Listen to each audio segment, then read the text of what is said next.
low-born dreamer carves a path through the snow. With naught but my heart, I've built through the pain.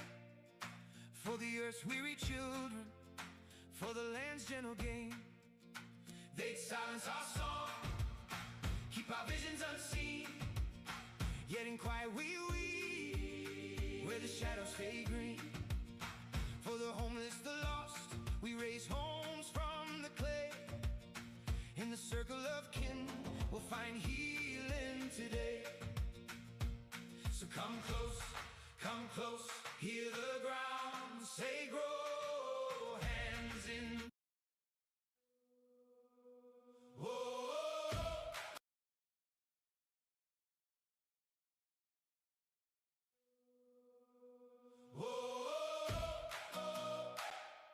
Awaken the grove.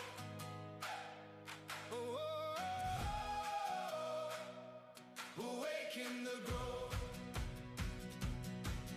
By the old world's edge where the wildflowers grow, a low-born dreamer carves a path through the snow. With naught but my heart, I've built through the pain. For the earth's weary children, for the land's gentle gain. They silence our song, keep our visions unseen. Yet in quiet we weave where the shadows.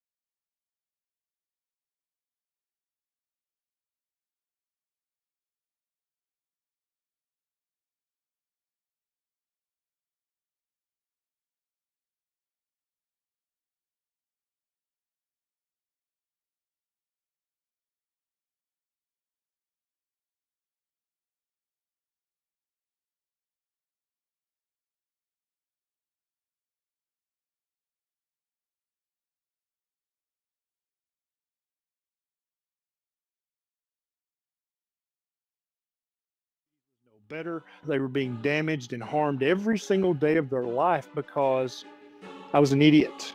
So why are more and more doctors refusing to prescribe medications, and what does this mean for you? Well, let's talk about it.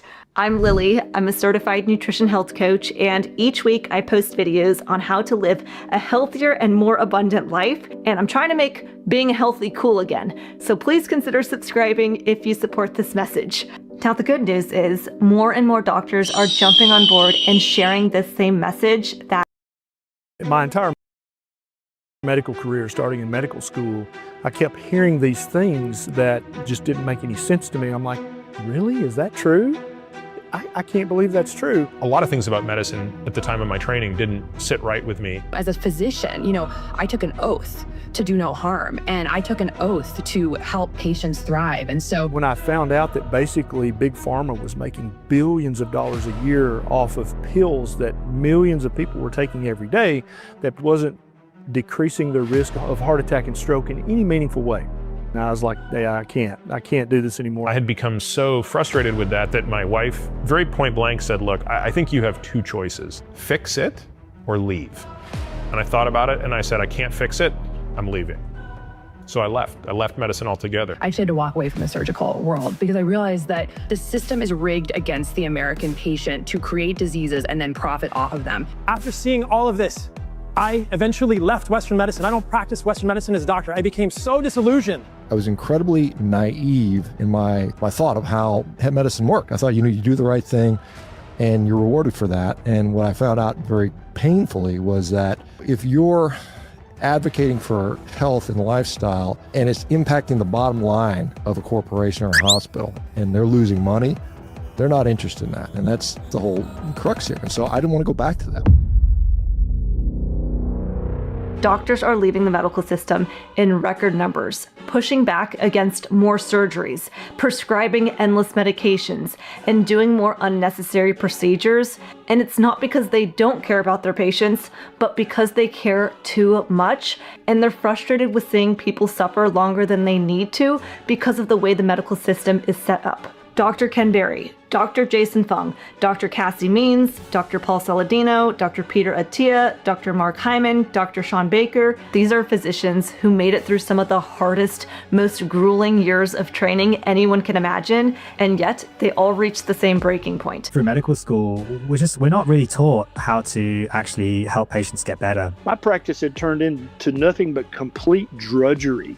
I had patients I'd been seeing for 10 years for their type 2 diabetes, and the only thing that had changed for them over the years was the number of pills that they now took. They took a lot more now than they did 10 years ago. Their diabetes was no better. They were being damaged and harmed every single day of their life because I was an idiot. So why are more and more doctors refusing to prescribe medications, and what does this mean for you? Well, let's talk about it. I'm Lily. I'm a certified nutrition health coach, and each week I post videos on how to live a healthier and more abundant life, and I'm trying to make being healthy cool again. So please consider subscribing if you support this message. Now, the good news is more and more doctors are jumping on board and sharing this same message that food, movement, and sleep can be simple but powerful tools that can radically change someone's health. However, most doctors were not taught these concepts in school, and most people go to their doctor and assume they're getting the best advice in the world. After all, doctors go through years of training, residency, and endless exams. But here's what most patients don't realize. In all of medical school, doctors receive either 0, upwards of 20 hours of nutrition classes. That's not even 1 week of classes. In 4 years of medical school, I had exactly 0 courses in nutrition. In my training, I was never, ever taught to look at the whole patient. I was only taught how to, do the surgery and then bill for it. Instead, what they're trained to do is look at a disease, diagnose it, then here's your prescription, here's your surgery, let's have this medication, let's do this injection. What I was told, what I was charged with throughout my medical education, memorizing thousands of drugs. Prescribe a pill or perform an operation. Prescribe. Then I'd have to add another pill and then an injection. In order to make someone a lot of money selling us drugs to make us healthy, but they never actually heal us because we're destined to be labeled with the disease our entire life. And part of this is because, who are the people underwriting our medical education? It's the pharmaceutical companies, Medical school is basically funded by pharmacological companies. But the pharmaceutical companies are wildly invested in medical education, in medical research. At the level of the FDA, at the level of the USDA, there is profound corruption. The way that healthcare, which is the largest and fastest growing industry in the United States, makes money is you have more patients in the system having more things done to them for longer periods of time.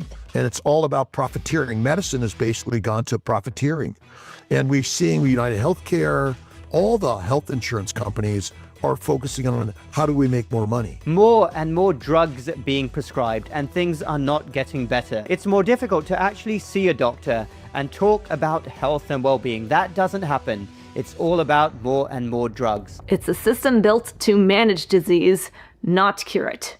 Think about it. If you have high blood pressure, you'll probably leave the office with a pill. If you have type 2 diabetes, you'll leave the office with a prescription. If you have joint pain, arthritis, migraines, the answer is almost always another pill.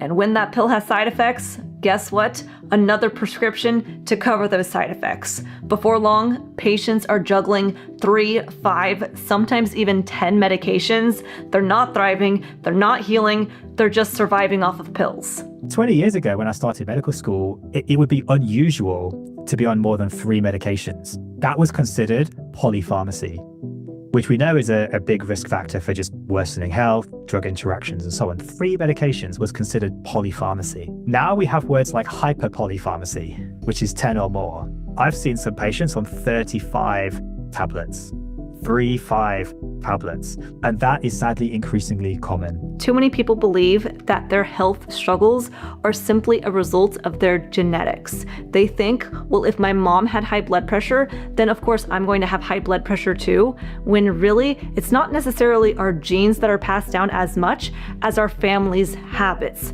For example, maybe growing up, we always had soda, or we ate microwavable meals from the frozen section, or we always had pizza night on Friday. Well, those habits are then passed down and are carried into adulthood, so then we may have similar health outcomes like the high blood pressure that mom has, or the type 2 diabetes that dad has. Whatever the problem is, it must be genetic, because now we're seeing them more and more in families, for example. But yet there's no known genetic link. It's just, well, families get it, so it must be genetic. But nobody's saying, well, hang on, families do the same thing. They eat the same thing. They live in the same house. They're exposed to the same toxins and all these other environmental issues. And because doctors rarely explain this, or even learn it themselves in medical school, then patients believe that their health struggles are inevitable. Instead of addressing the root cause, doctors write the prescription, move on to the next patient, and the cycle continues. And here's what's even more frustrating. Many doctors know the system isn't working. Many of them feel trapped that their success is measured off of prescriptions written, not off of lives healed. But their hands are tied because insurance companies measure them based off of speed and volume, not off of depth of care. Most doctors get like 7 to 10 minutes with each patient, which isn't enough time to ask more questions, dive more into root cause, lifestyle, nutrition, sleep, movement kind of topics with their patients. And in some cases, doctors are even discouraged or punished for stepping outside the box, whether it's talking too much about food and nutrition, suggesting alternative therapies, or not using a pill-first approach. I was a head of orthopedics at a hospital. I was incredibly busy. I was doing more surgeries than anybody in the whole hospital. The hospital really liked what I was doing. They put me on billboards, put me on radio shows, promoted the hell out of me. I was their golden boy, more or less. And then I had the audacity to start playing with my own diet and figuring out how it helped me. And then I started to approach patients with making dietary shifts. Their pain would go away. So the reason for surgery would go away. I had people that were scheduling, I'm going to replace your knee in 6 weeks. We got to get you to lose 20 pounds, blah, blah, blah. And they come back 2 weeks later and, hey, my knee doesn't hurt anymore. And I'm like, well, that's weird. Well, if your knee doesn't hurt, we're not doing surgery on you. So I started canceling surgeries. And then as I saw more and more, I said, hey, there's something here. Maybe we can have these people avoid these big procedures that have potentials for complications. And I approached the hospital administration and said, hey guys, I would like to spend, half a day a week just, counseling patients on lifestyle stuff. And they said, that's a good thought, but no, we don't want you to do that. To me, I was like, that's really strange. Here's the hopeful part is doctors are no longer staying silent. They're saying no to endless prescriptions, no to treating symptoms instead of causes, no to the idea that health comes from a bottle.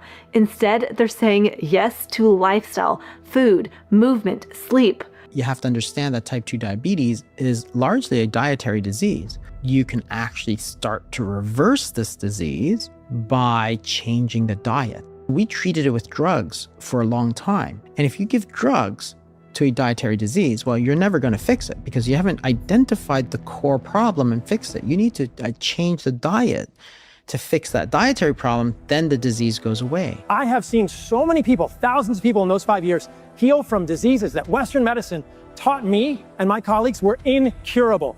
Diabetes, obesity, depression, dementia, insomnia, infertility, autoimmune conditions, autoimmune skin conditions like eczema, psoriasis, thyroid conditions, GI conditions, Crohn's, ulcerative colitis, rheumatoid arthritis, multiple sclerosis.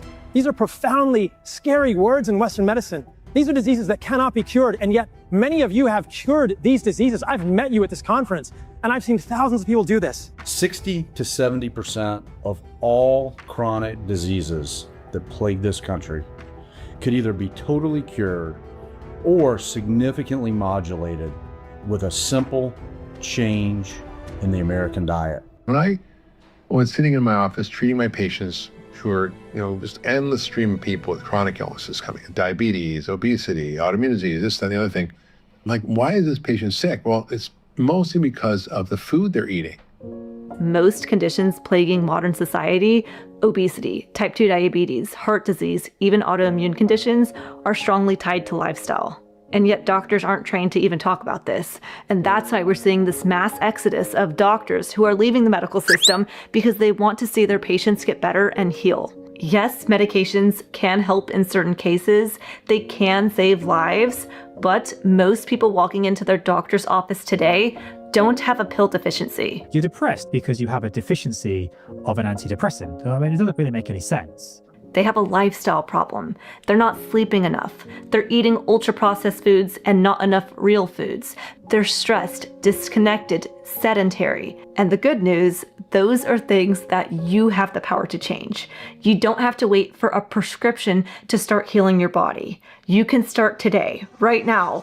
All right, so what are some simple things that we can do today to start reclaiming our health? First things first, prioritizing real food, meaning food that is not ultra processed with a bunch of seed oils, added sugars, artificial colors, and instead getting foods that are one ingredient, preferably, meaning meat, fish, eggs, dairy, fruits, and veggies. Now, some of you say that you don't have great quality options at your grocery stores, and so a convenient way to get high quality meats and seafood delivered to your door is through a brand called Good Chop. They deliver high quality American meat and seafood straight to your door. There are so many meat delivery services that could have sponsored today's video, but I wanted to talk about and support Good Chop because they source all of their meats and seafood exclusively from American farms and fisheries. And so by choosing Good Chop, you're supporting local farmers and independent ranchers right here in the US, which makes me super happy.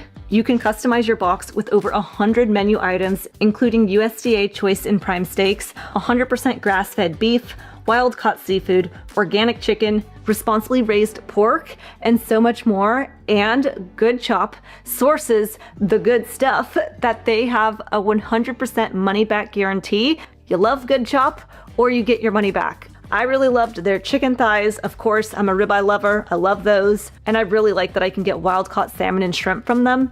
I'll cook the shrimp in my pan on medium heat. Organic chicken doesn't take long to make. Pork comes out so buttery, delicious, and so good.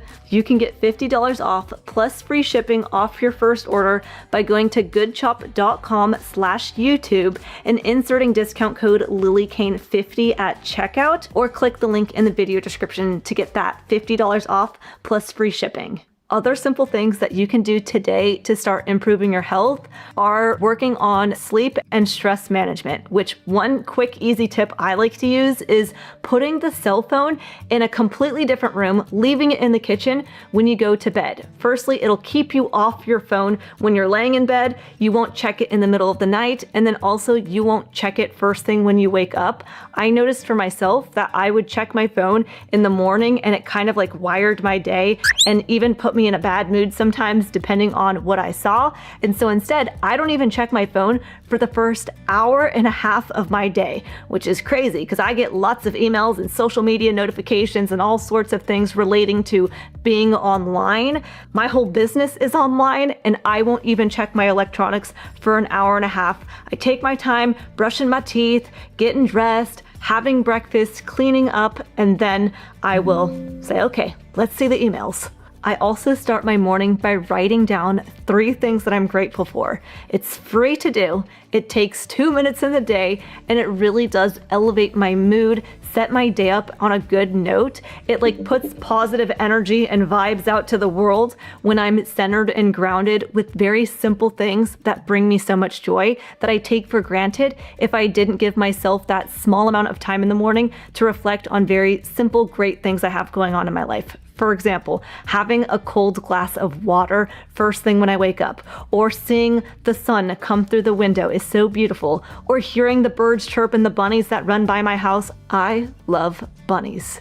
And I love that I was able to wake up this morning and breathe through my nose without any congestion, without any stuffiness. Just very small little things that are huge if we really take the time to reflect and just say, oh, I am so grateful for this.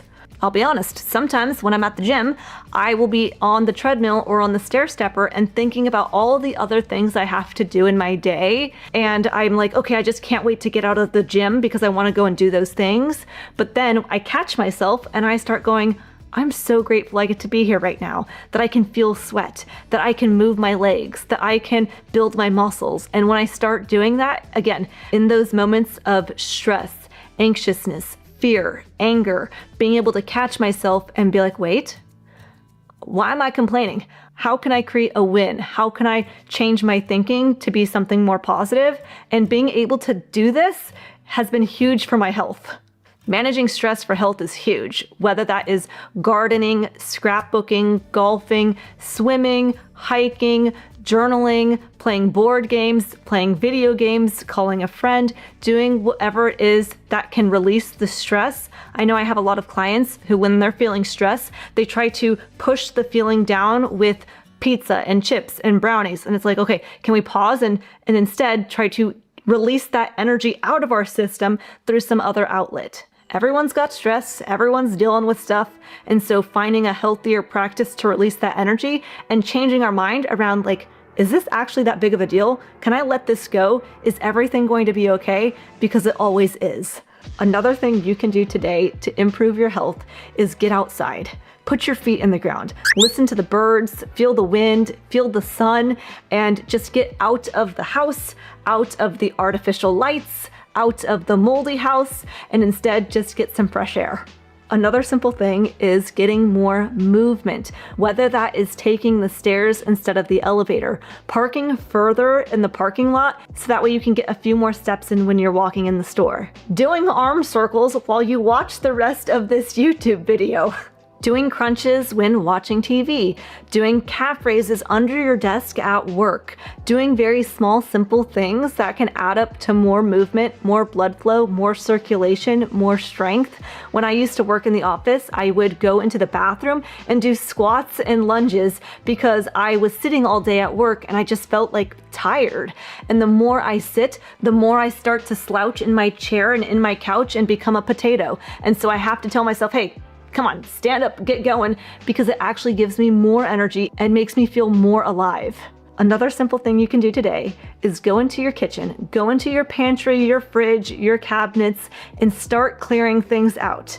Now, whether that is clearing out all of the junk food, or if that is just starting by clearing out the expired food, the food that is moldy and old and gross and that you're not going to eat anyway, having that in the house is probably clouding up your mind and making you feel more anxious. And so by clearing that out, organizing, making it a little bit more cleaned, less cluttered, can make a huge impact on your health. Another simple thing I would do today is I would go to my mirror, I would look at myself, and I would say 5 nice things that I love about myself, because I have so many clients who they have so much negative self-talk around their appearance, their personality, the way that they are, and I make them, hey, wait, pause.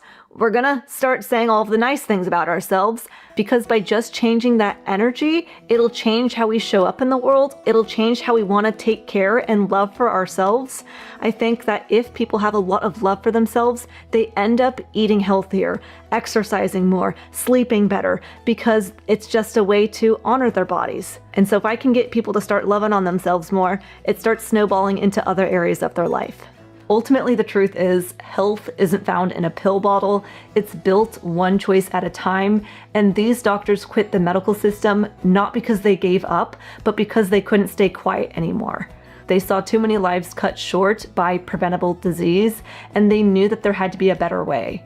And so the choice is in your hands.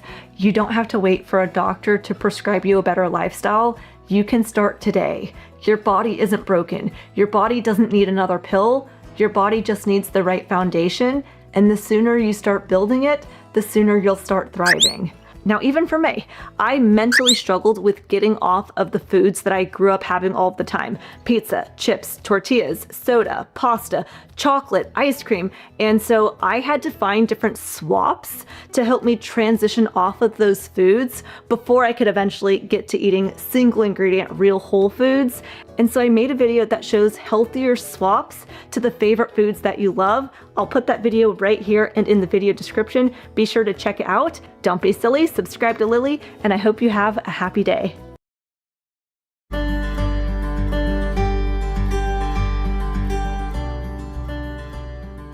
That's the old saying that before you try to heal somebody, first ask them if they're willing to give up that which is making them sick. Just sort of understanding that concept that we're inherently healthy. We should be healthy at all times, basically, unless you have some sort of congenital issue or genetic issue.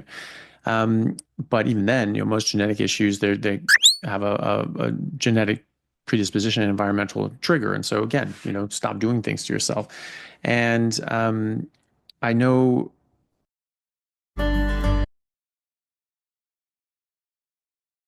my entire medical career, starting in medical school,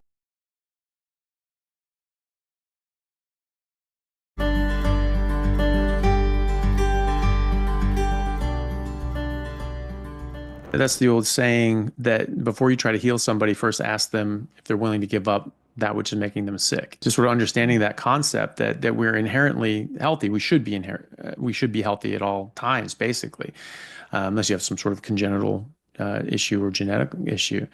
But even then, most genetic issues, they have a genetic predisposition and environmental trigger. And so again, stop doing things to yourself. And I know, thinking about that from that point of view, your body's trying to heal, but also you're not giving it the building blocks. That's something that I see a lot in just my day to day with patients. You have to, to use a sort of a specific example, from a macroscopic level, you have someone with like multiple sclerosis. This is a demyelinating disease, means it breaks down the myelination around the axons and the nerve fibers in the central nervous system. And so this is going to affect your brain, your spinal cord, so on, and cause very serious neurological issues.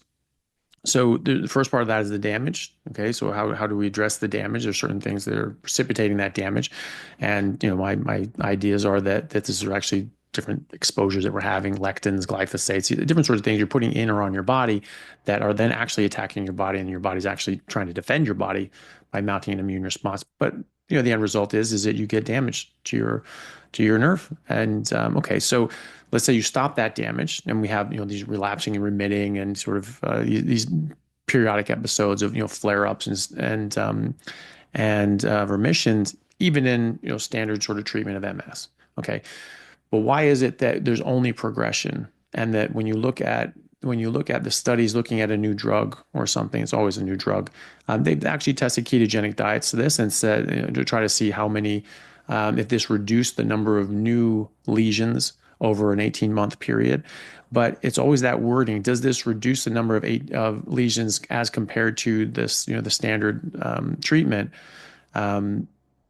It's never is. Can this reverse the lesions? Can this cause regression of the lesions? Why the hell is that? Well, because that's a different problem. You're having the damage, but now you need the healing. And if you don't have the building blocks, if you don't have the B12, you don't have the vitamin D3, if you don't have choline, creatine, carnitine, DHA, EPA, cholesterol, saturated fat, if you don't have these things in enough quantities, you will not regrow your myelin sheath. Even just B12. Most people are so low on B12 that they can actually get demyelination of their axons anyway. Oxford University published a paper in 2008 showing that people that had below 500 picomoles per liter of B12, which is probably the high end of the normal reference range here in Australia and most of the rest of the world, that under that people after 5 years, their brains actually shrank by 2.5%. And that under 307, the reference range goes down to like 150, 140.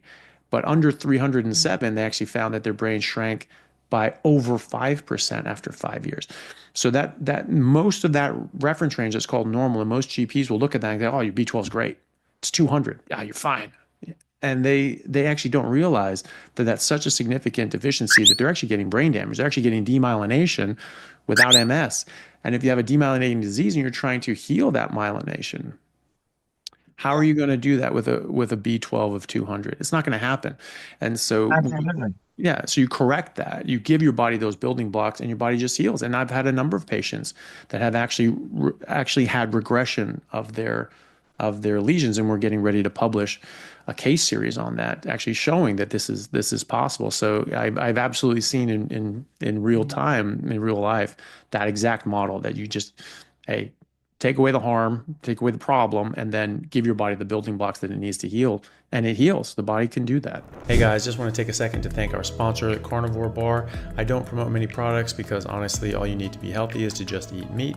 For those times that you're out hiking, road tripping, or stuck at work and you want a nutritious snack that is just meat, fat, and salt if you want it, the Carnivore Bar is a great option. So I like this product not because it's just pure meat, but also because I want the carnivore market to thrive as well. And the more we support meat-only products, the more meat-only products there will be available in the mainstream. So if this sounds like something you'd like to get behind, check it out using my discount code Anthony to get 10% off, which also applies to subscriptions, giving you 25% off total. All right, thanks guys. I grew up always thinking that you have these diseases, you have these problems, and that there were people out there working on them. And these pharmaceutical companies trying to figure out pills and concoctions and medicines to try to cure disease, because that's what my great-grandfather, when he was a doctor, that's what he did. He tried to figure out the root causes, how to cure diseases. My dad's uncle, set up a number of clinics all throughout Africa and back when it was, colonized, very rural areas, and going from place to place, a different clinic every day, and doing eye surgeries and cataracts and this and that's and extreme, but just constantly they were trying to cure disease. They were trying to help people in real terms, and now that's sort of shifted. I grew up thinking that there are these diseases, but someone out there is working on it, and I mean, like, oh, how naive we are sometimes. It's and I mean, and it's not supposition. I mean, Goldman Sachs has had leaked minutes from their meeting and things like that, or even slides from their meetings. People have taken pictures and leaked this to the press, asking, is curing a patient of a disease a viable business model? And of course, no, it's not, because you're only treating them once, as opposed to treating them for the rest of their life and treating them symptomatically so that they can live with a disease, as opposed to getting rid of the disease, which is the point. That actually is the purpose. Pharmaceuticals, if people are well. Yeah, that's it. I heard a very cynical statement that someone said years ago that, this is why I had a problem with it, is that doctors don't want to cure patients because a patient cured is a customer lost. And that I think is wrong. Most doctors want to help their patients. And in fact, that's why there's such a high burnout in medical professions as a whole, is that we're doing everything that we can, everything that we've learned and been taught to try to help people, and they're just getting worse and worse and worse. And then we start getting sick and we can't control it, and we're doing the things that we've advised people, and we're getting worse, and we're like, God, this is just horrible. This is hopeless. And that's hard. So it's not the clinicians on the ground, in medical practitioners generally, in all divisions of it, but really above that, is the pharmaceutical companies. They're not looking for cures, and that's we just need to know that that's okay. Like, that's their business model. They want to look for treatments to symptoms. Fine. There's nothing criminal about that. What is wrong is holding other people back from looking for the cure. So that's fine. They can just run on their business model, but we need to know, as the public and as practitioners, they are not looking for cures. They're just looking to make money on long-term treatments. Fine, that's their business. But we're going to keep looking for that cure and try to look for. Well, not only are we going to look for the cure, I think the cure is reasonably obvious. If we remove all the things that do us harm, that's it. There is nothing to cure. That's it. Let's just work at it. They can do whatever they want. Let's work at it from the other side of the story. Let's just remove all their customers. Yeah. Well, and that's where the evil part comes in, is because they do try to shut that down, because now they're trying to shut down people like myself and others who are trying to address root cause, because it's costing them money now. So today I'm out on OB Farms. I'm going to be answering some more controversial questions about a carnivore diet. First question, Are vegetables really not healthy? This is a very common question. And the answer is, it depends on your personal physiology, probably your gut microbiome, and probably several other factors that we're not even aware of yet. So yes, vegetables contain vitamins and minerals. They contain some of the amino acids, but not all of the amino acids. Usually don't contain hardly any of the fatty acids that your body needs. So that's the nutrition that's in there. Now, here's the thing a lot of nutritionists don't know, and obviously doctors too, is that there are anti-nutrients in the plants that very often prevent your body from being able to absorb the nutrition that's in there. So for example, spinach. Spinach has iron in it, absolutely true. But did you know that many people can barely absorb any of the iron from spinach because of the anti-nutrients in the spinach? It effectively locks up the iron and makes it unavailable for your gut to digest and absorb. Number 2, is it child abuse to raise kids on a standard American diet? Now keep in mind, these are questions that you guys have asked me. I didn't make these questions up. This is a valid question. This is obviously going to be very triggering to many parents, but it's completely valid. The reason we eat food is for nutrition, right? And if you're feeding your kids Fruit Loops or Lucky Charms or even Cheerios every morning, that's nutrient void. There's very little nutrition. In fact, there's so little nutrition in wheat, rice, oats, and corn that they have to fortify the cereal. You know where it says fortified with 9 vitamins and minerals? That's because there was none of that in the food to start with. So therefore the question would arise, is it even really food? I'm not gonna weigh in on the legal part of it, but I will tell you that if you know somebody who feed their kids breakfast cereal every morning for breakfast, please respectfully, diplomatically ask them to stop doing that. Here's a good question, but Dr. Berry, aren't we omnivores? Isn't carnivore a little extreme? There's a lot of misunderstanding and confusion about the term omnivore. There are many nutritionists and dietitians who get this exactly wrong. They're like, no, you're an omnivore. It's mandatory. You have to eat a little bit of everything. That's a complete misunderstanding of the science and even the Latin term omnivore. It means you're able to eat everything. And for many, many people that get inflamed when they eat the wrong plant foods, they're effectively facultative carnivores. So if you're getting all of the nutrition that your body needs from meat, eggs, fish, liver, then why would you need to eat anything else? You are an omnivore, but that doesn't mean that you must be an omnivore. It just means you're capable of being an omnivore. Next question. What's the biggest lie that doctors still tell their patients about nutrition? This is a good one. Most people do not realize that their doctor knows very little about human nutrition. A doctor is very liable to say to you, well, you should eat all things in moderation. There's zero science backing that up. Or you should eat the rainbow of foods. What the hell does that even mean? What you should do is you should eat like our ancestors have always eaten. I'm talking about before the agricultural revolution, when humans hunted and gathered, and that's what they ate every single day of their lives. You need to mimic that diet in order to realize your best health. And next question from you, the viewer. What surprising health transformations have you seen on a carnivore diet? Well, the following things I have seen completely reverse and go away completely, 100% gone on a carnivore diet. Just gonna throw stream of consciousness stuff at you. Type 2 diabetes always reverses completely on a carnivore diet. Fatty liver goes completely away. Metabolic syndrome goes completely away. Severe obesity goes completely away. Chronic fatigue syndrome gets much, much better.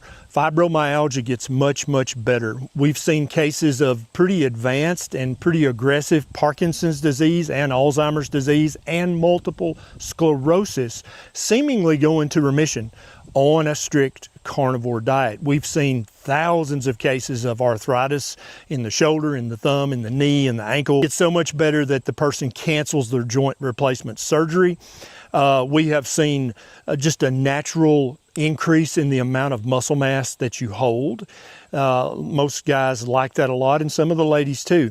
We have seen drastic improvements in depression, anxiety, OCD, even schizophrenia on a high-fat carnivore diet. We have seen Crohn's disease go into complete remission ulcerative colitis go into complete remission, and irritable bowel syndrome and irritable bowel disease get 95% better on a carnivore diet. Okay, we just got a question that said, why are you filming this out in the forest? So this is actually our farm. It's a living farm, a working farm. We have chickens, we have sheep. I actually have a farm channel called Dr. Barry's Farms, if you want to check that out. So next question is, everyone says low carb. What is the definition of low carb? So a low carb diet, by my definition, is under 100 grams total carbohydrates a day. Keto is somewhere between 20 total grams and 50 total grams of carbohydrates a day. Carnivore is around 10 total grams of carbohydrates a day. And a carnivore diet is as close to 0 carbohydrates a day as you can possibly put into your mouth. Basically, all you're doing is turning down your carbohydrate intake to take you from low carb to ketovore to carnivore. A lot of people, if they just limited their carbohydrate intake to under 100 total grams of carbs a day, they would reverse every chronic medical condition they have. Others have to go lower, down to 50 grams a day, or maybe even 20 grams a day. And some few people who fatten very easily, like me, and develop type 2 diabetes very easily, like me, have to go carnivore and stay there in order to keep all of their lab markers and all of their physical attributes in the optimal range. Next question, what are the toughest challenges in the first month of adopting a carnivore diet? Let's talk about the two most common real complications or hangups. Number one is sugar addiction. So many people are addicted to sugar, which is a real thing. There's lots of research to back that up. And they have no idea they're addicted to sugar. And so for the first 3 to 21 days, some people, not everyone, have sugar withdrawal symptoms. And these symptoms mimic the same exact withdrawal syndrome if you're withdrawing from nicotine or alcohol or even another drug. You're going to be irritable, have trouble sleeping, you're going to have no energy, be fatigued, have brain fog, feel achy, feel yucky. Those are the symptoms of withdrawal. That doesn't mean you need to give in to that and go back to eating the junk.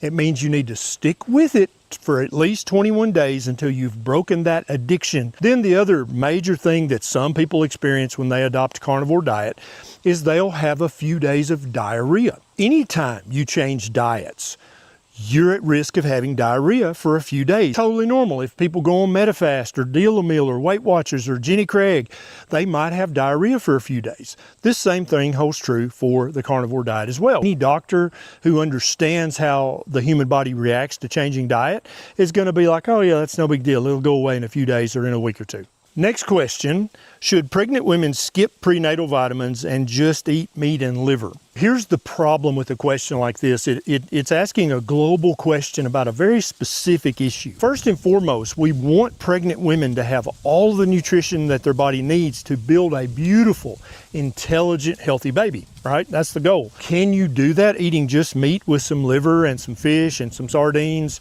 Of course, yes, absolutely. Humans have done that for thousands of years. My beautiful wife, Nisha, who didn't take prenatal vitamins at all during her pregnancy with Beckett or Bonnie. If a young mother's like, I don't know, that just feels dangerous, I feel like I should take the multivitamin, I say, still eat the meat and liver, take your multivitamin, it's totally fine, it's not going to hurt anything. What Nisha actually took during her pregnancy was the Ancestral Supplements beef liver capsules. She took 2 or 3 every day, and that's like eating maybe an ounce of liver. And so she was getting all of the vitamins and minerals. She was getting folate from the liver instead of folic acid, which many prenatal vitamins contain, which you need to avoid. Okay, next question, another good one. How does carnivore diet affect my cholesterol and my heart health? In about 1/3 of people who adopt a carnivore diet, their total cholesterol and their LDL cholesterol are actually going to go down. You're like, wait, what? Yeah, about 1/3 of people, 33%. About 1/3 of people, when they adopt and stick to a carnivore diet, their total cholesterol and LDL cholesterol will stay about the same as it is right now.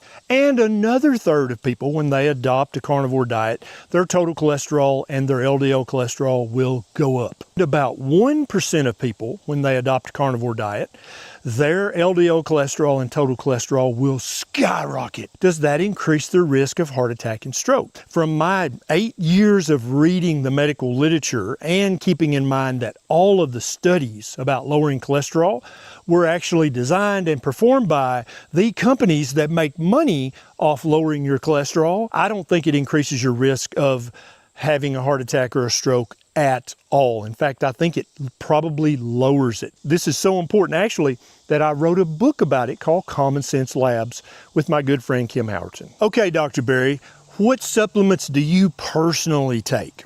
Number one is iodine, because in Tennessee, the soil is very low in iodine. The grass that the sheep eat, that we're going to in turn eat, they don't have as much iodine in them as they would in a more iodine-rich part of the country. So I supplement iodine every day. I put 2 or 3 drops in my coffee. I also take vitamin D3 and vitamin K2. In the summer, I take less D3, but in the winter, I definitely take that every single day. And I also take Salty's Daily Minerals, because they have lots of minerals that this soil might be depleted in. Last question. What was the hardest food for you, Dr. Berry, to give up when starting Carnivore? So these 2 foods I had to give up, it's kind of tricky, because although they're technically carnivore, for me, they were hyper palatable, meaning that I could eat past satiety by eating them or drinking them. If I was eating cheese or if I was drinking heavy cream, Nisha used to say that I used to put a little coffee in my heavy cream. That's how much I love heavy cream. I also had to clear my throat, had chronic mucus problems. But when I quit the heavy cream in my coffee and I've cut the cheese back 95%, I lost that last 10 or 15 pounds, and my joints feel even better and I feel even younger. I don't consider them to be ancestrally appropriate foods, because I am an adult human and dairy is for baby humans. And so for me, that was a hard ask to give up all the different delicious cheeses and all the heavy cream in my coffee and the whipped cream. That was the hardest thing for me. Okay, that's it for today. I'm going to get back to work on the farm. Tell me in the comments if you have questions you want me to answer in the future.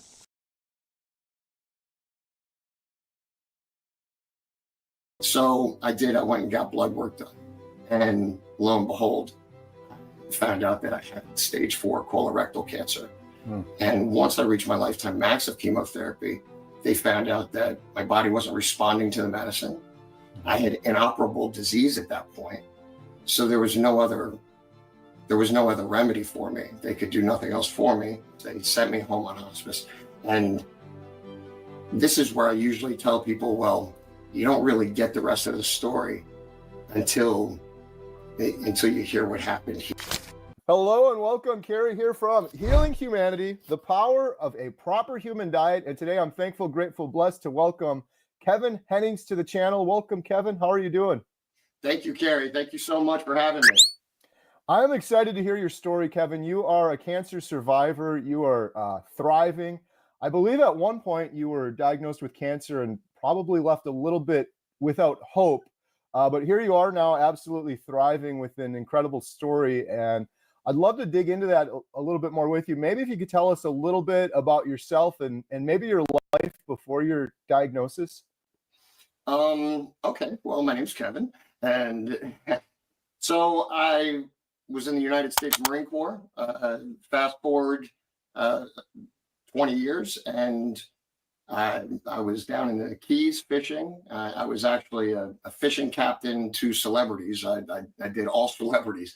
That was kind of my niche. And sponsored by Bass Pro. I had a TV show. Everything was going good. Things were going really good. And then I got sick. I was in denial. My lifestyle. Well, let me rewind a little bit. I was a professional athlete for some time also. Fresh out of the Marine Corps, I fought professionally. So a healthy lifestyle was kind of my thing. And then life got in the way. I found some comfort, and I started gaining weight, and I started pursuing more comfort. And that tended to be the root of all evil for me. Very addictive lifestyle. It didn't really matter what it was, whether it was on the water with celebrities, off the water, doing shows. It didn't really matter. I got caught up in the grind, so to speak.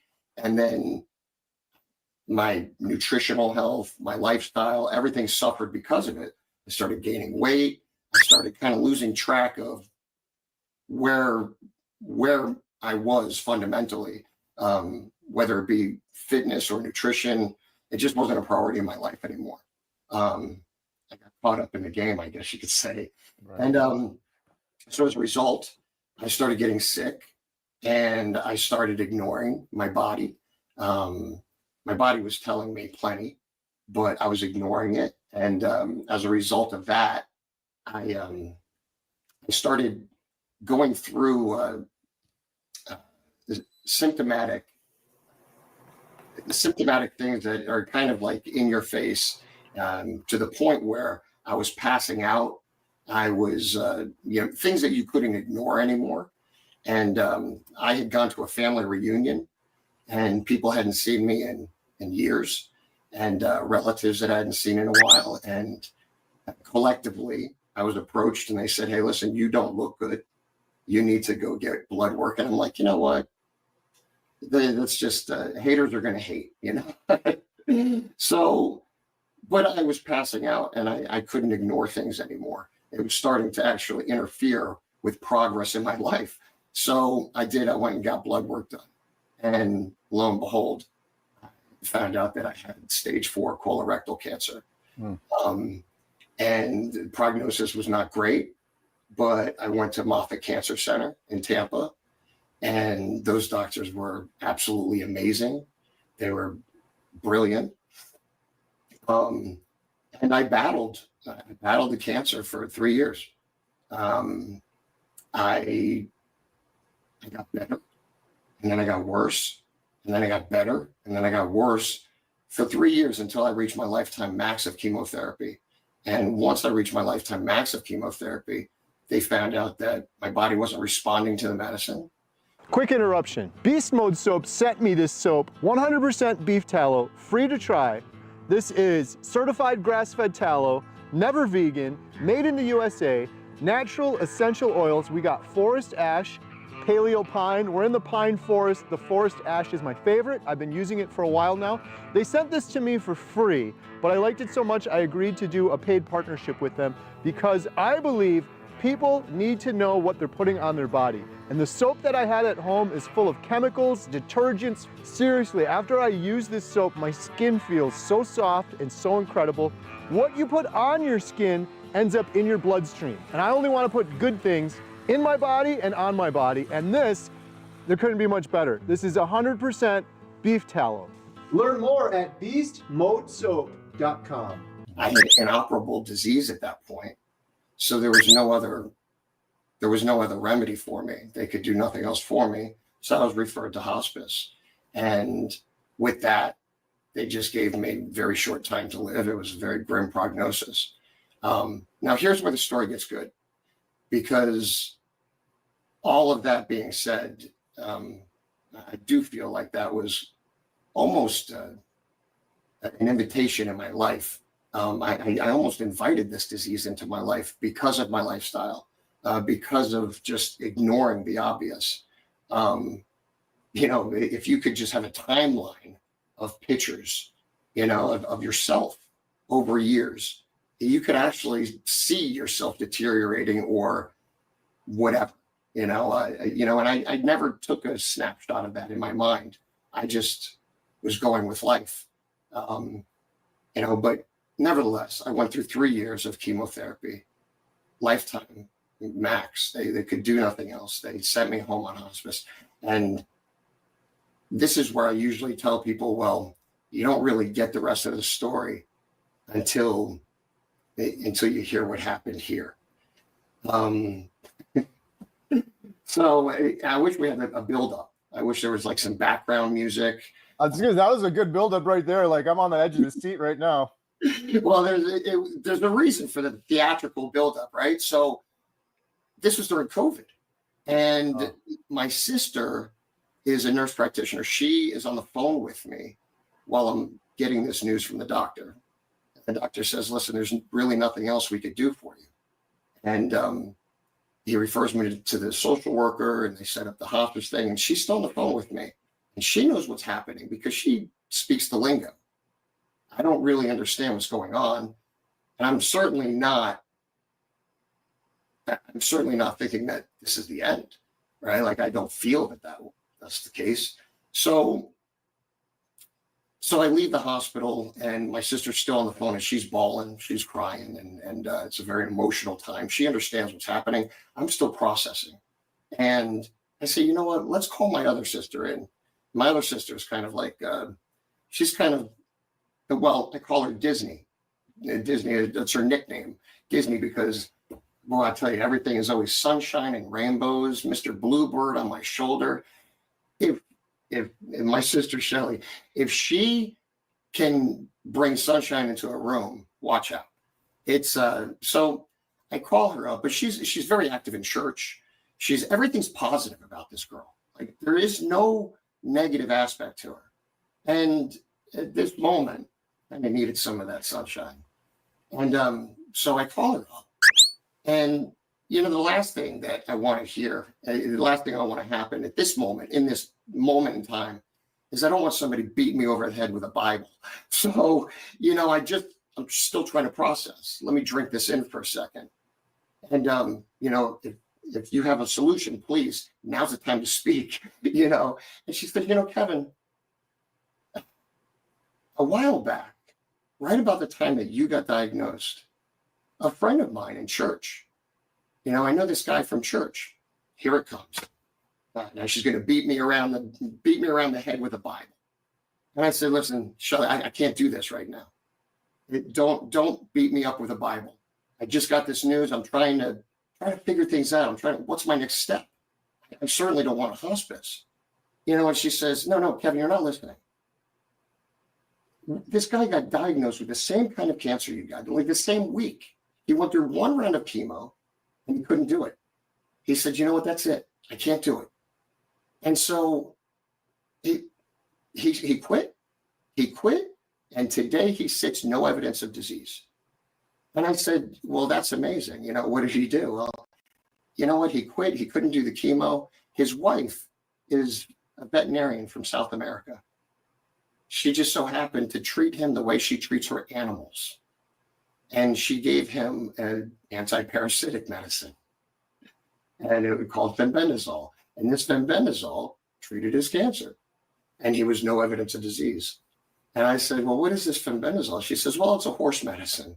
And me and my other sister, who were on a conference call, laughed and laughed and laughed. And there she is, that kooky Disney. I love her so much. Listen, that's ridiculous. You're absolutely out of your mind. And I got to go.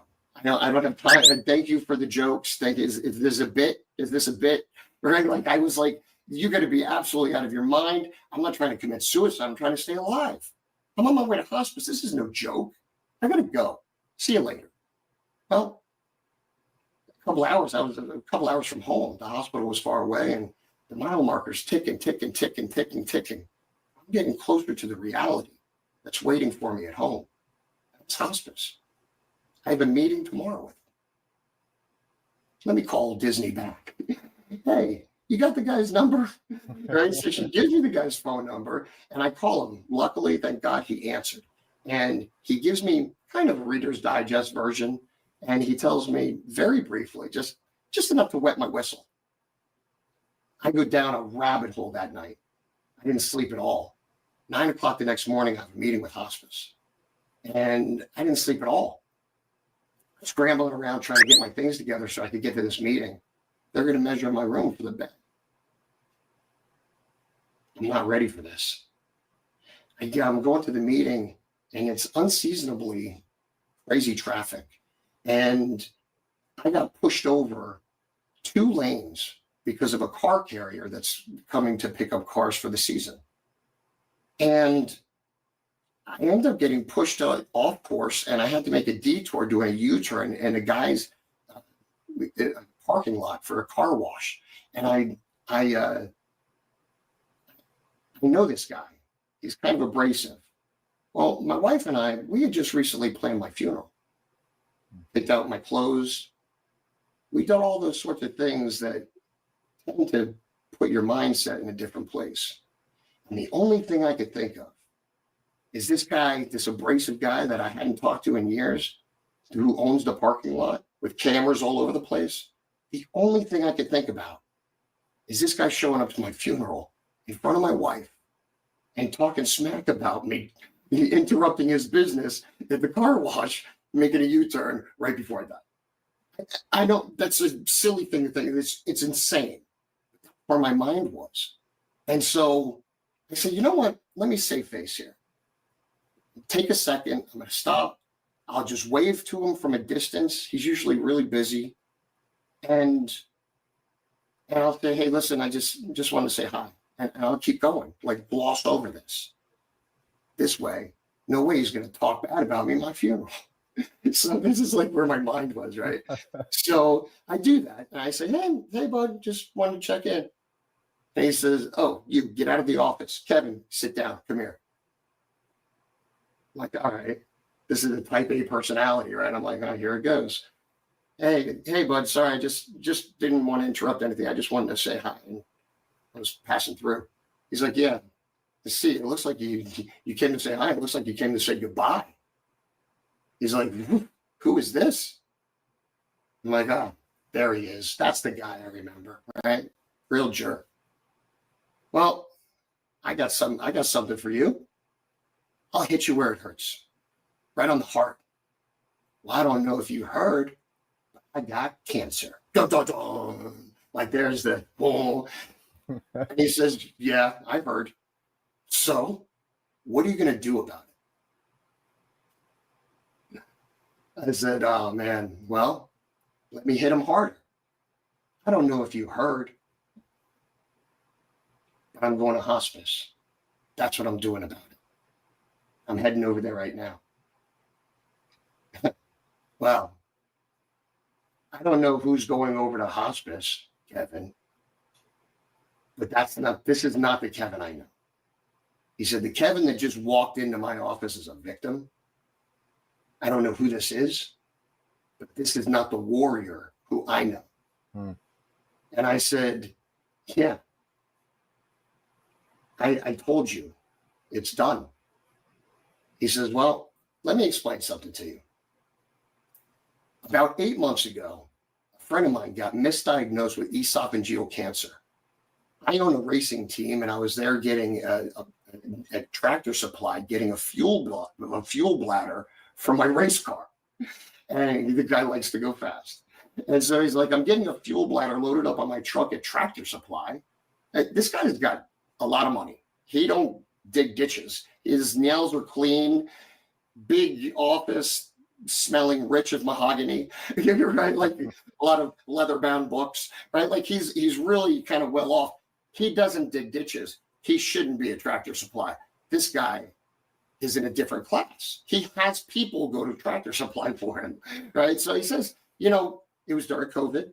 He says, I was leaning up against the end cap there, and it was right around the time that Rogan and Trump were doing this ivermectin thing for the COVID and hydrochloroquine, blah, blah, blah, blah, all this repurposed stuff. He says, my buddy gets diagnosed with this esophageal cancer, and I'm leaning up against this thing. I said, hey, let me grab a box for him.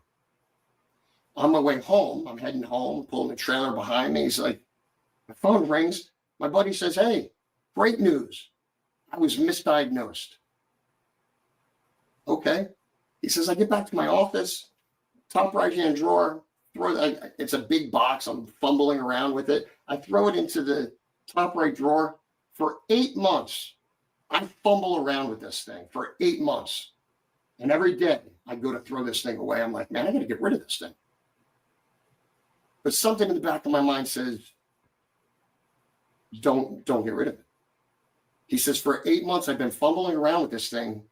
And he reaches out and he hands it to me. He says, Kevin, I've been waiting for you. Now, I was raised right. I have some spiritual upbringing. I'm not that guy. I'm not the one to regurgitate scripture. I've never read the Bible. I don't go to church. This is my church. if you don't think that there was a reason that detour happened, if you don't think that that conversation with Disney the day before occurred for a reason, I started taking fenbendazole that day, canceled my meeting with hospice. In 6 weeks, well, I should back up. I started taking that fenbendazole that day, literally within the hour from walking out of his office. I figured too many coincidences. So I drastically did some other things as well. I didn't start eating different things, but I did stop eating certain things. And I started taking this fenbendazole based on my faith. I mean, I believed that this was too many, a series of coincidences like this, too much. Right. I'm not that guy. I'm not the one who's standing on the corner with signs and this and that. Not that guy. God bless those people. I'm not him. I started taking this fenbendazole based on faith that this had to be God's plan. I started taking this fenbendazole. I restructured my entire lifestyle nutritionally. And in 6 weeks, I had 50% less disease. And in 14 weeks, I had no evidence of disease. And it turns out, silly me. Now, in fairness, I did tweak things along the way. I added things, supporting cast of supplements, I guess you could say. Curcumin, anti-inflammatory stuff, mushrooms, stuff like that. But the star of the show was obviously the anti-parasitic, right? So, but turns out there was an overwhelming amount of science, clinical trials that were done, clinical studies that were published and peer-reviewed by major cancer institutions. There were a treasure trove. There was a treasure trove of data and research that supported the science of this efficacy. So as it turns out, the science followed my faith, not the other way around. I started doing this. I changed my life. And a lot of these life changes, the lifestyle changes, were just fundamental changes that I forgot. I got lost along the way. I had a good foundation. I was 100 pounds overweight. I told you I used to fight. That had a lot to do with, I wrestled all my life growing up. It had a lot to do with nutrition, like you're cutting weight always. Well, that messes you up over time. And as an adult, you suffer the consequence of that. Your metabolism's all crazy. You start substituting things, and it's a slippery slope. So I was literally 100 pounds overweight. Yeah, I got the t-shirt that says, I was a professional athlete. The t-shirt didn't fit. I was a fatty, as a fatty 2x4.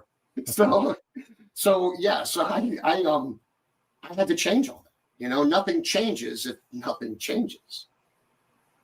So, but yeah, I didn't mean to get on a tangent, but that's the background of how I was introduced, to, well, it was a reminder of, the important things in my life. I reflect back on the biblical days, and it's a funny thing about that. And I don't mean to hijack your time, man. I'm so sorry. No, this is perfect. But funny thing about that is, like, I look back in the biblical days, and I got caught up in this the series, a TV series, The Chosen. You watched that? You were just talking earlier about like a plan and too many coincidences. Over the last 2 days, I've had 3 people tell me I need to start watching The Chosen, including my very good friend Bill Knott in Alaska, who's one of the first people we filmed for this documentary. He just literally yesterday, he told me, Carrie, I watch it every single night. Like, he's like, I haven't missed it. And I was just talking to him yesterday. I'm like, yeah, my wife Jen and I, we're going to start watching that. He's telling me where to watch and everything. He says, a lot of weird coincidences like that. Providence. You know what? There's really no mistakes, right? Like we met. I'll tell you what. Another funny thing, you know, Dana, my cousin. Our other cousin, who is a cancer survivor, also, he got cast as an extra as a Roman soldier in that series, and now he's following season after season. He's in the show. Wow. I mean, it isn't like speaking role, like he's an extra, but they keep using him. That's cool, right? Wow. So, but I refer to that show only because not because of the message as much as the message is awesome, but it's not because of the message. It's because of, well, similar to, you ever see these memes or whatever, you see a compare and contrast a photo of Manhattan on the street of Manhattan in 1956 versus 2025.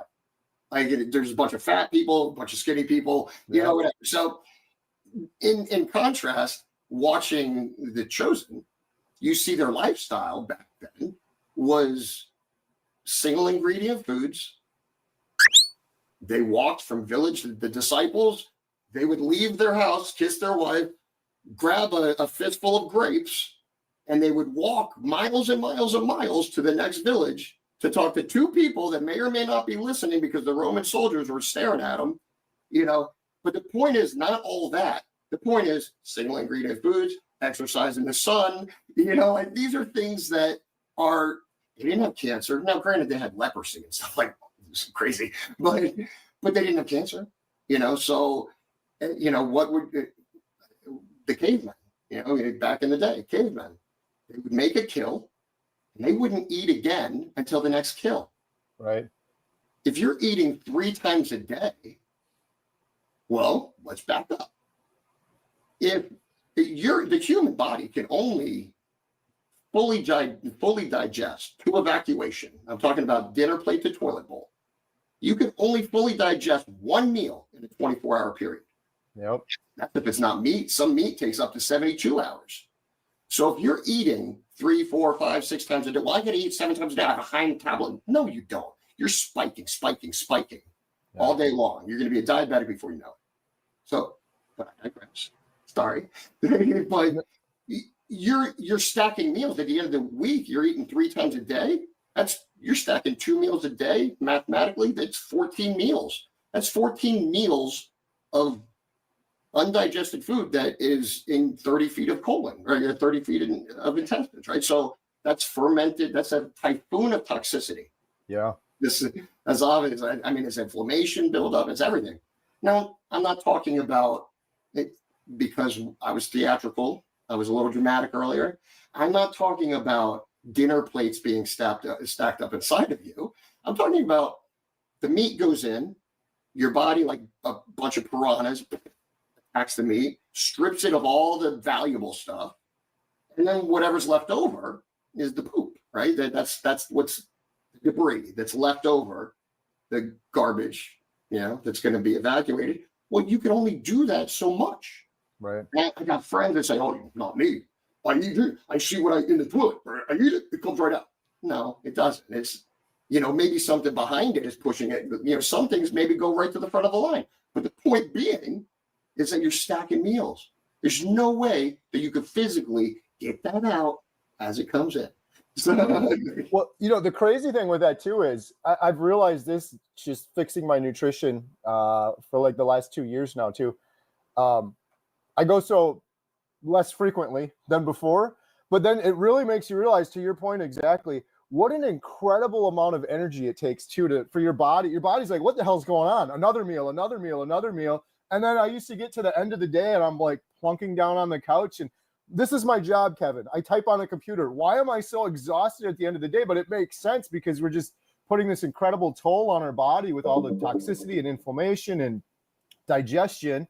You get to the end of the day and you're tapping out and you don't have any energy left. Well, I mean, as it pertains to energy, what goes up must come down. I don't care how healthy you're eating. Every time you're eating, there's a spike. You have an insulin spike, go boom, boom, boom, boom. So you're eating 7 times a day, 8 times a day. My metabolism's fast. No, You're killing yourself is what you're doing.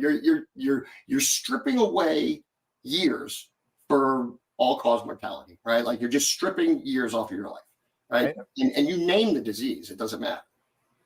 That's the biggest thing I've learned doing this documentary. You're absolutely, every disease, like it's crazy. We've interviewed a woman that's got Parkinson's.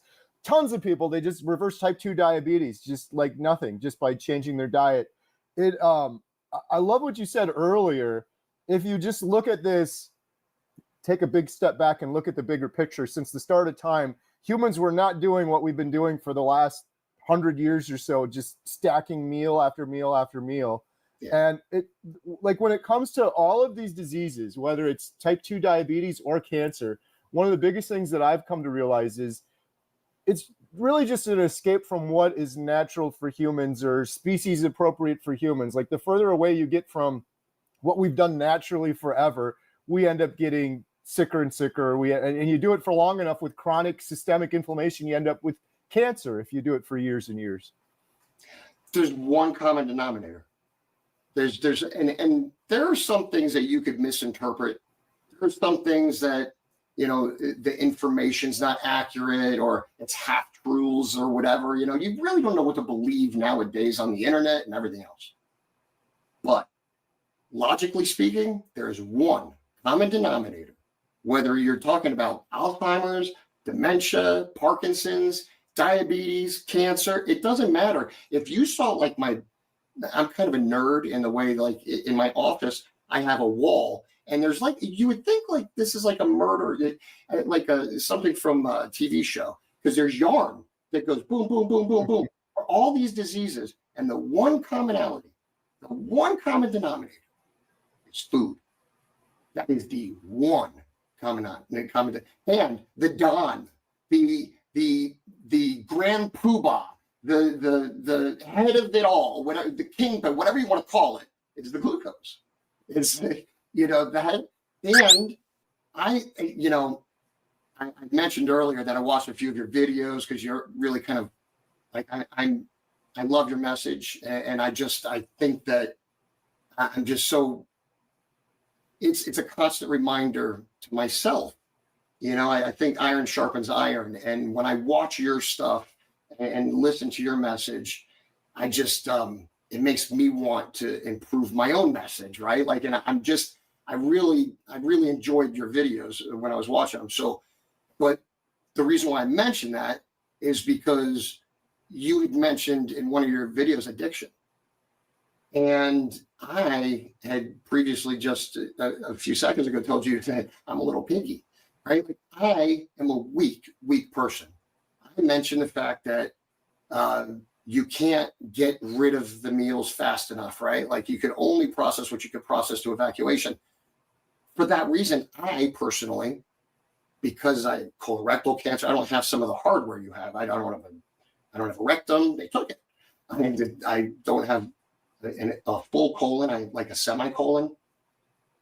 And so, come on, man, you're killing me. That was a good one. So, yeah, that actually was not my joke. That was Jim Brewer's joke, actually. He said that too. He's like, oh, you have a semicolon. I was like, yeah. So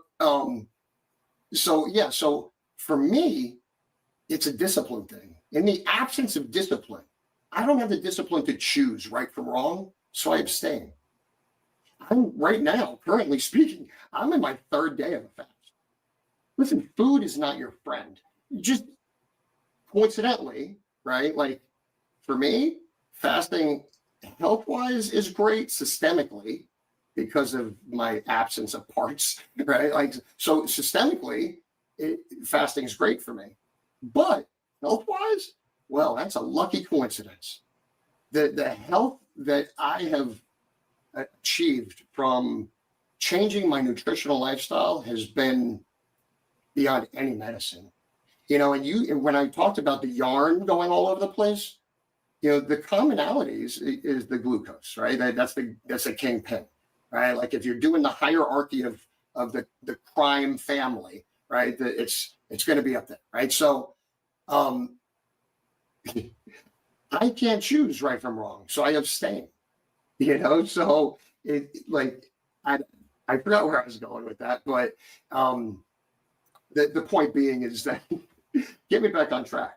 No, you were talking about addiction and abstaining. I think it's such an important message because, like before me, I'm completely abstained for over 2 years now from carbs, glucose, sugar, junk food, and it's completely changed my life. But before that, I experimented, and I would be like, oh, I did good all week. Now I can have a cheat day. And I think framing it from the perspective of addiction is so important because there's a lot of people out there suffering, and maybe they have cancer, maybe they have type 2 diabetes. But if they don't realize and admit it's an addiction, they're going to just keep yo-yoing, and you'll binge and you'll go back and forth. And I did that for years and years. And I see that with so many people. There's almost a stigma around addiction. And I'm like, you should have no shame about being addicted to food. We're literally, our parents gave it to us when we were babies. They didn't know any better.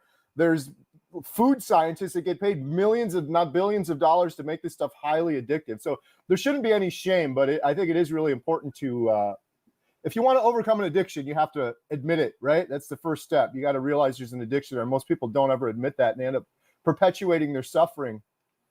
Yeah, so you've been sugar-free for 2 years? Yeah, so 2 years now, I went strict carnivore. I haven't had anything but beef, butter, bacon, eggs for 2 years. I haven't had a really, other than there's a little bit of carbs you can get in eggs, like a little tiny bit. Other than that, I haven't had anything. I haven't had a single cheat or anything. And I tell people that, Kevin, and they're like, oh, Mr. Perfect, but similar to you, nowhere near to the extent of you, but I was so sick before I found this. I was horribly suicidally depressed.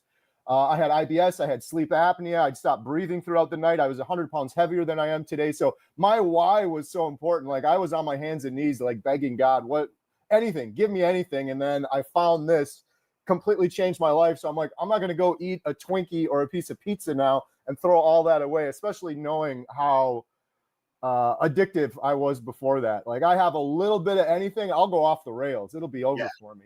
Yeah. So for you, there's a consequence. I think there's a tax for everybody, right? Like there's a consequence for what we do. Like for me, garbage in, garbage out. Like for me, it's a systemic consequence.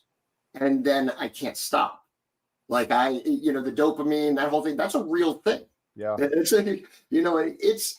is equivalent to an opium addiction, I think. I mean, I'm with you. And I've seen research too, where it's like when you have sugar glucose, it lights up the brain on an MRI, just like cocaine. Yeah. And I've interviewed so many people at this point. I've interviewed several people that are like, Carrie, I was on hard drugs at one time, and it was easier to get off of that than it was sugar. Like it is so hard. And the difference with the sugar and the food is we got to eat. Fasting's amazing, but we got to eat. So you're just inundated with this all the time. And then you go to grandma's house for a holiday. Yeah, come on, have a pie, have a piece of cake. And they don't treat it like an addiction. So it is a hard thing. I want to go back to the carnivore thing because I'm about to embark on a transition. I want to circle back to that. Yeah. What I was getting about with the yarn, that yarn thing. Oh, I lost it again. What I was getting at with the yarn thing, with addiction, the commonalities, and it doesn't really matter what disease you're talking about. The glucose is the commonality of all of it. Like it's the common denominator of all of this stuff. But when you start fasting, just because you're fasting doesn't mean that your body stopped eating. Your body continues to eat. It's cleaning up all that garbage and everything. Well, your body, you say that like you eliminated glucose altogether. Well, your body still releases glucose several times a day. Right. People think that, oh, well, I'm all carved out and this and that. Well, systemically, you'll get medicated and then more medication and more medication. They'll put you on statins and people say, oh, well, I don't understand. Now, I think that the information's viral that, statins reduce cholesterol and cholesterol feeds your brain and you get dumb if you take statins, blah, blah, blah, blah. Well, there's other things too. I mean, cholesterol is a hormone, right? So you're taking these statins and you reduce the hormones or you reduce the cholesterol. Well, cholesterol also creates DHEA, which is what creates your testosterone. Your testosterone comes from DHEA, right? So it's a slippery slope. when all you had to do is adjust your nutrition. I had high cholesterol, and my doctor put me on statins, and I said, I'm not taking those statins. And he said, well, why aren't you going to take the statins? And I said, well, I'm not going to take the statins because I don't want to get dementia and be stupid and then die. And then they said, well, okay, well, if you don't take the statins, you're going to get heart disease and die. And I said, okay. And she says, well, which would you rather die from? I said, is that your argument? Is that the argument that just happened here? Right. For the answer, I would rather have a heart attack and die. But I mean, who wants to forget everybody and then die? So, but yeah, and then I get lost and stuff. No, I'll take the heart attack. Thanks. But the point being is that's the argument, right? Like medicate. Yeah. Instead of so the bet was come back in 6 months. If you improve it through nutrition, you don't have to take the statin. But if you don't, you have to agree to take the statin. Okay. Then 6 months later, I go back. My cholesterol is lower than normal, like below the normal levels. And she says, yeah, but I'd really like to see that regulated. You need a statin to regulate it. They love pushing those statins so hard. It's like, do you get like $1 million if you push these statins? By hook or by crook, it didn't matter whether I was good or bad. It's crazy. Kevin, man, I love talking to you. I could talk an hour about statins. Just real quick, I'll make it brief. Sadly, I went down that path myself. In my 30s, they put me on statins. I was on them for like 10 years. Biggest regret of my life. Brain fog, memory issues, muscle aches, all these sort of side effects from it. And again, Providence, right? All of this, it's so interesting, some of the things you're saying, because just yesterday, I went to get my CAC scan, coronary artery calcium scan, and it cost me $50 out of pocket to get this scan. I don't have the results back, but I'm going to share them on my channel, but I have a feeling it's going to come back like this. But my point with this was, Kevin, I took those statins for almost 10 years. Wow. Brain fog. God knows the side effects because I was on so much other medication.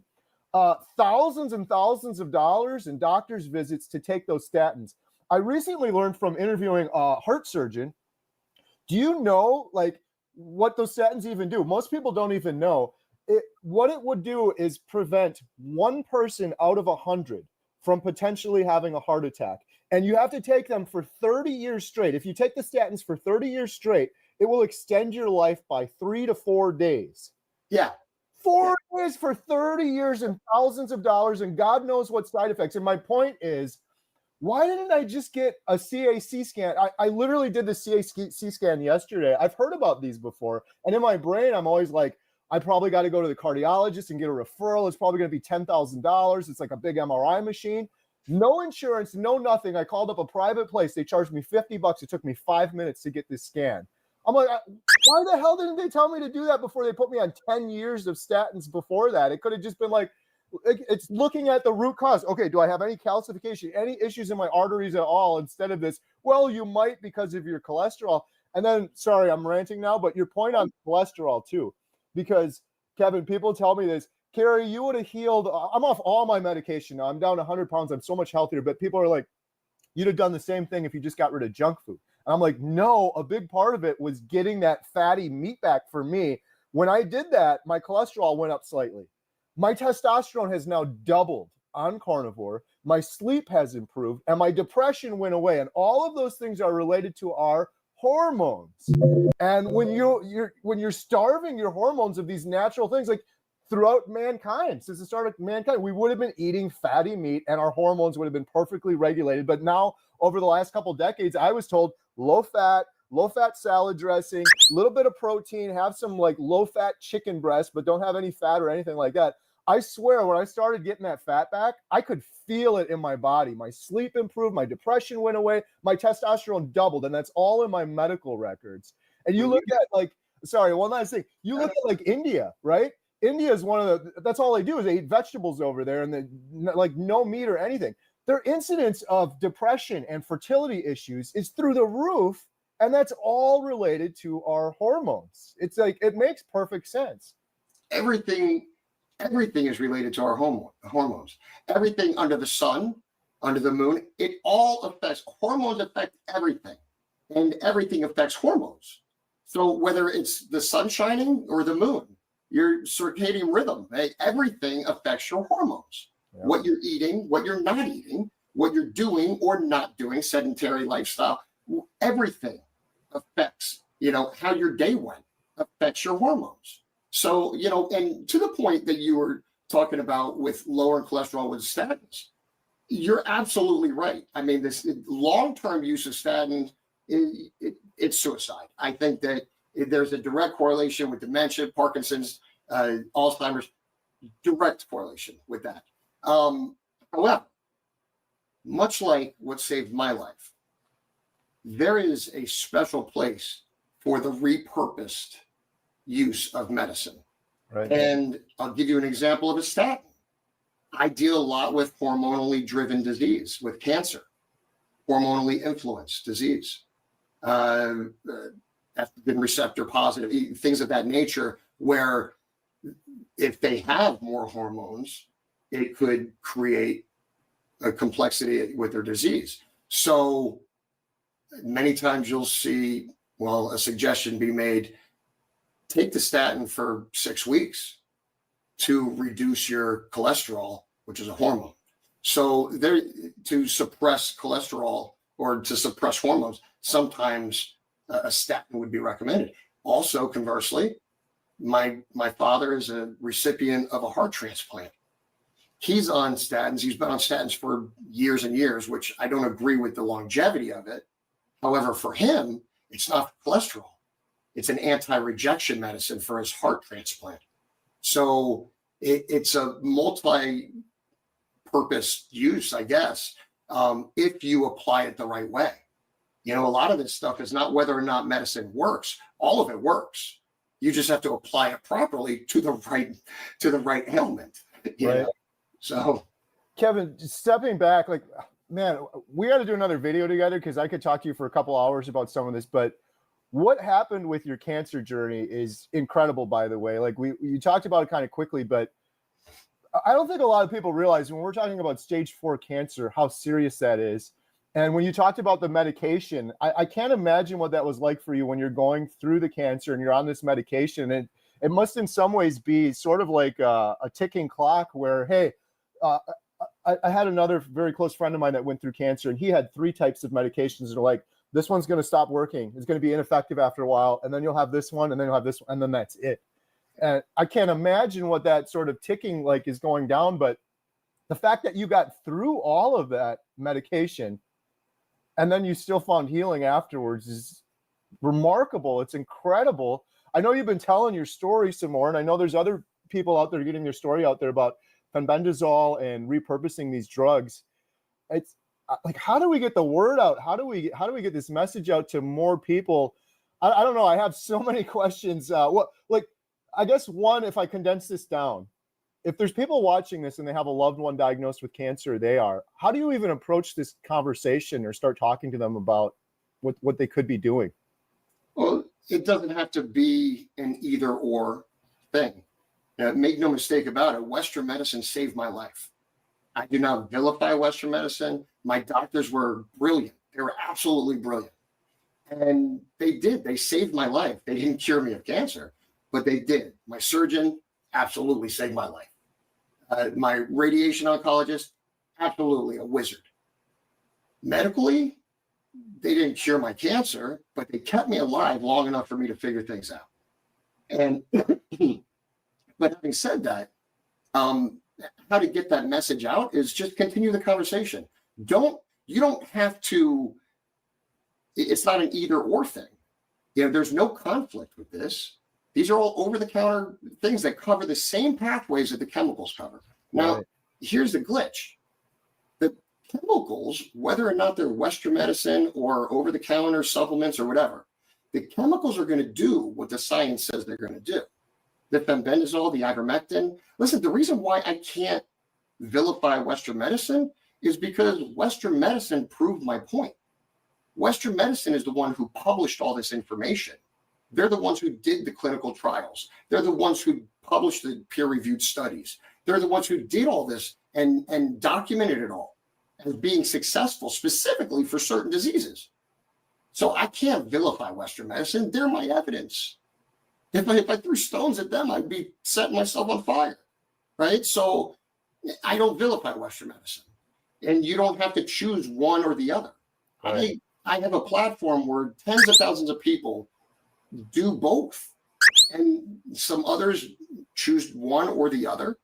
You know, just because you and I both take fenbendazole or ivermectin, you know, we go to Tractor Supply and we get some paste off the shelf or whatever. The Tractor Supply in Wisconsin and the Tractor Supply in Florida, same. The same fenbendazole is going to be on your shelf that's on my shelf. Now, the difference is not the science. The science is the same. And it's not even our biology that's going to determine the efficacy as much as it is how you execute. And I'll give you an example, like fenbendazole, it's only got like an 8-hour half-life in your body. And if you look on the internet, anybody who survived cancer has got a protocol out there. They all have podcasts. I got one. So, so everybody's got an opinion, right? And I see a lot of, I took fenbendazole once a day, 3 days on, 4 days off, put my left leg in, my right leg out. I did the hokey pokey and boom, I'm cured. Or no, it didn't work, or whatever the results were. And I would argue, well, you did it once a day and the half-life's 8 hours in your body. And if you're only dosing once a day, then you're vulnerable for 16 hours a day. You should dose it 3 times a day for complete coverage. That's kind of like my logical thought on it. But how you execute will determine the efficacy and the impact that this medicine has. And it's no different than nutrition or how you execute a protocol. In fact, I suggest that it's not the medicine as much as it is the complete program that I have developed, and that is a 3-tier program. And it's not a new invention. I shouldn't make it sound like that. It's a common sense declaration of sort, and that is the correct protocol applied and executed the proper way. That's going to cover 3/4 of your pathways for disease. However, it's not going to cover them all. Execution of a good nutritional lifestyle and some stimulation of lean skeletal muscle. It's going to release your myokine proteins, specifically your irisin, which is the number one contributing factor to your immune system, the number one combatant of disease in your body. So one is no more important than the other. I think it's a multi-dimensional way to stay healthy and to choose a healthier way of living, for sure. Do you, well, you kind of touched on this already, but I've interviewed several individuals with cancer, and one frustration is it seems kind of unfortunate that in many cases you have to learn all of these things on your own. Like you don't go and get diagnosed with cancer and they start talking about metabolic therapy or nutrition or food. In fact, many of the people I've interviewed that have cancer, if they go in for treatments, they're feeding them Ensure and cookies, and they're like, what the hell are we doing here, kind of thing. Is that frustrating for you at all? Is that something you've thought about? Absolutely. And you know what the thing is I go to the hospital now for checkups, and stuff. And when I go there, all of my doctors show up to that appointment. They all come, and they, if not for anything else, just to say hi and to be social, I guess you can say. But really what they're doing is they're checking. They want to know, well, what am I doing different?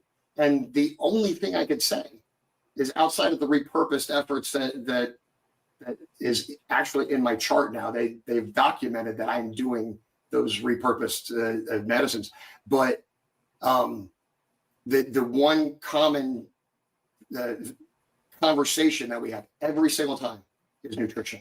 And that is, I'm sitting in, just like you said, in the infusion room when everybody's getting their chemo. They're filling you with brownies and cookies, and I mean, literally, it's you're putting poison into you through your veins and poison into you through your mouth. So it's just, we're digging our grave with a spoon. I mean, and you know what? It doesn't even matter how disciplined you are. Like you say that you've been doing this for years, and which is great, because I know that you're not you're not in deprivation of carbohydrates. You're not in deprivation of glucose. Your body's releasing that stuff anyway. So, you know, your glucose. And so you're getting everything that you need to get. You're doing everything that you need to do. But for me, with this addiction, it's a slippery slope. Like you said, you stray a second and then bam, you're off to the races, right? Like it's like from one extreme to the next. So I have to rely on this intermittent fasting and just complete withdrawal, right, and omission of any temptation, you know. So I'm with you. You mentioned earlier, so I know you're not doing a carnivore diet, but is that something you've ever considered? And I'm not trying to sell you on it. No. I wanted to talk about this. Oh my God, I've been rambling all this time. And really the whole reason why I wanted to do your podcast is so I could talk to you about the carnivore diet. Yeah, we should circle back. So I do now what I consider like a ketovore diet. So because of my situation, I love meat, but I need the roughage to kind of push things through, you know? And so if I eat meat one day, because I intermittent fast, I'm only eating the one time, right? So if I eat meat one day, you guarantee I'm eating a salad the next day. You know, like I don't take any medicine to control my bowel movements or anything like that. I was in an ileostomy bag for a while and they reversed all that. So now I completely am like, my plumbing is, I don't want to say the same as everybody else because I'm missing some parts, but it flows the same way. And so I have to control that with nutrition.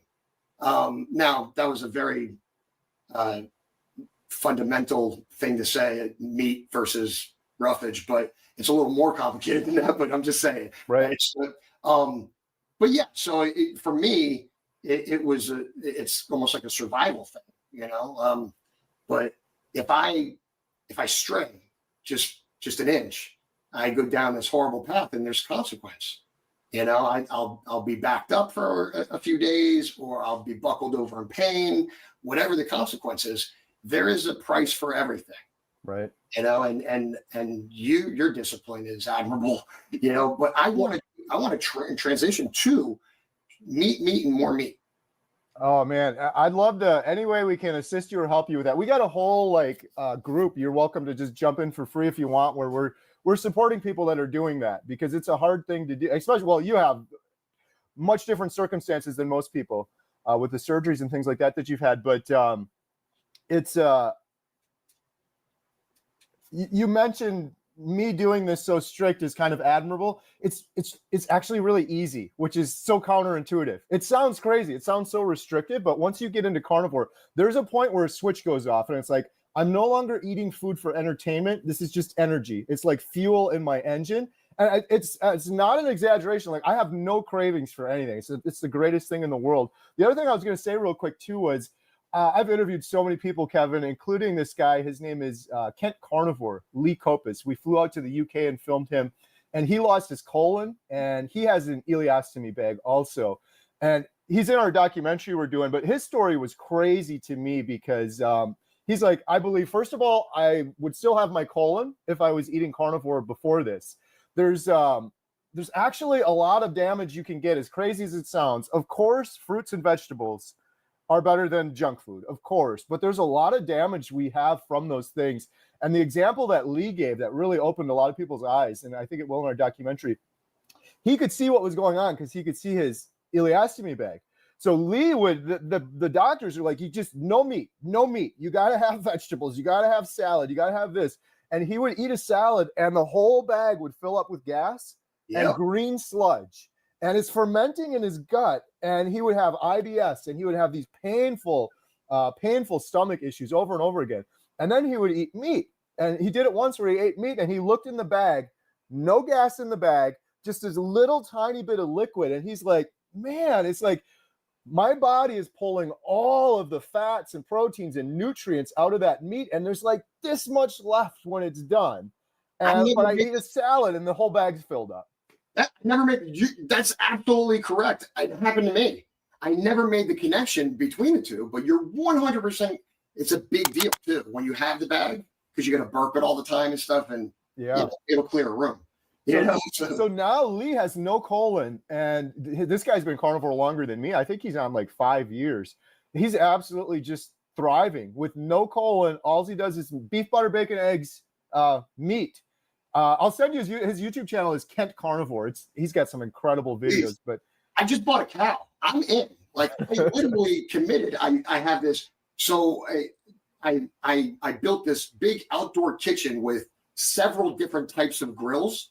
And then I just ordered a cow. Nice. Oh, dude, I'm in. Like, I am 100% committed.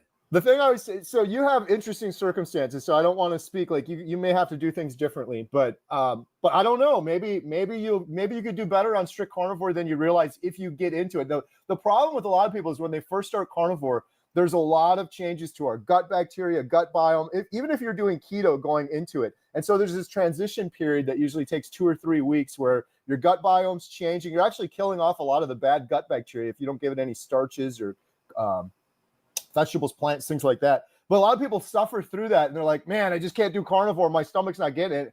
And they're just not getting over that little bit of a hump. You get over that hump, and it is smooth sailing. Like I've talked to thousands of people at this point, and it's just like the healing really starts, and you're not those cravings that go away. That's been the biggest blessing. It seems so restricted, but it's the most liberating way of eating. I don't even think about eating anymore. I mean, I really appreciate a big ribeye. But it's not like that addiction anymore. Like you're jonesing for more of that kind of thing. So I'm in. Awesome. Kevin, I wish we had more time. I would love, you have an open invite, my friend. I'd love to do this again sometime. I do a lot of live streams too. I don't know if you ever want to do one of those, but where we can do this live and people can post questions, but I want to dig into more with you if we do another video, more of your journey and stuff. There's just so much. I just interviewed for the 3rd time yesterday a gentleman, Anthony Haydick. He has stage 4 GIST cancer, and he did a little bit of chemo, and it was just killing him. And he's going the natural route now, but he's doing a lot of supplementation like you are. And now it's making me think. I'm not sure if he's doing fenbendazole or not. I think he might be. But I'm definitely going to send him this video and talk to him some more. He just went skydiving yesterday. He's like, he's living his life to the fullest. He's incredible. Awesome. That is awesome. Kevin, where can people find you? And if they want to learn more about the protocol that worked for you, where can they learn more? Beating Cancer Today is a group page on Facebook. You could direct message me on Facebook if you want. I respond to just about everything. Sometimes it takes me a few minutes, but I'll get back to you. And beatingcancertoday.com is the website. And Fortified with Kevin Hennings is a podcast, and also Beating Cancer Today is also another podcast that I do both also. And I do public speaking, and I'm kind of all over the place schedule wise, but I am oddly always available. So I love it. I could tell you do the public speaking too, because you're a good storyteller. You had me on my edge of the seat there. I will have a link in the description below for everything Kevin just mentioned. And Kevin, I'll shoot you an email afterwards too, because there's quite a few people I've been talking to that might be good interviews on your podcast as well. So I'll send some of those folks your way also. That'd be great, man. Thank you. Thank you, Kevin. Appreciate you. Have a good day. All right, brother. Thank you. So you find out that you have chronic Lyme disease. Walk me through that process of making this album simultaneous with your Lyme journey. I didn't have to creatively think about how to write this album because I was living it. There was lots of nights of deep burning, joints crushing. It brought me into a place of full surrender because I didn't know what else to do. How important was the emotional healing in the healing of the Lyme? It was the key. The pain that we experience is an aspect of the inner child that is wanting affection and attention. Sometimes pain serves us in that way, and I realized that hell is the path to heaven, and this pain and this suffering is almost a necessity so that we can experience liberation. Rumble, that's the sound of hope. Moving mountains with the way you go. You can't remove the pain if you refuse it. Just show me how you use it. So show me how you So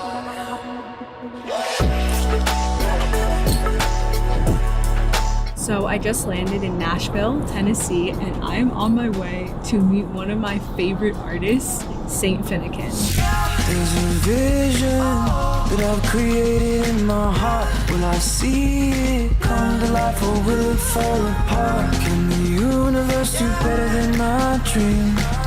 She said let it go and see. So I discovered Saint Finnegan through Instagram, and when I came across his music, I was like, who is this person?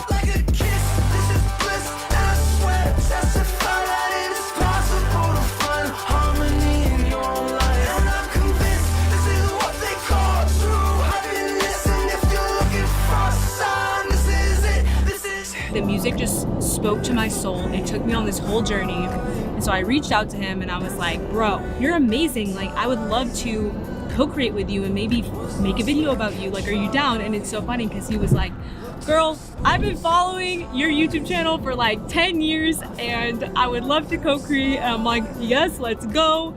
And here we are.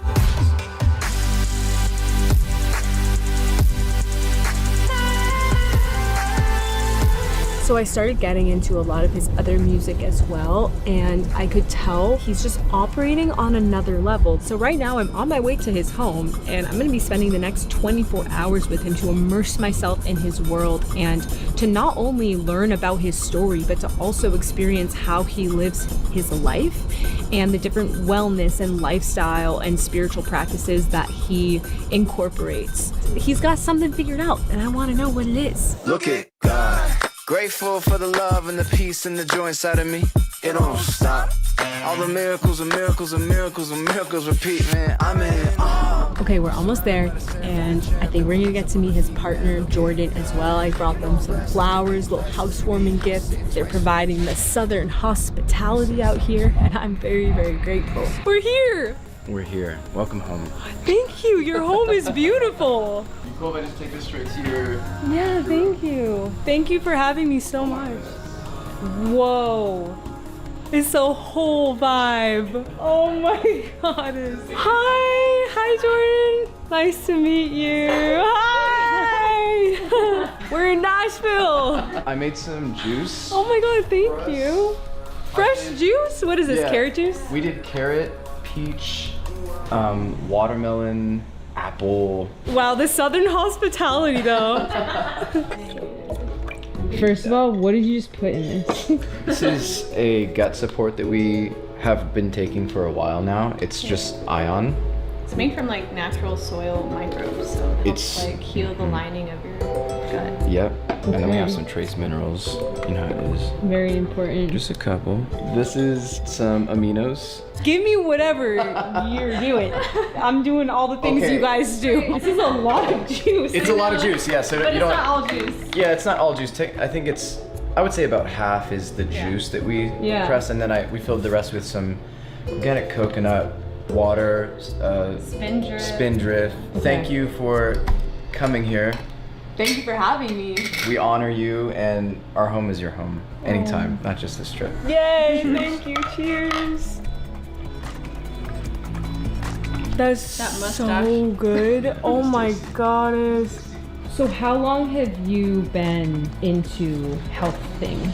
I had a sister that passed away from cancer, and it like almost rattled me into like a very health conscious, like, okay, what's this disease? What's illness? To the root, what are these things? And we became, you know, super conscious of where we were sourcing our food. We started falling in love with like actually cooking, and we fell in love with herbs. So we started to cultivate a lot of that intention behind anything that we're putting in our body, you know, as it brings life to us and light and nutrients. So yeah, we've been on this journey for probably 5 years of like being really conscious of what we allow in our body. I'm already so inspired. I'm like, you're already changing my life. Speaking of changing your life, I have followed this woman for, I'm not kidding, a decade. And now you're in my living room drinking the sacred juice. I'm so excited to like co-create this. We're gonna have so much fun. There's so much we're gonna dive into, and yeah, I mean, thank you for welcoming me. He's eating is that honeysuckle? Like the red berries. That's so cute. So this is what we've been doing for the last like 4 hours. We've just been like drinking tea and talking about really deep life topics. And what are we doing? Talking about balls. Please like, explain. I've spent an ungodly amount of money on healing modalities and treatments and stuff, and I've recognized that some of the most profound things that have really made a huge impact on my life and in my healing journey with my body are literally simplest things. Where's the black orbit? Things that open up my fascia and help me rehydrate my fascia and relax my nervous system. This gun, I think that little gua sha over there, it's like, these are the things. This is like the best night routine ever. You put this on the floor and you lay on your stomach on it. Yeah. And you lay for like 30 minutes, And 20 you 30 breathe, minutes. breathe into your... And it releases that psoas muscle that is very closely tied to your nervous system. So when you release it, you're actually putting your body in a rest and digest state. So I'm gonna put that ball on my psoas and then we're gonna go to sleep, and then tomorrow we're gonna see more of your life. So keep watching.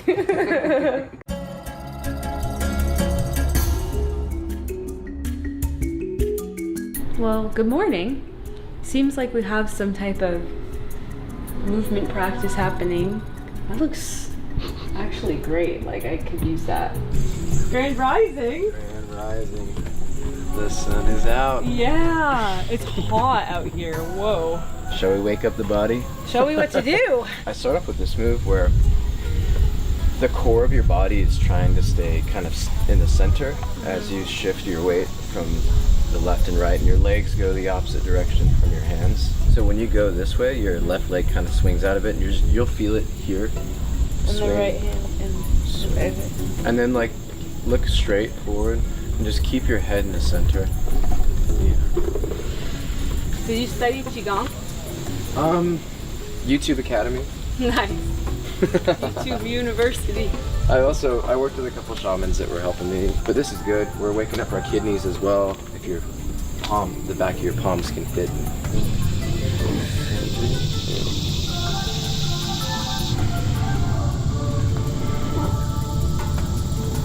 We kind of want to do like sporadic hitting. We'll go to the arms.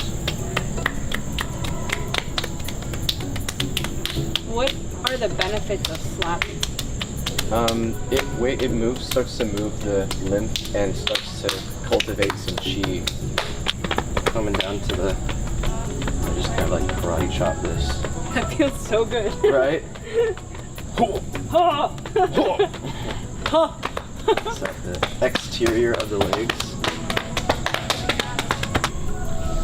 They're a trembling horse. What's that?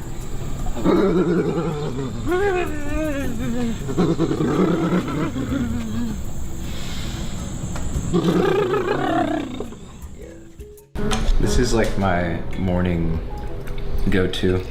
Okay. Good for the tummy. Morning elixir. And looks like we have many things here. We have lemon. What do we got going on? How long have you been having this drink every morning for?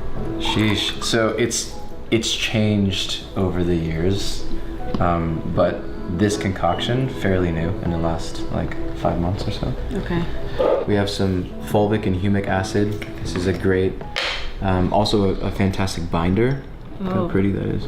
That's beautiful. It's like earth, like literally like earth dust. But what exactly is this? Where does it come from? Yeah, this is like pure earth, like soil, fulvic and humic. So really good minerals, and also acts as an amazing binder. So it's kind of like a charcoal type of thing? Yes. Okay. Yes. And then this is a company called Des Bio. They're amazing. This is just like a kidney and bladder support. I just do a couple of drops. And then we have some cold infused marshmallow root. This is high silica. And silica is really good for hair, and skin. What else? Silica hydrates you on a molecular level. This is the morning beverage. Yay. Cheers, my friend. Cheers. Thank you. Absolutely.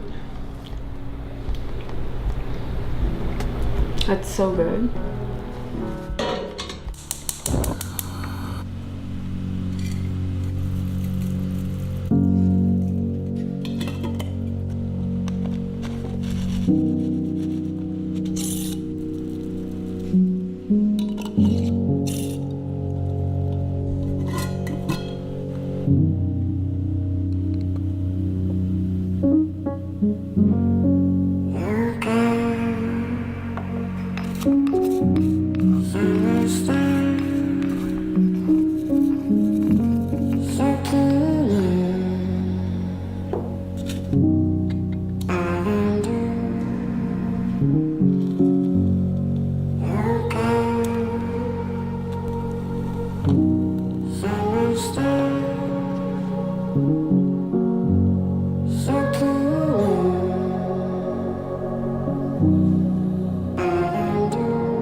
What happens when we treat life like a ceremony?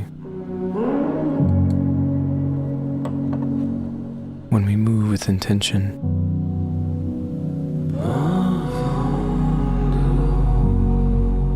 I can tell you what happens. Time starts to fall away, along with our doubts, along with our worries. And the essence of heaven begins to reveal itself.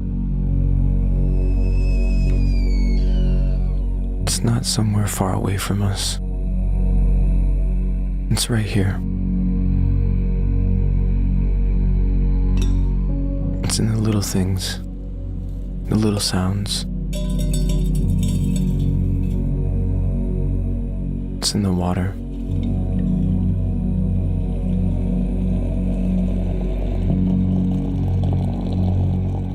It's in the patience.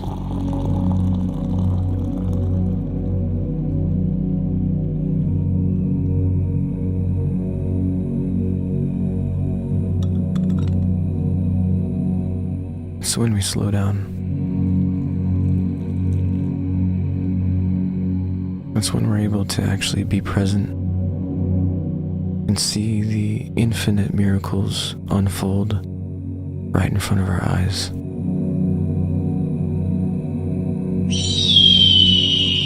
That's heaven.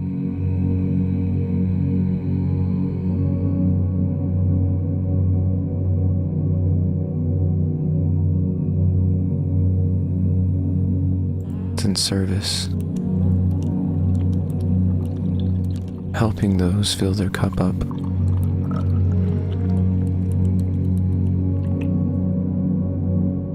While knowing the value of filling my own cup.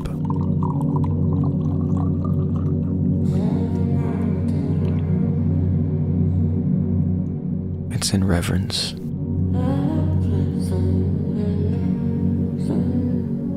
Heaven is two friends sitting at a table, enjoying a cup of tea, exchanging smiles in stillness. That's my heaven.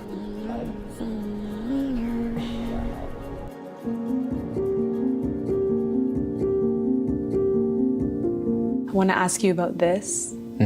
This beautiful plant that just unfolded. What is this and what's the story behind it? This is the Rose of Jericho. And so this particular plant is referred to as the resurrection flower because it never dies. And so if you saw that it was dry prior to us putting the tea on it, it will stay in that state without liquid, but then when you put liquid on it, it opens up.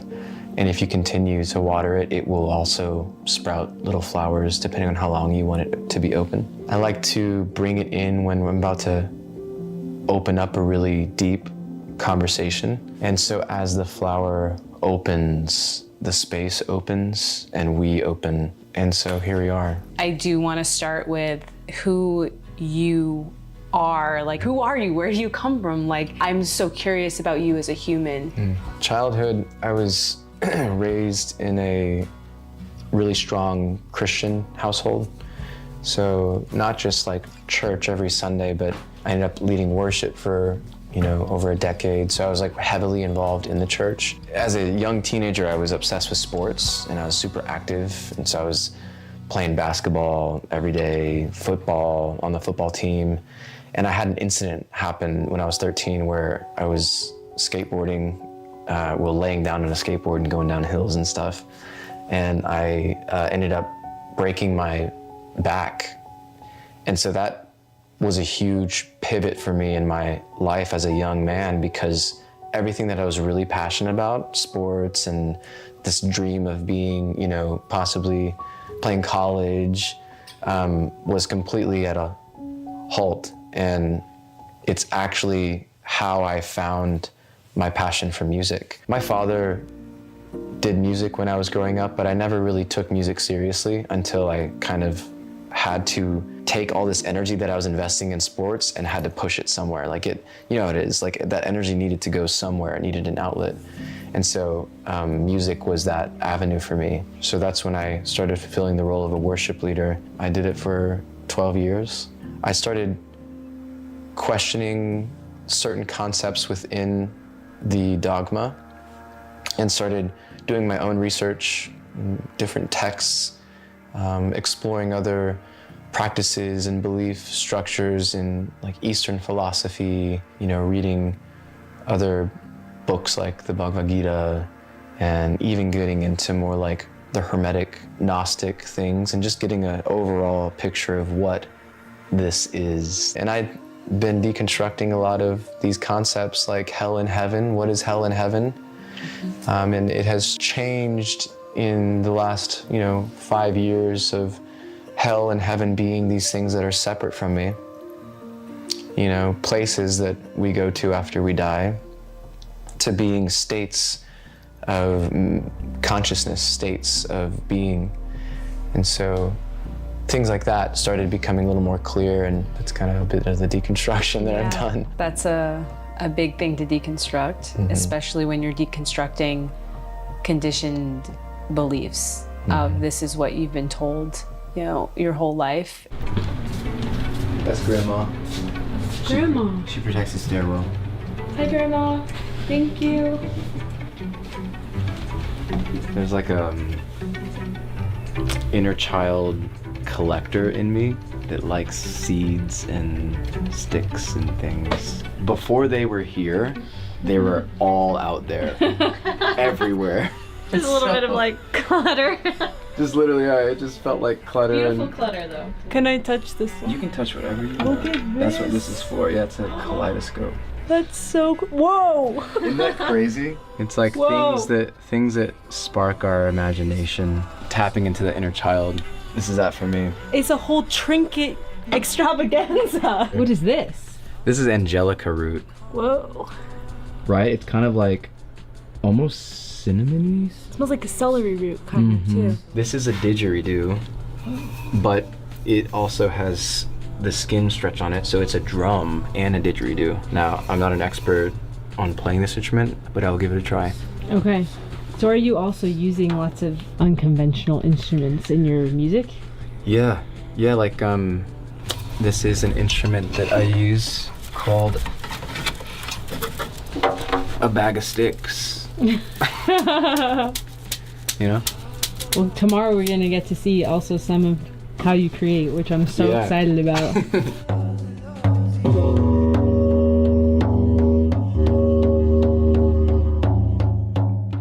Whoa. I've never seen a didgeridoo like this. Have you been doing art your whole life? Yeah, I would say so. When I was a kid, I used to intentionally color out of the lines, and I think my art teachers absolutely hated that.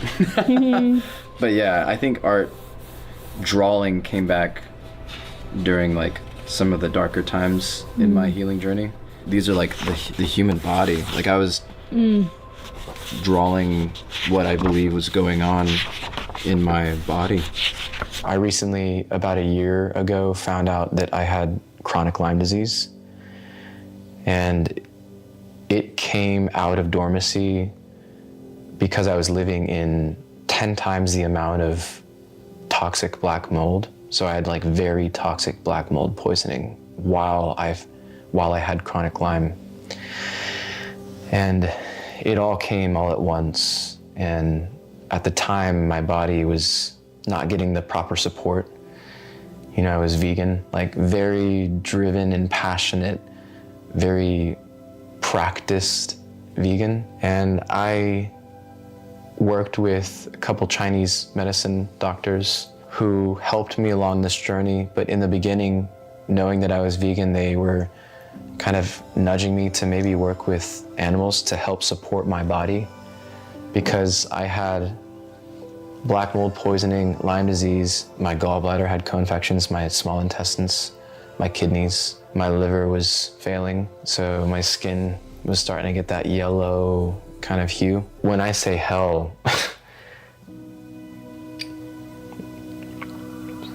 there was lots of nights of deep burning, you know, in the body, nerves, stinging, joints, feeling like they're crushing. It was vicious.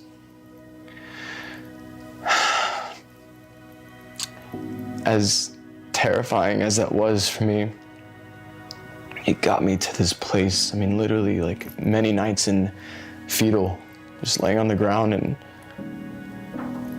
crying, screaming. It brought me into a place of full surrender because I didn't know what else to do. I surrendered concepts and ideas that I had thought were concrete for the rest of my life. It's funny that sometimes pain serves us in that way, and I realized that hell in many ways is the path to heaven, and this pain and this suffering in many ways, not all cases, but from what I've learned, is almost a necessity to fully get to a place of surrender so that we can experience liberation. I suffered 8 months because I was holding on to this concept of like, I'm not gonna eat animals. Even though my doctor was like, every time he was like giving me grace, but he was like really trying to notion like, your body's failing, your body's giving up. And it broke that belief. I started working with animals, bone broth, fish oil, and then started slowly incorporating eggs, and my body was just absorbing, and I was getting my B vitamins in, the B6, B12, you know, I was doing injections just because my body was like needing a huge shock of support. And so I started learning through this Lyme, through this hell, my personal hell, that these things are tied to beliefs and concepts that keep us in pain and suffering. And I would have never thought that my belief on being vegan was blocking me from something. And again, this is not a blanket statement. This is like my personal thing. I'm not saying everyone should eat meat. I'm not saying everyone should be vegan.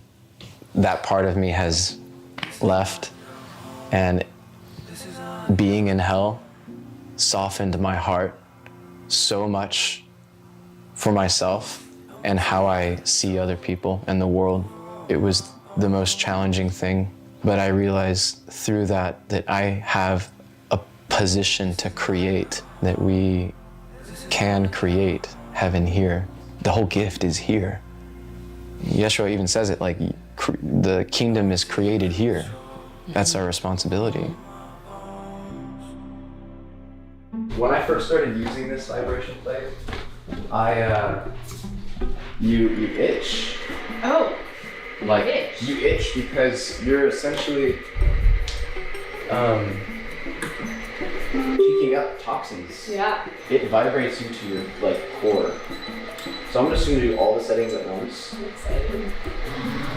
Just a slight bend in the knees. This is fantastic in the morning for lymph drainage. Yeah, this is so fun. Yeah. Oh my gosh, it feels amazing. I just feel like it's healing my body. Try one more thing. So sit like, mirror me and sit like this. Whoa!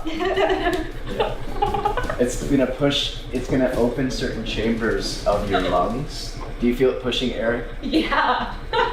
Yeah.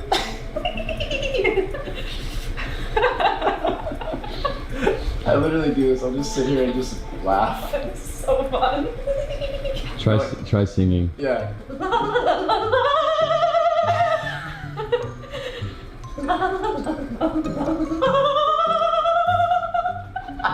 sounds like an dolphin. Yeah, it's like they're riding on a horse.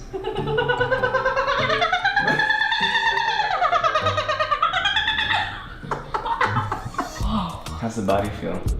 That was incredible. Right. I need to be doing that every morning. Are you gonna do yours now? Yeah, I guess I can. Yeah. So I have a bunch of tools that, see these metal bars you can hook these tools into?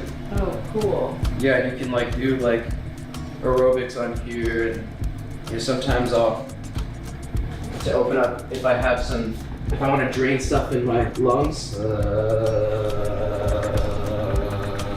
This is my favorite though.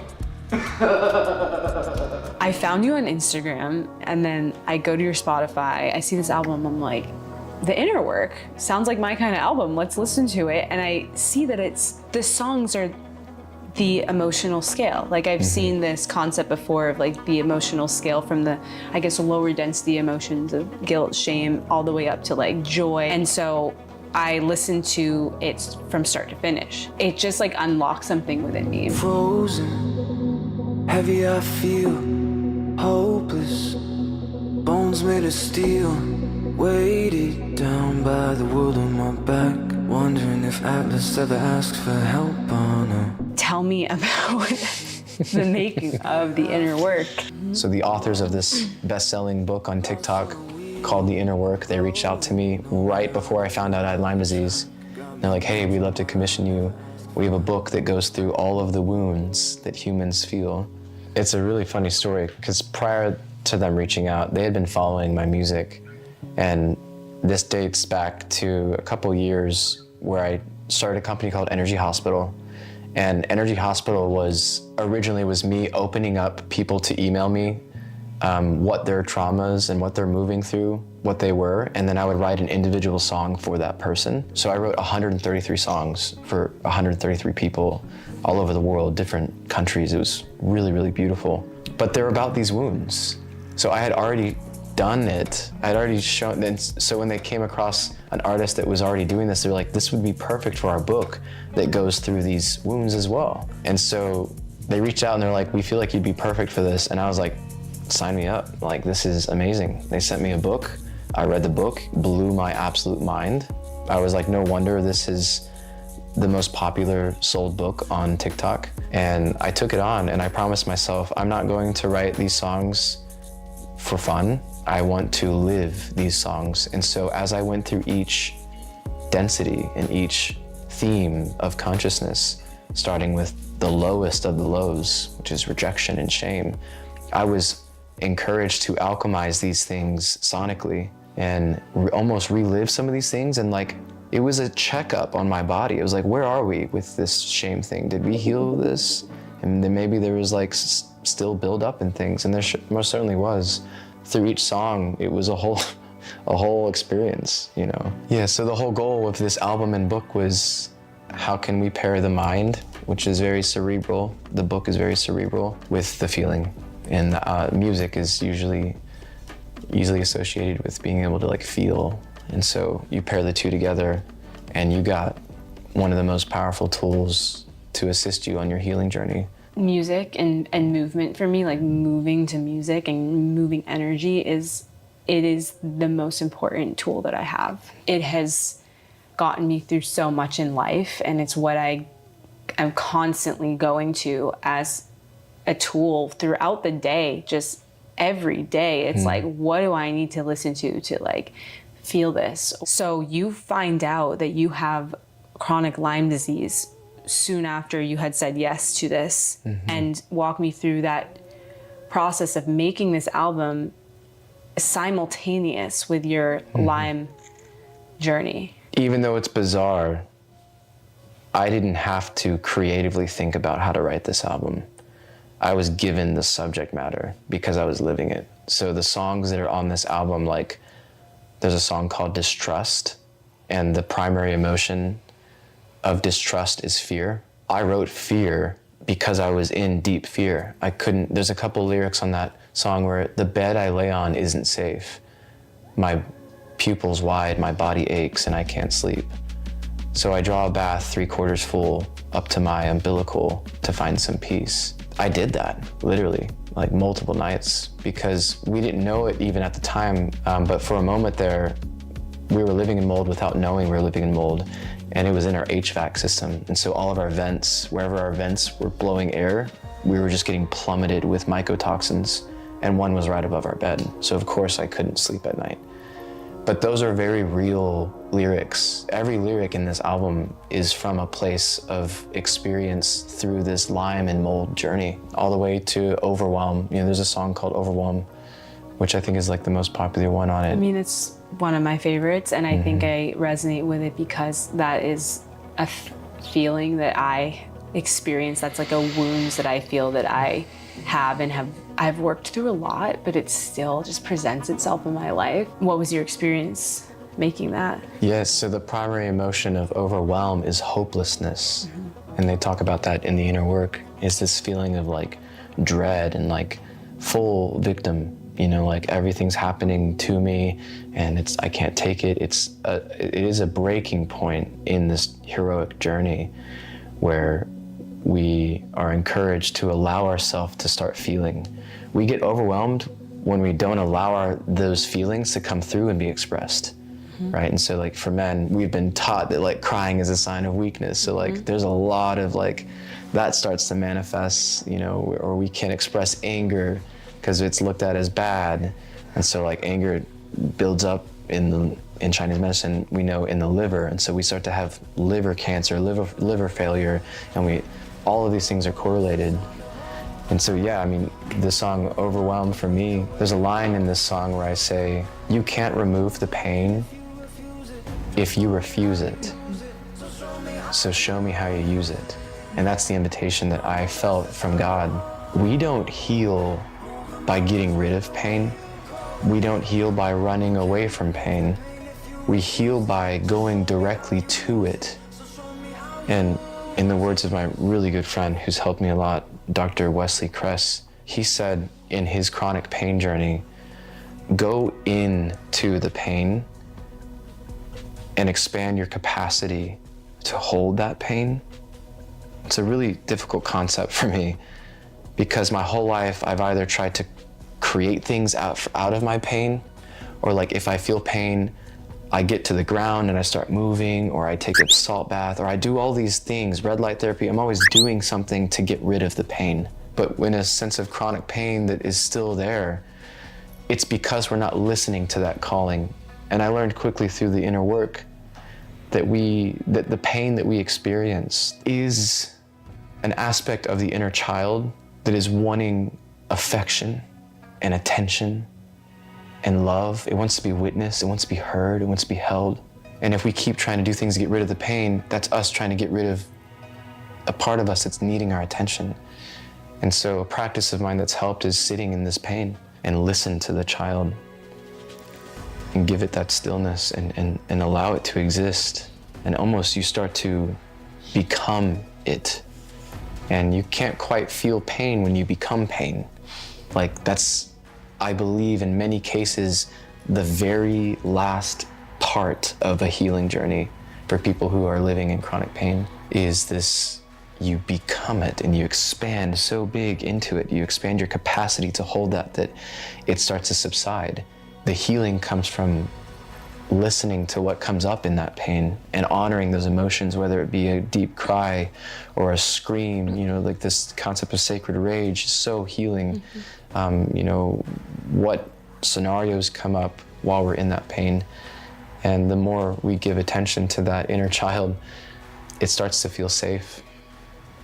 When the inner child feels safe, the nervous system starts to balance out and you get out of this fight or flight. When the nervous system starts to neutralize, the fascia starts to relax, and this is where full liberation happens and real healing can occur. How important was the emotional healing in the healing of the Lyme?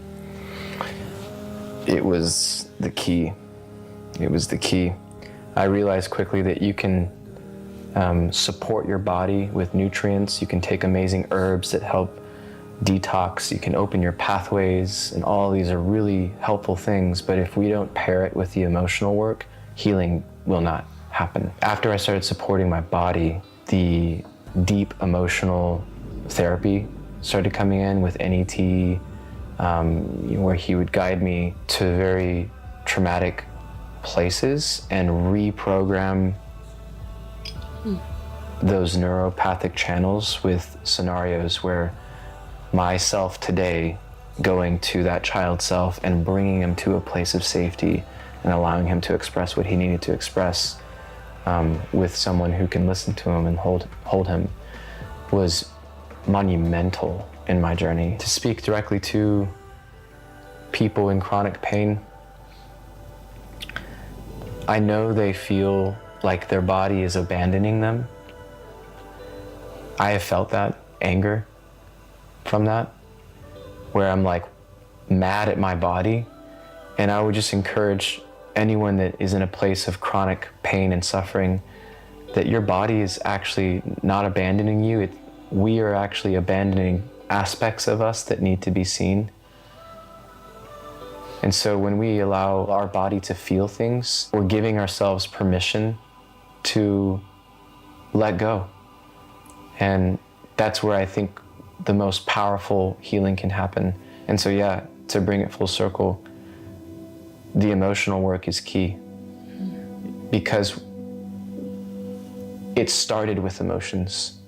Just because it's physical, like you don't heal physical by healing physical.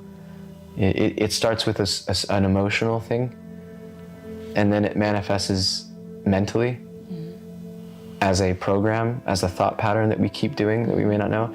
And if that's not taken care of, it will manifest as a physical thing. And that is what disease and illness is. We need to go back to the mental thing. And in order to go to the mental thing, we need to go all the way to the root of this, the root cause, which is something happened at some point where you weren't acknowledged, seen, or loved unconditionally. It's usually those three things. And when we take care of those, then we start to help the emotion come out. And when the emotion comes out, then we're able to retrain our brain to not go into this victim mentality. We change the brain, the body follows. What is this oil?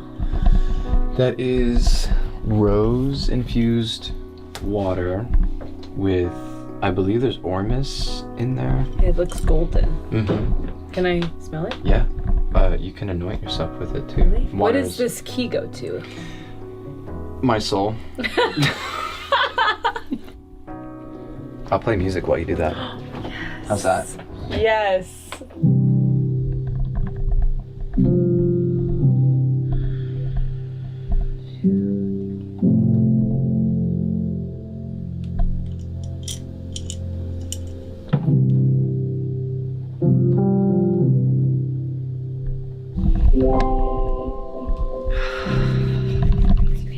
Great job. How do you relate to like inspiration and like I'm sitting down to do my work and like The balance. create no matter what? There's this thing that I say, it's just like honor the flow. I've been on both ends. I've been in the end of just like, I'm only gonna create when I'm really inspired. And then I've been in the end where it's like, I'm creating because it's a job and I need to meet my quota and I need to complete these songs for these people. And the best advice I can give is, it takes a little bit of both. There needs to be a little structure, and sometimes when you sit down, you don't want to do it. Sometimes just getting in the chair and getting into it, that's the hardest part when you don't want to create, is just getting into it. Once you get into it, things can start to come in, and then you'll start, surrendering to that flow. So if you're gonna come in here and start a session from nothing? Like where did you start? Every song's different. Sometimes I'll scroll through samples and find like a voice that I really like of an effect. Or sometimes I'll sit down and play chords and find an effect that I really like. And I'll literally just start with a chord progression.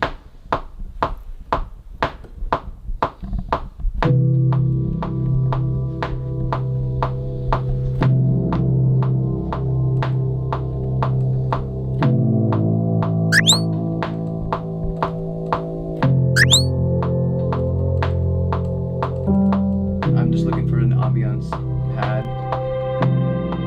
Throw a compressor on it.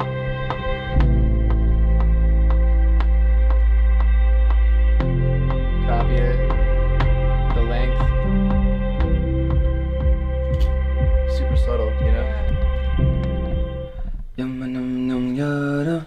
Yum-a-num yada. Yum-a-num-a-num yada. Yum-a-num yada. Yum-a-num yada. Yum-a-num yada.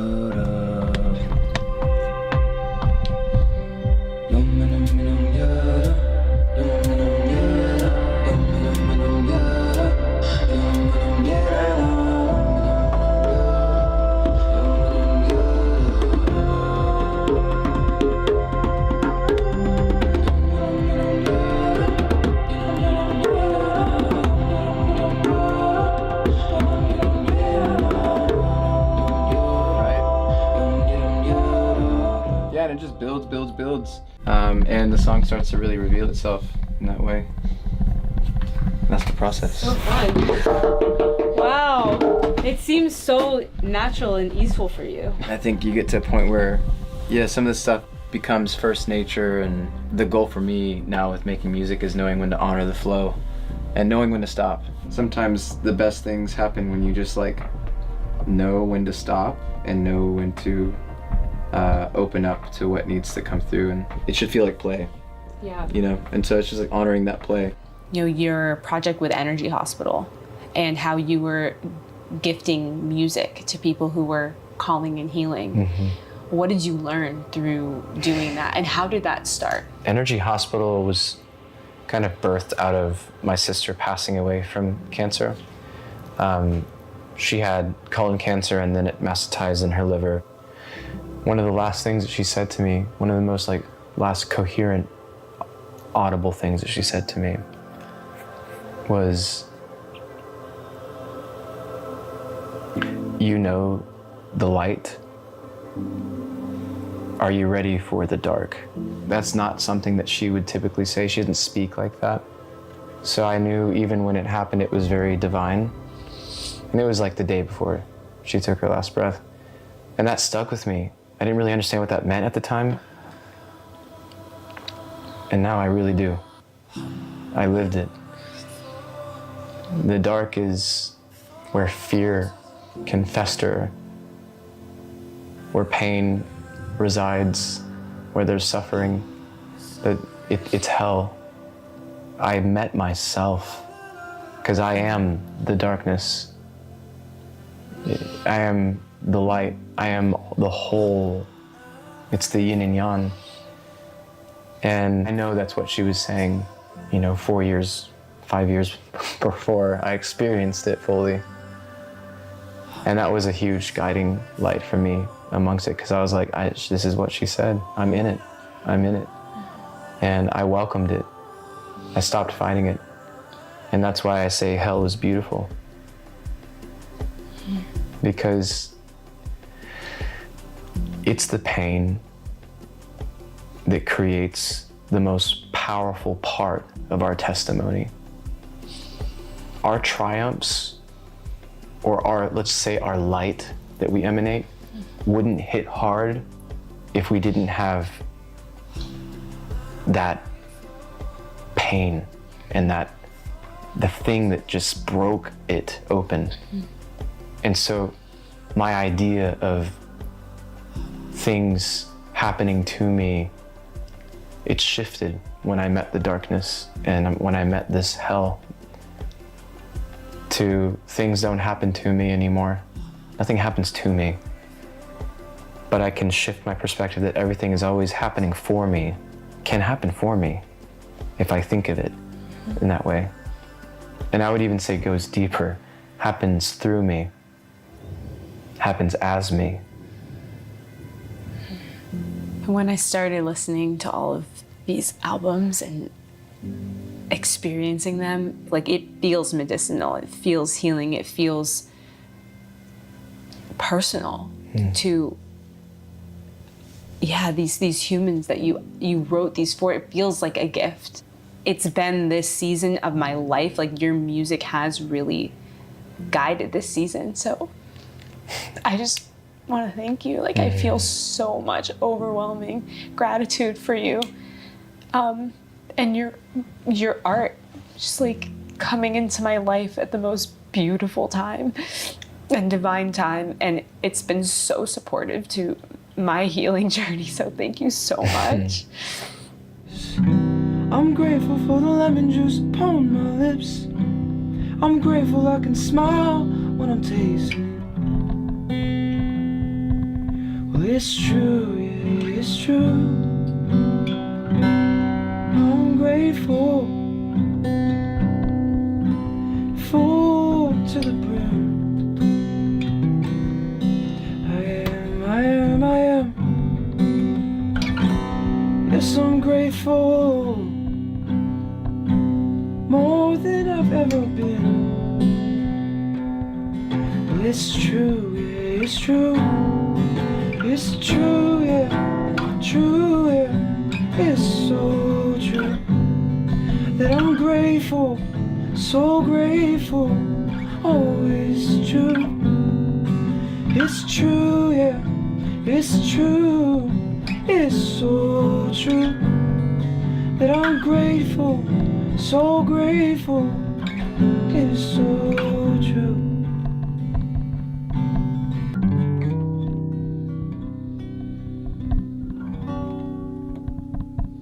Like, what would we do without you being in your, you know what I mean? Like, the world needs you in your full gifts and sharing your art. This is a way that you get to share your art that's impacting so many people.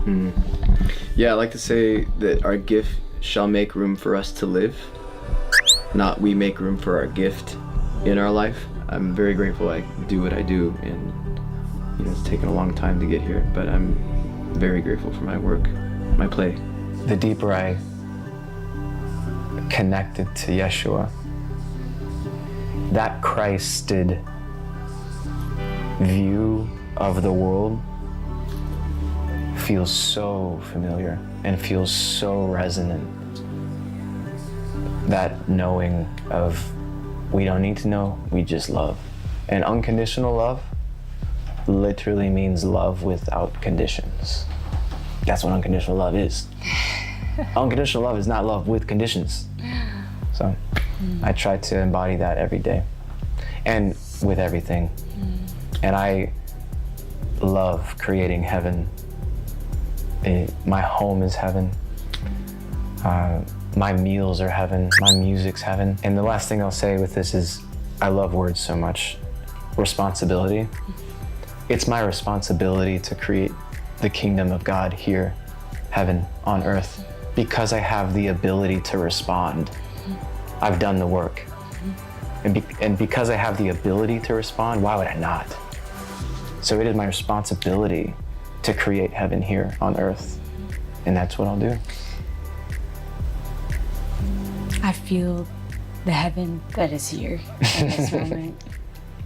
Just tuning into like the reality of this present moment of being welcomed into your sanctuary of a home, to have this exquisite tea being poured and this beautiful rose of Jericho and the candles and the incense and the frankincense and the love in the space and the creativity and the safety and the deep presence and doing what I love.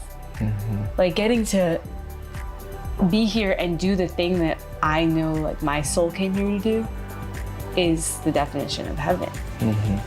So thank you for co-creating this moment. Wow. Cheers, my friend. Thank you so much. Well, Quite an eventful day. Sure was. Thanks for welcoming me into your world. Such an honor. It was a blast. Go listen to his music. It will change your life. That's it for this episode of Skylife. Thanks for watching. The adventure continues. Bye. Bye. This is what I wanna feel. All the way you know it's real. This is where I wanna be.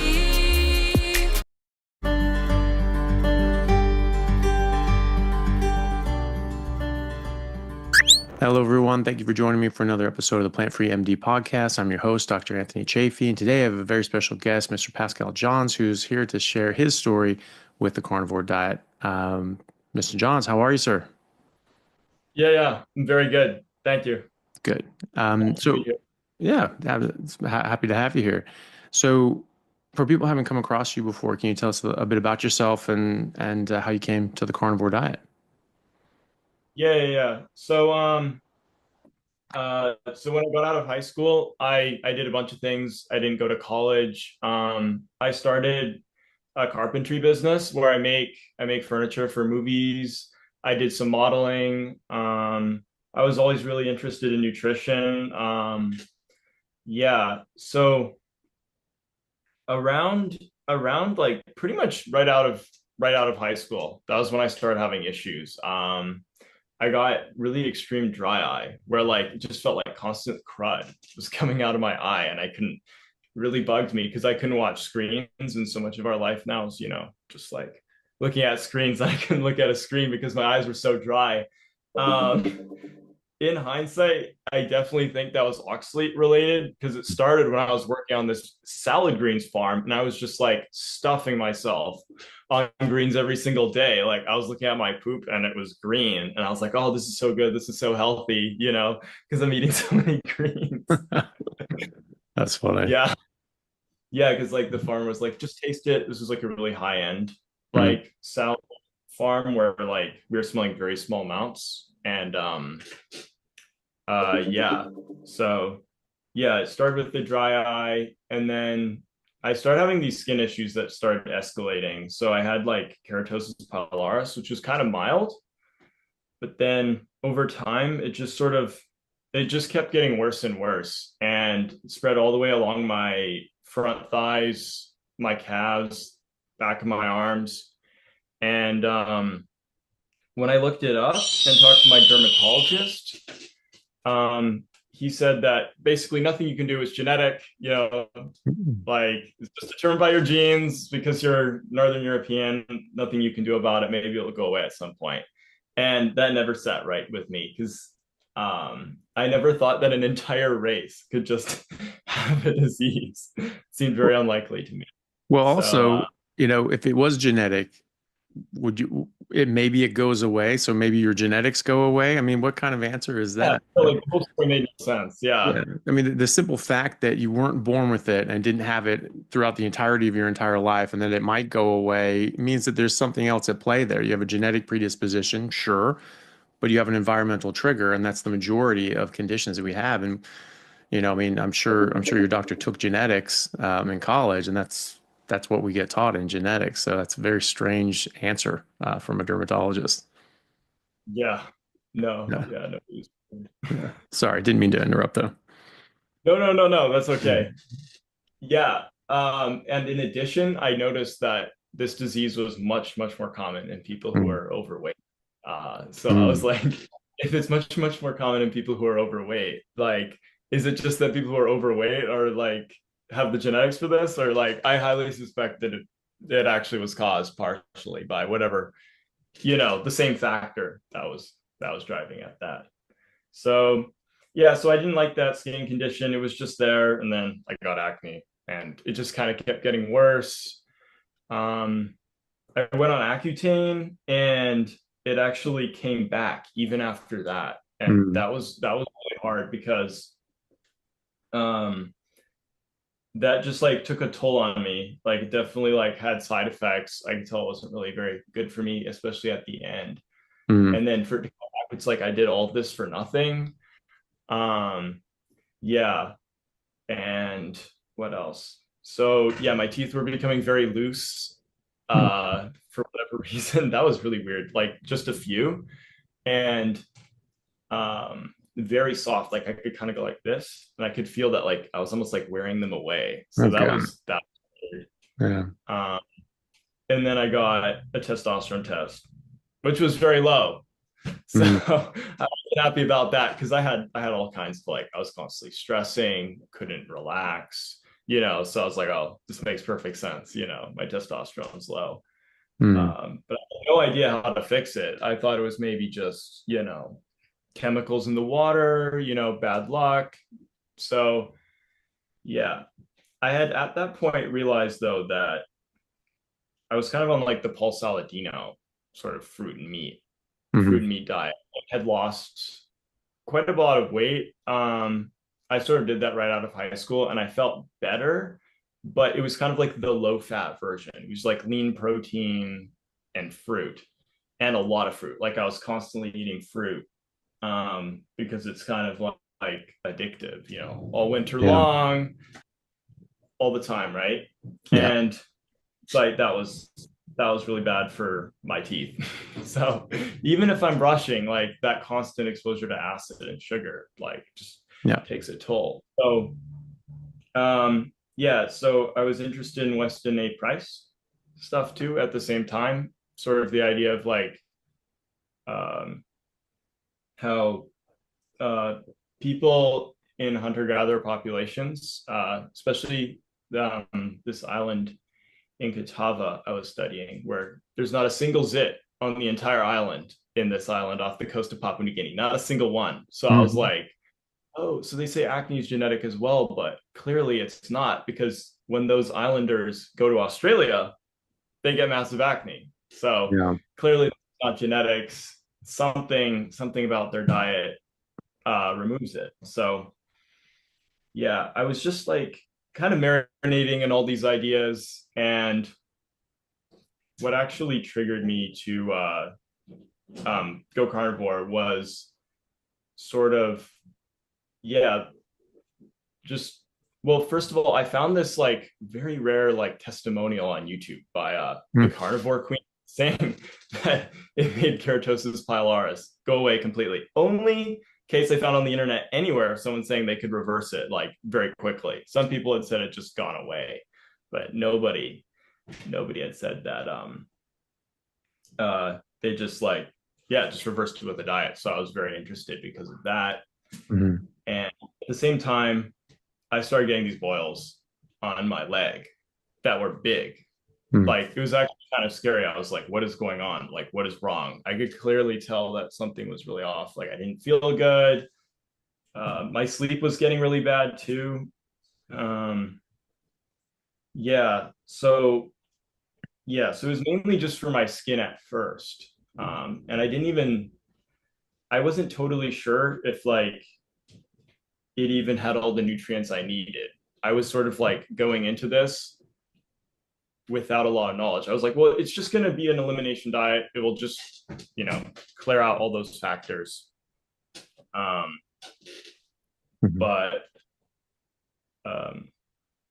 once all those factors are gone, I can just add things back. And I knew grains, I knew processed food was bad, and I never was eating a lot of that beforehand, but I figured I'd add back fruit. I figured maybe I'd add back rice flour, things like that. So but within like 2 weeks, I just like felt like way better. So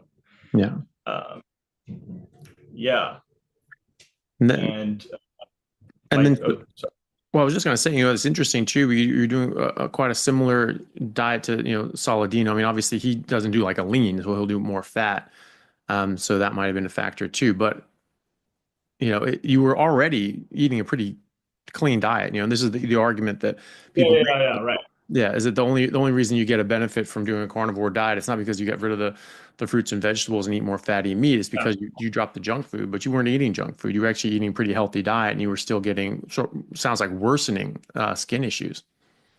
Yeah, exactly. That's what I like to talk about. It was like I was literally just down to vegetables, lean meat, and oatmeal, like the perfect diet, oatmeal and gluten. That was what I was doing. And like it was just dropping the oats and the vegetables that solved everything. And I was also eating waffles on weekends because you got to eat like some junk in moderation, I Yeah, guess. exactly. Right. Yeah. That's Everything in like moderation, including heroin and genocide, as long as it's in moderation, Yeah. Yeah, no, I've talked to a lot of people. They're like, "Oh, you got to eat it in moderation," but it's like, what do you mean You, this you in don't. moderation? It's like, Yeah. well, this is my moderation. Like I'm moderating this. Yeah, yeah. Yeah. You don't have to eat poison in moderation. You actually don't, The idea of eating everything in moderation means that you haven't the first clue about human nutrition, and you have no idea what the human body requires from a nutrient profile, and you just need to do the shotgun approach and try to just eat everything and hope that everything shakes out, you get enough nutrients. That would be fine if there was nothing bad on this earth to consume. But there's actually more bad things to consume than good things to consume. And so while you may get some nutrients eating fruits, vegetables, oats, etc., there's nothing essential that you won't get from meat. So you don't have to do that. But you also get a lot of the toxins. You also get the bad with the good. And so having that everything in moderation approach is not helpful from a nutrition standpoint because it just means you don't know what you're supposed to eat. If you know what you're supposed to eat, just eat that. And saying that, well, you can eat bad things, just don't have much of it. Okay, fine. If you want to eat bad things, I don't. If you want to do heroin, you should probably do it in moderation. You shouldn't do it every single day. But the problem is it's addictive and it becomes an everyday thing. And so do these addictive food substances. And if you just recognize heroin or alcohol or cigarettes or fruits and vegetables as containing things that aren't beneficial to your health. They are deleterious to varying degrees, obviously not as bad as some things, just fruits and vegetables, which a lot of fruits and vegetables will kill you if you eat them. So they're actually worse than heroin. They're worse than alcohol. They're worse than cigarettes. Of the edible ones that we eat, most of which are treated. You don't just eat them raw. They're not edible raw. Like most beans and legumes are not edible raw. They have to be cooked and treated, or else they are toxic, acutely toxic, and put you in the hospital, could kill you. So recognizing that there are harmful things in there and saying, well, I don't want to put toxic things in my body, that's not a problem, actually. That's being responsible with your health. People say that, well, that's orthorexic. You're being too good. Well, really what you're doing is you're making them feel bad that they've got shitty diet and behaviors and addictions, and you're making them feel bad. And so they want to bring you down so that they feel justified in eating garbage. Well, I don't want to eat garbage and I don't want to do heroin. That would be the same as if they're saying that, people that don't shoot meth, are, equivalent of orthorexic for druggies. It's just like, oh, you should be able to do it in not doing any drugs. That's obviously going way too far. It's like, yeah, if you're a drug addict and you want to justify your addiction, I could see that argument. But I'm not a drug addict and I don't want drugs in my system and I don't want cyanide in my system. People say, well, there's not that much cyanide in almonds. How much cyanide do you want in your body? I'd like zero, thank you. And so brushing it off is like, oh, you'd have to eat 40 almonds a day, every day, to build up enough cyanide to cause significant neurological and thyroid damage. Like, that's not that many, especially when you think of the fact that doctors actually recommend and have been recommending since the 90s that people eat 35 to 40 almonds every day in order to bring down their cholesterol, because the phytoestrogens in almonds and plant fats tell your body not to make as much cholesterol, so your cholesterol levels go down. So they're telling you to take an actual toxic dose that's long-term exposure will cause toxicity, neurological toxicity, and thyroid dysfunction. So the exact prescriptive amount of almonds and how much doctors tell people to eat every day is the exact amount that will cause long-term neurological harm and thyroid dysfunction, as well as multi-organ dysfunction, because it destroys the functionality of your mitochondria. So that affects every tissue in your body. So, it's not actually a bad thing to say, yeah, I don't want any poison in my body, thank you. And it's not an eating disorder to actually want to be healthy. It's an eating disorder to say, well, I'll eat garbage things that are bad for me, but I'll just do it a little bit. That's dysfunctional eating by definition, because you're putting things in your body that don't belong there aren't necessary, and cause harm. That's disordered eating. That's dysfunctional eating. And it's the same. We use food in the same way that we do drugs. And no one's ever, you say we should eat everything in moderation, everything's okay to eat. That advice has come directly from the processed food industries, directly. They're the ones who fund the dietetics associations. They're the ones who fund the diabetes associations. They're the ones who fund the eating disorder psychologists and things like that, and do the teaching. They say, no, everyone should eat everything. You have someone who comes in with anorexia and they're trying to be healthy and they're not eating fatty meat because they're told that's going to make them fat and sick, but they don't want to eat any of the fruits and vegetables because it makes them feel like garbage. Then they don't eat anything, right? And they say, no, you can't leave here until you eat everything. Not whole foods. They have to eat junk food. They have to eat donuts. They have to eat cookies before they let them out of the hospital. I've worked with these people and I've seen them from the inside. And I actually have friends of mine who are psychologists in the eating disorder world, and that is what they say. That is the teaching, that they are not allowed out of the hospital until they are willing to eat junk food. Right. So, the idea that you have to eat things that are harmful to you in moderation, and that's okay. It's not. I mean, it's better than eating a lot of it, but how many people are able to do it like in moderation? It's still harming you, but it's not good. It's not, you're not supposed to do that. So there's a lot of things wrong with that eating in moderation thing. Yeah, especially things like gluten and dairy in a few places. It's like these tiny amounts, like, can cause tremendous inflammation. Like, I was consuming those waffles and I always felt really tired. I actually gave it to my friend who I later found out was gluten intolerant, and he felt so tired. He was just out after eating these waffles, right? He just sat on the couch, like he couldn't do anything. And I was like, maybe these are not so good for me. That made me question. I was like, maybe these are causing problems. And they were a major problem. And I was eating in moderation, like once a week. People would consider that in moderation, and like my brother had eczema, and he found that even traces of gluten will bring back his eczema.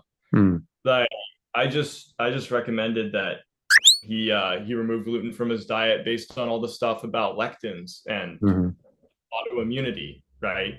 Gluten appearing to be one of the biggest lectins, that trigger these things. So yeah, and gluten can cause leaky gut as well, and that opens the door for all these other lectins, toxins, and even bacteria and other pathogens to get into your circulatory system that would normally be kept out by your intestinal lining, right? But you get these sort of gaps in the tight junction, and you get leaky gut. And so now these things can pass through freely when they're not supposed to be able to, and then they get into your body, and then they can cause all sorts of damage in your body. So, and I see that every day in my practice. I have hundreds and hundreds of patients right now with autoimmune diseases. And over the years that I've been doing this, literally thousands of people with autoimmune disease have completely reversed it, or at least significantly improved it to the point that most of them will come off medication, if not all of them will come off medication.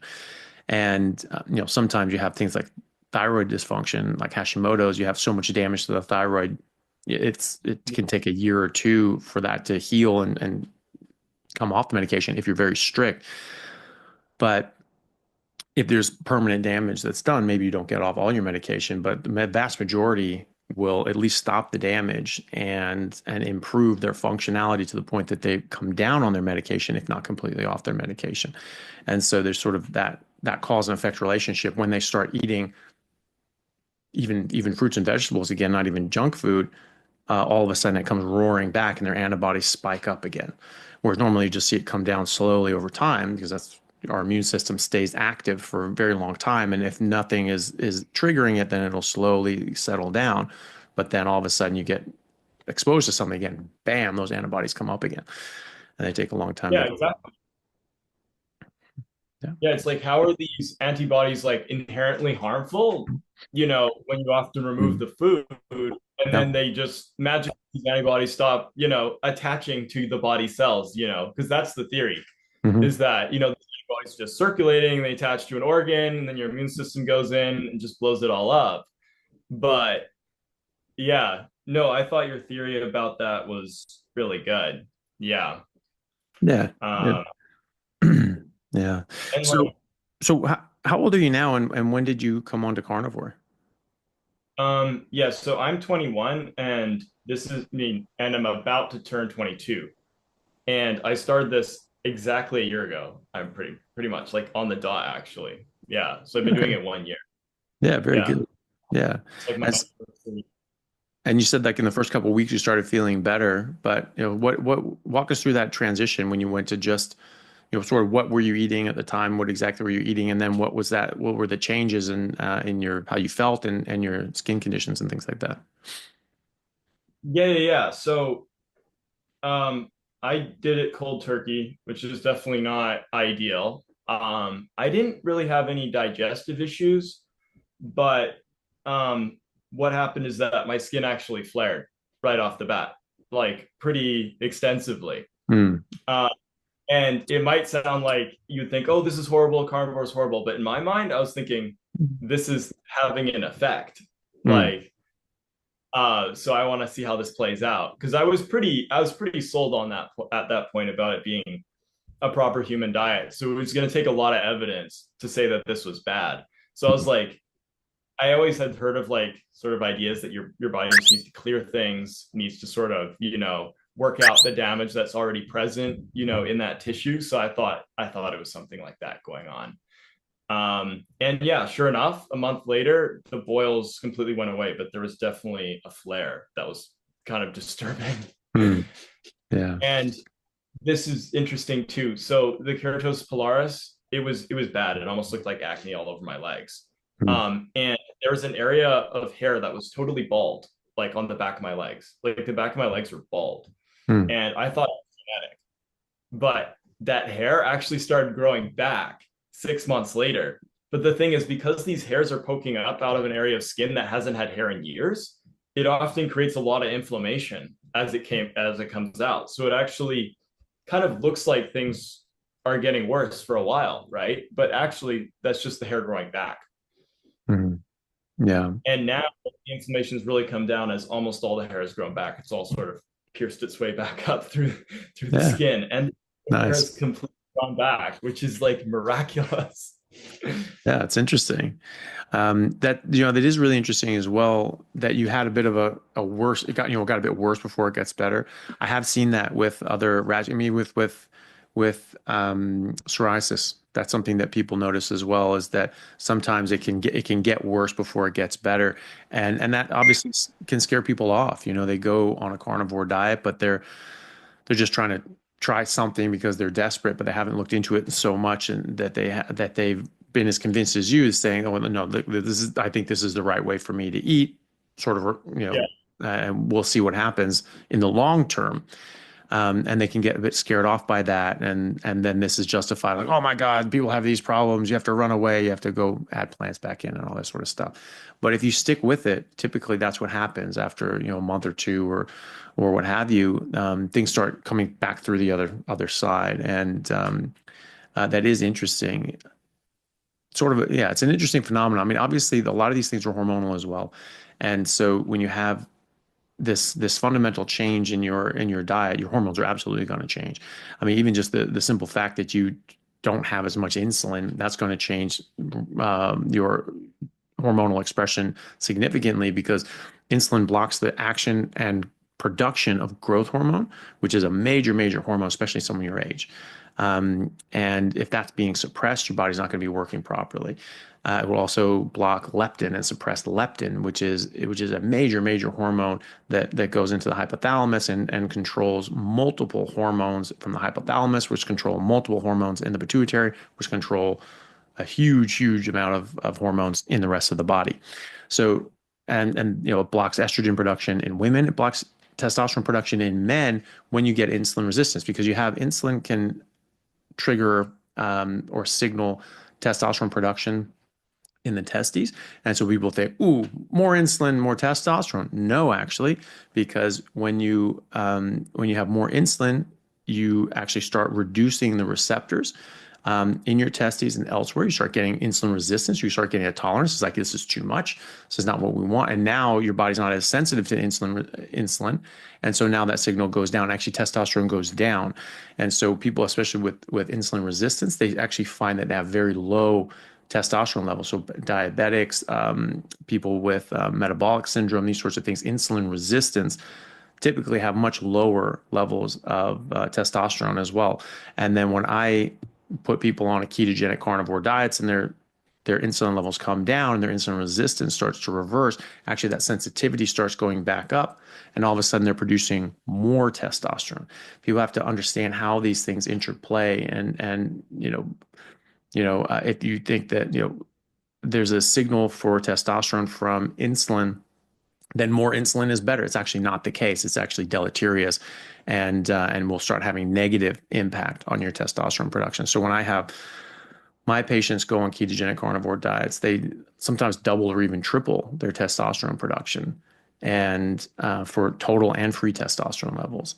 Even athletes, I've worked with athletes. I've interviewed Ryan Talbot. He's a NCAA 3-time All-American, NCAA Division I decathlete. And his testosterone level nearly doubled in the span of a year by going on carnivore. So that's obviously going to be a big impact for his athletic performance. But from a skin condition, from these boils, from acne and things like that, it's also tied up in your hormones as well. And so when you're changing your diet, this is also changing your hormones, which is also going to change that expression, affecting your skin conditions. And you sort of have to wait for things to sort of level out after a few months before you sort of get to a stable place. And that's usually when the skin conditions start to settle down. Same with women. They might see disruptions in their periods, in their menses, for the first sort of 3-4 months. But then after 4 or 5 months, it's generally very stable after that, and usually improves and becomes much more regular. So that's interesting that you had that experience, but that's sort of my thinking as to why that could have been. Yeah, because my testosterone actually tripled, verified by a blood test. There you go. I don't know if you know who Dr. Yates is, but he actually made a YouTube video about it. Dr. Who, sorry? Dr. Abs. I'm not sure if you know who he yeah. is. I know Dr. Abs, yeah. Yeah, it went up by 3x. So nice. I always thought that low testosterone might be like a coping mechanism for high degrees of inflammation, because we know that testosterone makes acne worse, right? When you're prone to it. So it could be that your body's actually trying to prevent your acne from getting worse by keeping your testosterone low. So it could be potentially that, once I started this, my testosterone skyrocketed, and that made all my skin conditions, worse. And then after a bit, everything leveled out. That was sort of what I was thinking in my head, but it's just a theory, right? Well, it's whether that's the exact cause or not, it's certainly feasible, and either way, that's what happened. But the good thing is, and for people listening, is that it can get worse before it gets better. It's likely hormonal reasons for that, but it typically does get better, and that's a really important thing to remember as well. And these other things get better, like your testosterone increases and renormalizes back to because your age. I mean, you should have testosterone sort of screaming out of your ears, and so 290. And my sex drive was almost non-existent. It was at 290, and it was almost non-existent. Like, had all the symptoms. Yeah. I mean, and that's the thing. I've seen that in late teenagers, people in their early 20s, men in their early 20s, and I had one patient who's sort of different numbers in the U.S. and also in Europe and in Australia. So this young man was in Australia. So, but his free testosterone for a healthy 25-year-old man should be between 600 and 900. If you're earlier in puberty, actually could be higher than that. He was 18, so he actually should be on the high end of that at the very least. And his free testosterone was 180. Right. So it should be above 600 at the minimum. Right. And just 2 months into it, he was nearly 500, so he had sort of 2.5 times increase, and he wasn't even strict. he was eating a lot more meat and a lot more fat. So that's going to improve your cholesterol. Cholesterol is the precursor to testosterone.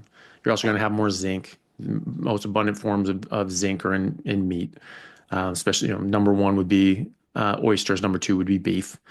And you need zinc to make testosterone. You're also now reversing a lot of the insulin resistance. That's going to improve testosterone, as we discussed before. And there's a few other things as well. I'm actually going to do a post on this, sort of all the different mechanisms that go into this. But either way, even though he was just eating a lot more meat and eating a lot less of the junk, and also the phytoestrogens and the hormone disruptors from the plants and all that sort of stuff, that's going to cause a huge burden of harm to your testosterone production in men. And for all these different reasons, even though he was having sort of, he'd have rice, 2-3 days a week or some other things here and there, was eating a lot of meat, but certainly wasn't 100%. Wasn't even 100% ketogenic all week long. It was just most days, maybe, a couple nights a week, he'd have some rice or something like that. But even then, his testosterone level shot up, nearly 2.5 times up. So imagine, and that's just 2 months. And so imagine long term, and imagine if he's actually strict with it. It's going to make a huge difference. Yeah. And like people who have inflammatory bowel diseases like Crohn's or ulcerative colitis, they almost always have very low testosterone. So it could be that a lot of people have low grade inflammation in the gut, reducing their testosterone as well. Like, because I've heard of a lot of stories of people, cutting out gluten, cutting out sort of the most inflammatory things for the gut, and their testosterone just skyrockets. But I totally agree with what you're saying too. Like, I think animal fat specifically is like a huge, huge lever. Like, if you're not getting at least 100 grams, I would say, like, your testosterone will be being hurt by that.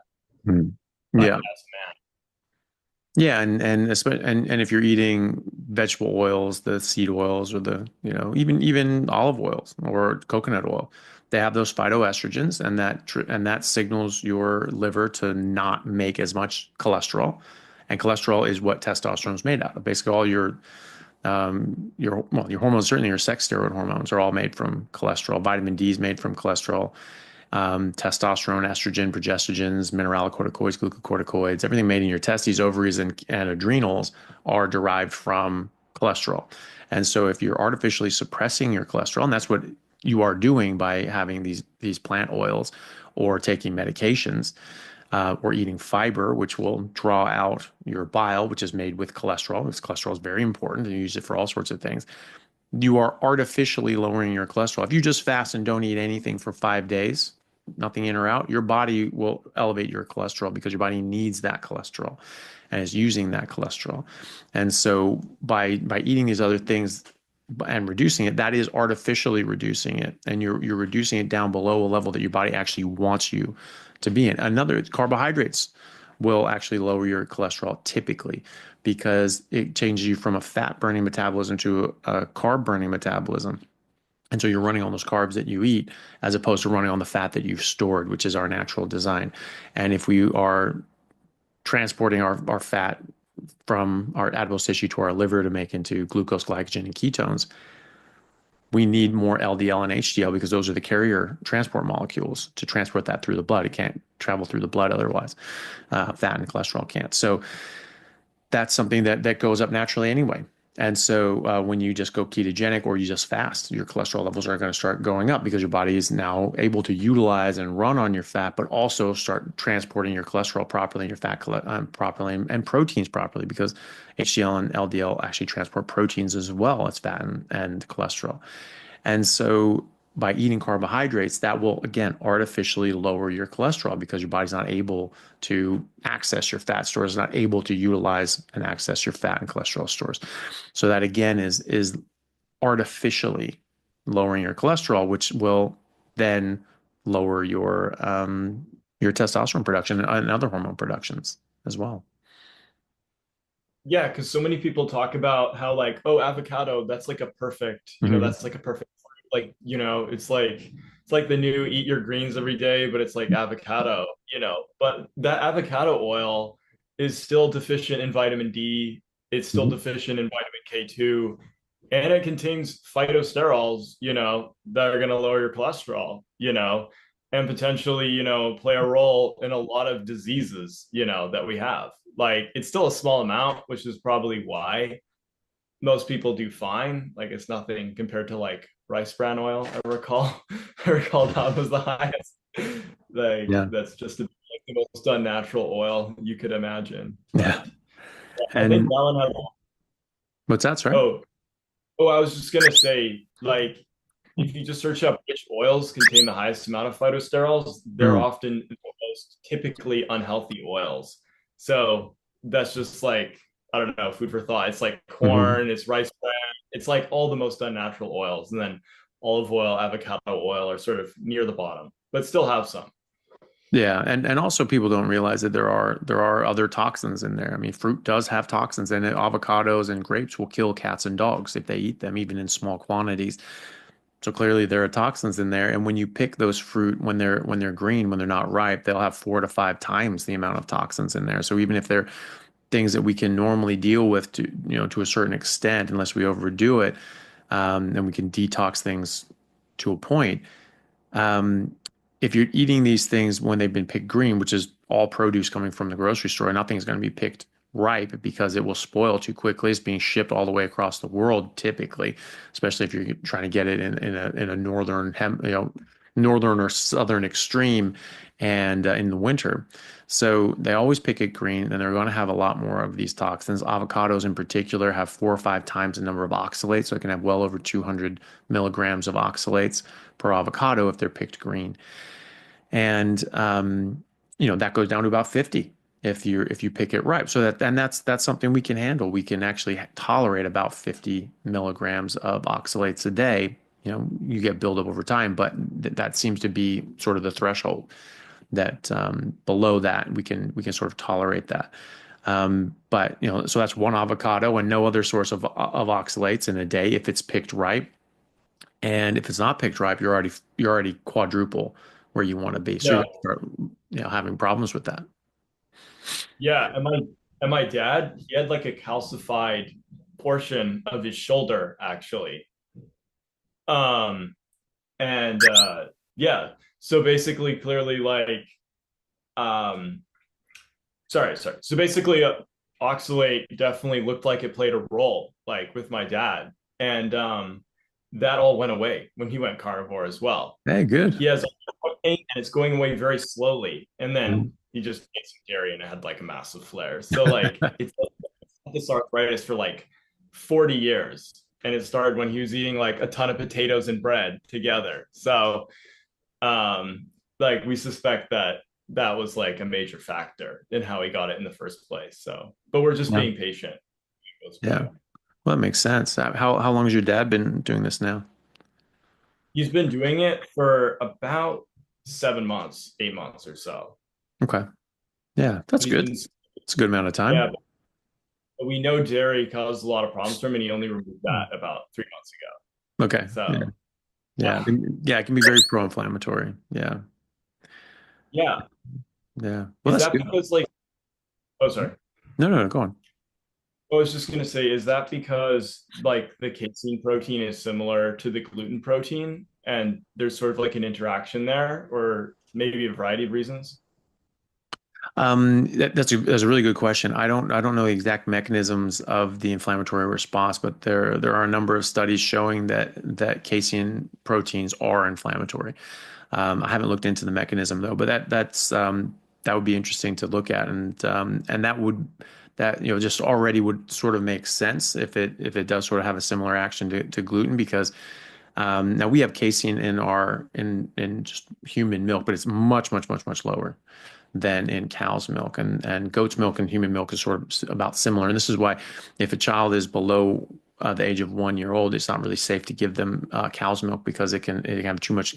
Certainly not, as a main staple of their diet, because that casein can actually build up and cause sort of an overload action, can be life threatening. So there's definitely something there. it'll be interesting if it did have a similar action with the gluten, because it does seem to cause leaky gut as well. And so gluten can cause that, casein can cause that, glyphosate can cause leaky gut. There's a lot of things that cause leaky gut, but casein can. And so there seems to be some sort of inflammatory mechanism. A2 milk is much less inflammatory than A1 milk, and the A2 milk is the sort of the type of milk that we were getting from cows sort of 12,000 years ago, 12,000 years ago, when we started domesticating cattle for their milk. And so that's sort of what we started, getting used to, and people build up a bit of a tolerance to in some areas. And but it's still inflammatory. It's not completely uninflammatory. It's just less inflammatory than the A1. But also drinking milk, you're going to raise your carbohydrates, you're going to raise your blood sugar, you're going to raise your insulin. Just running on carbohydrates actually causes oxidative stress and free radicals to form from just burning carbs in your mitochondria. They send off free radicals, and cause oxidative stress. So ketones are just a much cleaner burning fuel. And so when you are running on carbs, that will increase your inflammation, your oxidative stress. And just your blood sugar going up. That's pro-inflammatory, especially for arthritis. It can that glycation can actually damage the cartilage, and so that's it can damage all the blood supply and because it's in your bloodstream, so it's damaging the arteries and veins and things like that. But it'll damage the capillaries and start reducing blood supply to certain areas, which will cause damage to your organs. And because you have such little blood supply to your cartilage in the first place, you really can't afford to damage that any further. And but it also damages the cartilage itself. So we see when we're taking out bits of cartilage, when people have like a joint replacement or just have a bunch of loose, dirty, damaged cartilage that they're sort of vacuuming out, they look at that, it's heavily glycated. It's heavily damaged by sugar. And even in discs, when you take out damaged discs, degenerative discs from the spine, or parts of a disc, like a ruptured disc is compressing nerves, and you have to take that out to relieve the neurological compromise, that there are studies showing, they have studied that and found that they're just full of sugar damage. That takes years. I mean, it's not going to be like you drink some sugar and you're like, oh, it's damaging me, I'm glycating my shoulder. It makes it worse. But that would be the acute inflammation. But long term, that is a major, major contributor to arthritis and cartilage breakdown. I mean, or you can have direct damage. I have physical impact on my kneecaps from doing kickboxing since I was 14 that damaged the cartilage on my kneecaps. I have no other cartilage damage in my entire body. I have no other arthritis anywhere else, even long career in sports, because I basically never ate carbs. I was carnivore for most of my career inadvertently, and just sort of naturally stayed away from high carb diets. I was never a believer in carb loading before a game. I never felt as good as if I even fasted. Like I often wouldn't eat dinner at all the night before, and I certainly wouldn't eat the day of a game. Even if it was a nighttime game, I wouldn't eat the whole day. And or if it's a tournament, just no, I'd never eat on the day of an athletic performance. And so I just felt better like that. So, thankfully I just sort of naturally steered away from those things that could destroy my joints. I have like these marathon runners that are just sucking down carbs and gels, and they're just absolutely destroying their joints, and they're going to be just, in a bad way for the rest of their life as a result of that. Yeah, that's what I find funny too, because people like hold up athletes like they're the healthiest people out there, and then you're like, oops, these athletes are getting diabetes often. And it's like, wait, I thought exercise is what prevents you from, getting diabetes. It's like there's no amount of exercise that's going to combat like the damage from slamming these energy gels, and carb loading, just eating like pounds and pounds of pasta before marathons. And a lot of these marathon runners I'm thinking about specifically, like they're inducing massive, massive stress from this very endurance oriented running, so that probably plays a role too. But yeah. Well, yeah, the high impact from running, if you're doing sort of heel strikes, is whether that barefoot running sort of thing is sort of taking is gaining popularity because it's a more natural way for our body that's how we're not born with shoes. We didn't evolve with shoes. And so, people, running typically you'd be more on the balls of your feet because you wouldn't be running over, sort of hard ground, striking your heel first, and that puts a lot of impact down the joints, down in the knee and in the hip. If this were your leg, you're sort of hitting down with everything straightened out. You're taking your cartilage is not supposed to take impact, right? So it's supposed to have this joint and this flex. So when you're running on the balls of your feet, your knee is striking when your foot is striking when your knee is bent and your hip is flexed. So you're sort of cushioning sort of that spring motion. You're not taking a direct damage to your cartilage. And so that seems to be bad. And that I've always done that because all the sports that I've ever played were sprinting sports. I was always on my toes. I was always at a sprint. I was always, in that that more natural way of running as well. So that can absolutely do it. And if you're carb loading, your blood sugar's 200, maintained because you run this marathon and you're doing these heel strikes, mile after mile, you're going to cause a lot of damage. Yeah. I was talking about like diabetes in addition to joint pain though. Like the elevated cortisol from all that marathon running can pretend a lot of the energy gels. And the sugar, like metabolic syndrome and things like that. Yeah, absolutely. Well, they are. I mean, and that's showing up in these studies. With Professor Tim Noakes and others that are studying the difference between ketogenic athletes and carb athletes, and they find that as you get more keto adapted, typically past 6 weeks to 3 months, the keto athletes are outperforming the carb athletes not only in distance but also sprinting, anaerobic, and strength, critical power sort of lifting tests. So any way you can move your body athletically, the ketogenic athletes are outperforming the carb athletes. And in addition to that, the carb athletes are all pre-diabetic. And that's what they found. These elite world-class athletes, they're all pre-diabetic or even diabetic. And then there's like, well, what the hell's going on? So, I mean, you talk about your longevity as an athlete. It's never going to happen. I mean, there's like people that, in the NFL or other sorts of sports, and they do steroids, which really damages their health long term, especially in the amounts that they typically would use them. And you can die from these things. You have very permanent damage to your body and your organs, etc. For the rest of your life if you abuse these things, especially certain ones that are worse than others. And but to them it's just like, well, look, I've got, this is my job. I need these to perform or even to get into the NFL in the first place.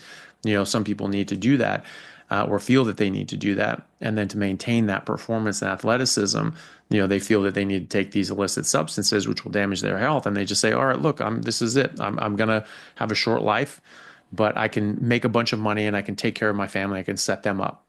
And that literally people say that. And so, that's one thing. You're talking about like steroids. Okay, that will objectively improve your performance, but carbs don't. I mean, they say that it's like, well, I'm going to get the best performance or whatever. Like that's what we used to think, but now we have hard evidence with top world-class athletes. Studied by Professor Noakes, Professor Volek, and Professor Sweeney, McSweeney, and Professor Finney. They've published multiple large-scale studies in humans with elite-level athletes or even recreational athletes showing this trend constantly. You certainly don't lose performance cutting out the carbs. And after about 6 weeks to 3 months, then you start seeing this massive improvement in athletic performance as well by being ketogenic. And so any way you slice it, you're making your life worse, you're making your health worse, you're getting pre-diabetes, you're damaging your joints, you're reducing your longevity, you're reducing the longevity of your athletic performance, and you're not even getting a benefit. You're not even improving your athletic performance. So it's like there's really no excuse to eat carbs as an athlete now. They just think it's like the only way. That's all they know. They think, well, I just need to destroy my body to perform. This is like, putting the ultra powerful but dirty fuel in my car, just so that I can go as fast as humanly possible. They just don't know that there's this other way to do it. Yeah. Yeah. And it's a shame, but then people say like, well, everybody, all the athletes do it this way, so obviously it must be good. And like, well, no, because everybody in the Tour de France used to smoke 4 or 5 cigarettes before they started the race every morning because they were told that cigarettes were good for them too. Back in the 40s and 50s, you can look that up. That was a regular thing. And then we've realized like, ooh, actually that's a bad idea. But if you went by that paradigm that you say like, oh, well, all the top cyclists all smoke cigarettes because that's better for your lungs. Okay, well, that's not the case. And they figured that out. Well, now we've figured out that carbs are not actually the best thing for athletic performance. That's been proven in human trials with elite athletes and recreational athletes. So it's just not the case anymore. And more professional athletes. I mean, I played professional rugby for 10 years, and 5 of those years were ketogenic carnivore. And I can tell you for a cold frozen fact that I've never had athletic performance, ability to put on muscle, ability to get in shape, and ability to perform better than when I was ketogenic carnivore. Never. It was night and day. It wasn't even a comparison. And a lot of athletes are seeing that now, especially rugby. A lot of rugby players are getting onto that now, and they're having massive improvements in their performance. And this is not some of it that people are keeping it to themselves because like if you're a pro athlete and you naturally double or triple your testosterone level, heck, you don't want everybody to know that. That's your secret weapon. But there are people that are coming out publicly. The top rugby league team in Australia, the Penrith Panthers, they've won the grand championships for like 4 or 5 years in a row, and they came out publicly last year after they won. They're saying that like, yeah, basically most of us are doing carnivore or at least animal based. We're eating just tons of meat and we're not eating carbs, and so that's that's something that's becoming more well known, but there's not this huge ad campaign to back it because there's no money behind it. There's no industry. Whereas if like Wheat-Bix or something like that sponsors these major rugby teams, it's just like, oh, it's all going to be pushing about how carbs are so great for athletic performance because there is a product behind that, but for people that are in the know, I mean, the thing is, all you have to do is just try it. I mean, give yourself 3 months as an athlete, and and just see, and you'll see. And if you're not getting the same performance, you want to add back in carbs, go ahead. I don't care. I've got no dog in the fight. But I just know from my own experience, it's night and day difference. And there are top athletes around the world that are doing this. I mean, there's a Chris Froome, who is a 4-time, I think he's 3 or 4-time winner of the Tour de France. He does keto, right? So, some of the top Ironman competitors and ultramarathon runners, they do keto or even full carnivore. So, the idea that you need carbs is just completely outdated. It's behind the times. Yeah. And the thing is, I'd say for me, it actually took probably 4 to 6 months for my athletic performance, not to recover, but to like exceed where it was at. And I was going through like a lot of challenges because at first I was such a chronic snacker, always hungry, chronically hungry. I think I forgot to mention that.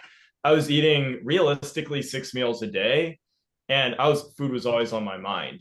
And like, I could not go, like, I get super cranky if I went like more than 4 hours without food, like midnight, of course. So as like, I was sort of widening this amount of time that I could go without food, took like literally like 4 months for me to get to 2 meals a day.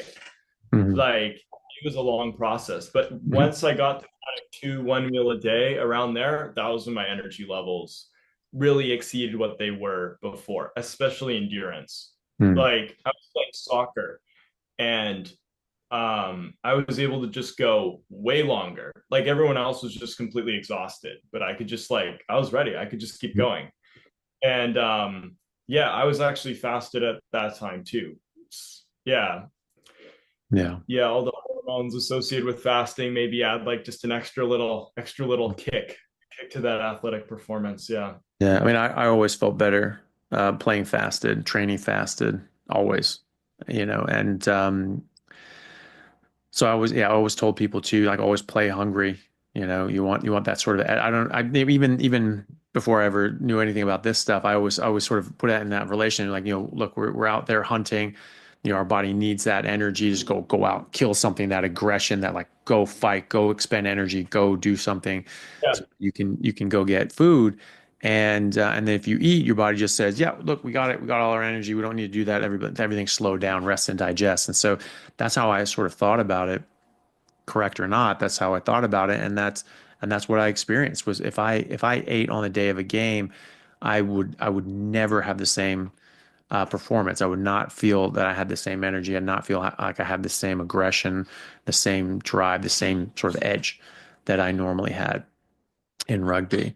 And so, if it was, sometimes I maybe have like a bit of breakfast or just a little bit of something. If I was felt like I was really hungry or something like that, but this would be 7, 8, 9 hours before a game.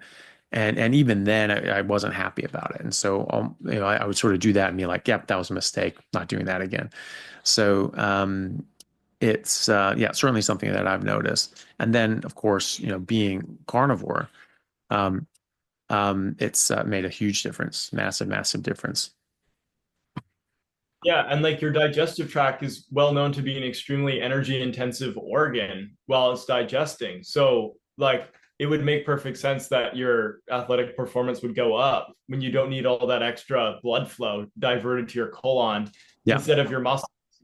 Like I heard on ultra marathons, athletes will sometimes actually start like pooping out blood because they've robbed so much blood flow to their colon for so long to give to their muscles that it actually starts dying and shedding off. I would have to confirm that, but like there's a major sort of tug of war between the colon and the muscles for energy. So like the idea that you just eat a huge meal and you're just digesting, your body's just breaking this thing down, and then you're like, oh yeah, I'm just going to do like this extremely intense sport at the same time.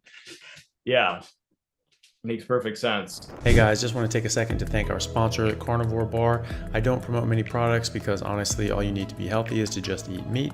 For those times that you're out hiking, road tripping, or stuck at work and you want a nutritious snack that is just meat, fat, and salt if you want it, the Carnivore Bar is a great option. So I like this product not because it's just pure meat, but also because I want the carnivore market to thrive as well. And the more we support meat-only products, the more meat-only products there will be available in the mainstream. So if this sounds like something you'd like to get behind, check it out using my discount code Anthony to get 10% off, which also applies to subscriptions, giving you 25% off total.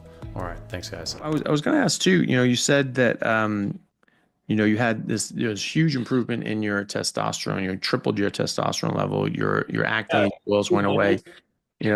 Sort of what else happened? What else did you notice, and sort of what are you eating now, and how are you feeling? Yeah, so I experienced a huge, very varied variety of benefits. People actually were like, oh, he's just going to say this thing fixed carnivore, or this thing fixed it. But it truly did fix basically every single thing that was wrong with my body at the time. Like I had loose teeth, specifically this one molar, completely firmed up like rock. And there's a lot of sensitivity when flossing around it. And that completely went away. And my breath went away. My body odor mostly went away, but it comes back when I eat something that I shouldn't. So there's that. Boils went away. Keratosis pilaris. It's about 85% gone, I would say. It fades very. It was so slow that even after 3 months, I was still debating whether I was imagining it or it was just a placebo. Then after 6 months, I was like, no, this is definitely real. Yeah. And especially since I went into this partially for that as a main reason, that took a lot of faith, to be honest. After it took a long time to see results on that. Yeah. And then also before I was always sort of I didn't want to eat till full because I didn't want to gain weight. I really liked being lean, and I knew if I ate till full, I would gain body fat. I'm not prone to being super fat, but I definitely would be a little chubbier. And I realized on this, actually, I can just eat as much as I want, truly. And I will never, ever gain body fat. In fact, my waist actually shrunk even though I was extremely skinny in abs, it actually shrunk.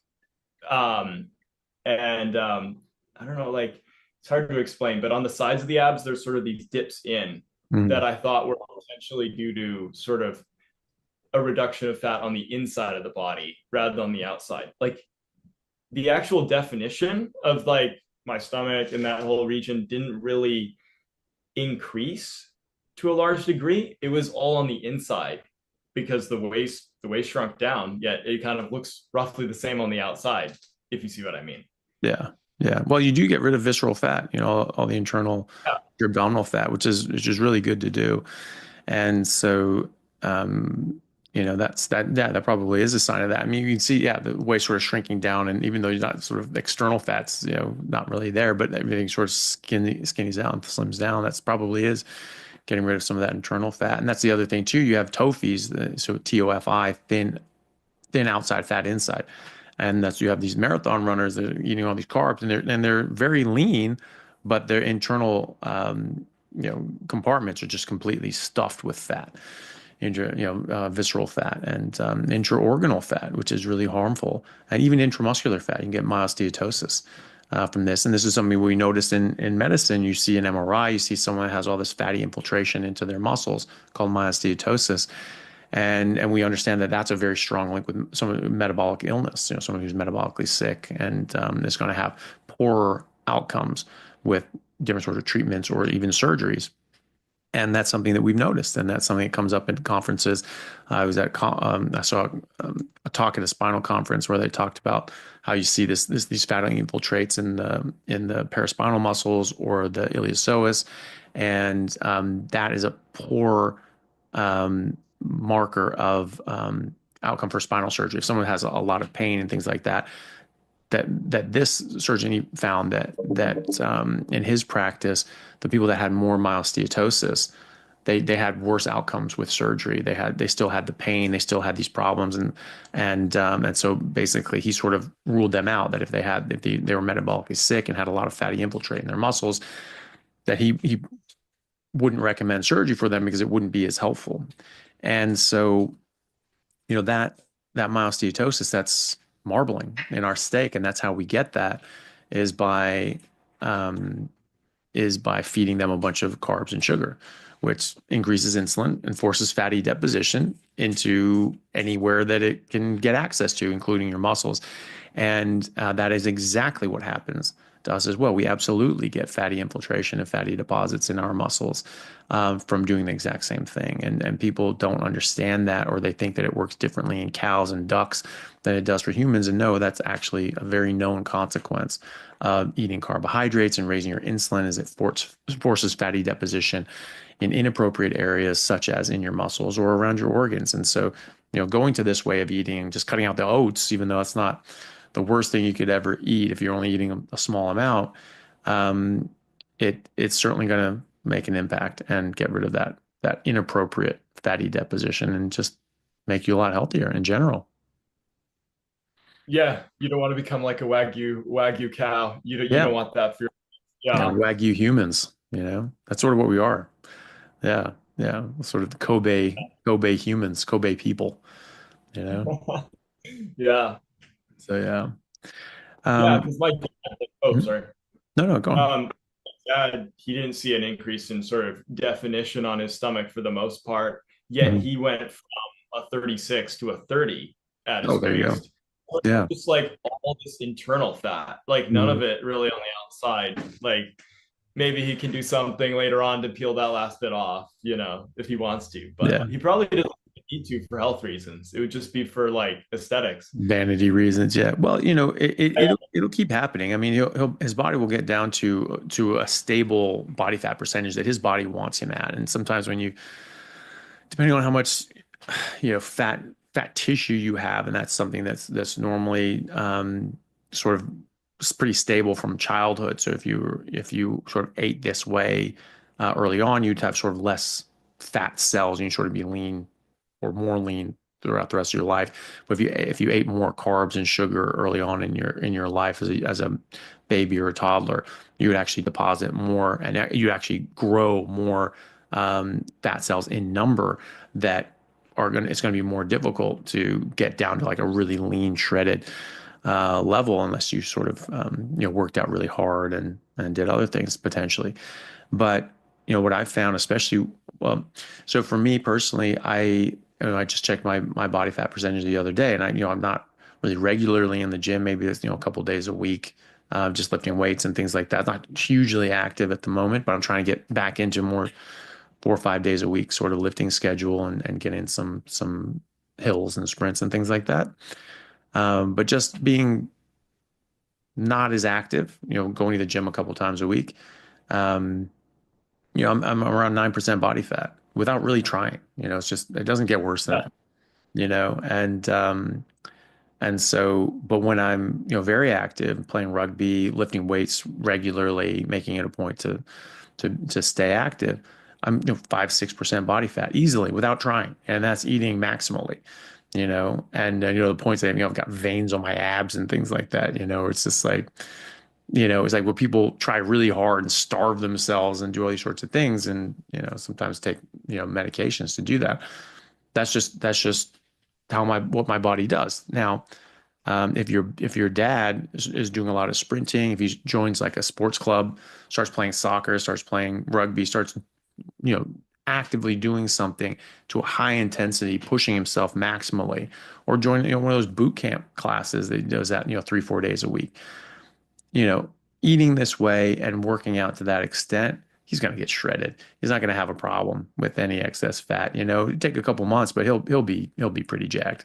So I'm sure he'll be fine if he's able to stick with it. Yeah, and what's it called? I think he'll be faster than me actually, because I was sort of kind of restricting for a very long time to stay lean. So once I could eat as much as I want, I actually gained 10 pounds. I don't know if that was muscle or if that, I definitely know some was fat. But the thing is, around 6 months in, it just started falling off again. And now I'm like even leaner than I was, being kind of hungry all the time, like a lot leaner. And I don't even stopped running. I barely work out now. Like I do absolutely nothing. And I have more, like less body fat. Like it's crazy. Because my friend was saying, well, you were just low testosterone before because you were too low body fat. But it's like now I'm even lower body fat than I was before. And triple. Yeah, exactly. Because like mainstream bodybuilding advice would be like, oh, below 10% body fat, your hormones are just gonna tank. You're just gonna feel terrible. You're not gonna be able to sleep. But that's just because they're eating a really high carbohydrate diet. And they'll just be so incredibly hungry and starved, at 10% body fat. Well, and also we think about how those bodybuilders do that, because Vince Gironda, Serge Nubret, those guys, they didn't have tanks in their testosterone levels and things like that. Gironda was, it's called the Iron Guru. This guy had one of the best natural physiques in history. You bet one of the best physiques in history, natural or not, and he was really outspoken against steroids. He thought they if nothing else, they just made unnatural looking physiques. It's just like, that doesn't look like a person. That's not bodybuilding. That doesn't look good. And so he was very much against steroids. And he never had tanks in his testosterone levels because he was eating steak and eggs all the time. And he was shredded and jacked year round. And so now bodybuilders doing that now, how they get down to under 10% body fat. I just eat the way I eat. I'm under 10% body fat. I work out and I go down to 5% body fat. It's just naturally, completely naturally. And the way they are doing it, they're eating all this carb load bullshit. So they're stacking on tons of fat. They're getting intramuscular fat as well, which is why when they start losing fat, they go ketogenic. They cut out the carbs. They also cut out the fat. They go very lean protein. So still eating a ton of protein. They're restricting their calories, and they're restricting fat and restricting carbs. And so what that does, they start leaning out. It destroys their hormones because now their cholesterol's just completely jacked, and they can't produce testosterone properly. They're nutritionally deficient because they're not getting the nutrients that you need from fat, and you're not getting the vitamin D from that either. And vitamin D is a precursor to testosterone as well. And so they are cutting all this stuff out. They're actually going ketogenic, but lean meat ketogenic. So they're probably giving themselves, borderline protein poisoning. That's why they're feeling so sick and miserable at the point of their contest. And they're like, okay, now I've got to eat something, because this is actually hurting them. It's actually causing harm to just eat lean protein with nothing else. And so they get lean, and now their muscles sort of shrink. They're like, oh, you're going to lose muscle if you're going to lose fat. No, they didn't have that muscle in the first place. They had myosteatosis. I guarantee you that. And so they had these fatty infiltration because of all the carbs and sugar that they were eating to bulk up. And then now that's going away. So now you're getting that fatty infiltration is coming out of the muscles as well. So it looks like you're shrinking down, but it's actually the fat going away from the inside of your muscles. And anybody who doesn't believe me, if you're in bulking phase, you're eating a whole bunch of carbs and sugar and crap like that as a bodybuilder, go get an MRI. You will see fatty infiltration in your muscle. I guarantee it. I've seen it before. That's just the mechanism. That's how the physiology works. So that's why they're tanking their testosterone. Whereas you and I have low body fat percentage naturally because we're eating properly. And the way we're eating is also benefiting our testosterone levels. The reason I think that you actually, put on muscle, but put on a bit of fat, but then all of a sudden came back around the other side and started losing fat was because of metabolism. If you're under eating, you're telling your body that you're in a famine.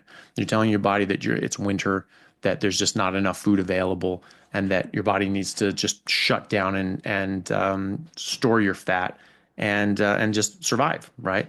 And then when you start getting food, your body says, okay, well, we need to store this because we're still in a famine. It's still winter. Yeah, maybe we got to kill, but we still got to be conservative. But then all of a sudden you get into the summer months and the game is more plentiful and you start eating more regularly and your body says, oh, okay, hey, we can pull back now.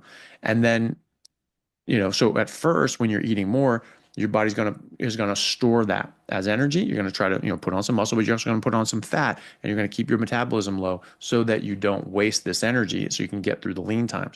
But then when your body's convinced that it's not a lean time anymore, and your leptin starts normalizing, and these other hormones start normalizing, then you're gonna start putting on muscle, and you're gonna start losing that fat as well. And so now your body knows that you're not in a famine, you're not starving, you're not fasting, and it's not winter. And you've got plenty of food available. And so, you're going to maintain a low body fat percentage and high muscularity just by eating normally. Yeah. And this might sound dramatic, but I feel like I was starved of red meat, pretty much my entire life. Like, I remember as a kid being like, can we eat steak? Steak was always my favorite food. I was always thinking about steak on my birthday. And then sort of when I gave myself permission to just eat steak as much as I want, it was like this feeding frenzy. I was tracking my calories. I was eating 5,000 calories a day for like a couple months. Like, it'd be almost impossible not to gain weight with that level of like food intake. Like, it would definitely be possible, but my body was just like, I am now getting the ultimate meal I've always wanted, and I'm going to take full advantage. You know what I'm saying? Yeah. Yeah. And that's part of it too, is that you can be nutritionally deprived, and your body tracks nutrients. It doesn't track calories. And so it's looking for those nutrients. And if you are quite nutritionally deficient, you'll find that you do need to eat more, and your body wants you to eat more. And then if you're getting more energy, with those nutrients, okay, well, you're going to store a bit of those too.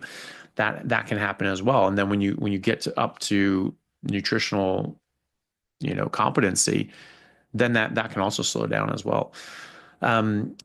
This is why, especially early on when people go carnivore, including a bit of organs, a bit of liver, I mean, not much, a couple ounces, a few days a week is totally fine. Some need a bit more than that. They just have a bit of higher nutritional demand, especially when your body's healing and you're recovering and you're sort of rebuilding all these nutrients. Having a bit of organs and things like that can be helpful. Most people will catch up on their own, just eating muscle meat. Most people. But what I've found in testing thousands of people over the years is that they can take a while, and they feel a lot better if they add in a bit of organs or maybe even supplements, especially if they're really low on certain things. They can feel a lot better, a lot quicker, getting those nutrient levels back up to snuff. And you also find that adding in a bit of organs, a bit of liver, a bit of kidneys, people reach satiation much quicker as well, because you're having so much more nutrient density, vitamins and minerals that come with these organs that are much more concentrated in the organs, that when you have a bit of that with your meat, you find that your body says, yeah, we don't need as much of the meat because we've got all these nutrients as well. Because your stomach actually has receptors that track up your vagus nerve to your brain, and they track and keep track of the actual vitamins, minerals, proteins, and fats that are in your stomach at that time. And this is why when you're hungry and your body wants these nutrients, things taste better. But as you're eating, they taste slightly less better until finally they don't taste good at all. Long before your body's ever absorbed these things, they could still be in your stomach, not even made it to your small intestine, let alone be absorbed in digestion. And your body's already saying, we have enough. How does it know that? Well, because it has these receptors in your stomach that can track that. And so when you have a bit of organs, you have a bit of liver, something like that, your body says, yeah, look, we have enough now. You don't need to keep eating. And so that can be satiating as well.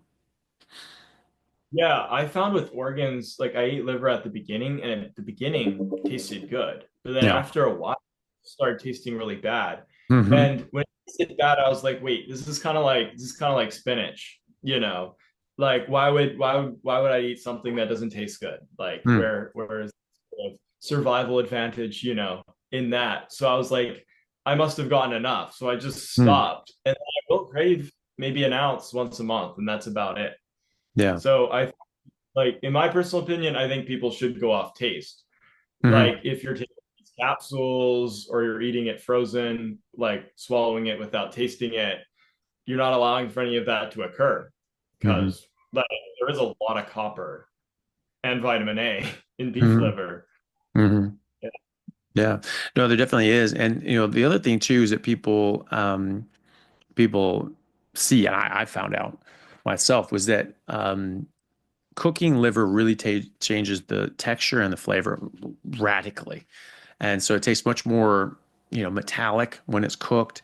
It's much tougher, sort of mealy. It's not as pleasant of a flavor. And even sometimes you could be really, you know, needing those nutrients. Your body says, well, actually that tastes good. So that's fine. But when you cook it much less, you sort of cook it like a medium rare or like a rare, just sear the outside, it tastes way better. And I honestly, it freaks people out, but like I think raw liver tastes fantastic. It tastes way better than cooked liver. And you know, you see these hunter-gatherer tribes, you know, when they take down a kill, like the liver is just like, it's like this prize thing, like everybody gets a little bite of it, but you pass it around because everybody wants it so good. And they're eating it raw. You know, they're just eating that raw liver. And I've found that it tastes way better, you know, from a texture and a flavor point of view. I mean, and the analogy I use is tuna, right? We have like tuna sashimi, tuna sushi, you know, it's raw tuna. It's very light, it's delicate, has a nice flavor, melts in your mouth. And then contrast that with canned tuna that's been cooked. It's the same fish, right? And yet one tastes very nice, light and delicate, and the other is just, it's just chewing cardboard. You know, it's not fun. It's not nice. And that's the same thing with liver. It dramatically changes the texture and flavor when you cook it. So when I eat liver, I often eat it raw. I don't eat it that much. You know, I'm able to maintain optimal levels of all my vitamins and minerals without it. But sometimes I will have it and I enjoy it. But I typically eat it raw. Or if I do cook it, it's a quick sear on each side and leave the inside rare. Yeah, no, I've actually heard a lot of people talk about that, and I think that makes sense. Yeah, cooked liver tasting bad, but maybe you need those nutrients so bad that it's really. Because I've definitely gravitated to a lot more raw or less cooked meat over time. Like, especially rendered fat, I now almost exclusively prefer the fat in steaks. I've made biltong out of fat and then just frozen it. I'll just eat slices of beef fat. Nice. Yeah, like we bought a freezer that goes down to -28, so we can freeze fit. Oh, wow. Kill the parasites, eat like raw salmon, raw mackerel. I don't like cooked salmon really. I like raw salmon. Yeah, it's good. Yeah. And all my steaks, like I just sear the outside. Like I don't even like. I not only did it taste better, my digestion was a lot better. I had a little bit of this like burping thing that went on for a while, and then that just stopped when I started eating the meat more rare and I wasn't doing everything well done. And I suspected that was because of vitamin C. Like maybe I didn't have scurvy, but maybe my optimals were still a little bit suboptimal. You know what I'm saying? Yeah. Yeah. And, having, yeah, you're not going to get scurvy, but like because the thing is too, from a protein standpoint, the reason that you get scurvy without vitamin C is because vitamin C helps, it catalyzes a reaction that hydrolyzes proline and lysine. And so you need hydrolyzed proline and lysine to make tightly bonded collagen. But you get hydrolyzed proline and lysine from eating meat. It's only you get the unhydrolyzed from eating plants or making it de novo. So it's you don't actually need the vitamin C. Like you won't get scurvy with no vitamin C. You'll still not get scurvy as long as you're eating meat. But there's definitely, but we do see vitamin C show up in other places, like in our macrophages, neutrophils, things like that. They'll have little packets of vitamin C, so they're used for something, but not for scurvy anyway. And you do get some. You do get some from meat, and you definitely get a lot from liver. Liver has more vitamin C than most apples, and like a lot more, like 4 or 5 times more.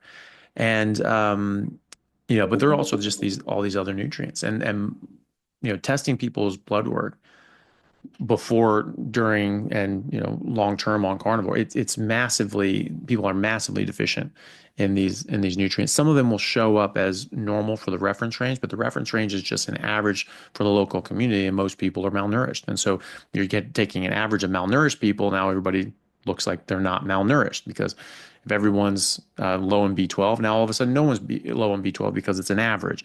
So that goes for zinc and magnesium and folate and selenium and all the rest, vitamin D. So all of these things are a bit skewed by that anyway. And some people are just low on that scale as well. But when you look at, there's studies have been done that actually looked at what optimal reference ranges for different vitamins and minerals, and those are very, very different, and they're generally much higher than the lab ranges, because every lab will have a different range as well. So you go to one lab and you're normal, you go to 2 other labs and you're low, maybe, and other things you may be high or normal. So it's like, well, which one is it? You're the same person. Do you have a deficiency or not? Or do you have too much or not? So that's not useful looking at averages. You want to look at the optimal ranges. And when I look at that, I mean, everybody's low. I mean, it's almost no one is in an optimal range unless they're heavily supplementing with someone or on a carnivore diet. And even ketogenic diets, it can be lowered. Even just drinking coffee on a carnivore diet, it can be low because of these anti-nutrient effects that plants have. Coffee's no exception. That's my main problem with coffee. It's not like, oh, well, the caffeine is, well, that's a neurotoxin and that's not great for you. But my main problem with coffee or tea is that they're just rich with anti-nutrients. They have lectins, they have tannins, they have phytates, they have saponins, they have all these things that we avoid spinach and celery and kale for. And yet we say, no, we like the effects, and so that's okay.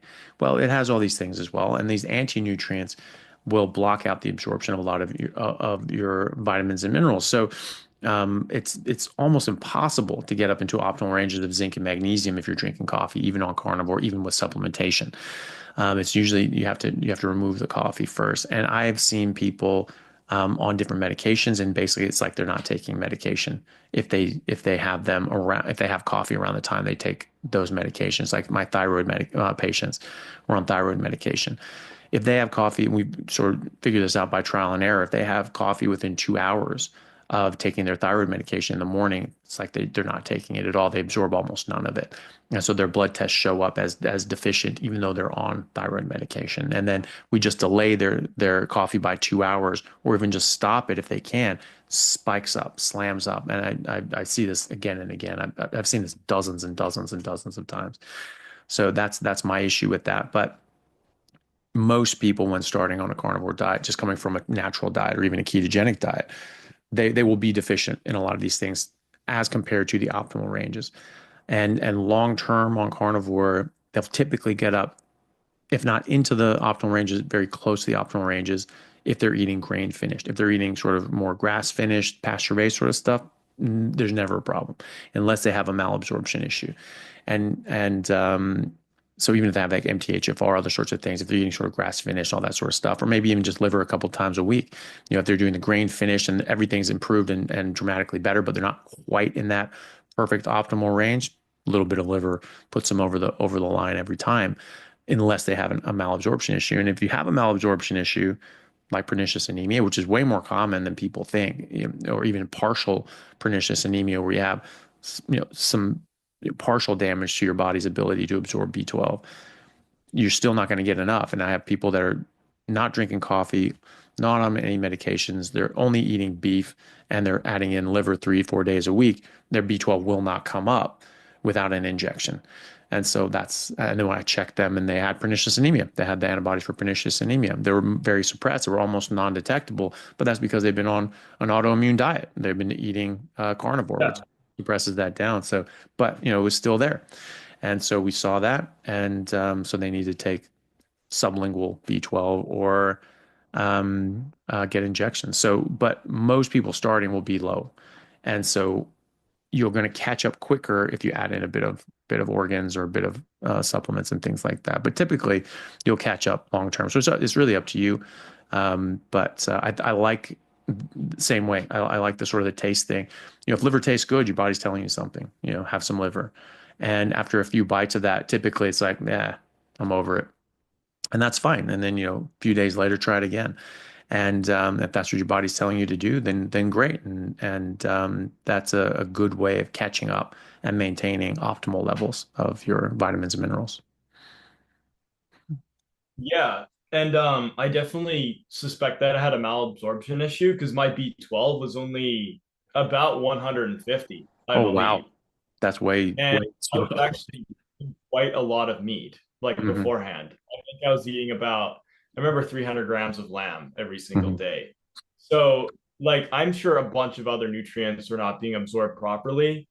It seems sort of like once I removed those oats and the waffles and the vegetables, it sort of released sort of this blockade that was preventing absorption, and suddenly I could take it all up. Yeah. So I had a lot of weird diarrhea that had gone on for quite a long time, and I always thought that was sort of at the root of some of my issues, but I could never fix it. And I suspect that's partly why I was so low in many of these nutrients. It was just true. If you're not getting time to digest them and absorb them, that can happen. And it actually, the thing is, the diarrhea actually went away when I started kind of restricting my calories a little bit. And looking back on it, I'm thinking basically your body doesn't want to starve. So if you're eating less food, it's going to absorb more. But the only reason it's not absorbing it is because what I'm eating is bad. So this is actually another reason why restricting calories is so dangerous. You're removing your body's ability to sort of pick and choose what it wants. Do you get what I'm saying a little bit? So that was partly why I got so sick, ironically, when I lost weight. I think because I was suddenly forcing my body to absorb all this stuff. And and even just getting out of your own way and just eating naturally, your body knows what it's doing, and your body will do what it's supposed to do. So if you just eat fatty meat until it stops tasting good, you cut out everything else, your body typically takes care of the rest, as long as you don't have a malabsorption issue or anything like that, or the meat that you're eating is of good quality. And that might mean including a bit of organs and things like that, but just eating naturally, and your body sort of figures out the rest usually. Yeah, it was next test was 300, and then now I'm 450. But it's been a year. This stuff takes time. And you're in the U.S., yeah? I'm in Canada. Canada. Do you know what units you guys use there for B12? Picomoles per liter or picograms per milliliter? Like PMOL/L or PG/mL? I think I converted to the US metrics because those are the only ones that I ever hear talked about. So it's it gives me some number, in the metric system. I have no idea even what they're talking about. So well, either way, that's still low. You might actually have an actual malabsorption issue or some sort of methylation issue where you just require a bit more in your diet. So livers probably is a good idea. And if you're not able to bring that up, in like really about 4 to 6 weeks, if you add in liver and things like that, just 3 days a week, if that's not significantly higher or up above, if it's in picomoles per liter, PMOL/L, then you want to get it above 800. So 800 to 1200 is sort of the range that you're aiming for. And in US terms, it's PG/mL. You want to be between 1100 and 1600. And you can also just check your homocysteine. If your homocysteine is below 7, that's actually okay. But if your B12 is 1200, but your homocysteine is 10, like you need to keep going. So you can try that. But if your B12 hasn't come up to a more optimal level with the addition of a few ounces of 50 to 100 grams of liver 3 days a week after 6 weeks, there's something going on there with a malabsorption issue. She might actually need to, you might actually have something like a partial pernicious anemia, or some other sort of issue that's causing you to not be able to absorb all the B12, because it does take a long time, but B12 being water soluble, it usually goes up a bit faster. And so you can usually catch up a bit faster. So with my patients, I can usually get them into more optimal levels in 4 to 6 weeks with the proper diet, as long as they don't have any malabsorption issues. And so if you add in liver, 50 to 100 grams of liver for 3 days a week for the next 4 to 6 weeks, and get your B12 tested again, if it's sort of stagnant and it hasn't really come up or hasn't really gone up above 800 for picomoles or 1100 for picograms, then I would think about malabsorption issues, and you might have to think about doing like a sublingual B12. But any supplement you ever take would be you want the methylated form, so the methyl B12, which is called methylcobalamin. Sometimes just mecobalamin, which stands for methyl, and typically a normal range for the sublingual is about 1,000 to 2,000 micrograms per day, and then you just test and you see where you're at after a few weeks on that. And so that's something to think about. But that's the other thing too, is that some people feel that they're getting better, but they're not quite where they want to be. And then you test their levels, and they might actually have a malabsorption issue, because after a year on carnivore with everything else taken out, presuming you don't drink coffee and things like that, you really should be in that optimal range, at this point, if there wasn't anything else going on, or if the meat that you're eating is or if you don't have a methylation issue that you typically might need a bit of liver or something like that, if you can't get pasture-raised, grass-fed, finished beef and lamb and things like that. So something to think about. And so sometimes when you see that, and then you correct that, either just adding in a bit of organs or like the sublingual B12 or whatever, you can actually just level up again and just feel even better than you did before. Yeah, but like the last test was about 3.5, 4 months ago, I would say. Okay. Yeah. So, yeah, I wasn't eating any liver, and I was kind of overcooking my meat at that point. Mm-hmm. And I know introduce B12 too as well. So okay, I'll do that. Yeah. I definitely don't think it was going, like, I don't think I was just perfectly healthy in terms of my physiology. I was just consuming a bad diet. I think I definitely had some additional sort of issues going on, and it would make sense those would take time to sort of resolve. Keratosis pilaris, like especially the version I had that was very severe, that is heavily tied to malabsorption of vitamin A and like things like that. So basically like nutrients that are contained within fat. Yeah. Yeah. And I've noticed from trying things like seed oils, like really, like, I don't know, not to be too graphic, but like I'll immediately get diarrhea if I have anything, any sort of like, that's why I can't eat at restaurants. It's like pain. Like I can feel it like immediately. And I honestly kind of believed that like the whole seed oil thing was like, oh, it's just like the oxidation products. It's like smoking, but it's not like your body's going to instantly, feel it. I thought that was a little bit fake, but it's like, no. And it does apply to plant-based oils a little bit as well. Like it's not just oils from seeds, like any oil that's been cooked. Fried avocado oil, like it's pretty similar. Yeah. Yeah. Well, yeah, it oxidizes very quickly, all that stuff. So the ones that are liquid at room temperature, coconut oil is a bit more stable, but it still has all those the phytosterols and other sorts of things as well, which you don't really want. So Pascal, thank you so much for coming out. It's been an absolute pleasure. I really appreciate you sharing your story with everybody and taking the time to do so. Where can people find you? Are you on social media? Is there anything that that people can go and see more of you if they want to? Yeah, so I'm just on Instagram. It's my name, Pascal_Johns. I just made a mistake, Pascal Dehan. And I put up a YouTube video there about keratosis pilaris.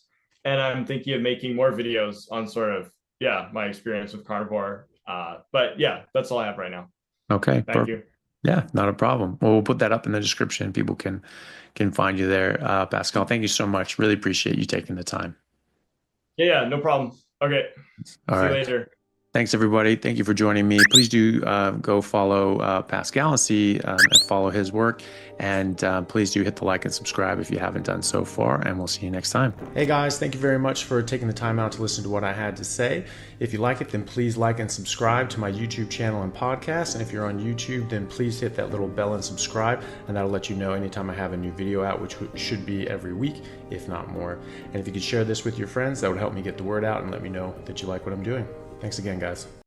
In the early years of my practice, I was definitely the doctor who was looking for the exact right medication to start you on. But then the more I practiced, the more I learned, the more I started realizing diet's really important for overall health, which I did not believe early in my career. I started realizing that, maybe a lot of the symptoms that people are having are actually side effects from the drugs that they're taking. When I first started recommending a low carb or a ketogenic diet, it was 100% a weight loss hack. I had no idea the depths to which it would affect human physiology. The more I practiced, the more I quickly came to realize that there's way more to human health than just take a pill for it. Essentially, you're saying there's a therapeutic modality to this diet. So I'm going to give you a drug to see how it works for you for 3 months. Why don't I see about the proper human diet is a reset for 3 months also.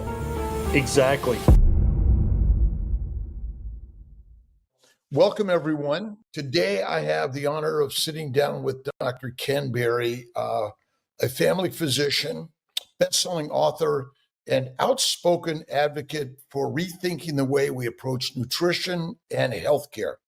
He's helped millions of people through his books, videos, lectures, and over 20 years of medical practice. He's best known for championing what he calls the proper human diet. And today, we'll explore what that means, why it matters, and how it can transform your health. Dr. Berry, thank you so much for being here. I appreciate you.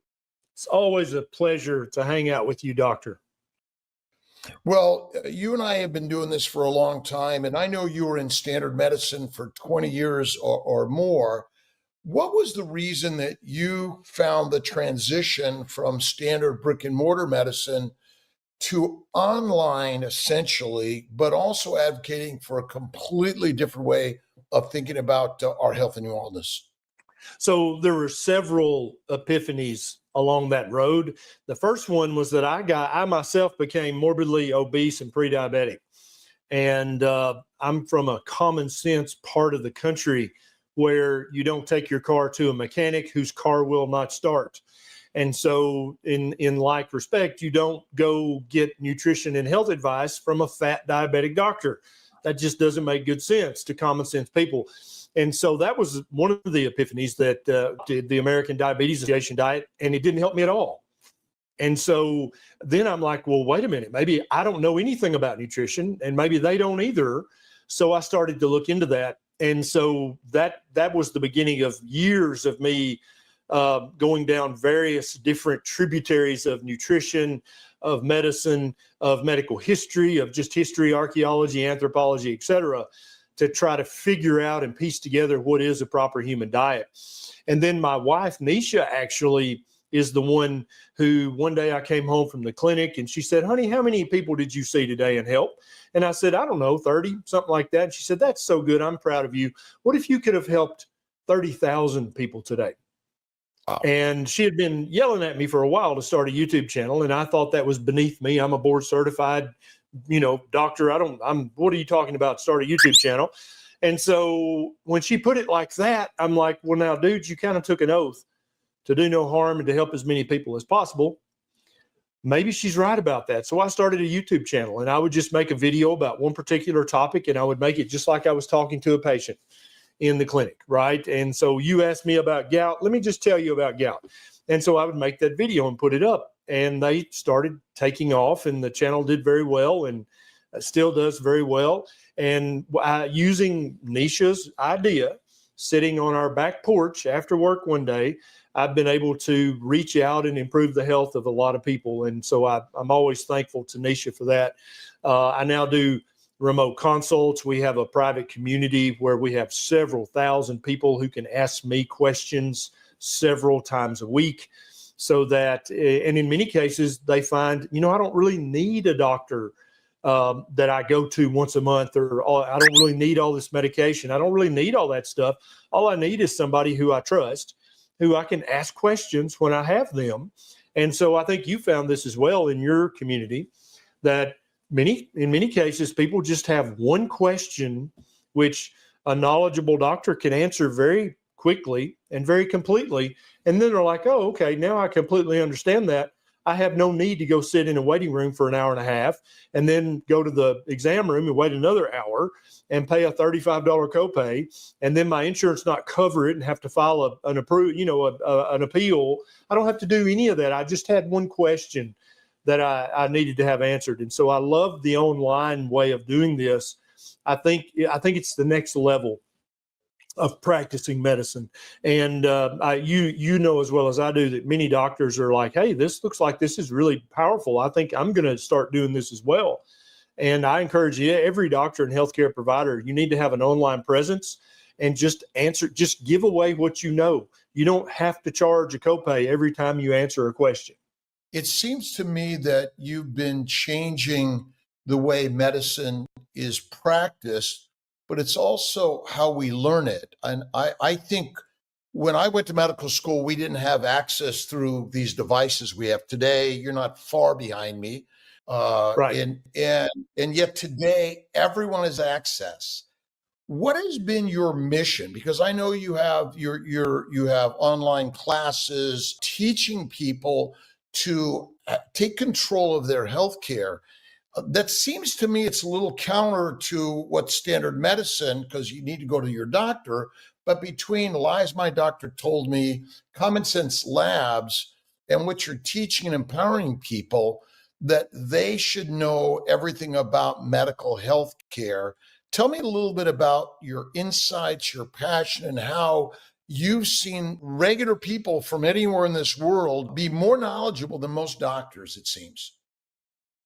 That's one of my main missions, is to basically remove the padlock from the door of medical and nutrition knowledge. It's been gatekept for generations.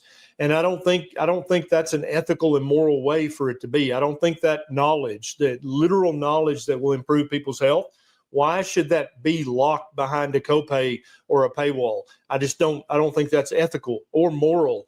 And so what I try to teach people is that regardless of what your profession is, you can be a truck driver or a grocery sacker, or you can be unemployed. It literally doesn't matter.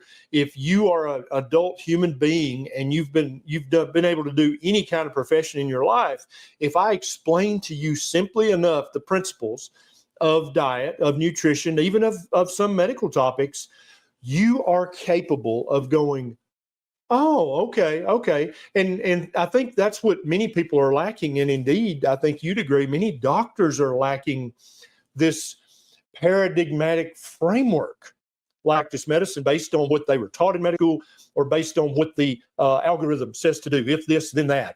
There's no thoughts.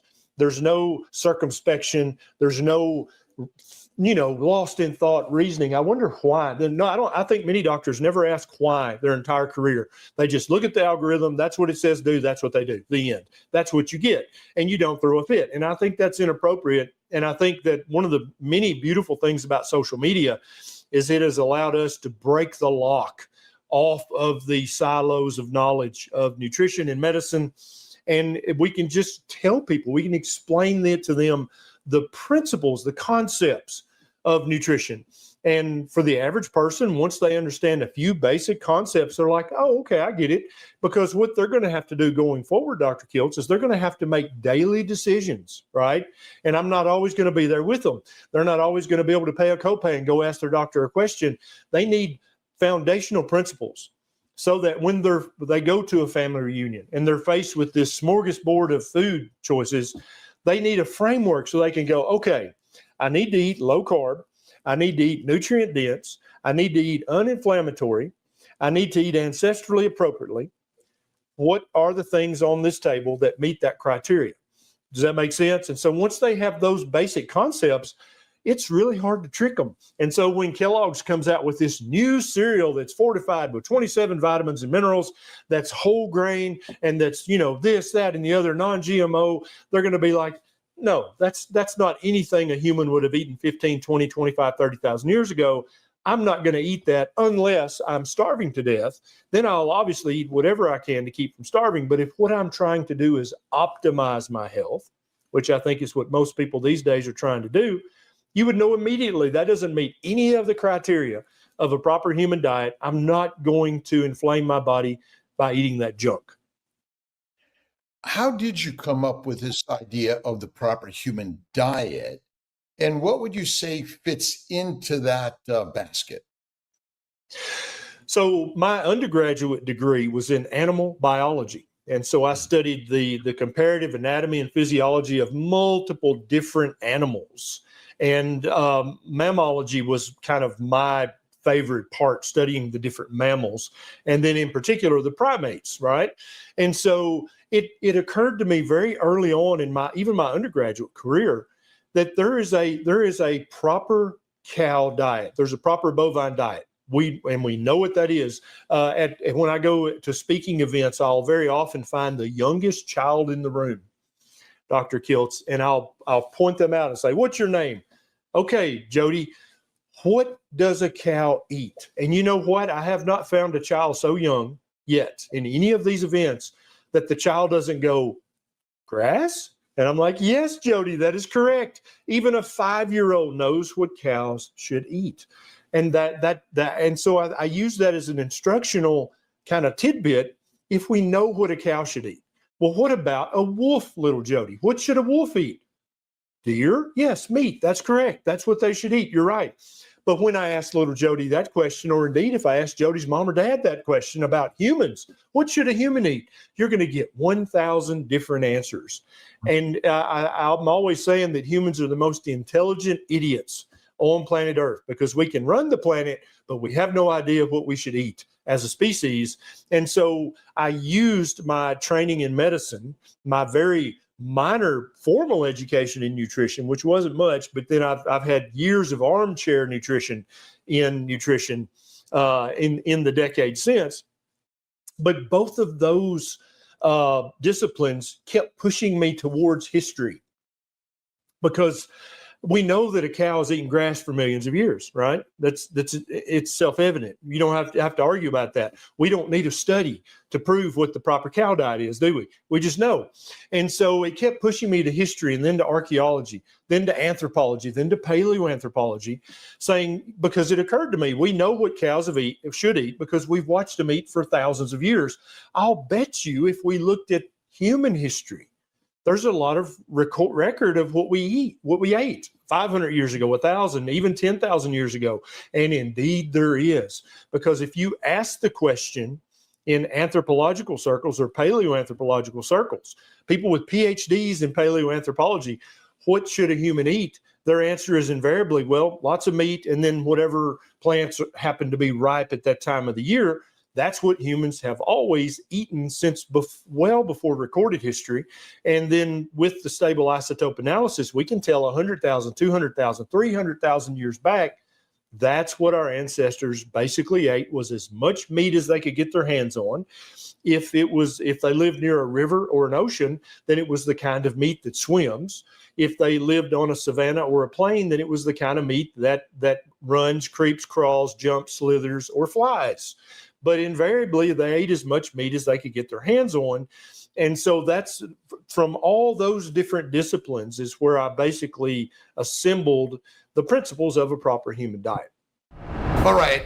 If you're not a member of the Mighty Tribe yet, you must, right? Just go to Kiltz's Mighty Tribe and become a member. It's free. The whole intention is to bring the community of all humans to learn why this is better than this. And we invite all vegans and vegetarians, Mediterraneans, and carnivorians to Kiltz's Mighty Tribe. It's a meetup. It's a place to learn while you've been suffering likely from this, and you'll feel better on this. But what are the nuances of what you can do to feel better, look better, and live better? Because I've done it, and that's why I created the Mighty Tribe, to bring you into the masterclass. Be the master, my friends, and join Kiltz's Mighty Tribe. God bless. Why are we getting so sick? And I imagine in your years in standard practice, you rarely took someone off of their medications. Maybe you can sort of give us your insights into what is causing our problems, and how have you seen the change in how you practice,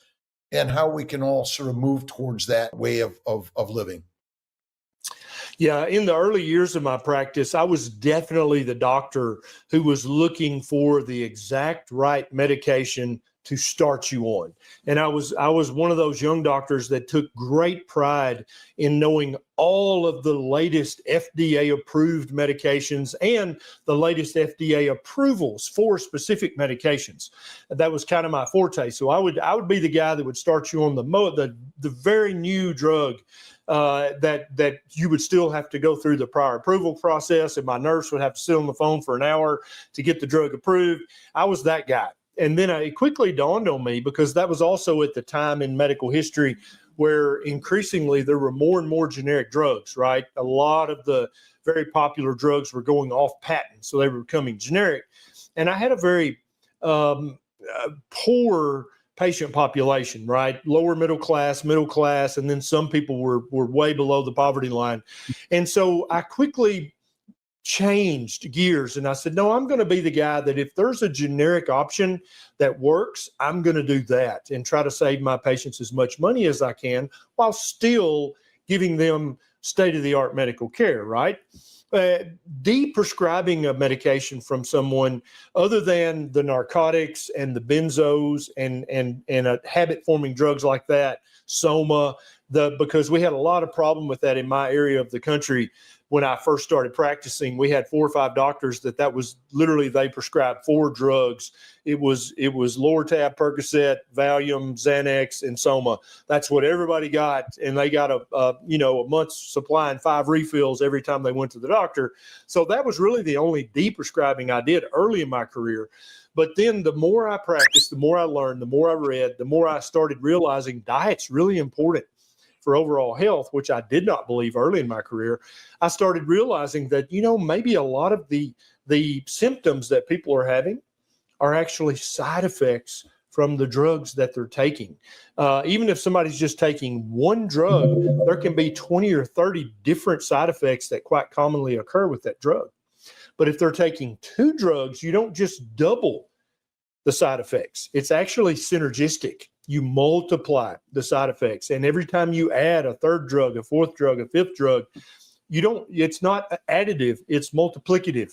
And so very quickly, somebody taking 3, 4, or 5 drugs, they could be suffering from literally 100 side effects to different degrees. And so that's when it increasingly got on my radar. I probably need to be de-prescribing any unnecessary drugs, any drugs they've been on for too long, any drugs that they don't think are helping them. And so very early in my career, de-prescribing became very prominent on my radar. But you know as well as I do that there are many doctors out there in active practice right now who never de-prescribe a drug. They only add a drug. On your website, which is phenomenal, I recommend everyone to go to Dr. Ken Berry, and there's a great guidebook to the proper human diet. What inspired you to put that together? And I got it for free. What are you doing? I know. I've had so many people say, dude, why do you give everything away, including my wife? Because, she likes to be able to pay the bills. And I just, like I said earlier, I don't feel like that knowledge that will improve somebody's health ought to be padlocked behind a paywall. I just don't think that's moral. And so I do have products I charge for if people need extra stuff. But the vast majority of just the knowledge, the information, the wisdom, I try to give that away. And so the Proper Human Diet Guidebook, if anybody wants me to email them a copy, all they have to do is put in their email address and I'll email them a free copy. And so it basically contains a very simplified version of all of the principles of a proper human diet. And I think that anybody of any level of education, once they've gotten a copy of that guidebook and read through it a couple of times, they will immediately be able to go to a fast food restaurant, a supermarket, a family reunion, a church buffet, whatever, and make good food decisions. Each decision is going to improve their health or it's going to worsen their health. So why not teach them how to improve their health with each food decision? Community and the community you developed and others have developed seems to be such an important part of this journey. Can you tell us a little bit about how important that has been? I know so many people have found so much health and wellness in the community. And can you speak about that? Yeah. So there are some people out there who are like you and me, Dr. Kiltz. They're mountain lions. You tell us one time what to do, and we're like, okay, got it. We go back to our mountaintop and we just apply it and we do it. We don't need any help. We don't need any support. But not everyone's like that. Some people need support. They need help. They need a tribe. They need a family. And for many, many people out there, their spouse is completely unhelpful. In fact, it seems to them like their spouse is trying to trip them up. And or their mother-in-law or their parents or their aunt or uncle or their next door neighbor, their best friend. They're like, hey, I'm trying to lose some weight. I'm trying to reverse type 2 diabetes. I'm trying to get rid of my fatty liver or whatever the malady is. And here comes their spouse. I just made some chocolate chip cookies. And you're like, you're not helping me. What are you doing? And so I think many people are stuck in a family or friendship situation like that, where their roommate seems like actively trying to trip them up and get them to drink a Coke and have some Cheetos, and they don't want to do that anymore. And so I think for so many people, it's super valuable to have a tribe of people who, even if it's virtually, you can log on and say, hey, my husband won't stop bringing home the Pepsi Cola. How do you guys handle that? And then all of a sudden, here's a tribe of people from all over the world who are like, hey, this is how I handled that. This is what I did. Here's my tip or my trick. And I think for so many people, that's the difference between success and failure, is having those people who've got your back, even if they're in a different time zone or on a different continent. These people have got your back. They understand the journey that you're on. They understand the trials and tribulations that you're having to go through, and they're willing to step up and help you. Would you say that from your past practice experience, the infinite number of people that are showing up that have healed the diseases that you could never imagine that in your standard practice? 100%. When I first started recommending a low carb or a ketogenic diet many years ago, it was 100% a weight loss hack. I had no idea the depths to which it would affect human physiology. I had no idea what it would do to the human mitochondria, right? Or the ribosomes, or the lysosomes, or the nucleus. I just didn't have any idea. I had learned molecular biology in medical school, but I'd probably forgot it, right? And so I really thought that humans were kind of magical creatures. You could eat whatever. It didn't really matter. If you got sick enough, there was a pill for that. I would prescribe that and it'd be fine, whatever. But the more I practiced, the more I quickly came to realize that there's way more to human health than just take a pill for it. And so what I would notice when I basically would start to say, hey, eat a meat-heavy ketogenic diet because you're morbidly obese, I would have people come back in 3 or 6 months for a checkup. And keep in mind, at the same time, I was telling people to join Weight Watchers, join the gym, eat the American Diabetes Association diet, right? But invariably, when somebody would come back for their 3 or 6 month checkup, that I had recommended the ADA diet, there would be no signal of progress. They maybe lost a pound or two, or maybe gained a pound or two. You can never tell. Their A1C may have come down a bit or went up a bit. There's really no pattern. But when I recommended a meat-heavy ketogenic diet, without exception, they lost weight, substantial amounts of weight. And their A1C had come down not just 1 or 2 tenths of a point, but 1 or 2 points, which was unheard of, even prescribing medication for people. You don't see somebody's A1C come down 2.5 points in 3 or 6 months. That just doesn't happen, even with 2 or 3 medications, right? And so that's when I was like, and then I would see people with severe shoulder arthritis or severe thumb arthritis. And they would come back after 3 months of this meat-heavy keto diet, and they'd be like, Doc, my shoulder doesn't hurt at all. Now, if this was a knee joint or a hip joint, you could make the argument, well, they've lost a bunch of weight. It's less mechanical strain on the joint, right? Well, yes, but this is not a weight-bearing joint, right? So there's no reason that this joint should be better after 6 months of a meat-heavy diet that's very low in carbohydrates. That doesn't make any sense. There has to be something going on at the molecular and the cellular level. People's heartburn goes away. People's psoriasis got much better. People's dandruff went away. People's IBS went completely away. All kinds of things that should not be improved by diet, right? Because we weren't taught that in medical school. We weren't taught that a specific diet would treat a specific condition. And so that the more I would see those people come back in, the first time I saw it, I thought, well, that's an anecdote. That doesn't mean anything. But you know as well as a story verbatim, before you start going, maybe there's something going on here that we should look into. And so then I also noticed the pattern that the lower carbohydrate diet that I recommended, which is by definition going to be a more meat-heavy diet, right, and less vegetables, the more aggressive the healing was. The quicker the inflammation went down, the faster the healing happened. And so that's why I kind of was led almost subconsciously to carnivore. So the basic differences between paleo, keto, and carnivore, could you just give us a quick little synopsis on that? Yeah, so I first started recommending primal, paleo, low carb. And so those are lower carbohydrate diet options. Anytime you lower the carbohydrates of a diet enough, you're going to have to get rid of all the wheat, rice, oats, corn, ultra processed, sugar added, because those are just carb coma, right? So by lowering the carbohydrate count, you're going to have to get rid of all the junk. That's really the first thing to go. And also in the process of that, you get rid of the vast majority of the vegetables. And so then when you go from low carb to keto, you're cutting the carbohydrates even more. And that's going to lead to more healing. That's going to lead to more fat loss and a lowering of the A1C, a lowering of the fasting insulin.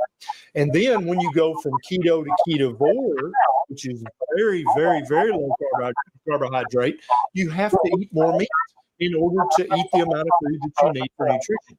And then, of course, if you turn down the carbohydrate intake knob as low as you possibly can, that's carnivore. Beef, butter, bacon, and eggs, plus or minus seafood if you like it and you want it. You've written a number of books through the years, and the first one I recognize is Lies, My Doctor Told Me, and then another one with Zane Griggs. Kicking ass after 50. Yeah. Be dangerous. Keep being dangerous. Tell a little bit about the lies and how important that was. And now how you're giving people information on how they can evaluate their own labs. Yeah. So Common Sense Labs is now in its second edition. It's been picked up by an official publisher, and there's 4 times as much information in this second edition as there was in the first edition, and also way fewer typos. And so basically everything that we talk about in Common Sense Labs is understandable by anybody with a 9th grade level education. We really try to use common sense language, plain language, so that anybody can understand this regardless of what your profession is. And the odd thing about this is many of the lab tests we talk about, once we explain why this test is so important in one or two short paragraphs, when that person goes to their doctor and says, for example, hey, would you mind ordering a fasting insulin for me because I want to see if my insulin level's high or not, the patient actually winds up understanding the insulin test and more completely than their doctor, because many doctors never check an insulin level. They have no idea why you would check it. They have no idea why it's so very, very important if you suffer from any metabolic disease that you need to know what your insulin level is. And so I love it when I get a story back in our private community. Hey, I went to the doctor and asked for a fasting insulin, and the doctor looked at me funny and said, I don't even know what that is or why you would want that. And then they pull out Common Sense Labs and they say, well, right here on page 21, it says that a fasting insulin tells you the following things and that it helps you with the following conditions. And so if you're afraid my insurance won't cover it, here are the ICD-10 codes that you can put on the billing form so that the insurance can pay for it. And many doctors are at first offended by that because they don't like it when patients know more than they do. But then most doctors catch on very quickly and they're appreciative. And then they're like, oh, well, okay, let me look into this insulin test.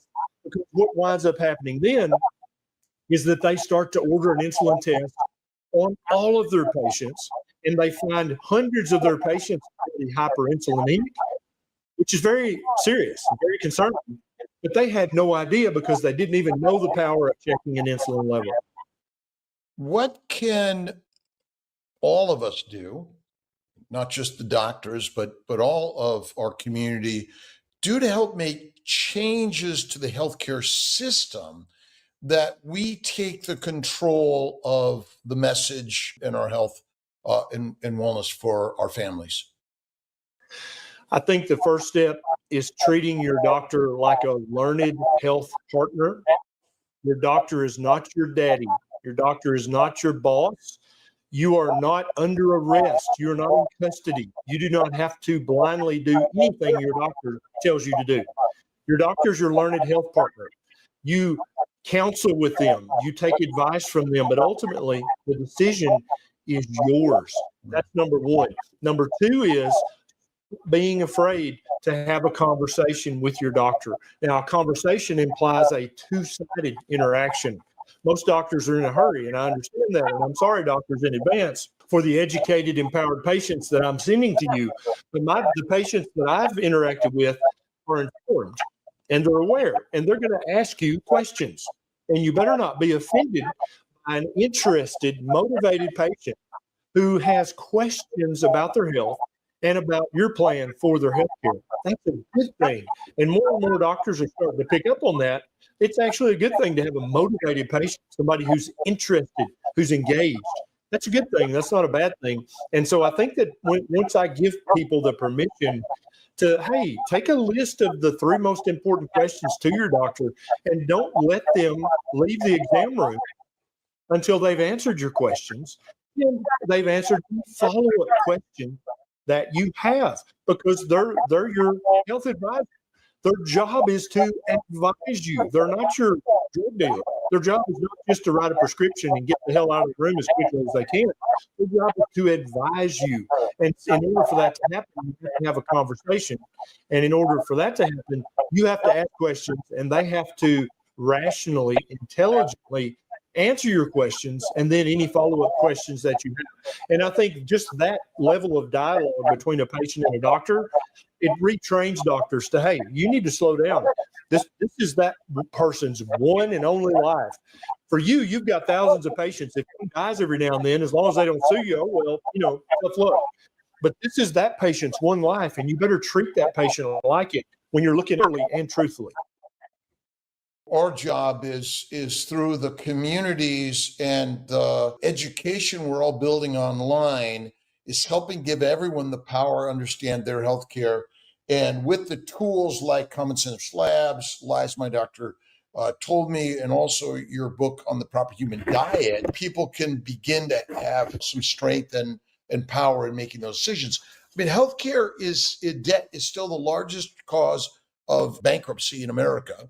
And what we're simply doing in the the investment into these courses and into online communities is really nominal to the investment in your health and wellness in your family, would you say?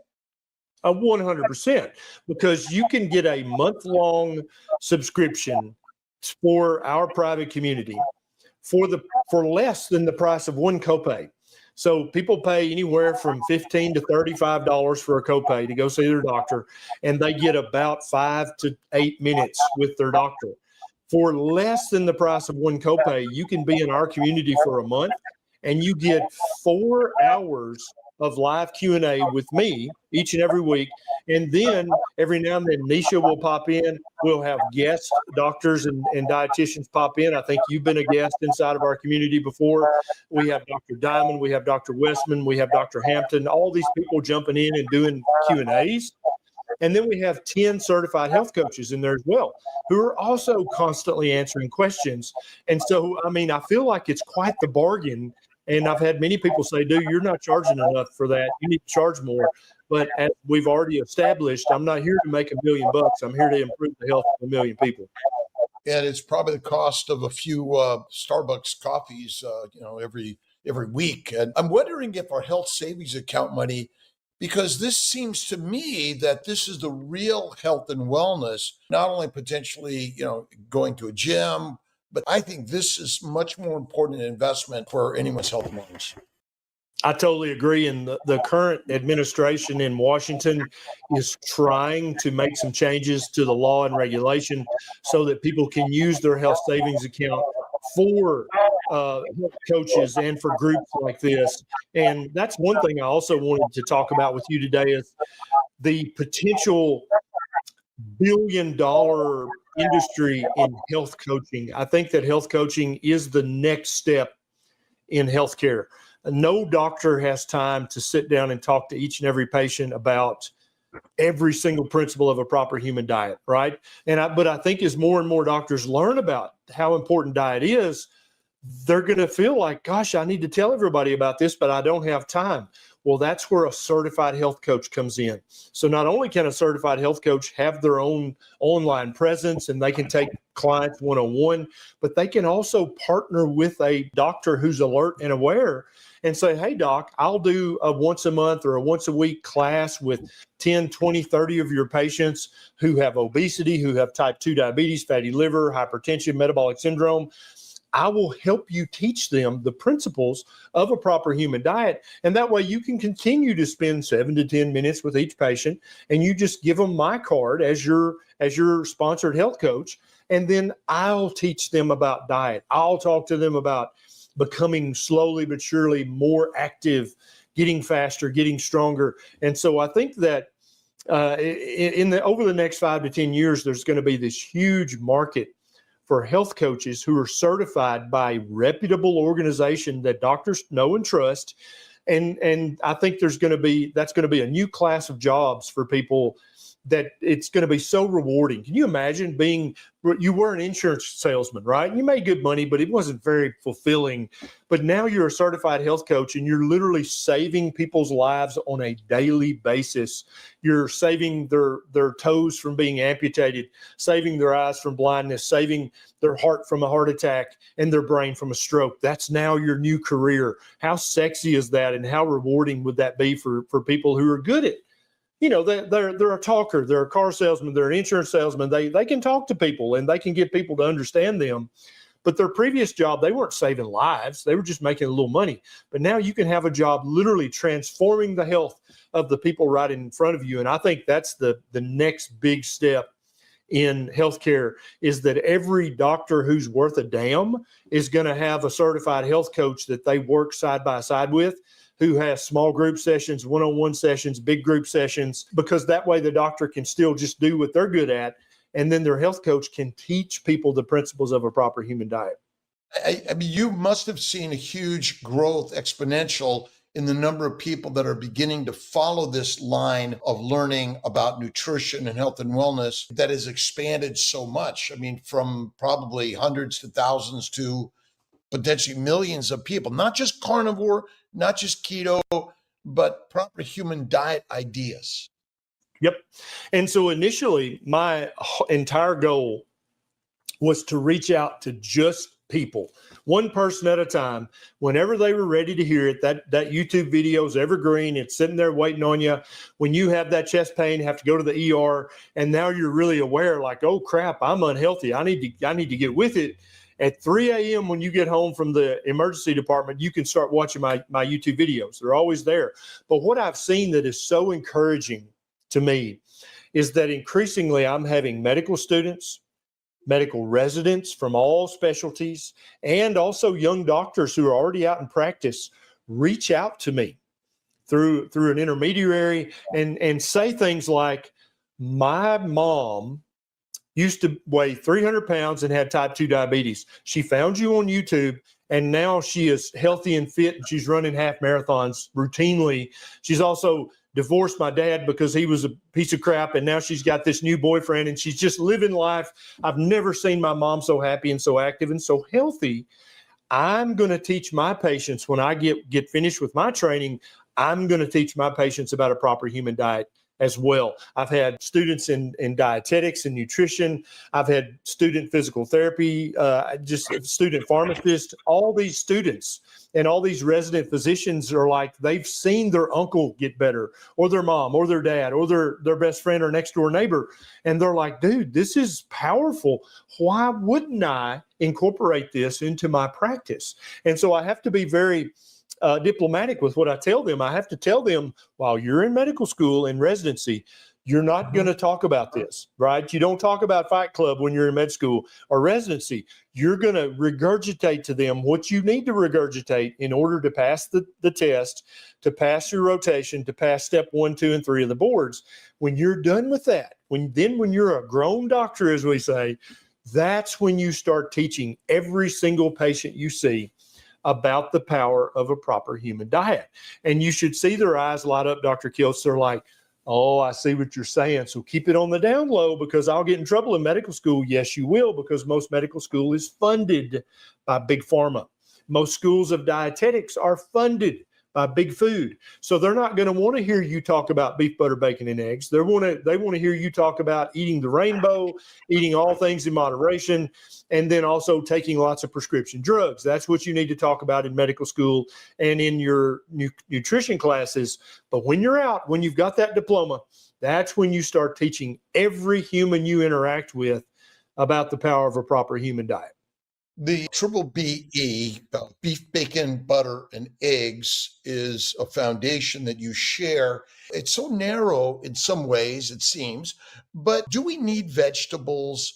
And are there some vegetables that are more okay than others? Yeah. So the first question, do we need vegetables? This is a very complicated question, and I'm going to give you a very complex answer. Are you ready? No. That's the answer. Okay. Now, if there are some vegetables that you enjoy, some that you like, some that you miss, I think it's fine for many people to incorporate those vegetables into their diet if they're well cooked or well soaked or well sprouted or well roasted or well fermented. Because the reason that our ancestors did all those things to plants was to make them less inflammatory. Now, I think there are some people with autoimmune conditions and severe inflammatory conditions who should probably never eat any plants whatsoever. There are some people who just are overweight or obese, or they have type 2 diabetes. For many of those people, if they'll just cut the total carbohydrate content somewhere down to somewhere between 50 and 100 total grams a day, they'll completely reverse their type 2 diabetes back to a normal A1C. They'll completely get rid of their fatty liver. Their blood pressure will come back down to normal. They will get rid of their severe obesity, and they'll just be overweight at that point. And for many people, Robert, that's perfect. They're happy. That's it. That's goals for them. They have no interest in going to the next level. But some of us, right, we have higher aspirations. We want to get back to our high school weight, or we want to get back to having no inflammation whatsoever. We want to get back to having a very narrow waist so that our waist to height ratio is less than 0.5. For many people, in order to do that, you've got to cut the carbohydrate intake down to 20 total grams, or even 10 total grams, or even as close to 0 grams of total carbohydrate a day as you possibly can. And a lot of people don't get this, but carnivore is keto. And basically, if you're eating keto and you keep cutting the carbs, by definition, you will arrive ultimately at a carnivore diet because it is the lowest carbohydrate option. And so for many people, it's just the carbohydrates. That's the main enemy for them, right? But for other people, it's the oxalates or the lectins or the phytates or the saponifins or the phytoestrogens or some other anti-nutrient phytochemical in the plants that's either leading to inflammation in their gut or in their skin or in their joints. It's messing with their fertility, which is your specialty, or it's messing with their mental health, which is a huge deal as well. And so that's there's research on the books right now of a ketogenic diet completely reversing even schizophrenia, not to mention depression, anxiety, OCD, and other kind of more run-of-the-mill mental health conditions, but even severe things like schizophrenia, right? And then when you go to higher fat carnivore, the mental health benefits are just off the scale. It's really, it feels miraculous to many people, but you and I both know it's not miraculous. It's just physiology and biochemistry. That's what it is. But if you don't understand all the biochemical pathways, it sure looks like a miracle when you were on 5 psychiatric medications and still not doing well. And then after 6 to 12 months of beef, butter, bacon, and eggs, probably with a little higher fat than most people would recommend, you're off all those psychiatric meds and your mental health is better than it's been in decades. How many times have you heard that story? Because I've heard it thousands of times. Infinite. You've probably heard also about, am I getting enough nutrients and minerals and vitamins on the carnivore keto diets? Do I need to eat more frequently? Can you maybe talk a little bit about those things, including fasting and maybe throw in a little exercise? Yeah. So most diet experts, if you gave them a multiple choice question and said, what is more nutrient dense? What has more vitamins and minerals? Is it A, blueberries, C, kale, B, spinach, or D, just regular ground beef from the supermarket with an ounce of beef liver ground up in that cheap ground beef? Which one has more vitamins and minerals and fatty acids and amino acids that your body needs? 90% of people are going to pick the blueberries or the kale or the spinach because they've been mistrained. They've been misled. This diet is the healthiest, is the nutrient dense. That's just not true. That's demonstrably false. You can look this up on any food database and quickly you'll realize, oh no, beef that includes the fat and includes an ounce or 2 of liver ground up into it where you can't taste it, that is a literal superfood, multivitamin, multimineral. And so many people with obesity, they're not eating too many calories. They're just eating too much total food. They're eating too many molecules, too many atoms, because that's what the bathroom scale weighs, is atoms and molecules. It doesn't weigh energy, right? And calories are a unit of measuring energy. But your fat ass, when you get on the bathroom scale, and I can say that because I used to have a fat ass, it's measuring mass. It's measuring atoms and molecules. And if you're just eating too much total food, you're going to wind up weighing too much total weight, having too much stored fat. But it all comes down to what the food does to your hormone levels.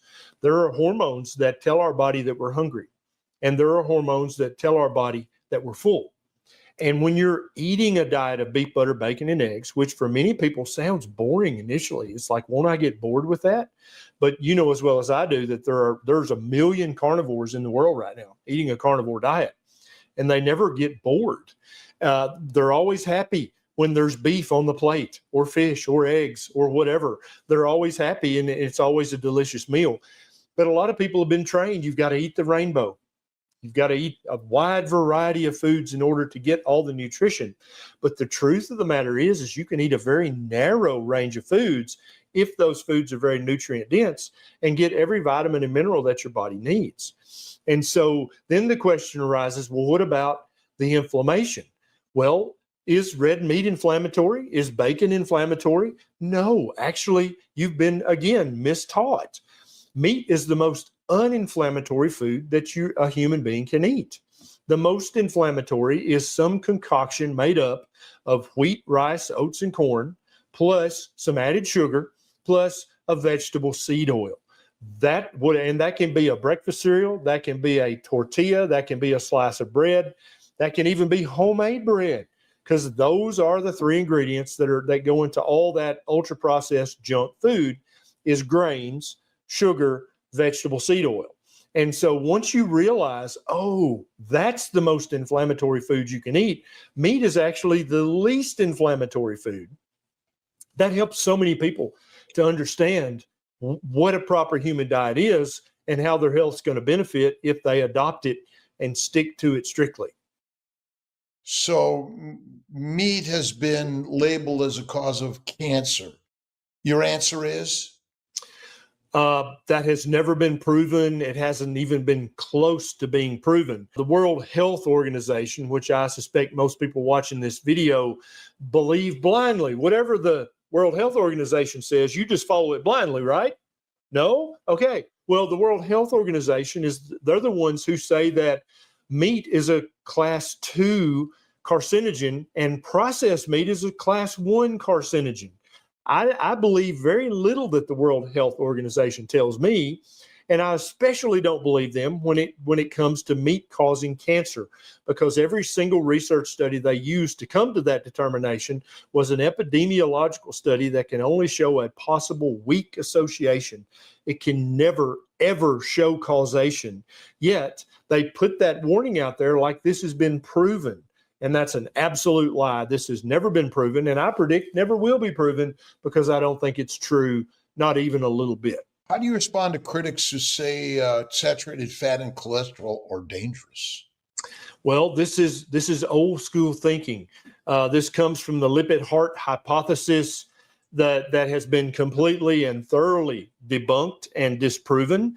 The new lean mass hyperresponder research coming out is going to be the final nail in the coffin of eating saturated fat causes heart disease. I think that most young doctors who are still interested in being students, who are still interested in learning new things, keeping up to date with the latest, they already realize that eating saturated fat doesn't cause any disease whatsoever in human beings.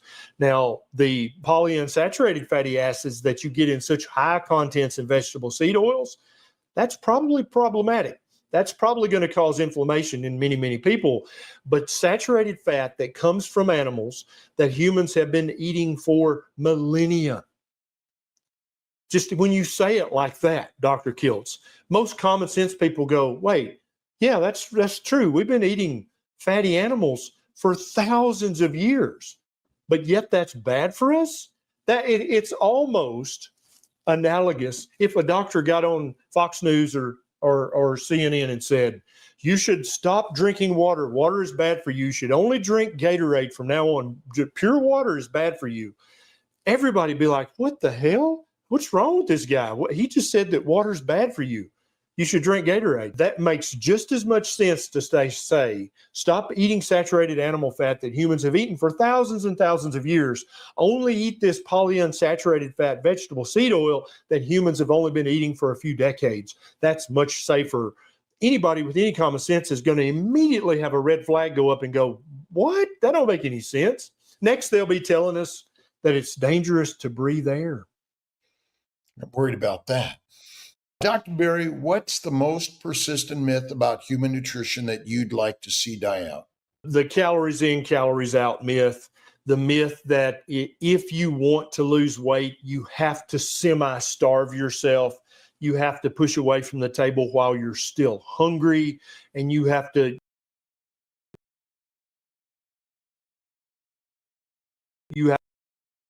just white knuckle it and semi-starve yourself for months in order to lose down to a healthy body weight and a healthy body fat percentage. If you think of it as an animal biologist like me, every wild mammal on planet Earth, including mammals who are in instances of food abundance. In other words, there's all the foods they love are there as much as they want it. They don't become obese. They put on weight, but they never become obese because their satiety hormones kick on because they're eating a species appropriate diet. Their hunger hormones turn off, their satiety hormones telling them that you're full, you've had enough. Those hormones turn on and you just naturally stop eating. That same exact thing happens when you're eating a proper human diet that's full of fatty meats and eggs with the yolk and fatty cuts of other types of meat, including seafood, as long as you don't bread it or fry it in a vegetable seed oil. You get that same feedback. You're able to eat until you're full, like every other animal on planet Earth, and you can still have a normal, healthy body size and body shape while not actively starving yourself every single day for the rest of your life. That's the myth that I want to die. And Dr. Berry, why do you think the official dietary guidelines have strayed so far from what you believe humans should eat? I think a big part of it is that the schools of dietetics and nutrition are literally sponsored by Kellogg's and Kraft Heinz and Mondelez and Pepsi-Cola and Coca-Cola. That's who's building the schools of nutrition. That's who's buying all the textbooks. That's who's funding the research that goes into the textbooks. Human nature is what it is, Dr. Kiltz. There is a profit motive for everything everybody does. It might be just a mild profit motive, or they might just want to rob you blind. There's different levels of that, but there's a profit motive in everything that anybody does. They are trying to teach dietitians that you should eat the rainbow. You should eat everything in moderation, which includes Fruit Loops. And you should eat a little bit of jelly donut in moderation. You should drink a little Coca-Cola, because they want to make a little bit of profit off every time you put food or drink in your mouth. And I'm sick and tired of the big food companies making billions while making everybody sick.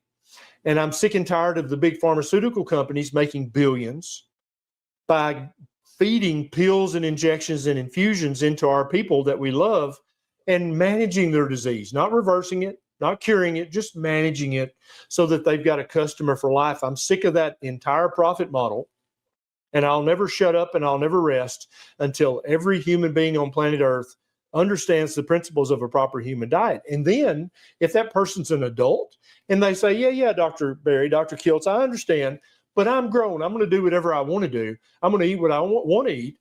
Fine. God bless you. Go do it. But you know better. That's my job, is to teach you better. And if you make bad choices after you know better, God bless you.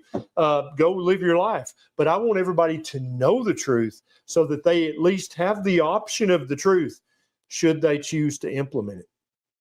At my 40-year medical school reunion, it's alumni weekend, essentially. And the most important thing they're asking all of us is for a donation. The university has more mega buildings going up than I've ever seen before. There was a really great oncology presentation about upper respiratory cancers, and I asked about nutritional science. I talked a little bit about Dr. Seyfried, and the comment was, we have an amazing nutritional department. And ultimately, it had nothing to do with keto, carnivore, or the things that we're talking about. It was really about the standard story of fruit, fiber, vegetable, seeds, nut, 3 to 6 meals a day, little to no meat. A couple of quick questions. I won't go too much longer. Dr. Berry, do you think there's such thing as a one-size-fits-all diet, or does it vary between individuals? I think there's a spectrum of proper diets, and it matters how old you are. It matters how metabolically sick you are. Your gut microbiome probably figures into that. Your genetic heritage, where your people came from in the world, that all that stuff probably matters. But I think a proper human diet spectrum is somewhere between low carb with real whole, one ingredient, naturally occurring foods, down to 20 to 50 total grams a day, metabolically sicker, down to a ketovore diet, 10 total grams a day, all the way down to carnivore, or even a lion diet, which is ruminant meat, salt, and water only, if you have severe autoimmune conditions. I think that range, that is the spectrum of a proper human diet. I think the human species is a low carbohydrate species. If you feed us too many carbohydrates, especially ultra processed sugar added carbohydrates, we get sick and fat. This is just, obviously go outside your front door and look around at everybody. And I think you'll see evidence of that. And so I don't think everybody needs to be on the carnivore diet for the rest of their life. But I think some of us need to be on a carnivore diet for the rest of our lives. I think a 90-day carnivore diet, beef, butter, bacon, and eggs reset. If you're unhappy with your current state of inflammation or body fat percentage or A1C or blood pressure or any number of metrics, 90 days of beef, butter, bacon, and eggs. Eat as much as you want, eat as often as you want, eat until you're full. And after that 90 days, I think you're going to go, oh my God, I feel so much better. I look so much better. My brain works so much better. I'm so much more active. I actually want to go outside and exercise now, whereas before I'd rather be punched in the nose as exercise. I think that reset, everybody needs to do a 90-day carnivore beef, butter, bacon, and eggs reset just to know how good they can feel. Then they can make an educated decision. Do I want to add back in plants or not? Essentially, you're saying there's a therapeutic modality to this diet. So I'm going to give you a drug to see how it works for you for 3 months. Why don't I see about the proper human diet is a reset for 3 months also? Exactly. And you know as well as I do, very often there's some new pharmaceutical on the market and you're very excited and you prescribe it to 20 or 30 patients and you're like, come back in 3 months and let's see how you're doing. And invariably they come back and they're like, yeah, maybe it helped a little, but not really. But I'm also having these 3 new side effects now. A proper human diet is not a new fad. It's not a new chemical. It is the oldest human diet on planet Earth. Why not give that a try for 90 days? Because usually people are very happy about the effects and the side effects. And there's no copay. There's no prior approval. There's no insurance phone calls. You just eat real human food for 90 days. You answered this, but I want you to answer one more time. Dr. Berry, how does the proper human diet fit into the history of human evolution? Yeah. If you go back in time far enough, everybody's ancestor ate meat. Okay. If you're a Buddhist, if you're Hindu, if you're of any religious, if you're Seventh-day Adventist, if you go back in time and just follow your grandfathers back through time and your grandmothers, if you get back to about 8,000 or 9,000 years ago, every single one of your ancestors was not a vegan. They did not eat a plant-based diet. That is part of your modern culture. That is not part of your ancient heritage. Your ancient heritage, regardless of your nationality, your creed, your gender, where you came from in the world, your people ate meat. They ate lots of meat. They ate as much meat as they could get their hands on. There is no such thing as a heritage or a culture that is a vegan or plant-based culture. This is a modern invention. Indeed, it was impossible to live healthily on a plant-based diet before modern refrigerated transport. Okay, a lot of people don't realize this, but you can't get avocados from southern Mexico up to Connecticut without refrigerated transport. It does not happen. You can't. And so in the middle of winter in Connecticut or New Hampshire or Maine, what were you going to eat 1,000 years ago? You were going to eat meat. You were going to hunt. You were going to kill something. You were going to cook it. You were going to eat it. This is the repeated story from every corner of planet Earth, every continent. There is no exception to this. If you go back far enough in history, your family were meat eaters. I'm sorry if that offends you, but it is the truth and it is verifiable. And Dr. Berry, can this way of eating be sustainable and affordable for the average family? Yeah. Unfortunately, it is currently sadly true that eating an actual healthy diet, it costs more than eating a junk food. Waste money on something. I would much prefer that you waste your money on good quality food, because having good health is a blessing. It is, you've heard the old saying that a healthy man has many dreams and wishes, but a sick man has only one dream and only one wish, and that's to be well. And so I think once you start to think about that as a common sense adult, you're like, yeah, I guess I could upgrade my cable package or my internet package, but maybe I should just spend a little bit more of my income on real human food, which is fatty cuts of meat, eggs with the yolk, and other cuts of meat, whether it flies, swims, creeps, crawls, jumps, or slithers. Eat your meat, because that's where your best health is going to come from. Is it enough to just eat supermarket ground beef with or without throwing some liver in there and maybe an egg or two, and you could be healthy and much more affordable than many other cuts of meat? Absolutely. If somebody's watching this who's of limited means, money's tight. I get it. I used to be broke as a joke. You can do just fine on nothing but the supermarket beef, butter, bacon, and eggs. Okay. And that is going to be relatively inexpensive. You can find it on sale. You can bank it up in your freezer, thaw it out when you're ready to eat it. The alternative, anytime you ask a diet question, you should say, compared to what? And so can you be healthy on beef, butter, bacon, and eggs? Yes, but compared to what? The standard American junk diet? 100 times yes. The cheapest meat at the supermarket is going to be better for you than the most expensive box of cereal on the cereal aisle. The cheapest bologna or hot dogs are going to be more nutritious and less inflammatory than the most expensive loaf of bread in Whole Foods market. Yes. And Dr. Berry, how do you see the role of technology, CGMs, blood testing, genetic testing, in supporting the proper human diet? I think for many people, especially initially when they're very metabolically sick, not only does it give them good feedback, but it also gives their doctor feedback. Oh, your A1C's coming down. Oh, your visceral fat's coming down. I think for many people, they need that feedback. Many people don't. They're like, I don't care about any of that. I just want my belt I want to keep going up notches on my belt, and I want my pants to keep getting looser and looser, because those are also markers of improving metabolic health, and they're free. You can also buy a tailor's tape and do a waist to height ratio. And your goal is to get that less than 0.5. I've got a YouTube video about how to do that if anybody's confused.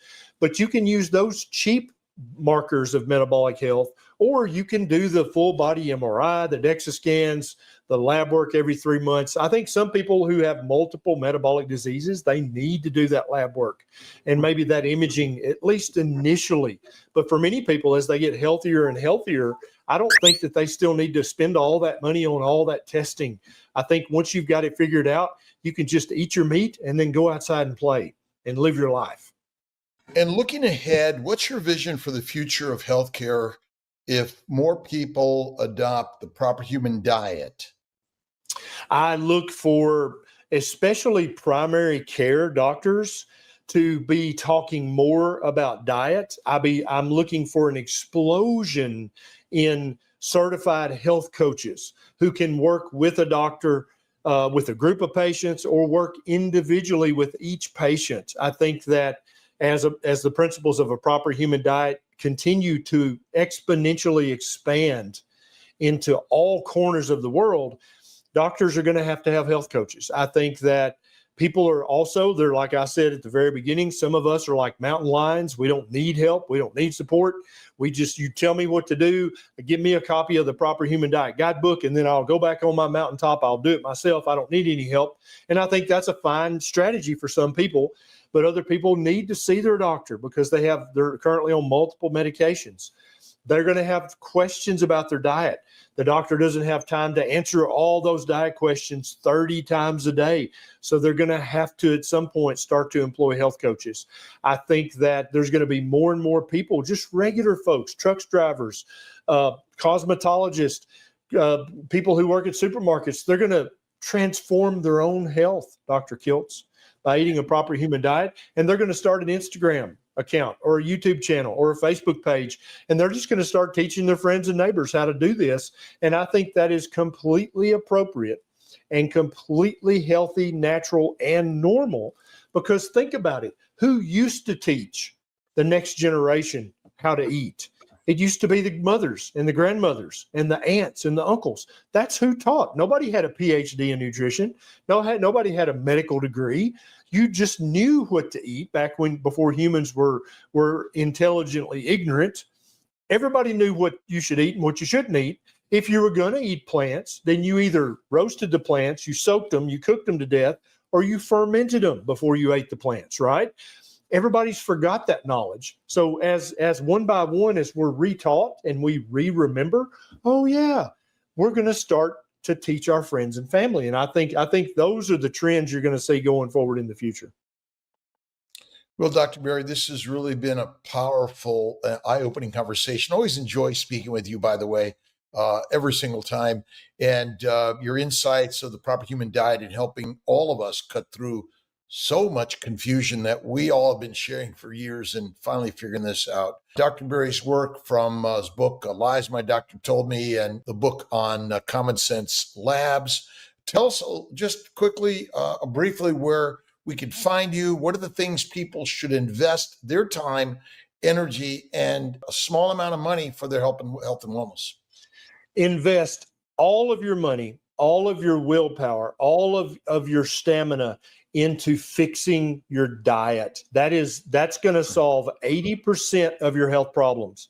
10% are going to be solved by slowly but surely increasing your exercise, your activity. 80% solution is fix your food and keep it fixed. That's where you need to spend most of your time, effort, and money. I've got 1,900 videos that you can watch for free on my YouTube channel. Okay, I've got thousands of posts on my Facebook page, on my Instagram page, on my Twitter feed, even on TikTok. I'm on TikTok, just like Dr. Kiltz, trying to do all the TikTok dances. No, I'm not. I'm just talking about nutrition. But that's where you can find me, and you can get all that information for free. Then the next step is to say, okay, I now understand the principles of a proper human diet. I'm going to apply them to my life, and I'm going to stick to them, and I'm going to spend my money on real food for human beings, and I'm going to stop wasting money on supplements, pharmaceuticals, and other junk that's very faddish and very popular, but it might give me a 1% solution. I'm going to spend all my time, money, and energy on the 80% solution, which is fix the food and keep it fixed. A simple story for a simple problem that we in modern medicine have made it so complex. So thank you, Dr. Ken Berry. My best to you and always the family. Always inspired by what you have to share. So thanks everyone for joining us on Carnivore Conversations.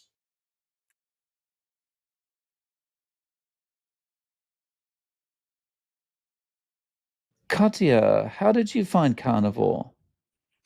Well, thanks for having me on, Dave. I really appreciate it. Carnivore has found me twice. And the first time was in 2018 when I'd just about come to what I call end-stage veganism after being mostly raw vegan for almost 20 years. And the second time was 6 years later when I had a diagnosis of bladder cancer. So two parts. And well, perhaps I'll talk about the first section, if you like. I'll give you a little background. I opened the first raw food restaurant and cafe in Australia in 2003, way before my time, really. And people just thought I was nuts, you know. I'd had I guess since I was a child, I've always had a drive and thirst for knowledge about natural therapies.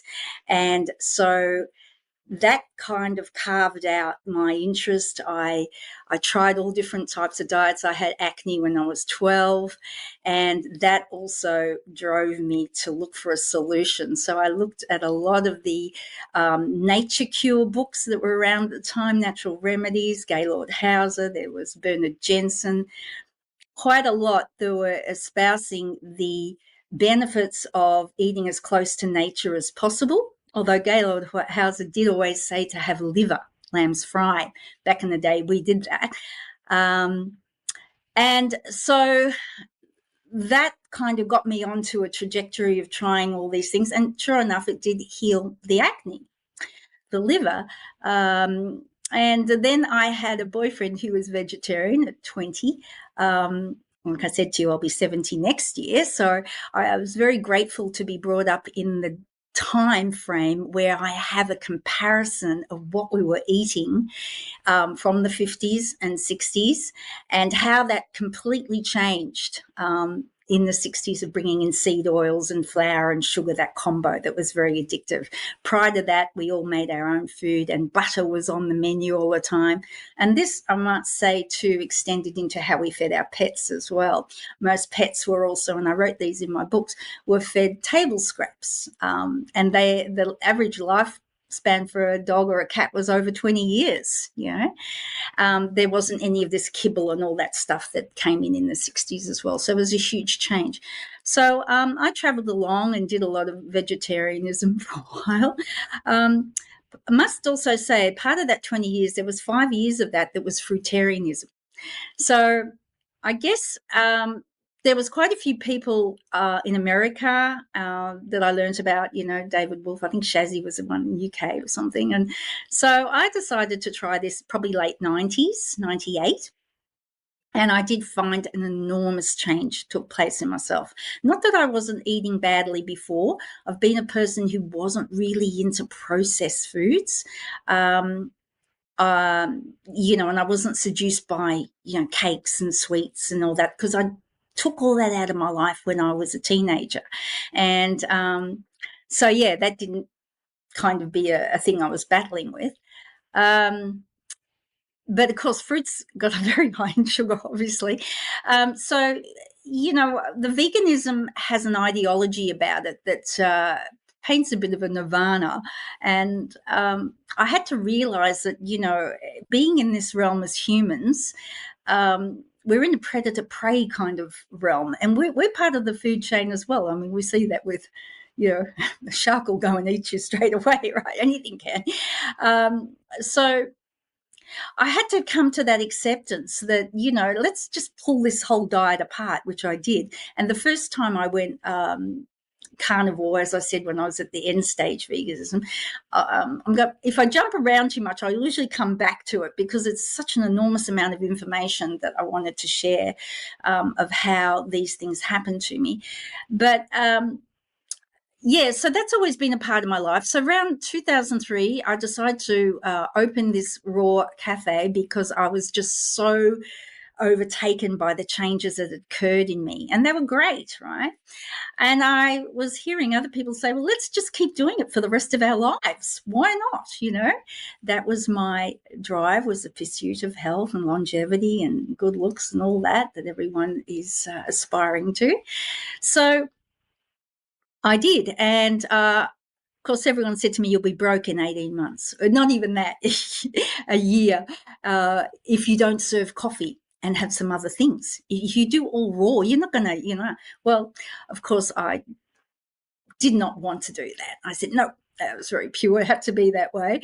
And so probably after about 14, 15 months, I had to shut the doors, obviously, because it's enormously labor intensive and it just wasn't working for me. However, I did go on to train as a colon therapist. Like I said, I've got a background in natural therapies, homeopathy. I had my own schools and stuff in the past. So I had a great knowledge of biology and, just the human functioning. So I actually had to study a lot of digestion to be a colon therapist. But, of course, a lot of that was based on the fact, that meat is evil and bad, and it was plant-based education, if you like. And a lot of that's still happening in naturopathy and all the education they go through. They're still putting meat down as the villain, right, and saturated fat. So, I got to do a lot of colonics, and I could see different things that were going on in people's bodies. I mean, some of the things I saw come out of people's bodies probably weren't from this planet. Sometimes I used to say types of parasites and things that look like, there was even the thing that looked like the coronavirus. I remember one time coming out because I had a viewing tube and I could see all these things. Nonetheless, part of the lectures I had to do were me lecturing to nurses about the colon, and they weren't taught all the nutritional side. Obviously, they only had about 6 months training in nutrition. They were taught the pharmaceutical, I guess, the receptor sites. That was what they were taught. So obviously they could suggest different pharmaceuticals for this disease. So after that, I went on and taught workshops, retreats, and people would often come to those who had cancer. Little did I know down the track that that was something I would be faced with. So I then, as I said, came to a grinding halt. It was around 218. I'd been going back and forwards to Thailand, spending a lot of time there. About 214, I decided to go fruitarian and really up it. And that to me was the epitome of, nirvana, like living in fruit heaven. And that was okay for a while, but then my teeth, my God, the teeth started to deteriorate. And I would be getting these tiny, tiny pinhole decay all along the gum lines. And then that even went into just teeth snapping, eating an almond or a carrot. And I've got to say, I was extremely disciplined. Not one time did I waver. People couldn't believe it. They thought I was so hardcore. But that's how I was, And the dentist, I was having dental work in Thailand, and she said, "What are you doing? Are you sucking on candy all day long or something, And because it was a fruit. And so again, that has started to affect me, obviously, in many other ways. Not only did the anxiety start to rise in me, but I couldn't quell it, and I had insomnia. Now, the thing that really broke the straw that broke the camel's back was I was in Thailand and I had 2 bouts of food poisoning within 2 months, and they just knocked me out. The second one knocked me out, and it was from this tofu. I think it was the water that the tofu was in, because we're in Chiang Rai. Nothing good ever comes from tofu. And it was sitting in this water. It was an organic, suppose, market, because I was very grateful and lucky to be living in an organic village, because they grow all the fruits and vegetables and whatnot. But anyways, I got to the point where I was absolutely heaving over the toilet bowl in absolute pain, and I wasn't sleeping, and I was down on my knees saying, what am I going to do? I've got a platform here. I've got I'm teaching people all the benefits of having a raw food diet, and behind the scenes I'm struggling. And I thought, what am I going to do? I can't lie, So it was terrible. And when that happened the second time and I couldn't recover from it, well, my immune system was pretty well trashed, So there's other things going on as well. I got very anemic also. This is going back in 2007 when I was running these retreats. It didn't take me long to get anemic.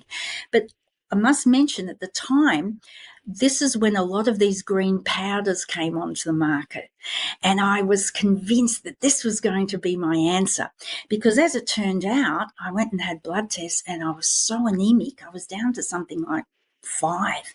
And the doctor said he couldn't believe how I was still walking around. He said, you're going to have a transfusion. Well, he said that after, when the first suggestion was, you have to start eating red meat. And I said, I can't do that. And he couldn't believe it. He said, you're a foolish, foolish girl. And I ended up having transfusions because no one knew this. I'm running these retreats, and and I was lucky to get my breath walking to the mailbox. It's really bad anemia. So of course I thought these green powders were going to be the answer, and because they said so. This can supply all your iron because it's not heme iron. And so, yep, okay, that's going to do it. And I did feel a bit better for a while. These spirulinas and algae and I was actually importing them and selling them. I had an online business. The second largest one in Australia was a forum. This is back in 2004, when things were really pumping and a lot more people were starting to learn about raw food. And I thought, so that happened as well. But I still kept going. And So towards the end, I started to get a lot of cravings for not only eggs, but meat. So I'll tell you the story. I'd come back to Australia, as I did. I went back and forwards from Chiang Rai and back to, and this is when I was really struggling after the food poisoning event.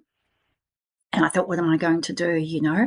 Oh, I must say, the second food poisoning event, I was, like I said, on the floor going, what am I going to do? God, I can't go on. I can't teach people. I'm just, you know. And this voice came through very loudly, go and eat fish. So I think a lot of raw vegans, that's what happens. They get the fish. So I did. I could eat the fish. That was okay. But still a little bit here, a little bit there, not enough to disentangle me from the brainwashing. So I came back, and I remember I was going to a mall, and the supermarkets here, Woolworths, whatever. I could smell this roast chicken from, the supermarket wafting down. It was so strong, and I was almost lured. I thought I've got to go in, and honestly, I was salivating. It was coming down the corners of my mouth. This is how my body was begging me, desperate for nutrients, And I remember going to it's like a sort of a circular thing where these chickens are going around, but they're in bags with a little handle, right? And I remember I picked up this bag because I was like, oh, God, I want that chicken. And I picked it up, and this voice came through and said, put that down. It's a body bag. So I put the chicken back on, wandered over to the produce section with saliva dripping down my mouth, and I denied my body this. Unbelievable, isn't it? This is how intense this brainwashing is. I was so convinced I was going to, screw up my whole colon, digestion with having meat, So, like I said, it's intense. And I'd even gone through the actual research, how veganism started. And as it turns out, it has a huge religious component, which I'm sure you may have heard of. And as a teenager, like I said, when I was on this quest to find out all about health and well-being, I would go to health retreats when I was working. That they were my vacations, and there's a part of me knew that I'd be running them somewhere down the track. But there's one run by the Seventh-day Adventists, and they had all these nut meats and soy things that in the day. And it was to quell the sexual urges and, keep testosterone, estrogen, which is so I did. And so I went through all that, and I did all the research, obviously, once I discovered that this just is not right, especially when you have to take supplements. That's the other thing. You had to take B12. The vegan diet is deficient in so many things, zinc, CoQ10, all these things were needed for oxygenation and blah. People would say to me, I get enough iron on it. You don't get heme iron. So the first time I had meat was in Thailand because I'd got to the stage, and of course, unfortunately, it was a Thai beef, which isn't the best. It's a bit leathery, and I had a girlfriend with me, and she was there. And up to that point, I was just having fish, and I'd actually told people publicly, and I had the biggest, what would you say? It was like a witch hunt. And they turned on me, and I was called every name under you were never a vegan, and you were, because I didn't do it for the animals. I was, what made me was other stuff, They started chasing you with the pitchforks from their garden. Oh, my God. I had to shut down my Facebook page. I had to shut down everything. It was insane. And they're so unforgiving. And they're so violent against you. And so that, I'm a sensitive soul, and that kind of really put me off. I had to really shut down. But yeah, let me go back. So I was having fish, and I'd made videos even. And of course, at that time, there was other supposed influencers. I never considered myself an influencer because I didn't do that much social media as such. But it wasn't anything like it is today. This is going back even 6-7 years ago. Social media has exploded in more ways we know. And So there were other people coming out saying that they also were suffering after maybe 2, 3, 6, up to say 6 years of veganism, and their body was saying, and they'd start with fish, So, so that was all I was having, fish and chicken. And then, of course, I was learning. The more I learned about the carnivore lifestyle, I knew that red meat was imperative because I still wasn't getting those certain nutrients that red meat contain, And so that was the first experience of having Thai beef. Well, I tell you what happened. I walked out of that restaurant. I had the first couple of pieces and I chewed it and I thought, oh, yeah, it's okay. Put the sauce and stuff on. And I was going down the escalator. And honestly, Dave, it was like some hole got filled in my brain that had been drilled open, and I had never felt so grounded. Like, that was the other thing I knew with the vegan lifestyle, because of the amount of sugar. You're on this just complete default mode of high cortisol the whole time and racy. And if I had had a coffee when I was vegan, it would have such an impact on me. I'd be so racy and all over the shop. And of course, now it doesn't have that effect on me. But I'll talk about the great things that have happened since I've gone really strict with part 2. So I was still having probably 80% meat. Then that started it, and I was just so relieved. I felt better. In fact, I came back to Australia. My son-in-law, I said to him, I'm going to have a steak, the first Australian steak. It was a T-bone, and he couldn't believe it. He said, what are you going to tell everybody? I said, well, I have to do it. It's just the way it is, And you had a person on Dara who was actually going to meet up with at one time, because I'd gone to Los Angeles and was doing workshops and speaking there as well. And I heard her story when you interviewed her, and I could really relate. It became my identity. It was just bizarre, really, when I think about it. And I was like, who am I now? Because I remember her saying that, she just felt so uplifted by all the colours and the fragrances of fruit and veg. And same for me. I was a photographer. I'd make these sculptures, and it was eye candy, right? And of course, we'd all be, beautiful, fresh. And I thought, well, I can't put bowls of meat out anymore. And so I was thinking, can't I have some of this? So I did have cucumbers and I was having avo, but then little things started to creep on, not straight away, because I was trying to see what would happen. But I'm going to chop back again, because in Thailand, when I first did this and was having a bit of meat, one of my return trips, I had an excruciating night of intense pain in my kidneys, and I didn't know what to do. I'm out in Chiang Rai, and it must have been about 3 weeks in. I didn't understand the oxalate dumping part. I was just starting to learn about it. I woke up in the night with so much pain. I couldn't even stand up straight. I was doubling over with this pain. And I thought, oh my God, it's the meat. It's given me a kidney stone. What am I going to do? How can I get help? How can I get to a hospital? I was walking around my home trying to make this pain disappear. And like I said, I didn't have that much knowledge about oxalate dumping, but of course I was having green smoothies every day for the past 15 years, possibly 20 years. And so, can I just check? This was in 2018, once you'd started eating meat? Yes. Right. Yeah, about 3 weeks into it. So the oxalate dumping started. And I was also waking up with these little shards of like glass. And of course, I'd listened to Stanley Norton, and I knew that this was okay. It wasn't something to be terrified of or whatever, but the kidney pain was really bad.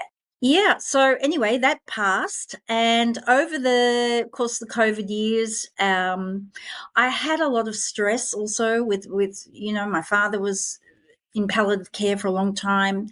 He was about to pass over, and there was just so much stress that we couldn't do. We had a lot of restrictions here, and there was other stress with home, finding places, everything going on. And I know that played a huge part in me changing diet and so forth a little bit. So, of course, I wanted to bring in a little bit more plan. So I was still having animal foods.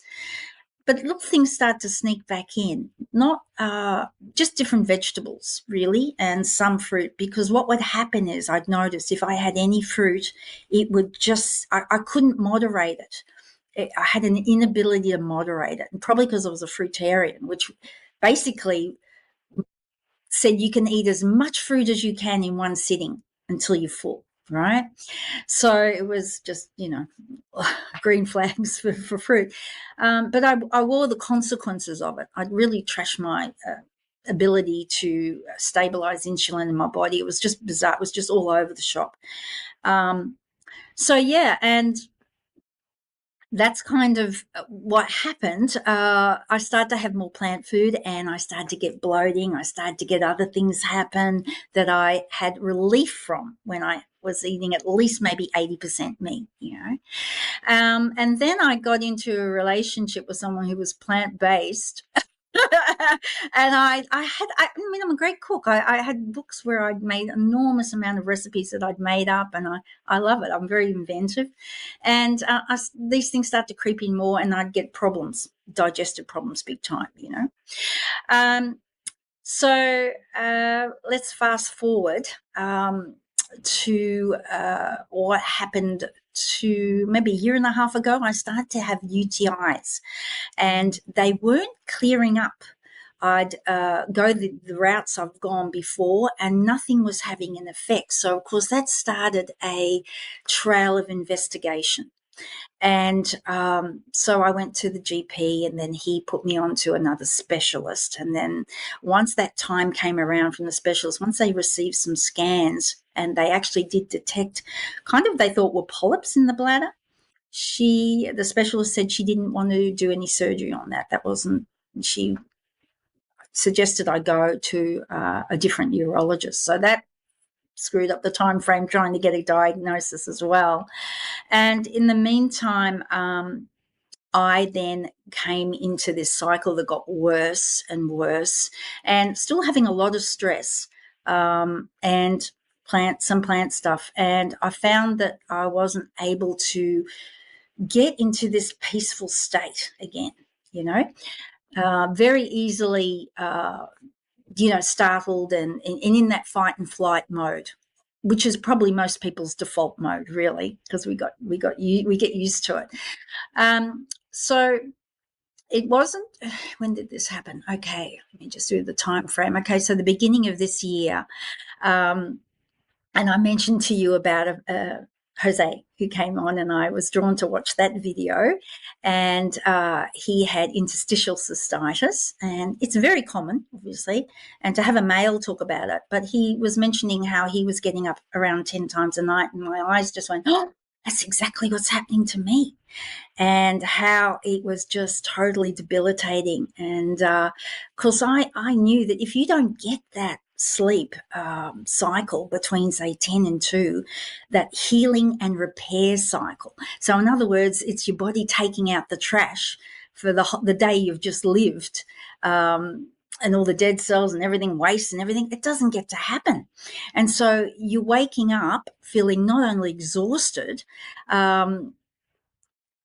but it just starts to break your immune system down, right? So this was going on. I'd just go to the toilet, come back, and I'd have this switch that would switch on as if my bladder was full, and I'd maybe get 15 minutes sleep and I'd be up again.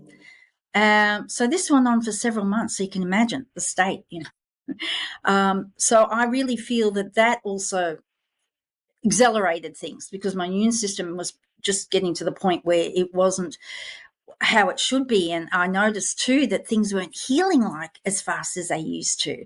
In fact, I remember playing pickleball, which I started this year, and that's been brilliant in vigorous exercise for the condition. I just noticed that things weren't healing. I had a couple of toenails that I looked at them and I went, oh, and it started to lift up. And what had happened was my foot would hit the end of the shoe playing pickleball. I mean, years ago, that wouldn't really do too much. But because my immune system was so low, it made my toenail go black and just fall off, So all these little things started happening. And I thought, well, I'm not healing like I should be, you know. So anyway, I went to obviously urologist, and I wanted to get a proper diagnosis. So they took me in. I finally had to get in. I went in the public system at the Gold Coast University Hospital, got in, and they had urine tests and blood tests, which looked suspicious. So they decided to do a biopsy. And I said to the urologist, you know, what I knew about biopsies and cancer screenings. It was okay in the bladder. So on June the 10th, I had an appointment with the urologist for the results of that. And so I had that done 2 weeks prior. You have to wait the 2 weeks.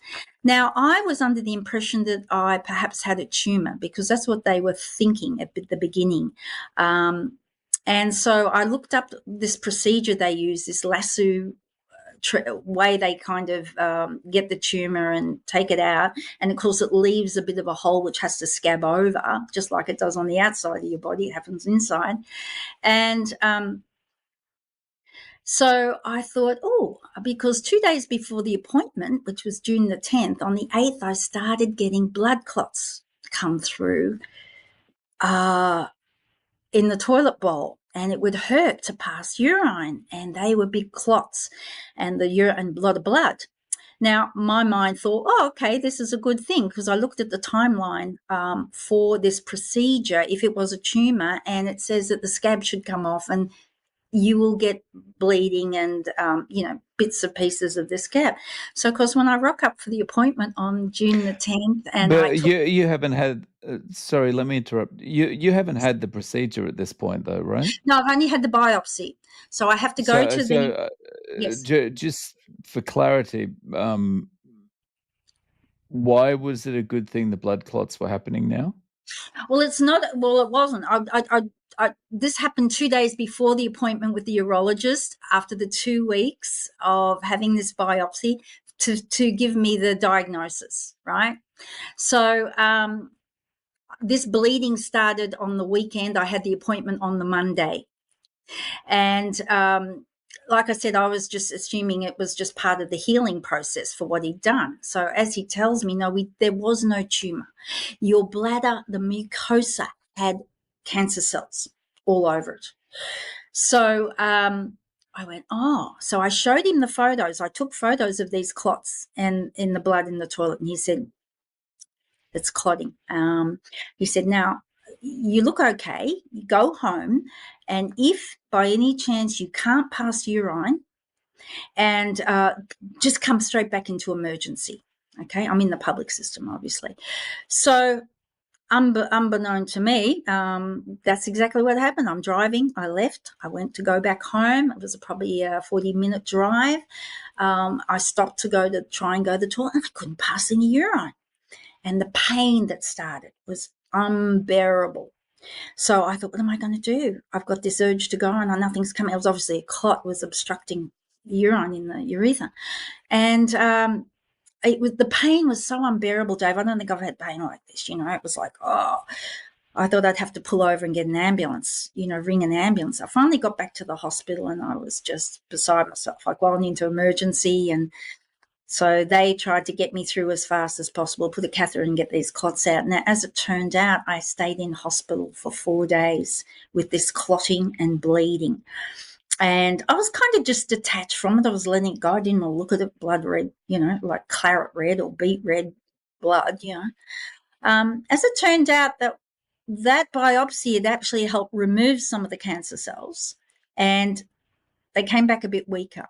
The urologist did say to me, he suggested that I have the immunotherapy that they were offering called BCG, which is basically an installation of a tuberculosis virus they put into the bladder to get your own immune system to fight that and build that up. So I did a lot of research, and I thought that's okay, that's acceptable. They said, if you can't do that, well, there's the other chemos and stuff, which there's no way known I'm doing any of that stuff So I said, okay, I'll do that. And it's not a pleasant experience, I've got to tell you, but I went through it and I was pretty detached. Now, the other thing is, there was no time that I had a fear around that. But I knew that I had to get some dietary help. And this is where I came across another video with a lovely man, Robin, who had stage 4 cancer. And just as it turns out, he didn't live far from me. And so I've always had acupuncture in my life. You know, I think it's a brilliant form of therapy. And so I went to him to have some acupuncture. And of course, he told me his story. And he said to me, "You've got to go straight back on carnivore." And I said, and he said, "It's got to be strict, you know." And this is, he told me how he healed himself as well. So I made that decision that that's what I got to do. And so on not even a week later from having this diagnosis and coming out of the hospital, because I was in the hospital for 4 days, I started strict carnivore. And I got to tell you, the results, like within a week, I've got a list here of all the, so I'll go through those. The first thing, I had neck and back pain and all kinds of stuff that just wouldn't go. It doesn't matter what I did with massaging and everything, and I quite regularly have massages. Within a week, it had totally disappeared, okay? The anxiety that I had, this fight and flight feeling that would just get triggered easily, that started to go. And how I really noticed it, you know, in traffic, there was a car that tried to overtake and went in front. Now, prior to me having carnivore, I would have felt this raciness go through me, as you do. You think, oh, I've got to react quickly here. And I'd feel it in my body. My heart would start going, and you feel this rush of energy into your throat. Like, none of that happened. It was like just nothing. It was wonderful. I thought, this is cool. And it's actually got better and better and better. Now, I have been on strict carnivore now for 2 months. That's why I wanted to wait to speak to you, because, you know, with this background I've had, I've always loved to use my body as a laboratory, because I'll listen to what happens to other people, but I want to see how that is with me. So it became so fascinating to watch these changes. And I thought, wow, why didn't I do this the first time? Well, obviously, to me, it was like a kick in the backside from God, you know, because there were certain things that I wanted to talk about, and it was more spiritually based, because I've also had a lot of mystical experiences in my life, and I really felt that I was to share those, but it was holding back and stopping myself. And I really feel this was the kick in the bum, you know, and I kind of made a bit of I had to talk to God, and I said, right, you know, if I heal this, I got to speak about it. I got to help other people, right? Because I've always had this knowing that we've got this hardware inside us that can heal. And a lot of people, we don't know how to work it. And that's what I wanted to share with people. The first time I went carnivore, I noticed my hair fell out a lot. And of course, I came to that understanding with the kidneys and what I'd done with oxalates and everything. But of course, that time 6 years ago, I was so heavily still trying to, you know, break and disentangle myself from this brainwashing, and it would still come back. But now I don't have any of that. So it was almost like it was meant to be. So, okay, so I had that. Then I had the anxiety obviously go. My teeth, my God. This happened the first time around too. The change in my teeth is so phenomenal. I know you've had a dentist on before too.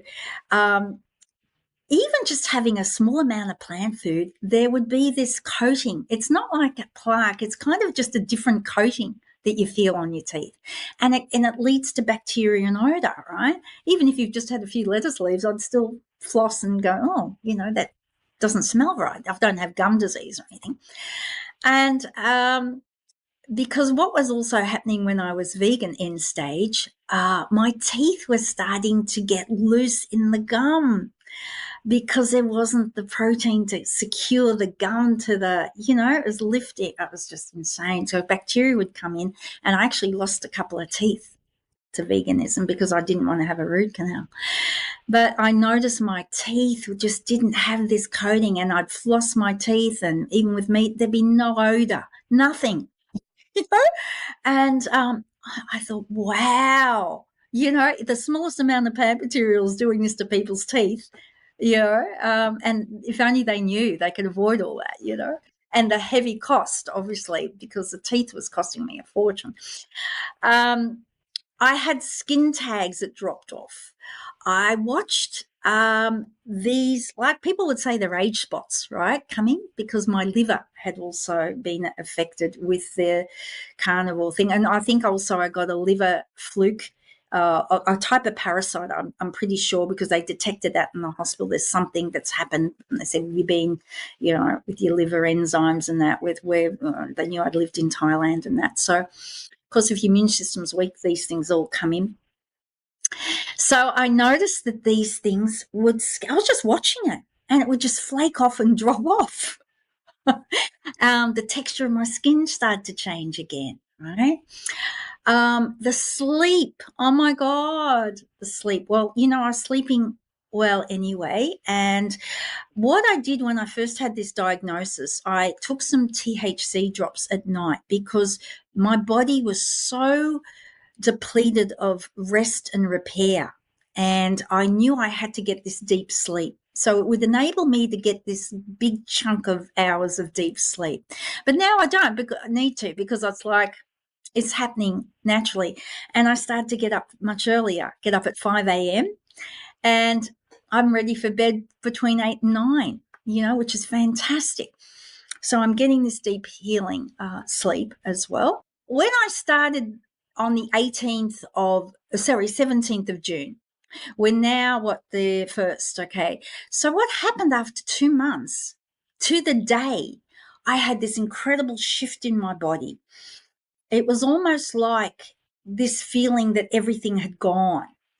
And, of course, I didn't identify with being a cancer patient or anything like that. And I didn't get into this type of mentality where I'm a victim and this is my life and I got to battle. I never use any of that language. In fact, I didn't actually own it at all. And I think that played a huge part because I wasn't going to bed with the anxiety, which a lot of people who've given a kind of diagnosis like this would be going through. And same in the mornings, waking up with the first thing is I've got this and, my life could be limited and, this is the end kind of thing. None of that ever happened.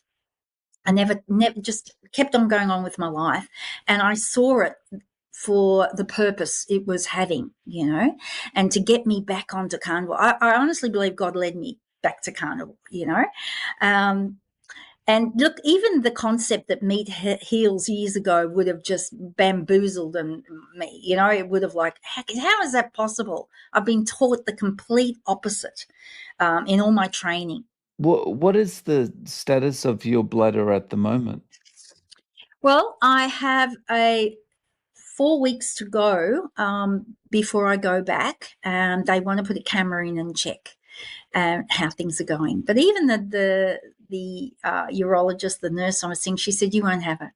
She said, you come in here and every week, I did this for 6 weeks, most people, in fact, 99% of people are saying they can't handle it. They're not improving. They've got this going on. They feel terrible on because obviously they're just doing what they were doing. They haven't changed their life in any way, right?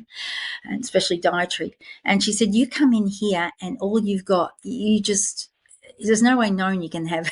At this stage, even though you've got to have that test in 4 weeks, at this stage, like there's no pressure or you're not waking up multiple times or anything like that.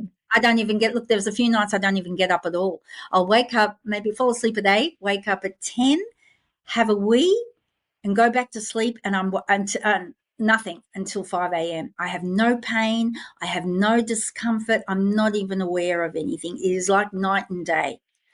So none of that's going on. I can press all around them, but there's nothing. So yeah, I'm pretty confident. And you're not experiencing anything that you feel is oxalate dumping either at the moment? Still getting a little bit out of my eyes, but nothing like I did the first time around. No. Yeah.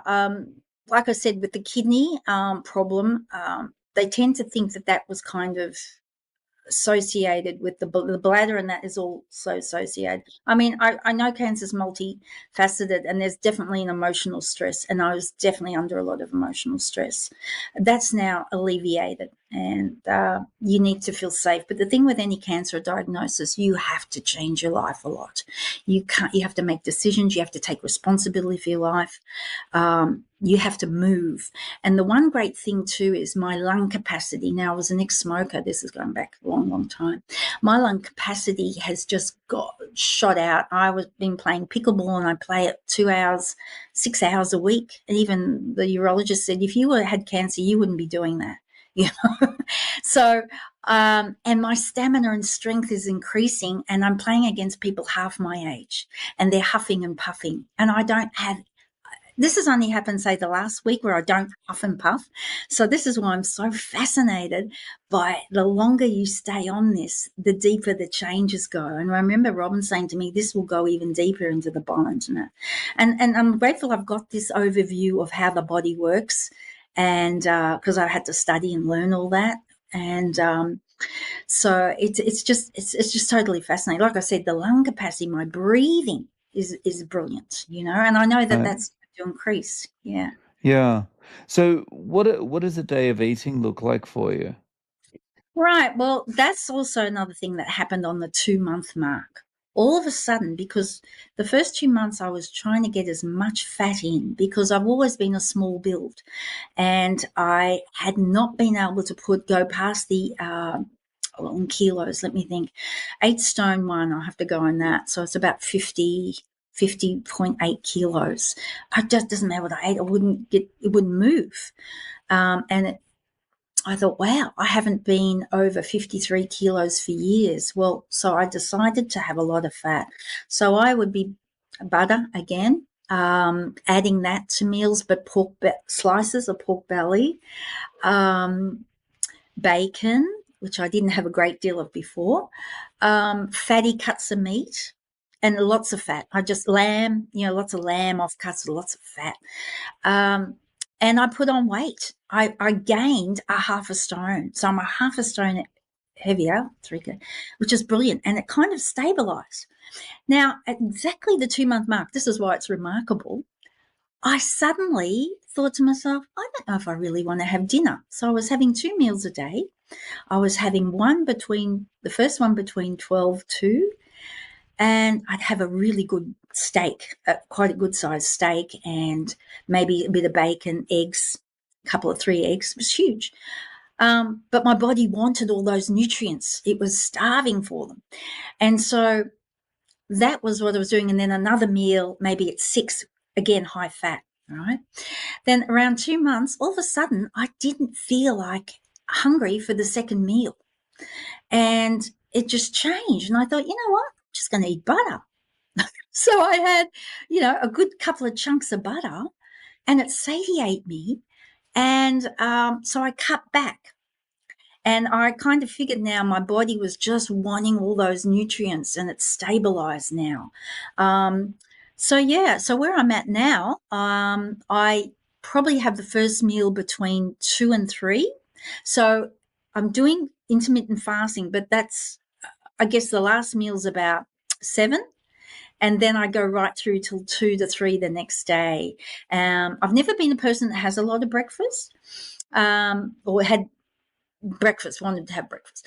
But I was quite open to doing that when I first started this. I just thought to myself, just eat, just have what you want, just let and there was a couple of times I ate at, say, 11, but that was only the first, say, 2 to 3 weeks.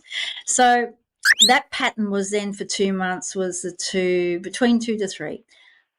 So on the August the 17th, it just stopped. It's almost like, to have it exactly to the day is mind-blowing to me, that this came into my consciousness. I don't need to have a meal at night. So I've been doing this for the last few days, and I'm sleeping better, deeper, it feels, and I've got more changes happening. So I'm I'm blown out. It's made me more curious to know what's going to happen the longer I stay on this. So people like you've gone on for a year or two, I just want to see what happens and how deep this healing goes, you know? Yeah. That's awesome. So if you were offering advice to a friend about starting Carnivore, what would you tell them to do? I would possibly say to increase the amount of animal foods they're having, and to take out the grains, the processed foods, the dairy that often has these yogurts and things with sugars. That's where I'd go to, the sugars, and for a lot of people, they can do that. And look, honestly, there's people around me, they're actually doing the same. They're watching how I eat and they're following. They're not saying anything, but I can see it. So they'll start having bacon and eggs for breakfast instead of toast and whatever they were having. So they're watching me and watching the changes in me and inspiring them. But that's what I would say to people.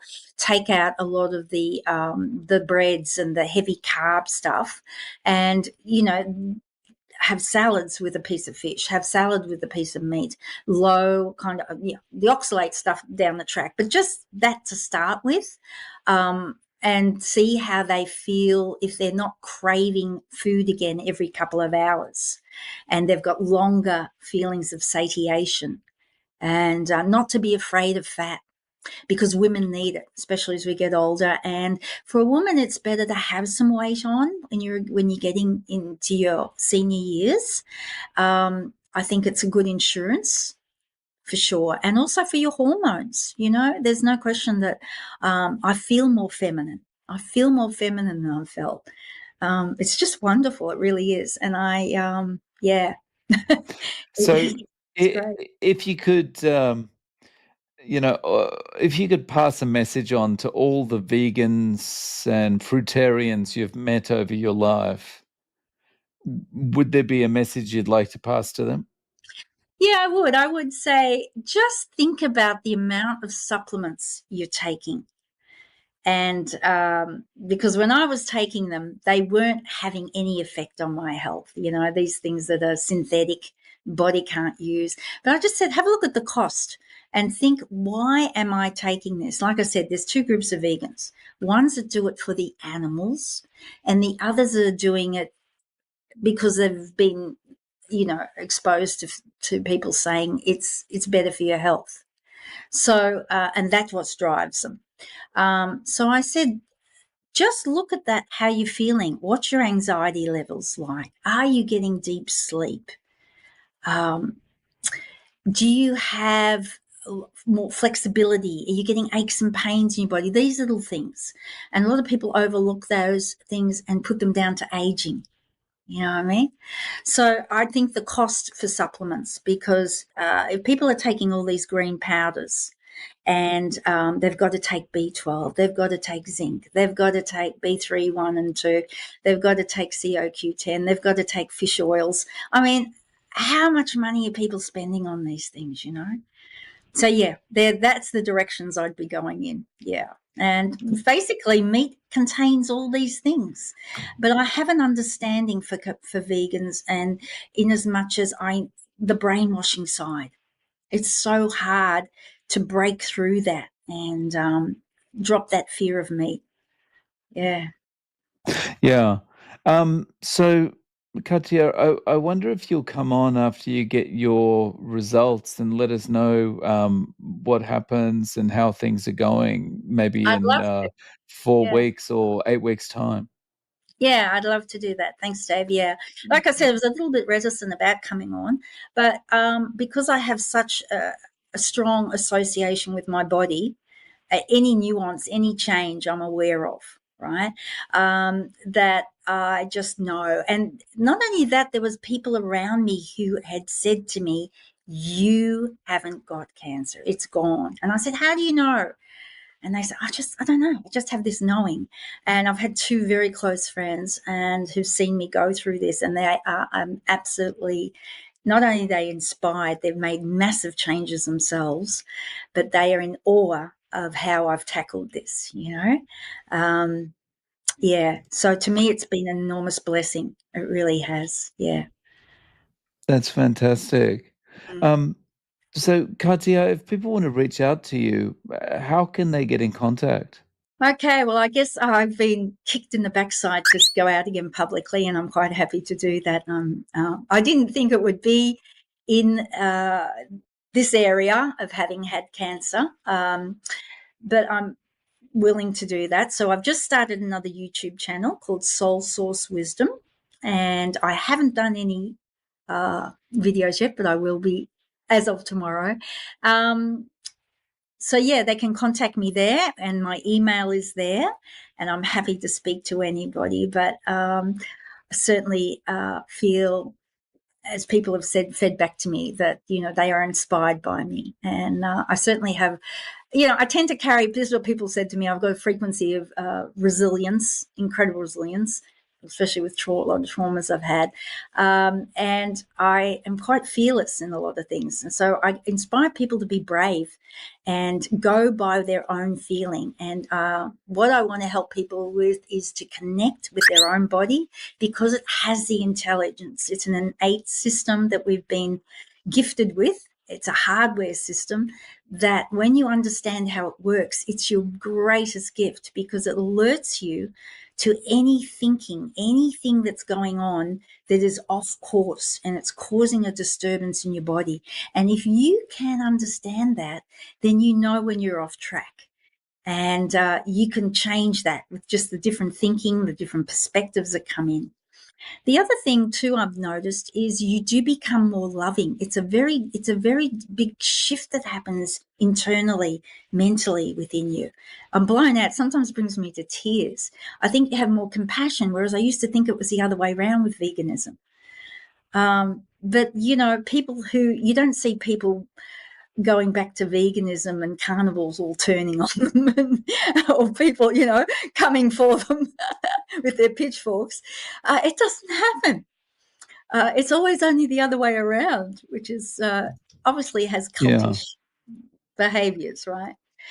So I'm happy to help people anyway, just to give them hope, not just hope, but just possibility, because we can heal anything, really, and we've got the hardware to do it. And that's what people need in the beginning when they have this kind of diagnosis or anything that they're challenged with. They need to know that there's this possibility to overcome these things. Yeah. So, Katia, I'll link to your YouTube channel in the show notes. Thank you. Thank you so much for coming on and sharing your story and experience. I really appreciate your time. I look forward to coming back on and sharing more with you. Yeah. Thanks, Dave. Appreciate it very much.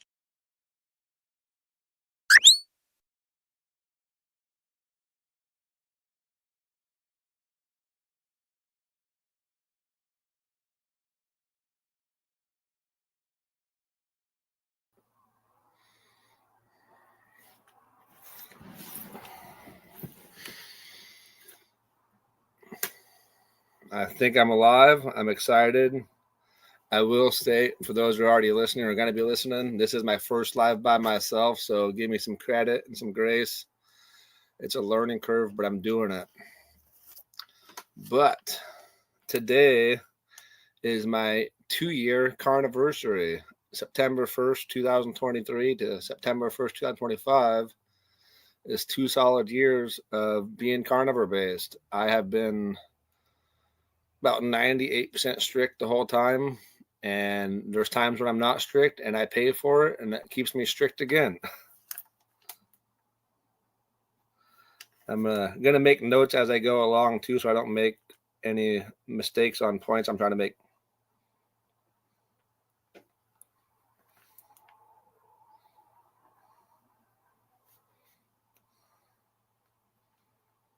But I appreciate everybody for either hopping into the live or watching this later on when it's uploaded. During this regimen of being carnivore, first of all, I want to talk how I even got carnivore. For those that are new, my name is Anthony Hayduck.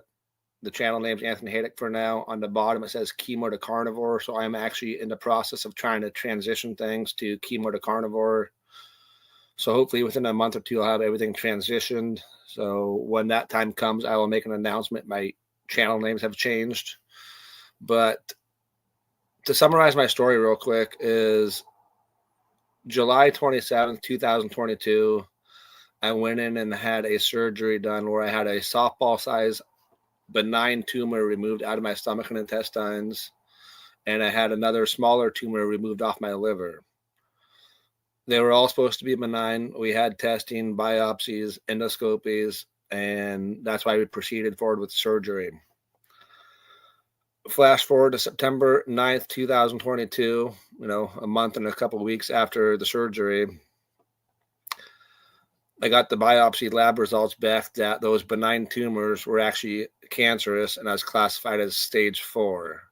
The cancer I deal with is called GIST, G-I-S-T, and it stands for gastrointestinal stromal tumor. Dang, David, you and Lynn are 2.5 years carnivore. That's amazing. I'm proud of you guys. You got me beat by about a half a year. But what's admirable about that is you guys got a couple years on me in life, and the fact that you guys are willing to change and adapt and overcome challenges and be retraining yourselves is admirable and amazing of you too. I remember when I met Lynn this last January over in Linwood area for my very first carnivore meetup I went to, and then seeing her about a month or so ago in Seattle. What a difference just in a few months, or in 6 months of a transition time on how the difference is. And same with you, David. You guys both have transitioned very well in a shorter period of time. And it goes to show you that what you put into your mouth matters. What you put into your body truly matters. But back to the story about me is with carnivore and the surgery and cancer. I got the diagnosis on September 9th, 2022, stage 4 GIST cancer. And at the time, we didn't know what the mutations were. But through imaging and records, that softball-sized tumor they removed out of my stomach, when I was 26 years old, that tumor was the size of a pea, the size of my fingernail. And so from 26 years old to 31 years old, it grew to the size of a softball and spread to the liver. And I actually have quite a few tumors throughout the liver. I hopped on treatment, a targeted TKI therapy for the cancer, during which the cancer got worse. I declined. My quality of life went downhill drastically. I would totally add pictures and show you guys on screen. I just haven't figured that out yet. So if you go to my YouTube channel or my Facebook, there's all kinds of pictures everywhere you guys could see. But during the 130 days of the targeted therapy, I started having heart problems, urinating blood, seizure. The cancer got worse. And once January came around, end of January 2023, we did another PET scan and we found out everything got worse. And I realized I had to change. I had to make a plan or I was going to die at 31 years old. So I made a game plan of doing different diets 3 months at a time because that's what the scan intervals were. And I did, plant-based, vegan, standard American most of my life. I did a little bit of Mediterranean. I did keto. And during my keto phase, I heard about a story of a guy named Jeff the Prosperous. I will always give him and his family a shout out because his story is why I'm still alive and why I'm doing what I'm doing. He was dealing with stage 4 colon cancer and he was doing treatment and he was carnivore based. And he was my very first person I've ever met in my life that didn't look like a cancer patient. Like he was thriving, exercising, doing well. And I'm like, oh, red meat causes cancer. It's not healthy for you. It's bad for you. But this dude's thriving. It doesn't even look like a cancer patient. So that was the next diet I hopped on. And of course, that was September 1st, 2023, when I made the change from keto to carnivore. from September 2023 to December 2023, that 3-month period, I was super strict. Beef, butter, bacon, and eggs. That was it. And I didn't even do store-bought eggs. It was literally farm fresh eggs all the time. I didn't cheat. And during which all the minions I dealt with, I call the tumors minions now, because I hate to refer to having tumors inside of me. And even when I talk about the cancer, I don't claim it. I say the cancer, not my cancer. Words are very powerful. But during that 3-month period of being super strict, beef, butter, bacon, and eggs, that was the first time ever throughout my lifetime of dealing with tumors and minions that they stopped growing. The doctors told me it was a fluke. Imaging wasn't proper. They wanted me to hop back on treatment, and I told them no.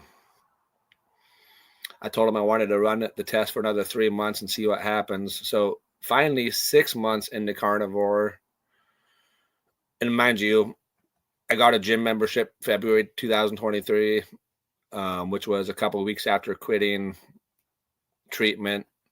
Started going to the pool again, sauna therapy, heard about cold therapy, so I started doing ice showers, cold showers, polar bear plunges, stuff like that. And as I was building my own. So as I was transitioning through different diets, going to carnivore based, I was still, changing my lifestyle, exercising, positive thoughts, eventually got into God and religion. And 6 months into Carnivore, with all my regimen I was doing with supplements, the European mistletoe, which is an experimental drug through a naturopathic office. Europe uses European mistletoe for cancer treatments, but in America, it's not proven to work. So FDA won't approve it. So I pay out of pocket for it every month. But 6 months into Carnivore, I actually had some signs of tumor shrinking. Not all shrunk, but some did. And again, the doctors told me it's a fluke. The cancer is smart enough, it could turn on and turn off when it wants to. And my lifestyle and food choices have nothing to do with it. So again, I argued with them, and it's my life, my choice. I feel the best I've ever felt in my entire life. I'm not going to stop doing what I'm doing. So flash forward till now. And by the way, if you guys have any questions, I'm learning how to run the social media stuff and do these streams. So if you have any questions, put QQQ in the comments, and I will click on it and put it on the screen and answer questions too, during which. But during my 2 years of Carnivore, I have been able to reverse not all, but the vast majority of issues I was dealing with and side effects from chemo. Like I spent 9 or 10 months urinating blood because of treatment. My left kidney was having issues. Had 3 different urinary stent surgeries because of my kidney issue. And since I've been carnivore based, I've had no urinary stent. I've been able to remove it. I'm able to urinate normal now. No more seizures. I've actually, knock on wood, I am now 2 years seizure free.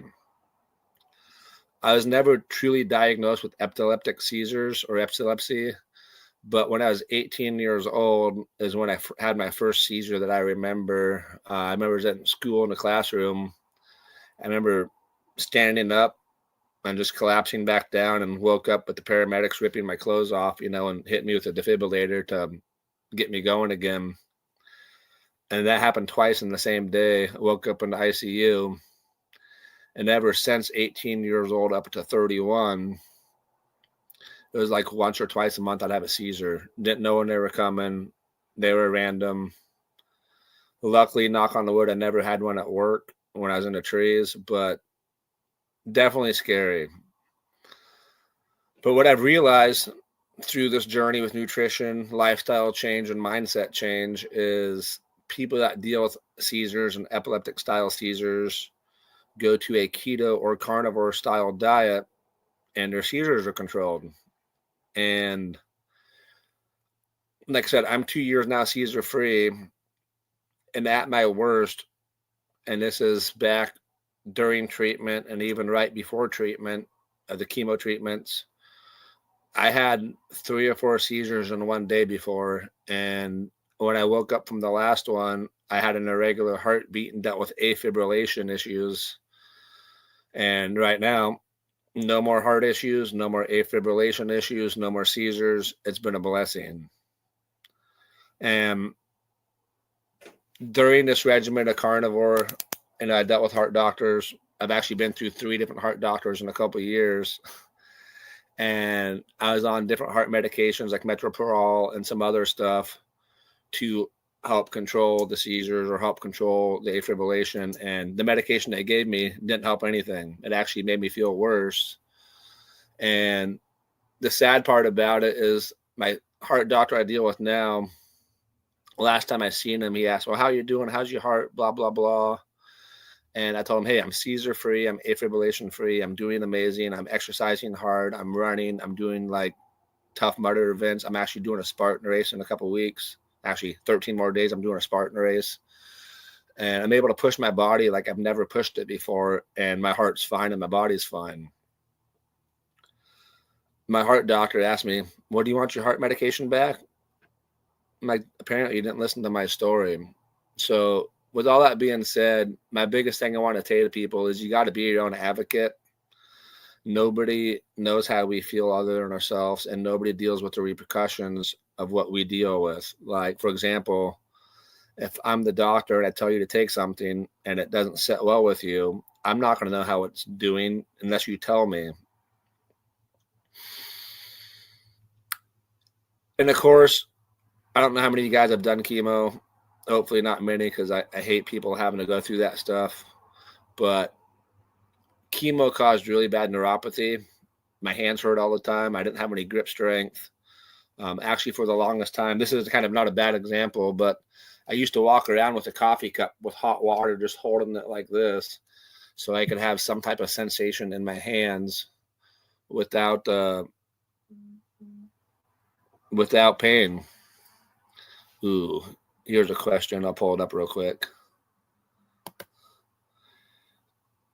Midlife carnivore. How long did you do chemotherapy or chemo before you decided to stop?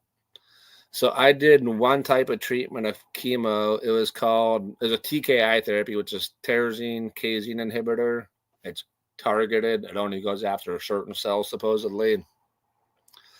Well, for one, it didn't go after certain cells. It aged me. It caused a lot of problems. My face went white. My hair went white. It carried all my hair follicles. But that therapy, it was called sunitinib myeloid, and they were 37.5 milligram capsules.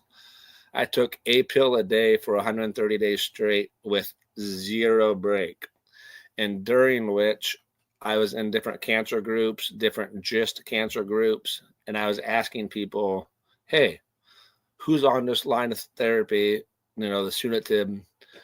What's your regimen like? How do you take it, etc.? Everybody I talked to, which was dozens and dozens and dozens of people, kept telling me that they were on it, but they were pulsing it. They'd do it for so long, so many days a week, then they'd take a couple of days off, and then they'd do it for so long, take some days off. So the next time I went to the doctor, the oncologist, I had asked them, why am I taking this medication, this treatment every day without a break?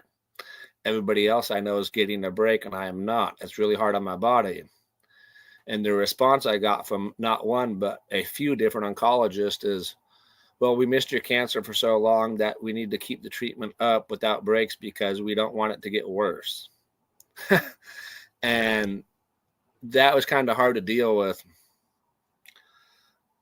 because I didn't agree with it. My quality of life went really down. And once I quit treatment, January 31st, 2023, I went and seen a GIST specialist finally, which is out in another state. I had to wait a while because insurance didn't want to cross state lines right away. I had to fight to get to see this GIST specialist. So in February, I finally went and seen a GIST specialist, and he then prescribed me a second type of therapy. And if you hold on a second, I actually have it with me still.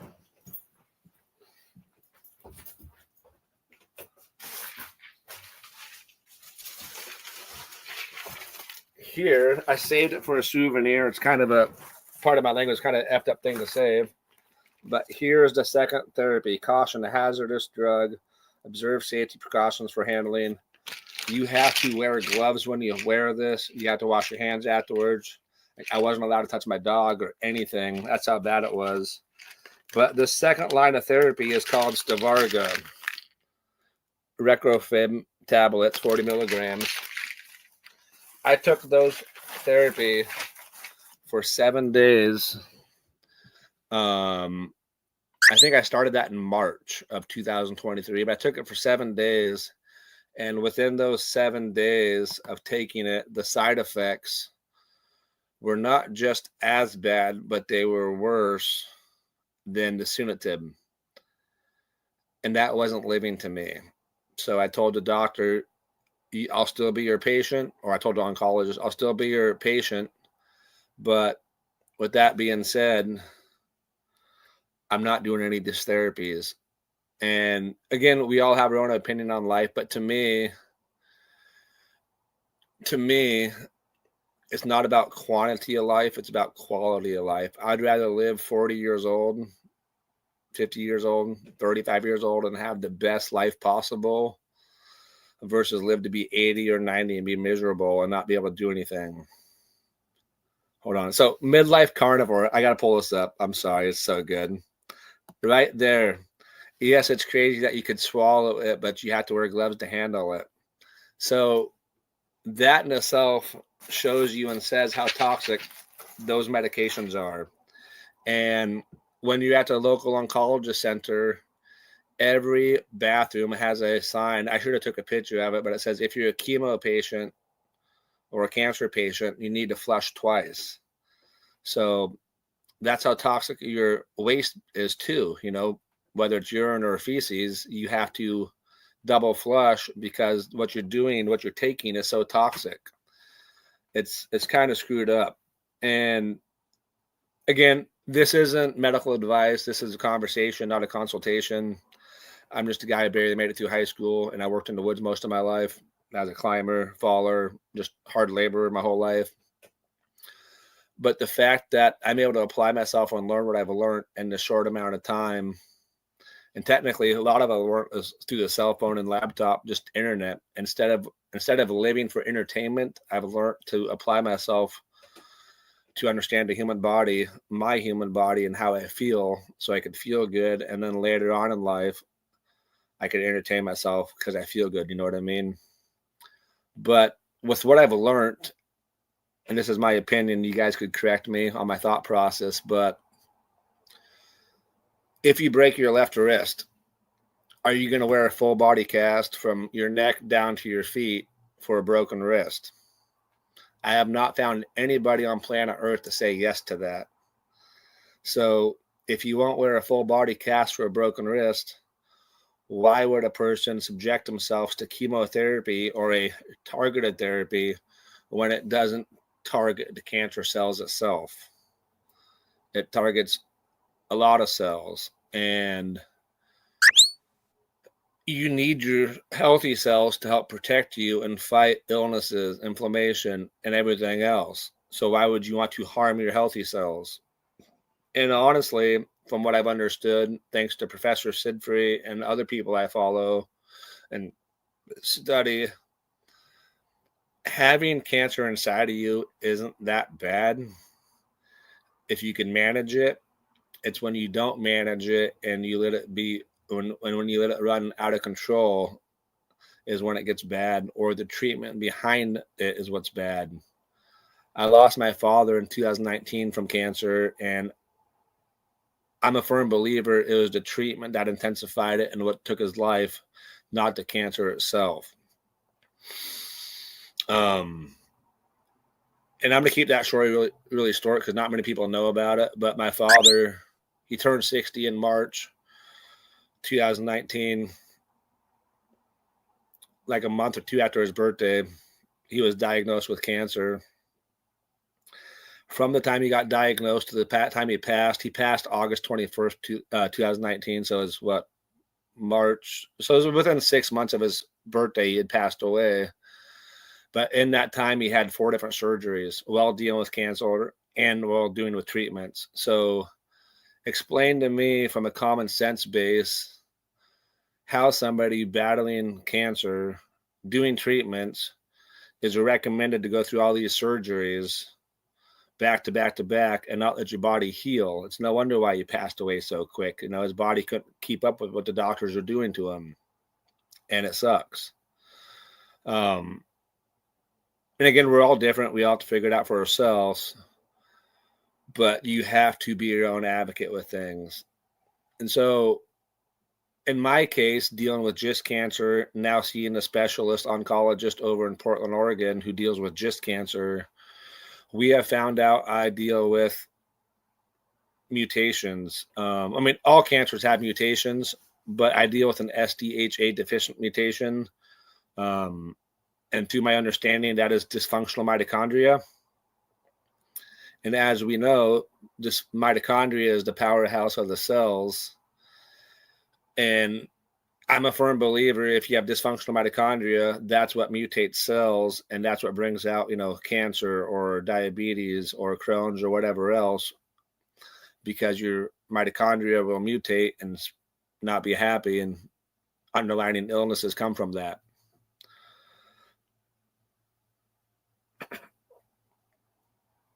But what's funny to me is I've been through 11 oncologists. I'm actually on number 11 right now. And out of all 11 oncologists, I've only had one or two tell me to keep up doing what I'm doing. And the one or two that I've had tell me, one I still see locally and the other one retired. But everybody else told me I'm just lucky. I'm just a miracle. And my comeback to that of my response is, if I was lucky or if I was a miracle, the treatment you guys put me on would have worked. I'm alive and I'm doing so well because I've applied myself to get this far. And it goes back to another analogy I have is mindset's everything. I've been telling people now for quite a while is, don't let an illness, a diagnosis, disability, or deformity define who you are and what you're capable of. It all starts up in here in the mind and in the heart. You got to believe it, and then you can go after it. But back to carnivore real quick, because I'm all over the map. I can't help it. But with carnivore, my heart doctor and other people, even at the gym, like trainers, coaches, they're like, why in the F would you want to go carnivore? You spent 7 or 8 months in the gym to this point to gain size and muscle. You can't build muscle on carnivore. You're going to deplete yourself. You're going to eat your muscles. And what's funny about that is I'm stronger now than I've ever been in my entire life. Like, I have abs, I have biceps, I have pecs. I mean, you can see them dance there. But what's funny about that is I did a Tough Mudder race this last year with the local gym. We had 4 or 5 different trainers go with us and a whole bunch of other people. What I ate that morning of the race was a couple beef patties and a stick of butter. That is it. I raced, it was like 10 miles, 30 obstacles. It took 4 hours to do. I was the only, I shouldn't say the only, but I was one of the few people that didn't cramp up. And I was the only person who woke up the next day willing and ready to hit it again. Everybody else was tired and sore, and I wasn't. And I was the only person, too, out of the group that didn't stop and eat a banana at every break table. Didn't need it. So my performance, whether it's cardio or strength training, has gone through the roof, being fat adapted. And from a comparison standpoint, when I first started the gym, when I was carbohydrate based, I actually brought food with me to the gym to power my workouts, because I'd get halfway through and I would need to eat because I just got tired and winded. And I could actually now work out in a fasted state and still do good. Back in January, I went 7 days with no food. It was a 7-day wet fast, just water and salt only. And I hit the gym every day for those 7 days. And I mean, the volume wasn't there, but the strength still was. But the difference that I've noticed between carbohydrate based and fat adapted in the gym is when you're carbohydrate based and you're eating for your macros to the gym based style diet, yes, I put on size better and quicker. I got up to 195 pounds, 200 pounds within 6 or 7 months. And I started at like 150, 160. But I was fluffy, The muscles were big, but they weren't solid. And when I went to fat adapted, I lost a little bit of size. My biceps shrunk a little bit, my shoulder shrunk a little bit, etc. But my muscles are really dense and hard. So I call that the sponge effect. You take a brand new sponge, it's dry, it's kind of shriveled up and hard. Then you get it wet, it gets bigger, but it's squishier. That's what carbohydrates do to your muscles, in my opinion. But yeah, as far as what I've healed with carnivore in 2 years, I'm no longer urinating blood. I'm no longer having seizures. I'm no longer having to bring food with me to the gym to work out. My brain fog's gone. So I have mental clarity. AFib and seizures are gone. Cholesterol levels actually have improved, which that's why how do you phrase it? That's why my heart problem stopped, because our bodies run off a lot of cholesterol. I don't know the percentage, but hormones are made out of cholesterol. And speaking of hormones, this is kind of a hard subject to talk about, but I've talked about it in the past. Chemotherapy fried my testicles. After chemo, my hormone levels were low. My mentalness was low. I was suicidal. I felt like shit. I was like a walking zombie. And I'd asked all my Western medicine doctors, whether it was oncology, PCP, urologist, heart doctor, didn't matter who it was. I asked all of them, let me get my hormone levels checked. Something's not right. And there's no sex drive. I mean, being honest, my pecker didn't work. I couldn't get hard. And not one freaking Western medicine doctor would check my hormone levels. I had to go see a naturopathic doctor and pay out of pocket to get my hormones checked. And my testosterone levels came back at 200 or 240, something like that. I was compared to a 12-year-old girl. Very sad. Here I am, a 31-year-old male, and I'm compared as a 12-year-old woman or 12-year-old girl. So working with a naturopathic doctor, he's like, hey, once you get through all your stages of different diets, we'll test you again. And of course, from that time till carnivore, my levels didn't change at all. I hopped on carnivore and he's like, hey, be strict. Your hormone levels should change because hormones are made out of healthy fats. Carnivore is a high fat diet, not a high protein, but a high fat protein. My protein intake from carb based versus fat based has not changed. It's still about 185 to 200 grams a day. But my fat intake is what changed. I don't know what I'm like 350 grams of fat a day, something like that.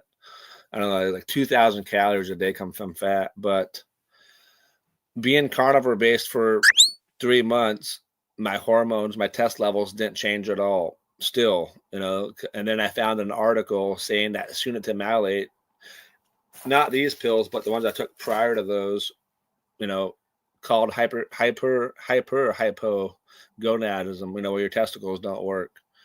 And with all that being said, I had 2 choices. I either hopped on the needle or I hopped on a pill, but I had to hop on something to raise my testosterone levels.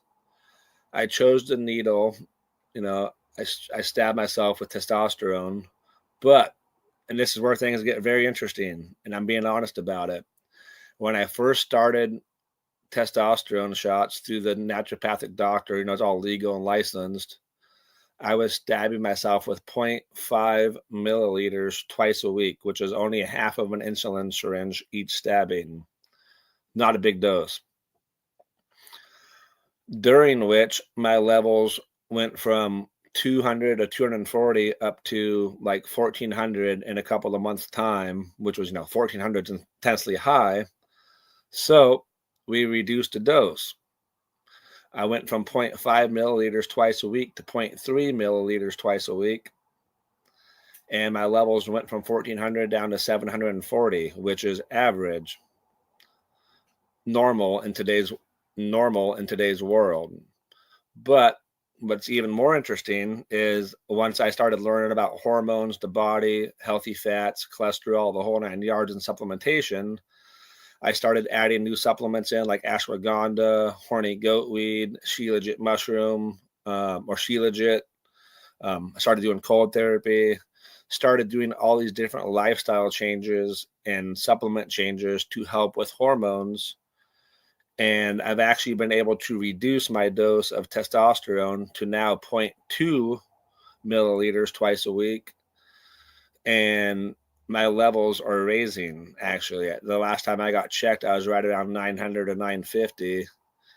And my dose of testosterone is smaller than it used to be. So the goal is actually to heal my body enough I could get off the needle completely, which is amazing. Hey, one hope for all caught alive. Great. Oh, there's even Adam. Hi, Adam. Hi, everybody.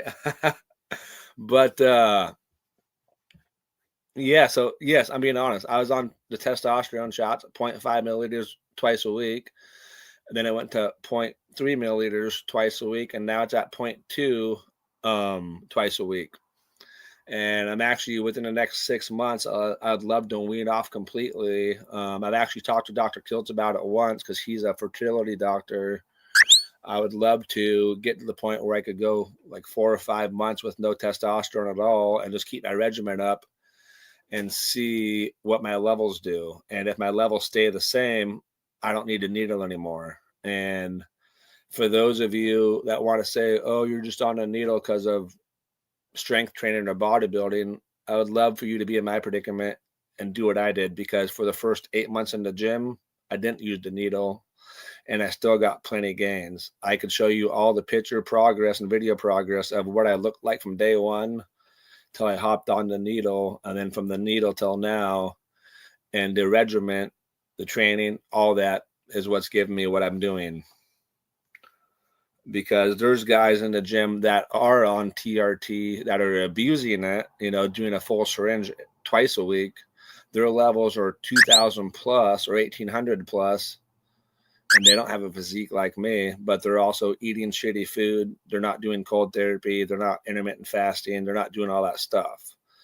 So going back to context of how I built the physique I have, I'm doing cold therapy, sauna therapy, intermittent fasting, regular fasting, aggressive training, all these different things to make a full circle to get my results. Ooh, we have a new question. Pull it on screen. Midlife carnivore. How long did the doctors give you to live after you were diagnosed? So that's a good question. I'm glad you asked. The day I got the diagnosis was my 31st birthday, and I straight up asked the doctor. Her name was Dr. Dye, which is kind of a crazy name for a doctor to have. But Dr. Dye, when I asked her how many months I have left, or how long is your estimated timeline for me, because I'd explained my father's situation, that he passed within 6 months of the diagnosis. And her straight up answer was, I don't really have the legality to give you an actual day, but my educated guess, being how we've missed it for so long and it's intensified now through surgery, we estimate 6 months unless you hop on treatment. And that 130 days of treatment is what, 30 days a month, 30, 60. I did 4 months and like a week of treatment, 4.5 months of treatment. And like I said, I wish I could pull up the picture on the screen. I don't know how to do that yet, but I went from 31 years old to about 71 years old in those 130 days. And now I am off treatment I quit treatment January 31st, 2023, and today's September 1st, 2025. So I am 2 years and 9 months, 2 years and 8 months, I think, off treatment. And what's crazy is I've been told by many oncologists that I will need treatment the rest of my life. Without treatment, I have a death wish. And I'm doing better now and feeling better now than I have as a child even. And I'm living with stage 4 incurable GIST cancer. And what's crazy about that is I went to a GIST conference this last year in Portland where they talked about GIST cancer, different treatment options, different mutations, and literally on the screen, I have an email on my phone on the video, but literally in this discussion, straight up says there is no known treatment or cure for the mutations I deal with the cancer I deal with. That's why I didn't have success with the Sunitinib, but that's why I didn't have success with the Stivarga. It's really sad that I had to figure out all on my own though. And then on top of that, when I finally got to cojones and the confidence to ask the oncologist, why would you put me on a treatment if there is no treatment for me? Well, we wanted to see if it works, if that was the response I got. So I was basically their guinea pig, knowing that they knew, or I was their guinea pig that they knew it wasn't going to work, but they put me on it anyway. And so my thought process is they just wanted the write-off. They wanted the money. They wanted the paycheck. They didn't care about me at all.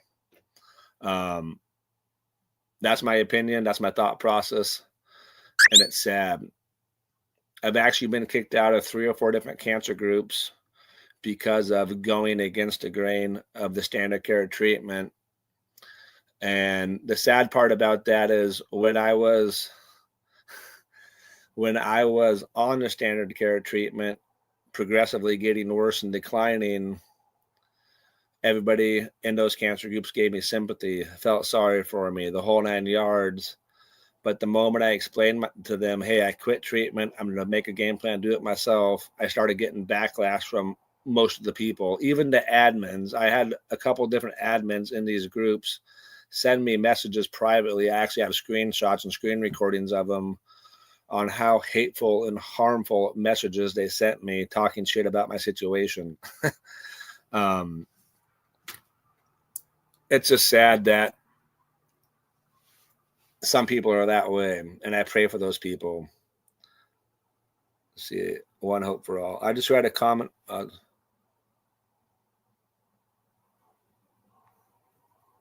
gotta pull this up. It's not a question, but it's good. I like it. I'll show it to you. One hope for all. I just read a comment from someone on one of your other videos saying that keto is better because eating more meat is not good for your heart. And this is what her response is. This is the response. But I mean, it's supposed to be a you, not yours. She did a typo, but you said them straight. That's awesome. And honestly, here's another one. It's not a question, but I'm going to put it up there real quick. Is Midlife Carnivore, you're such an inspiration for people with cancer. And what I want to say with that real quick and go off a little tangent is, and I said it earlier, don't let an illness or a diagnosis, deformity define who you are, what you're capable of. According to what I've understood through Professor Thomas Sidfree and other people I've followed, is tumors are a tumor for a reason. They have a sac around them. The cancer itself isn't what's going to kill you directly unless you poke the bear with it. And that is why biopsies are so bad, because once you biopsy it, you're breaking that seal and you're poking the bear. And same thing with surgeries. Unless you have a good surgeon to get extra meat around the tumor sac and not break the sac at all, you'll do good. But at the moment you screw up and poke the sac, it could release that and spread things. And our bodies are intelligent enough to know that and understand that.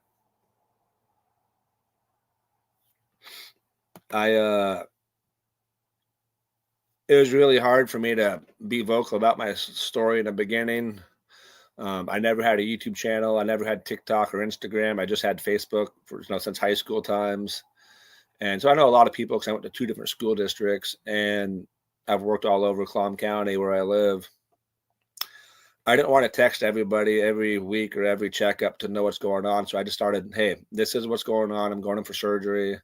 Wish me luck, pray for me, etc. And then through the journey, meeting Carrie, meeting Adam, mainly meeting Jeff the Prosperous, because I met him first. He's like, dude, you need to talk about your story and help people, because that's what he was doing. So I've had to face a lot of my fears for you guys to inspire you guys. And one of those fears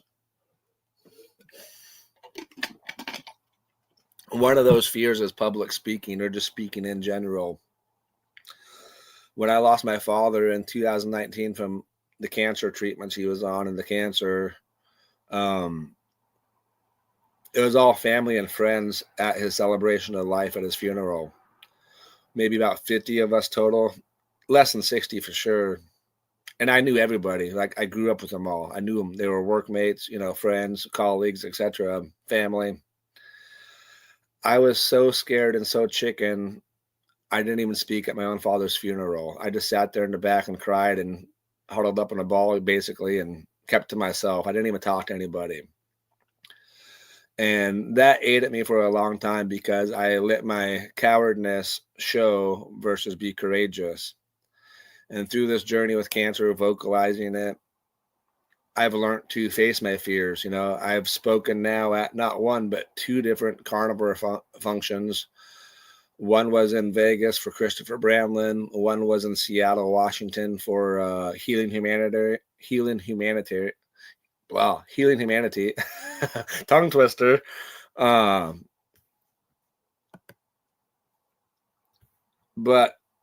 it's been a blessing, because now I've impacted so many people around me.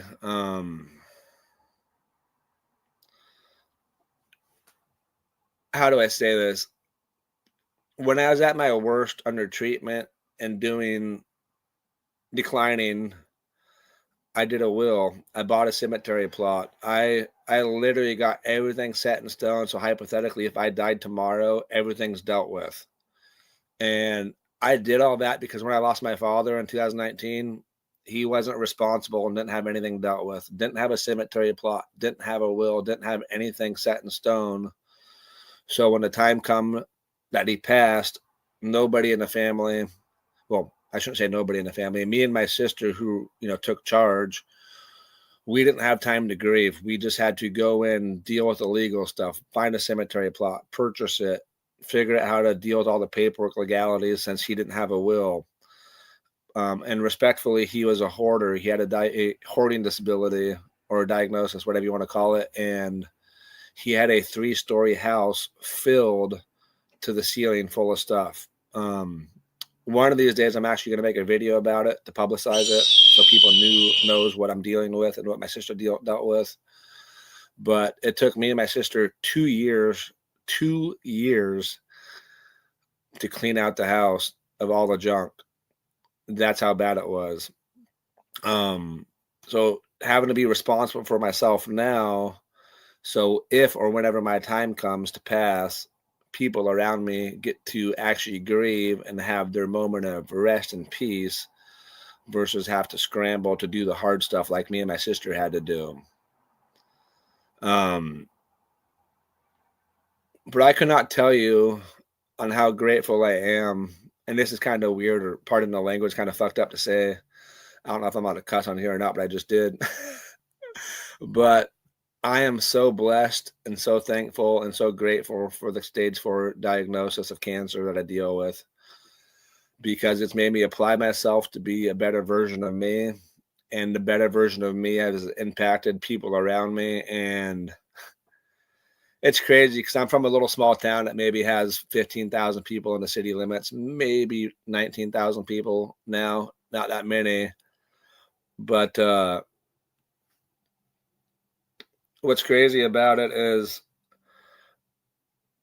my story, or this story that I'm dealing with, has made it worldwide. And I've talked to people in Japan, I've talked to people in Australia, I've talked to people in Europe, UK, like all over the world. And that is the power of social media and technology. And I wouldn't have it any other way. You know, I went through all the struggles, the pain, the stress, the bleeding, the misery, because I've made it to this point to help you guys out with your journeys. And what I want to say real quick is I've had people come up to me and, well, Anthony, I can't vent to you or I can't relate to you because what you're dealing with is so crazy. I don't even want to tell you about my situation. And what I tell them is, tell me about your situation. Let me spread some of the weight for you, because every one of us deals with something, whether it's cancer, diabetes, depression, our own thought process. You know, we all have that sinful nature inside of us, in my opinion. We all have those negative thoughts at times. You know, we could all be our worst enemies. And if we spread the load to God, to friends, to families, to people in our life that actually care for us, we all take an equal pressure off, and makes it that much easier for everybody. So even now, fighting what I'm fighting, I'm here for everybody that I can be, you know, whether it's a friend, a family member, a stranger. As a matter of fact, when I end this live stream, I'm going to go pick up my friend or meet her at the hospital and stay with her for quite a while, because I don't want her there by herself. Hold on a second. One hope for all. I'm gonna pull up a couple of your comments real quick. One hope for all. The development of a tumor is actually the body's way to protect the body. You're absolutely right, and that is why I'm against biopsies and most surgeries, because you're just gonna make things worse. But far as this one, I don't know what you mean by I don't see a money button. I don't know what you mean by that.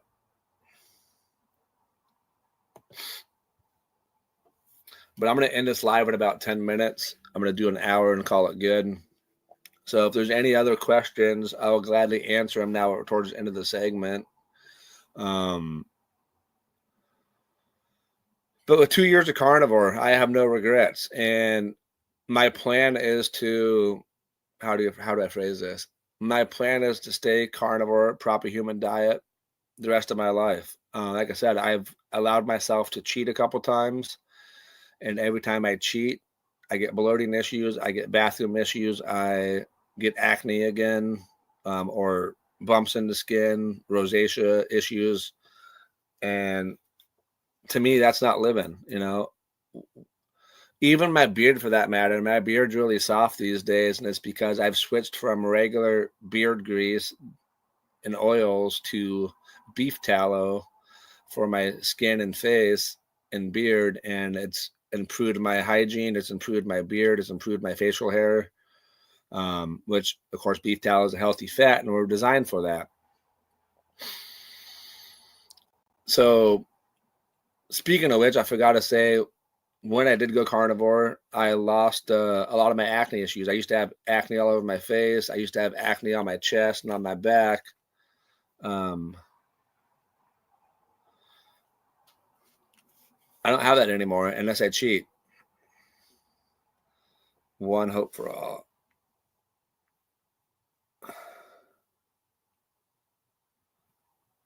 I'm going to pull this up real quick. One hope for all. Next to the comment field, there should be a money button for us to give a super chat, but I don't see that button. So this is my opinion or thought process. Anybody could correct me on this because I don't have an answer. But in order to be a money button for a super chat, I would assume I need to have something set up for collecting the money, like through an online account or banking account. And being how I don't have any of that set up, I'm assuming that's why I don't have the option for the button. That's my assumption. Or like Lynn says, or midlife, I don't know if a lot of people say, yeah, maybe my channel needs to be bigger too, or both. But either way, you guys want to help me grow my channel, I gladly will. Like I said, I'm trying to do content best I can. Everyone subscribe. Yes.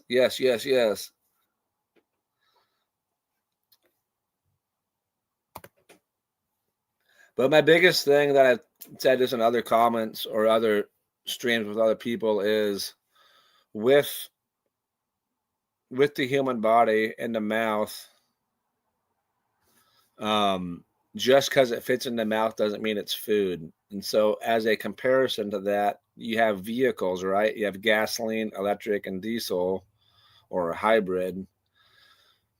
Just because it fits in the fuel tank doesn't mean it's actually fuel. So if you take a gasoline rig and pour water in it, or diesel in it, or even piss in it, is it going to run?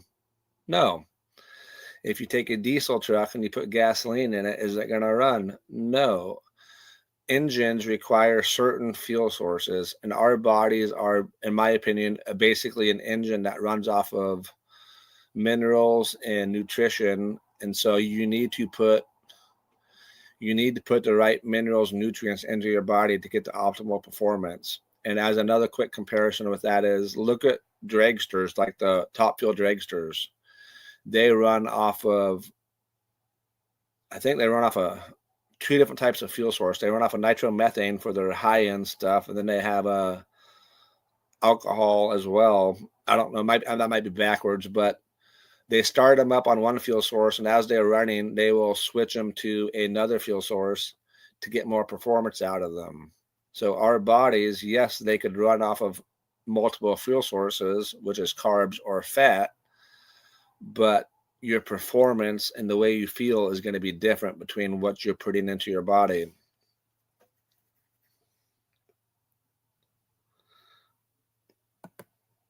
And what's crazy about that, as my own comparison, is I've never been a fan of cardio. I've hated it. It's never been fun. And I never was a runner.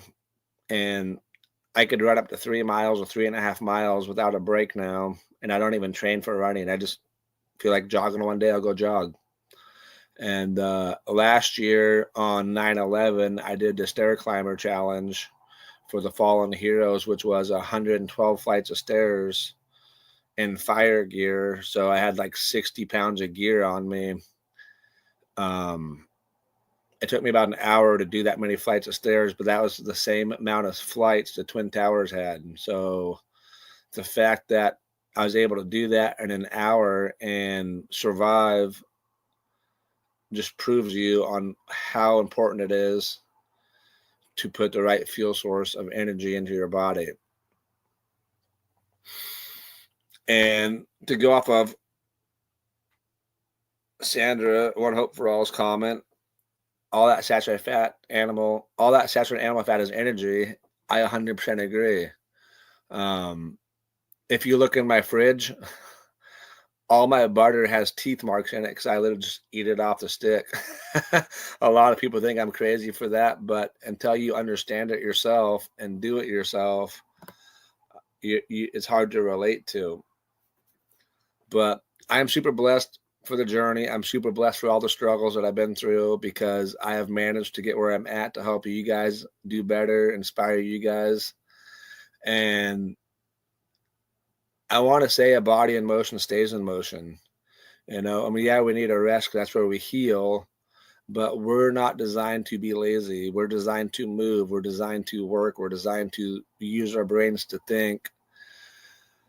And the sad part about it is a lot of us, in my opinion, don't think. We just rely on the doctors or the government or whoever to tell us what to do versus applying ourselves to understand it ourselves. And we all have the power to take our cell phone, because 99% of us have a cell phone, and actually start researching stuff for ourselves. And like I tell my friends, what's 3 months out of your life, or what's 60 days out of your life? Just be disciplined, be strict, find an accountability partner to help you with your 2 or 3 month strictness, and apply yourself to the proper human diet and lifestyle.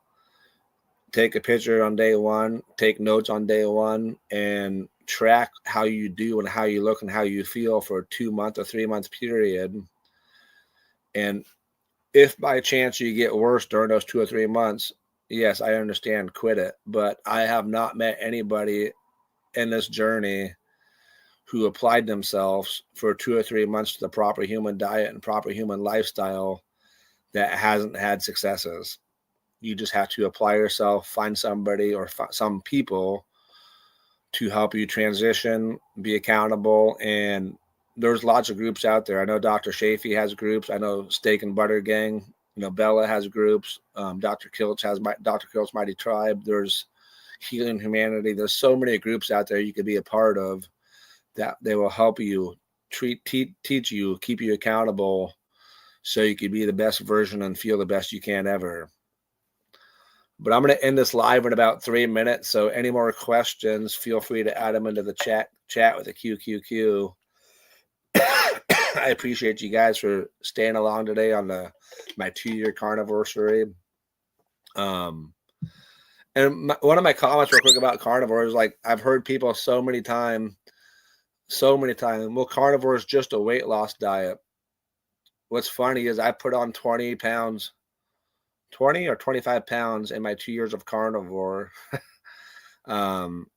So if it's a weight loss diet, how do I put on pounds? It's because I put on muscle, I put on healthy fats versus, just losing weight.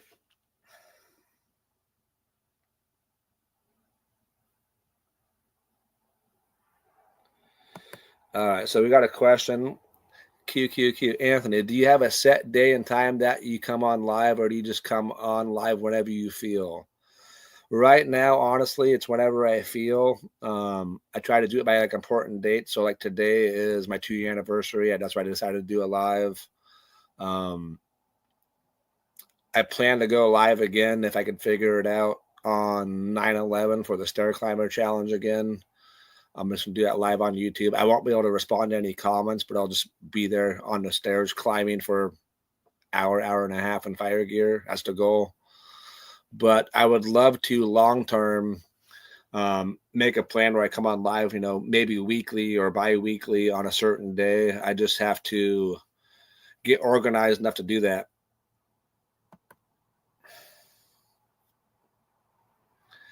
Midlife carnivore. What are your long-term goals? So my long-term goals, of course, would be carnivore.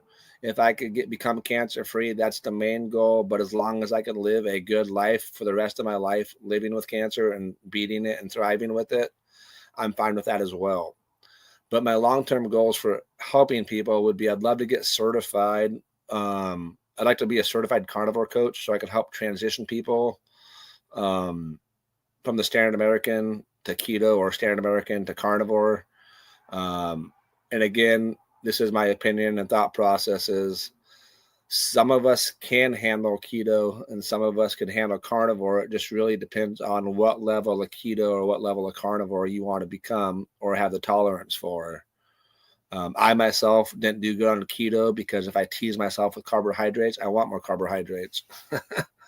And then I would love to I'd love to get to the point with my channel once I get better with the technology where I can do interviews with people like Carrie does or Dave Mack does, people in my hometown, my friends, and keep continuing spreading the word of how important this is.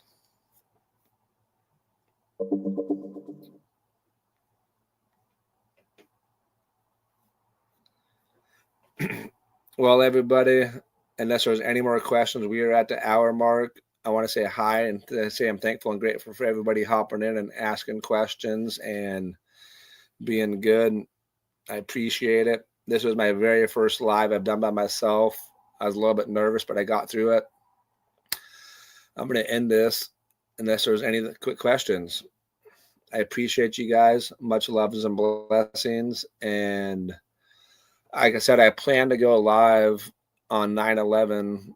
I'm not sure what time yet. I got to find out from the gym when I'm allowed to go there and do the climber challenge without, interrupting the gym because you're not supposed to record at the gym.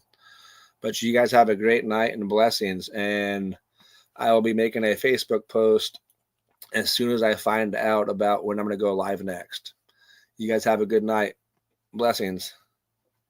Congratulations, real quick. Hold on. Congratulations on your 2 years last week. That's amazing. You guys have a great night. I'm going to end this. Bye.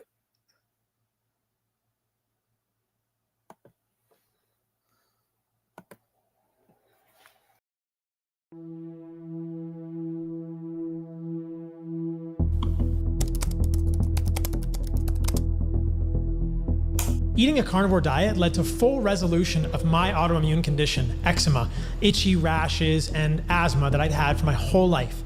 But after a year and a half, I quit the carnivore diet. Hello, Corey here. In this video, I want to explain to you why I am no longer carnivore. I quit the carnivore diet. I didn't have the energy. I didn't have my libido. My stress shield was kind of disappearing. I just can't do it anymore for several reasons. Number one, just some practical stuff, but also some more serious reasons that could impact my health. My blood work showed that my ferritin levels were elevated, and my copper was a little bit on the lower end, and my thyroid, while my thyroid numbers were still in range, my thyroid still wasn't as optimal as it could be. I did straight carnivore for the first few days, but it was, it's hard. You know, the more I think about it, the more I think that the carnivore diet is like a cult. In recent times, even some of the most well-known carnivore influencers have quit the carnivore diet. So in this video, we're going to look at what's really going on and answer the question, why is everyone quitting the carnivore diet? Let's get into it. After about a year to a year and a half of a carnivore diet, I began to notice issues, probably in my case arising due to electrolyte insufficiency. This led to muscle cramps. I had problems with sleep. I had heart palpitations, fluttering of my heart. I had something called hypnagogic jerks where I would fall asleep but jerk myself awake. I had declining lab values that were important to me, specifically lower total testosterone, higher sex hormone binding globulin, which leads to a lower free testosterone. And I had the sense that I was cold or a little bit cold all the time. And when I looked at my labs, my thyroid levels, specifically my total T3 and free T3, were not ideal. Paul blames these issues on the carnivore diet, but I believe they weren't caused by the diet itself. Instead, they were caused by three other factors. Firstly, Paul is a very lean guy. I mean, you can simply look at the bloke. He's got abs, his veins are popping out. Paul clearly has a very low body fat percentage. And on top of that, he surfs for hours every day. He lifts, he walks a lot. When you're that lean, you don't have much body fat to pull energy from.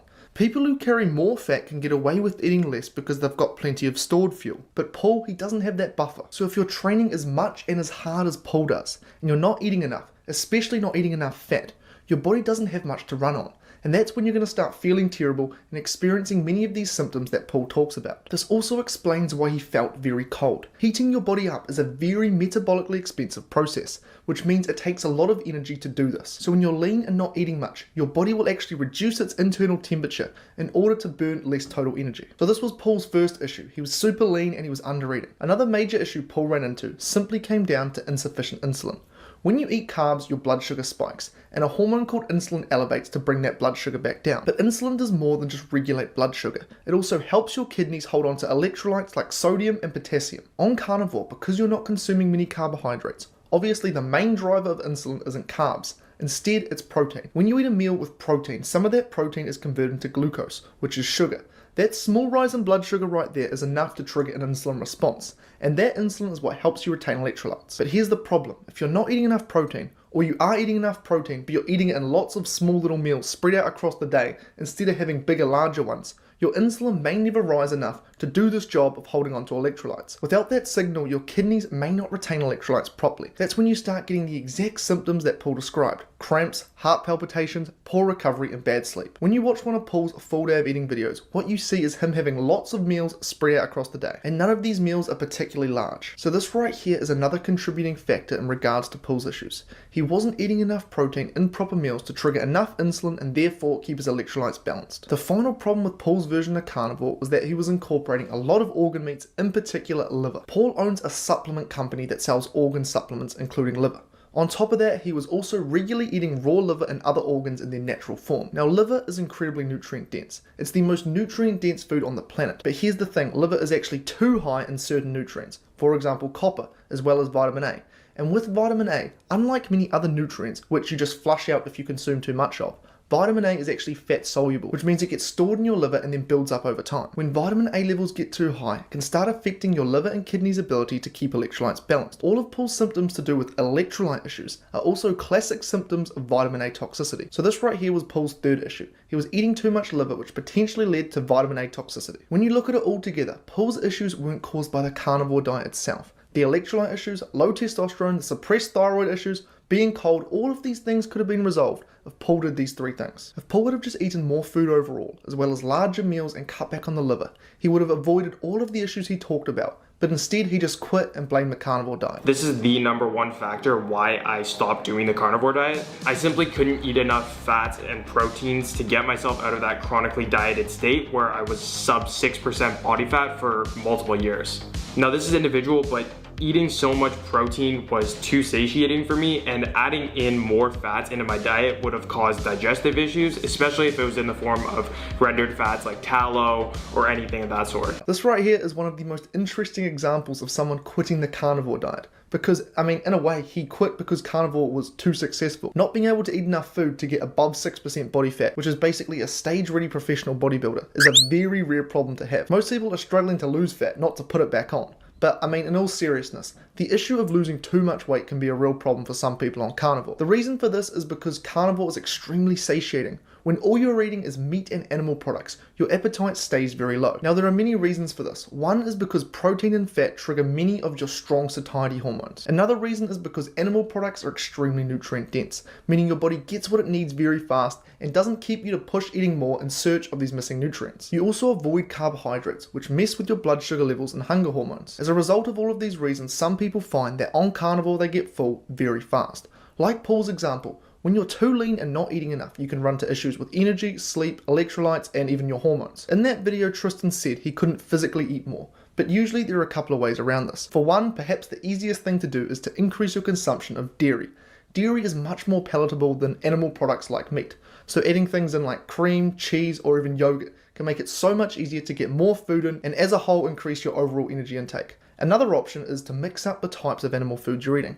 Some people find they can eat much more when it's from, say, fatty fish, while others find they can eat more when it's high-fat ground beef. By rotating different options, you'll often find certain foods your taste buds and body want more, which makes it possible to get more total food. Tristan also said that when he tried to increase his fat intake, it would cause him digestive issues. The main fix to this would have been to simply increase his fat intake, but to do it a lot slower. The reason for this is because for fat to be absorbed, it requires a digestive fluid called bile. The thing with bile, however, is that it is demand driven, meaning your body only produces as much as required. So if you drastically increase your fat intake, it can take a while for your bile production to also increase. As a result, this excess fat passes through and results in loose stools. But if you instead increase your fat intake much slower and more gradually, you never have this major gap between bile production and fat intake, and therefore you won't get loose stools. With just a few small adjustments, I'm confident Tristan could have solved this problem of not eating enough and actually gained weight on carnivore. I also do think, however, that part of his decision to quit was influenced by other bodybuilders who believe that carbs are essential for optimal bodybuilding,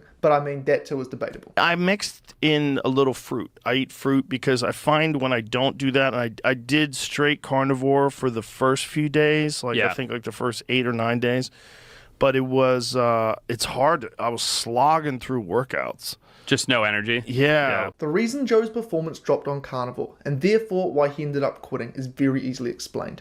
Joe simply wasn't fat adapted. What this means is that on a standard high carbohydrate diet, your body runs on carbohydrates for energy. Now these carbs break down to glucose, which is stored in your muscles as glycogen. This is the fuel source your muscles primarily use. But when you remove carbs like on carnivore, your body has to learn to run on fat instead and create its muscle glycogen from fat. This process right here is called fat adaptation, and it takes a while to become fat adapted. For most people, it takes less than a few weeks to become somewhat fat adapted, which is where you start to feel super energized. You feel good. But for full fat adaptation, where muscle glycogen replenishment is optimal, it can take months. Joe only did a strict carnivore diet for about a week before he added fruit. This right here is nowhere near enough time for the body to fully adapt. During this early phase when you first start carnivore, your glycogen levels drop, which is why some people often feel sluggish or weaker in the gym.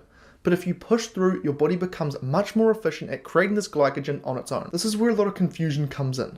People point to studies showing athletes perform better on high carbohydrate diets in comparison to high fat diets. And then they go around saying, well, the science clearly shows you need carbohydrates for optimal performance. But here's the thing, in these studies, they test athletes who have only been on a high fat diet for a short period of time. So of course their performance isn't as good. They aren't properly fat adapted. However, when you actually look at athletes who have been low carb for a long time and are therefore fat adapted, the results are very different. Fat-adapted athletes perform just as well, and in some cases even better than carb-based athletes. For example, this study here found that fat-adapted athletes had identical glycogen replenishment compared to carb-based athletes, despite the fact they were eating no carbohydrates. That's the important point. On carnivore or low-carb diets, your body is able to produce its own glycogen and maintain a stable blood sugar naturally. You don't need to be constantly munching down those sugar gels or whatever other carbohydrates people eat in order to perform your best. This right here is exactly why so many top athletes like Muhammad Salah, LeBron James, many UFC fighters, and even entire sports teams like the Penrith Panthers who switched to low-carb and carnivore diets. If Joe had have just stayed carnivore for longer, his body would have adapted.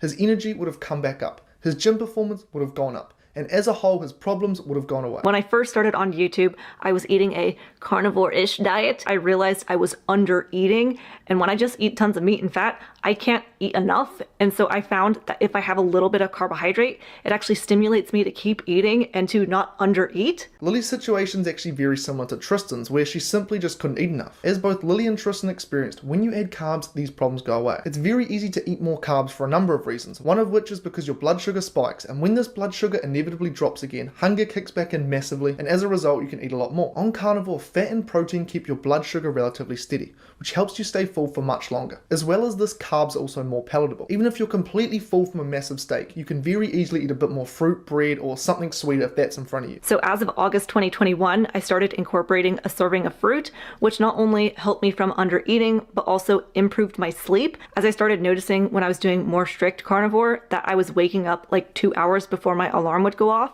I also started having more eye twitching from not holding on to my electrolytes, and I was also noticing my performance in the gym was getting slowly not as optimal, and when I incorporated a little bit more carbohydrates, I was able to push it more in the gym and have more strength. Lily too is very lean and in great shape, but like Paul, because she was generally under eating and likely not getting in enough protein in one sitting, her insulin levels were probably too low to properly retain key electrolytes. This right here explains her symptoms like poor sleep and eye twitching, and when you're that lean and under eating, your gym performance and endurance are also going to drop as well. This is why when she added fruit and other carbs back in, she essentially killed two birds with one stone. For one, the carbs sufficiently increased her appetite, allowing her to eat more, and therefore she had better energy. And two, the carbs increased her insulin levels, which allowed her to maintain more of those electrolytes. If Lily had have stayed on carnivore, the fix to her under eating would have been the same as Tristan's: more dairy and potentially a bit more variety. And to fix her electrolyte problem, simply more protein in singular meals, and she could have added more salt to her meals, because 90% of the time, people on carnivore who have electrolyte issues are typically people with sodium issues. So essentially from August 2021 to August 2023, I had mainly just been eating meat, fish, dairy, and a piece of fruit. Keep in mind, this whole time my scalp has still been itchy, and because it's itchy, then when I scratch it, things will flake off. So now it's more like dandruff, and then when it's more dandruffy, then it stresses me out, and then I have more like psoriasis or kind of like dermatitis.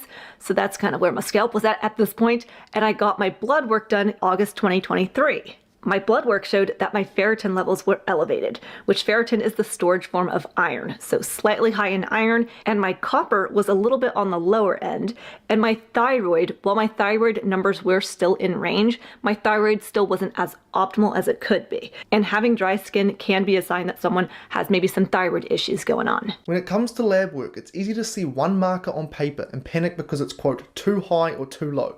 But the real question is, according to what? Most people don't realize that lab ranges aren't based on an objective measure of optimal health. They're based on population averages. And the population we're looking at is one which is largely eating the standard American diet, often with chronic inflammation and metabolic issues. What researchers do to calculate these optimal ranges is simply take the middle of these numbers and call it normal. But normal for an unhealthy population doesn't mean that it's good for you. High ferritin or iron is a good example of this. And iron deficiency is one of the most common nutrient deficiencies in the world.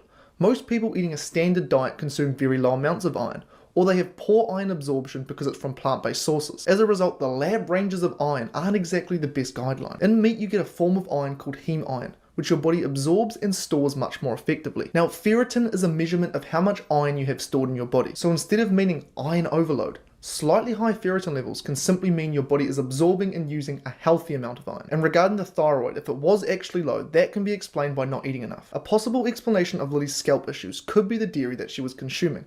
A lot of store-bought dairy is put through a process called pasteurization, which is where it is heated to high temperatures in order to stay shelf-stable for longer. However, this process can damage the proteins in dairy, as they are very sensitive to heat, which for some people can trigger allergy-like responses such as a rash. Now in this video we've looked at why I believe these people ran into issues on carnivore and what they could do to fix them. But there is still one common trend amongst all of these people. They're still on very meat-heavy and meat-based diets that some people would still consider carnivore. So while a lot of people like to go around trying and disprove the carnivore diet, saying, look at all these people over here, they had to quit. In reality, they didn't exactly quit. By the true definition of the word carnivore, they are still technically carnivore, if not very close to. At the end of the day, no matter what your diet is, meat and animal products are the foods that are most essential for human health. And in this video here, I break down exactly why it's so important for all humans to eat a meat-based carnivorous diet. Anyway, as always, great speaking with you, and I'll see you next time. Good morning, everybody. I'm actually on my way to the Columbus, Ohio Healing Humanity meetup. And this should be fun. I've never been to a meetup before. This is going to be my first one, so I'm going to try and capture as much that I possibly can. And I expect it to be a good time. There's a list of special guests that are going to be there. I can't remember them all off the top of my head right now, but I do expect to see, naturally, Carrie Mann and Jen Mann. And I did see Dr. Kiltz being advertised on the website, so that'll be pretty cool. I talked to Dr. Kiltz a lot, but I've actually never met him face to face, so I'm looking forward to that.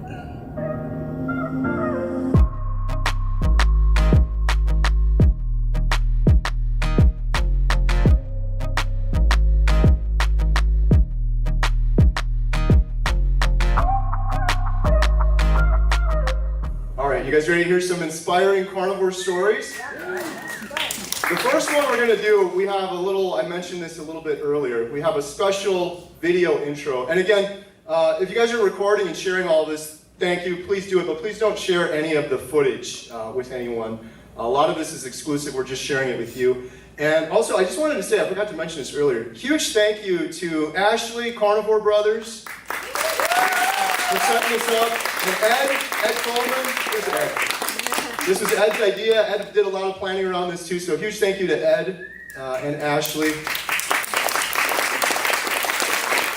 I just want to say too, there's a couple of my favorite YouTubers are in the building now. I just noticed we got Robin Heron, who's going to be speaking, Carnivore's Grandma, and Aaron Kilby. Aaron, I love Aaron's channel. Kilby Life. All right, we're gonna play another short video, and then we're gonna jump right into the speakers. You guys will figure out who the first speaker is, I think, by this video. So let's roll it. This is the most amazing group to be part of, and I feel like I'm finally home in life. And so many people that are seeking healing, and who's ever suffered from a disease, needed drugs, a doctor dissection, anyone, how about anyone never had a medical problem and never needed a doctor? And my sister Mary Ann had diabetes since age 4. And she suffered. She died at 52 of heart failure. But God blessed her with 2 amazing children, and she was an amazing mom. And her son took care of my parents through their last 10 years of life at home, and they both passed away at almost 94. And I talk about them as if they're where? Right here. Because the only thing that matters is having faith in God. And where is God? Within all of us. It's truly a dream. And is it hard? It is. Is anything good in life come out of easy? No. It's supposed to be painful and stressful. But that's where you get the push and the passion of life. And I wanted to be a doctor after I broke a leg at 19. I had no idea what I wanted to do. Oh, my elevator speech. I grew up in LA, kicked out of school, and again couldn't read, father in jail. Now, my father got back to Jesus Christ in that 1 year he was there, the best thing that ever happened to him. But it took me a little longer to find JC, but I did. And through hardship, we build. And I went into medicine after breaking a leg and meeting a doctor that was really kind of cool. And I said, oh, I want to do that. Now, I went to the counselor's office and I looked at what it took to be a doctor, and I was like, this is going to be hard, right? But I was up to the task because it was really important for me to learn the techniques of being a doctor, right? And you know what a doctor learns? A doctor learns how to diagnose disease, and then what drug or dissection or other specialist doctor to send you to, right? And in general, has healthcare costs gone up or down? Up. And more and more people seem to be getting sicker, and name a disease, heart disease, cancer, stroke, you know, all these things. Now, I'm a fertility specialist, and I focus on people suffering from being infertile, but things like early menopause or endometriosis or uterine fibroids, you know, those are just some of the things. But men and women seem to suffer the same. But why are we getting sick? It's idiopathic. Do you guys know what idiopathic means? We're idiots. The medical system is like, seems very idiotic, right? I was in my clinic yesterday in Albany, and a young woman was there to transfer embryos. And they were listed as abnormal embryos. They were genetically tested, and the report said they're abnormal and they will never become normal babies. So I'm one of the very few clinics in America that will allow her embryos to be transferred into her body because that's what she wants. But my other doctors refused to do it. And they told this woman, you're going to have an abnormal baby in the midst of about to do an embryo transfer. Does that make any sense? Now, what test in medicine is 100% accurate? You ever heard of someone being diagnosed with cancer and they're going to die in 3 months, they live 30 more years? Yeah. All day long. Now, I tried to rationalize with the doctors. Where did I get on that one? No, nowhere. Because they were certain that this embryo was going to be an abnormal baby, and it was his or her job to make sure that she did not suffer. Can doctors do that? No. Who can? The great creator. Now, I don't know if anyone here has been to war. Anyone been to war, been in the service at all? But if you go into war in the service, are they handing you a medical journal or Scientific American to take to war, or the Bible? The Bible. And believe it or not, most doctors believe in God, but they don't use it in their day-to-day. Now, interesting enough, my clinic is one of the very few clinics that have transferred over 100 abnormal embryos. And it may actually now be over 500. Have we had any normal children out of that? Yes, we have. Embryos that never would have been transferred and would have been thrown away because we in modern medicine say, guess what? They're abnormal. They'll never be a normal child. Now, we've transferred, of those abnormal embryos, how many abnormal children have been born? 0. 0. And do you think I was able to rationalize with any of them? No, because doctors are very open-minded, aren't they? You know, even unfortunately in the keto carnivore world, we're very adamant about what we believe. And we often forget that we have opinions and beliefs and thoughts, but ultimately, it's just a made-up story, right? And you know how to make beer? Yes. How do you make beer? Ferment. Wine. Ferment. What do you ferment? Meat or plants? Plants. What's the recommended healthy diet for humans? Plants. Fruit, fiber, vegetables, seeds, nuts, salad, which I call nature's toilet paper. You can never wash it off, by the way. Right? It's kind of crazy, right? And they say, and they also tell women that red wine, if you're pregnant, lactating, is good for you. That's what the American Medical Association recommends for pregnant, lactating women.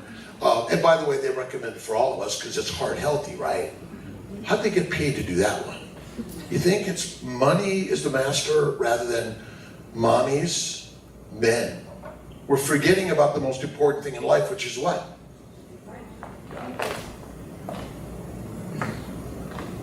probably got 2.5 minutes. Let's see if I can do that. Go for it. Babies. Babies. Our children. And our children are suffering. Their parents are suffering. And so many people are suffering that aren't parents yet and want to be parents. And what's the most important piece? People are suffering. Yes, we have many diseases, but the number one thing is the reproductive problems that are on the rise, and infertility is on the rise. The number of children being born is dropping. Now, my daughter just had one. I said, well, this is 1 of 10. What'd she say on that one? Now, you know, this is really crazy, but you make beer by fermenting plants. Where are you fermenting plants? In your gut. Do you know that brain fog, depression, anxiety is because we're fermenting plants? And is a low-fat diet good for you or bad for you? It's deadly for us. Fatty meat, rare to raw. What other animal cooks their food? What other animal asks other animal, hey, what should I eat today? Right? What macros do I need? What minerals and vitamins? Oh, did I get enough protein? Is there true knowledge that we can tell every human being you need X amount of grams of anything? Not one bit. That's why I usually say most of the science is snake oil, even in the keto carnivore world. If I gotta listen to someone else tell me how I gotta eat, nuh-uh. Now, I know that variety is what we all love, right? Variety. Now, I usually ask those that are married with their partner, would variety work in your relationship? And it doesn't work in our diet either. Now, I typically eat steak every day, typically ribeye steak every day, and it's rare to raw. It's fatty meat. Does fat on your body cause any disease? Zero. Obesity is linked to no disease. If there's a famine and no food, guess who survives?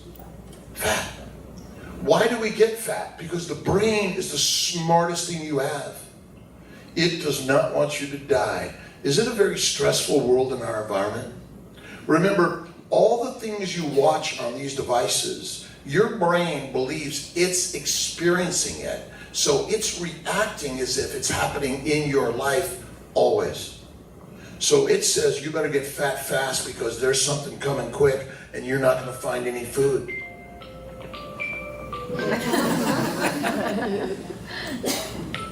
So, obesity causes no disease. Fruits and vegetables are deadly for humans. Fatty meat is the healthiest thing to eat. And fish, chicken, turkey, what's it missing? Fat. Like when we went hunting 50,000 years ago, did we say let's go chicken hunting? Like, no. We went for the big beast and we carried the weapons and we brought a pack. Now, anyone ever seen my TEDx talk? We came out of the trees to eat the grass. Eaters, not the grass. We're massively intelligent but mighty dumb. You don't domesticate a wolf and a lion? You feed them plants. Do you know that all dog and cat food contains plants? How do you domesticate a human being? Plants. And protein. Now, does any animal eat protein? Now, here I'm going to challenge you on that one. You either eat animals or plants. And in every organism, life form, are sugars, fat, and protein. You do not eat protein. You eat meat or plants. It's really kind of stupidly simple, right? That's why this protein kick right now is like crazy. I'm like, are we dumb? Look up protein poisoning. And by the way, protein is fermentable. So now, I'm really glad to be here, and this is the best, most amazing group, and Carrie and his family, and we're all family, by the way. This is the amazing craziness, right? We're all essentially out of the same human beings, however many infinite years ago. but we're all related. And when we look in each other's eyes, what do we see? God. Because God is us. And when you treat yourself like God, and then you treat the person in front of you like God, and all the people that are out there in these devices like God, we can have faith. And we can heal our brothers and sisters through healing humanity. And I'm proud. I've donated up to $100,000. I think I've already given 50, and we have maybe another 50 to give. But we're working to do this. And I'm blessed and lucky, by the way, to be able to do this. And as a doctor, I never went into medicine to make money. There's kind of a weird thing. It was sort of the specialty I went into accidentally, a fertility doctor. One day someone called me and said, "You want to do a fellowship?" And I'm like, "Sure." And then I didn't like it. And then I love delivering babies. I help people, love helping people. I'm a mechanic, basically, a builder. I love surgery, right? I'm a surgeon. But we've got to make the change. And suddenly I'm making a lot of money. I'm like, whoa. So I plow it right back into my business. I own and run one of the largest IVF centers in America, and I'm going to Washington, D.C. on Wednesday. Do I have 1 more minute? Yeah. Why am I going? Am I going there to tell them, yes, you got to make IVF more affordable and you got to send your business to me? No effing way. Because they're actually not very interested in IVF because people have some troubles with it. And I do too, by the way. And yet I practice it every day. But the first thing I want to teach everyone to do is become healthy naturally, so you can make love to your partner and conceive naturally. And this way of living is one of the most amazing things I've ever seen. And I always tell people, visualize the baby in your arms and have faith that God will deliver it. Eat fatty meat every day and feed your husband fatty meat every single day and tell him he's the most amazing husband ever created in the universe. And make love to him every day. And what that looks like, there's so many infinite ways to do that. And ultimately, we're forgetting that it's within each and every one of us. That love and kindness, right? Even when sometimes, I'm sorry, honey, I didn't mean to say that. Right? All we need to do is stand still for the moment and say, I love you. And we need to do it in the mirror every day. And somehow eating fatty meat, rare to raw, I know the raw sounds really crazy, but when you read Potter's Cats, you go like, you mean cats are sick because they eat cooked meat? Yes, they are. And so when you burn the wood before you build the house, what's the house going to be like? It's not going to work. And that's why, I know it's crazy, fatty raw meat is the best thing to eat. And when you want to suppress inflammation in the gut, you eat the fat. You ever notice butter never molds? Wow, how come? And everyone says, oh, you need your protein. BS. If you have no fat on your body and there's a famine, you're fertilizer fast. And so this is my basic story. I'm here to share your thoughts and ideas, your questions, and where you're at, because you know, we're not different physiologically and biochemically. And if you think about it, anyone ever had poison ivy disease? Poison ivy disease. There isn't one. You're exposed to a chemical and a substance that makes you have an allergy, which causes redness, swelling, pain, and other dysfunction, right? We are just poisoned by plants, and that is it. It's not a difficult story. And when you go to your doctor, say, I'm a carnivore. Well, that's deadly for you. Don't you know that ribeye steak causes cancer? Don't you see ribeye steak in the toilet all the time? Never. Because it's digested in the top part of your gut. It's the first thing to get to your body and build the muscles and the fat that you must have on your body. And trying to be skinny, your brain is saying, are you dumb? Like, you're trying to be skinny. I know we're all trying to be skinny so we look a certain way, right? But ultimately being skinny is not what your body wants, because it's used to infinite times of famine, hibernation, migration, gestation, and more. Thank you for inviting me always and allowing me to be part of this family. I'm going to let Carrie take over from here and bring on more amazing speakers and share their stories. Thank you. Dr. Fields. I love you, Dr. Fields. What's happening? What's up, everybody? Welcome to Buckeye City. I'm the man Russell Mitchell, a homesick Buckeye.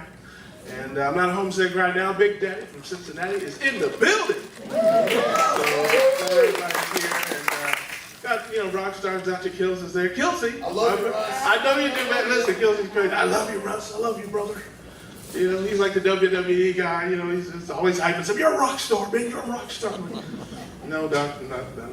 You're a meteor, man. You're a meteor. You're in the atmosphere. No, did you say meat eater, Doc? No, brother. You're a meat eater. You're burning. I don't feel hot. I'm just trying to make it. So.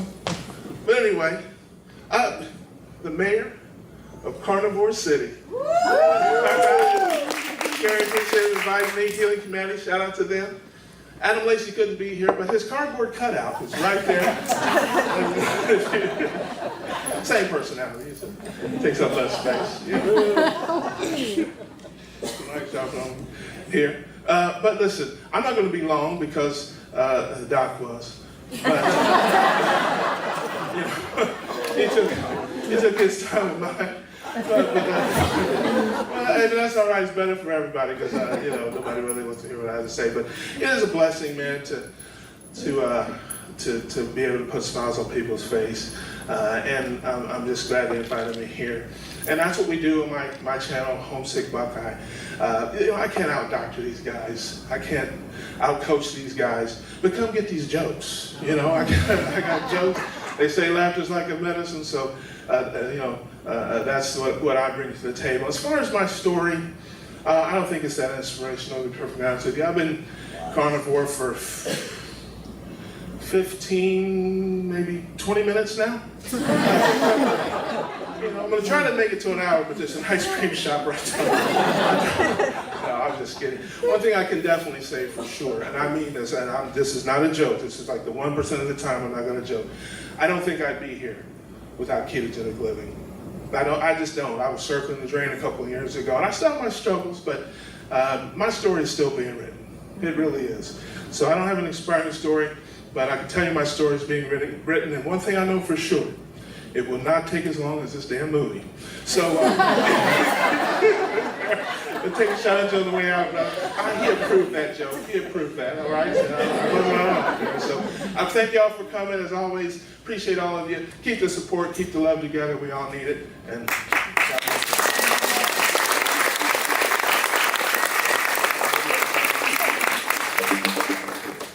all right, I'm starting my timer now. We'll try to do right. My name is Robin Heron, and I am your carnivorous grandma. I am so grateful to be here. Thank you, Carrie and Adam and Ed, for inviting me. I just want to say I'm so thankful that my husband is here with me. I'm going to cry. Thank you. I'm so glad that Jamar is here and Angelica is here, my daughter. And I'm very just grateful to be in your presence today. I do have a joke. I'm not a jokester necessarily, but I do find myself quite hilarious. So I went to ChatGPT and said, give me a joke for these people, please. Carnivore meetup rule number 1. If you brought chicken, don't even bother checking in. That's the salad of meat. All right. So I started Carnivore 913 days ago, February 22nd, 2023.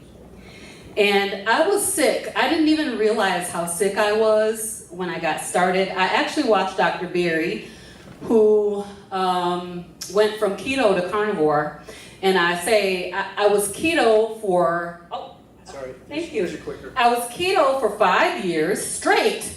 I did so good on keto. I thought I felt amazing on keto, actually, but I still struggled with cravings. And if you don't recall, just a few years ago, we started to see a bunch of keto treats coming on the market, all kinds of different things. I made all the things, didn't I, honey? I made all the things. I made all the cakes and the pies and the cookies. I made the cornbread. I made all of the things. And I found myself doing Cheeto, what I call Cheeto, for the next 5 years. So a total of 10 years between keto and Cheeto.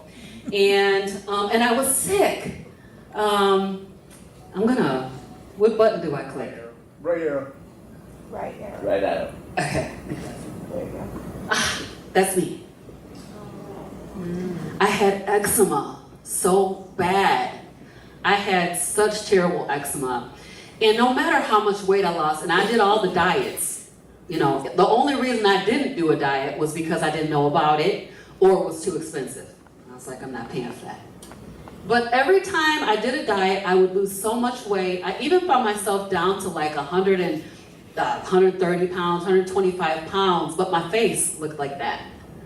And that is the look of insulin resistance and eczema. My hands, I had dyshydrotic eczema. I still do have dyshydrotic eczema, and I find that there are some foods that I can eat that cause that to flare up. I recently got my hands on some half and half. And I thought, oh yeah, I can try some half and half today. It's gonna be all right. The next thing you know, dyshydrotic eczema in my hands. And the doctors told me that this was not food related. This was not food related. There's nothing you can do. They put me on the steroids, they put me on the pills, they put me on all the shots. I mean, I had shots into my hands and everything. And when I went to go get fingerprinted to travel out of the country, I did not have fingerprints. They were like, we can't pull a print on you.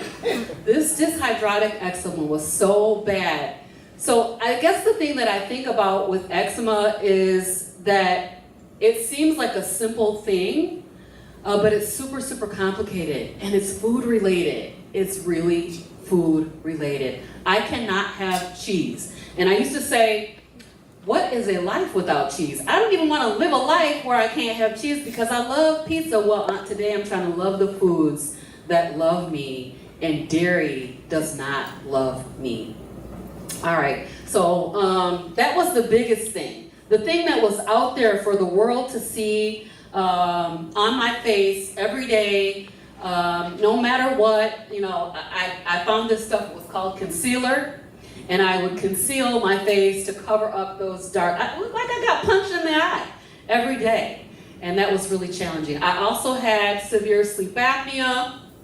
I was obese. I'm still overweight. So, I mean, I still am working on my metabolic syndrome. You know, and I'm still a little bit overweight. I mean, but I think it's all right. I'm not worried about the weight anymore. In fact, when I started the carnivore diet, I thought that I was starting it to lose weight. You know, I was like, I'm just gonna take my time. I'm gonna do 90 days. I'll be doing 90 days, and then I'm gonna, you know, I'll start incorporating some stuff back in. And I found out when I tried to add a little bit of vegetable, a little bit of plant material, my anxiety would shoot through the roof. I mean, I was in a bad state to the point where I thought I would not be able to drive my car. And I went to the doctor and told her to put me on some medication because I'm not gonna be able to function. She did. A year later, after 3 months on carnivore, I just weaned myself off of that anti-anxiety medicine. The plants gave me anxiety, severe anxiety, debilitating. I had high blood pressure, which they also put me on a medication for, and I will say that I cured my hypertension with a ketogenic diet. Before I even found carnivore, keto allowed me to get off of hypertension medicine.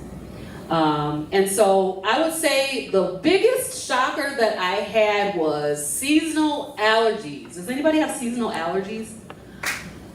Okay, so I started in February. You know, by March, I should have been sneezing and snotting and choking and all the things just like everybody else that was around me. But turns out, my seasonal allergies went away. Who knew seasonal allergies were caused by plants? That's crazy. That is crazy. So if you have seasonal allergies, stay the course. Stick with your meat-based way of eating. And I believe that you will not have seasonal allergies anymore. So many things have been cured. But the main thing I want to say is that Carrie Mann is the reason why I have this YouTube channel in the form that it is in. Because I was watching YouTube. You know, when you get onto a way of eating, you start watching all the YouTubers who are doing it, right? Carrie was climbing up on this pergola talking about how great he felt, and I thought, this dude is crazy. Let me check him out.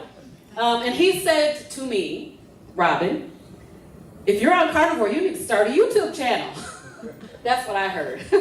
You need to start a YouTube channel. So I started my channel because I did not see anybody in this space that looked like me that was doing carnivore. Now that's starting to change. I'm starting to see additional people, more people of color that are doing carnivore YouTube channels and talking about the amazing benefits.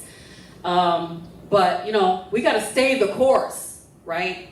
219 days is literally nothing. It's a drop in the bucket of all the time that I spent hurting and harming my body. All right, so that's my channel. Carnivorous Grandma. If you're not subscribed, you can go ahead and subscribe to my channel. And do I have another one? Do I have another? Yep, okay, great. So next weekend, we are going to be having a meetup in Kalamazoo. I think I have to play. Okay, yeah, we're going to be having a meetup in Kalamazoo. And we are bringing in some good doctors. I think God for Dr. Kilt's coming in.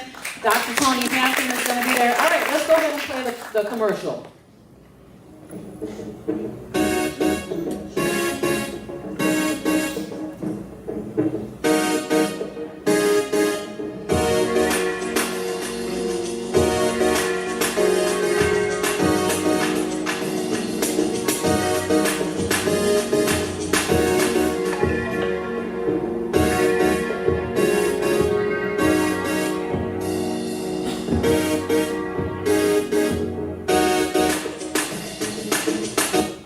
Thank you, Carrie.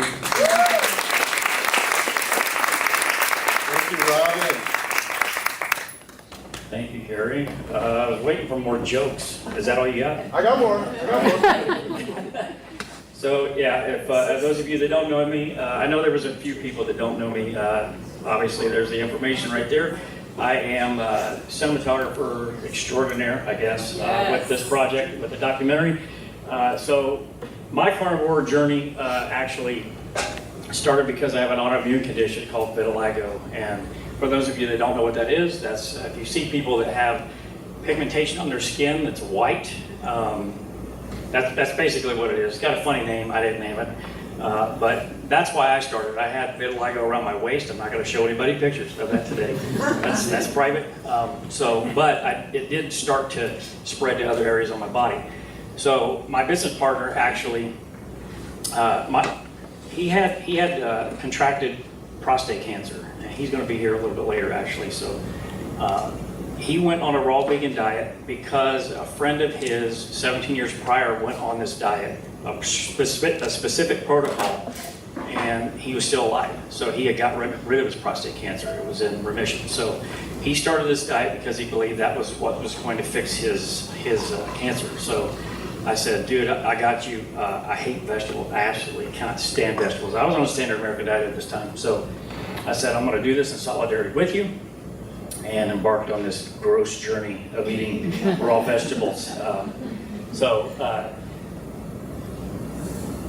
During that time, during that 2 years, my vitiligo actually started to spread to my arms, and then I started to wonder, like, how far is this going to go? Is it going to end up on my face and end up being some sort of an issue? Talking to you folks here, looking at me like all weird and everything. So, my carnivore journey essentially started because of vain reasons. I didn't understand at the time that I was metabolically unhealthy. I had no clue, no idea what anything had to do with nutrition, that this was actually food that was doing this. I can't say for certain that the plants was actually doing this and making the spread here, but I can't say it did get worse after I started this raw vegan diet for 2 years. So what does any good red blood American do? They go to YouTube University and Google MD to try to figure out what's wrong with them, and did a search, found Joe Rogan here. Joe Rogan has the same autoimmune condition, and he said that he started to actually reverse this eating a carnivore diet. And I thought, well, what is it? What is a carnivore diet? That's like the strangest thing, right? This is what animals eat. I had no idea what this was, and did a little bit more searching. I think this has a laser. Yeah, Dante Ferrigno here. Found his story, his incredible story of transformation. He wasn't selling anything. He looked like death warmed over at the beginning of his videos, and then at the end, I mean, he's like a rock star, and he's saying, just eat meat, just eat meat. I thought this was the craziest thing ever. So found Dr. Berry, and a medical doctor that endorsed this way of eating, and I thought, you know, I'm gonna give it a try. Jump in, he says, beef, butter, bacon, and eggs. That's what I did. Went to the store, bought all that stuff, jumped in both feet. I didn't, well, I don't think that I did the thing with don't trust a fart in 30 days. So it came close, but yeah, that was definitely me, because I jumped in. I'm an all or nothing kind of a person. So anyways, that's the whole reason I started the carnivore diet, was just to stop the spread of this thing. And I could never have expected what was going to happen in the coming months. Like, it just absolutely blew me away. So 5 months in, my vitiligo is actually reversing. So it's still in this same state. It hasn't gotten any better than this. But as you can see, 80 pounds down. I had yo-yo dieted for years and years. Yo-yo dieted for years and years and years, and I finally just gave up. I didn't start for weight loss, and it's gone, and it hasn't come back, and it's absolutely amazing. Plantar fasciitis, I spent hundreds of dollars on special shoes, boots, to get rid of the pain, and nothing ever worked. And 5 days into eating this way, that was gone, completely gone away. So that helped me get through that first 30 days, because it was a struggle in the restroom. So osteoarthritis, pain, gone. Depression, anxiety, gone. And so the most shocking part really is we got to rewind to 2017, which 6 years prior to starting the carnivore diet, I was in a huge crash on Interstate 75 going south into Dayton. I'm sure some of you probably have been there. Traffic was stopped early in the morning. I was on my way to my controls engineering job.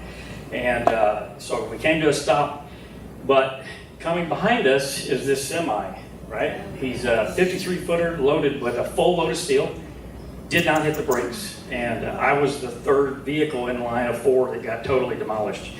I don't remember what happened once I got hit. I suffered a traumatic brain injury during that event. Unfortunately, the first person in line, it was a fatal crash for them. So they said that my truck actually went up that embankment wall, came back down. I have no idea. So, but anyways, as a result of that head injury, I had balance issues. If I closed my eyes standing up, I would fall clean over. I had severe migraines, cognitive issues. I had vertigo, so at night I'd have to make sure that lights were on and things like that, so I didn't get dizzy and get sick. What else? Oh, motor tics. So if any of you have seen somebody that has Tourette's syndrome, their head will jerk and things like that, and they have a tic. I developed that as a result of this head injury, and it was very embarrassing to be out in public, and cognitively, once my brain was overloaded, my head would start jerking and I couldn't control it. That added to the depression and the anxiety. So lo and behold, 5 months in, that actually healed itself.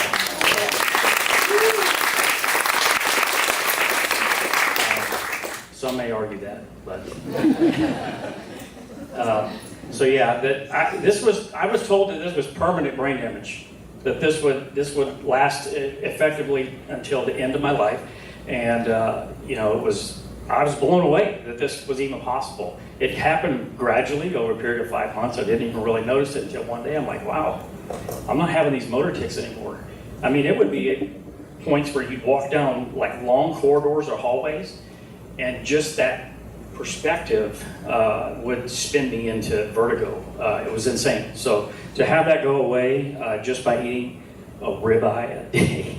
It just absolutely blows my mind. So as a result of that, I got a high amount of clarity with absolutely everything, and it gave me hope that if this could happen to me, it could happen to somebody else. So this man, Gary Man, had a video, and he said, we need to do a documentary on this, right? He's just really excited about it, and I thought, you know what, that's absolutely what we need to do. So I reached out to him, 75,000 subscribers. I'm like, this guy's not gonna answer me. Within 24 hours, he actually responded, and my message to him was, hey, listen, I think that we need to do this, that's a great idea. I'll do anything, I'll sweep the floors. I am an employer, and I know what it is like to have a good employee. I know what it's like to be a good employee, so I'll do whatever I can to bring what I can to this project. So I was in photojournalism for over 10 years. I've been on some of the biggest stages in the world with sports. I've photographed presidents, dignitaries around the world. I was never in video, but I did have experience with sports. Some of you can probably recognize some of these local sports teams. Blue Jackets, Buckeyes, OH. Exactly. So some of these shots are just, I mean, I've been in some really incredible positions with this line of work, but the top left up here, that is Tiger Woods shooting a PGA tournament. He missed a putt on the 18th hole and threw his putter, like whizzed right by my head. Yeah, I almost became a millionaire. Almost close. So here's just a few more shots of photos that I've taken. Zeke Elliott here, like to walk up to me and do the framing. So that's how I came on board with this project. Was I brought the creative eye, lighting, and the technical aspects for the documentary.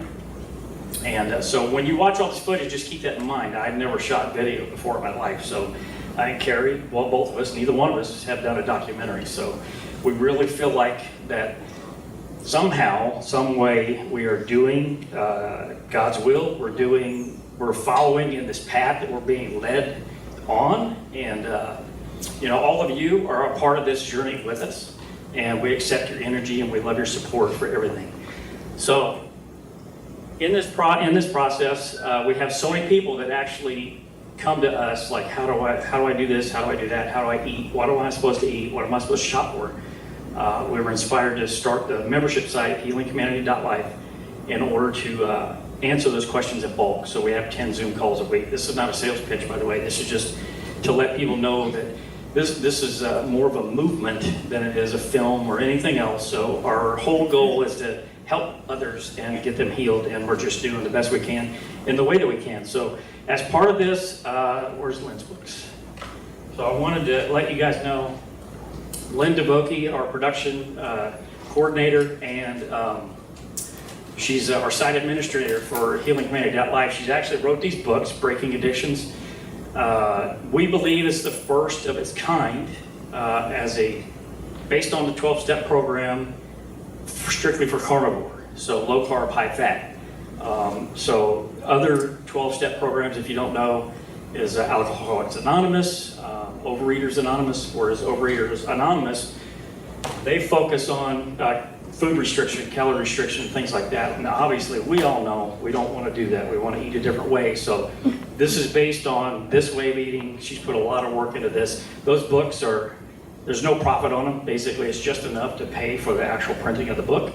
It is designed to be gone through with a group, so you can go through that with our group. We're exploring making this possibly a public thing, but right now we're staffing kind of prevents that. But so, anyways, that's healinghumanity.life. There's a card on all your tables if you want to join. There's a discount code. So I want to leave you with this: if you've ever fell, what they say, fell off the wagon with eating this way, you didn't really fall off the wagon. We're all carnivores, right? We're all heavily animal based. So your wagon may have slowed down a little bit because you ate a little bit off plan or whatever. You're still on the wagon. Don't believe that you fell off that wagon. So stay the course. Trust that your body wants to live. It wants to do what it does. You don't have to tell it what to do, which is absolutely incredible. And then if you do that, you can live the impossible and you can heal the impossible, like I did which I didn't believe I could heal. So that's it. Thank you.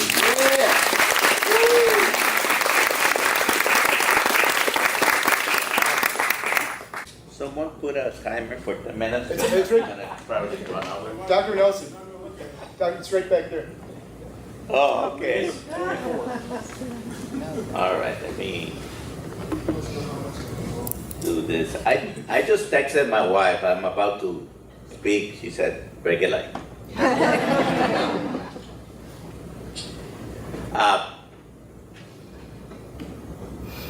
I'm the Rodney Dangerfield of the carnivore world. I get no respect. But, you know, how many of you came to see Dr. Nelson here? Oh,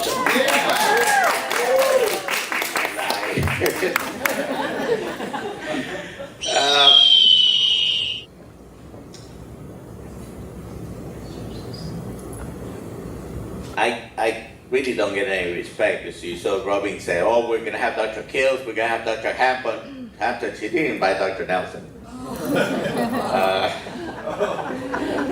Where is no, I do want to talk a little bit seriously, and I was going to leave the jokes out, but, you know, we're at the funny bone. I'll never be invited here again for a routine, but I got to mention that as you can see up there, I work for Dr. Kills Health. I'm the medical director of Kills Health. And I sometimes make jokes about him. And Jen was upset, where's Jen? That I make jokes about him because she loves Dr. Kills. But I gotta mention, because he's older than me. I'm not that young either, but he's older than me. He's so old that when he went to school, there was no history class. It was called current events. One of his first jobs when he was young, he was a waiter at the Last Supper. His social security number, he can show it, it's 1. And his birth certificate is carved in stone. It has a typical term, carrying it. All right.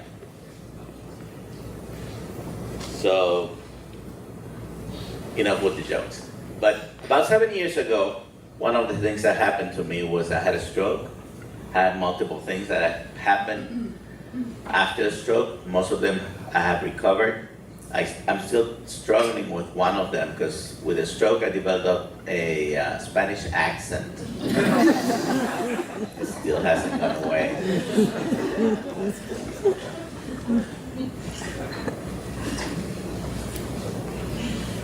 So, I want to take a minute to talk about this because I think we need to all strive to be perfect. And I'm serious about that. We should do the best that we can do to be perfect, with the understanding that it's very likely you're not going to do everything perfectly, right? But strive and forgive yourself when you're not. I know I'm not perfect, but I'm so close it scares me. My wife does remind me every so often, every day, that I'm not perfect.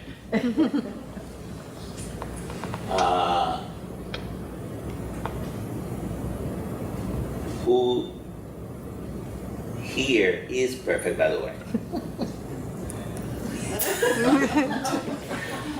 Well, we already established you're not. I joke a little bit about Mr. Perfect over here because he's a perfect carnivore, hairy man.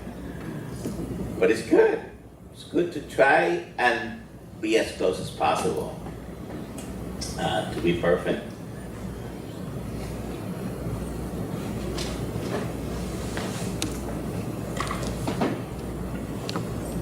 Most of the past 40 years, that's been me.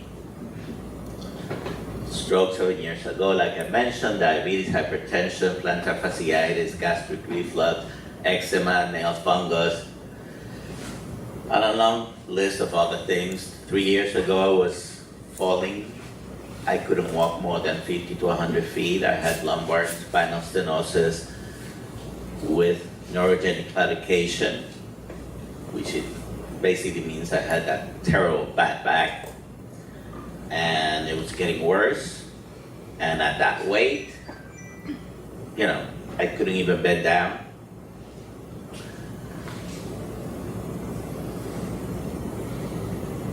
Those were not the bigger pants. And by the way, that's not the biggest I've been. But when you're that big, you don't want to take pictures. So I don't have a picture of, I remember exactly what I was and when I was bigger than that. And my biggest pants, these I'm holding there are 54. I did wear 56, but I couldn't find them. So there've been moments bigger than that. I reversed all the conditions I mentioned. Most of it got better with keto. I went for 6 months strict keto, and I was a professional weight loser on the yo-yo train, you know, 40 pounds off, I can go back to eat whatever I wanted, 40 pounds again, up and down. But by the middle of 2023, I had lost about 40 pounds, and things were getting a little bit better until I went to have my eyes checked. And the optometrist told me, hey, you have some macular edema. And I said, okay, I gotta do something. And of course, I'm a doctor. I've been a doctor for almost 41 years. At the end of this year, will be 41 years I've been a doctor. So of course, as a doctor, I went and researched all the literature found on YouTube University. And I find people were eating meat only. That's crazy. I already knew about Joe Rogan and Jordan Peterson. Not that many more, but that's what I thought. They were crazy. I mean, you can't eat only meat. You are meant to eat other things, like the fruits, the nuts, and the vegetables. So on my journey, on my highly academic research on YouTube, I find this guy in the middle of nowhere. I'm repeating his words, I'm not putting him down. Guy, this homesteader in the middle of nowhere in Wisconsin, talking about the carnivore diet. I said, well, I'm gonna try that. So I jumped right in. Oh, by the way, yeah, if I didn't mention it, over 100 pounds, 110 or so.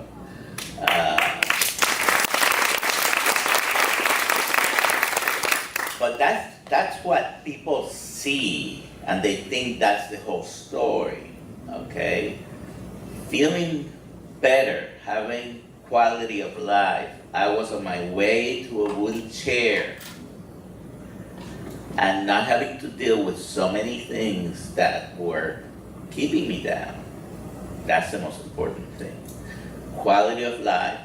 Do I know for sure that this way of eating is gonna extend my life one day? I have no idea. I may be dead tomorrow. I may be dead of a heart attack, and everybody's gonna be saying, oh, the carnivore diet killed him. My dad lasted 92 years. Maybe I'll be 92. Maybe I'll be 67 like my mom. Maybe I'll be 110. I have no idea. Any of you have any idea how long you're gonna live? No.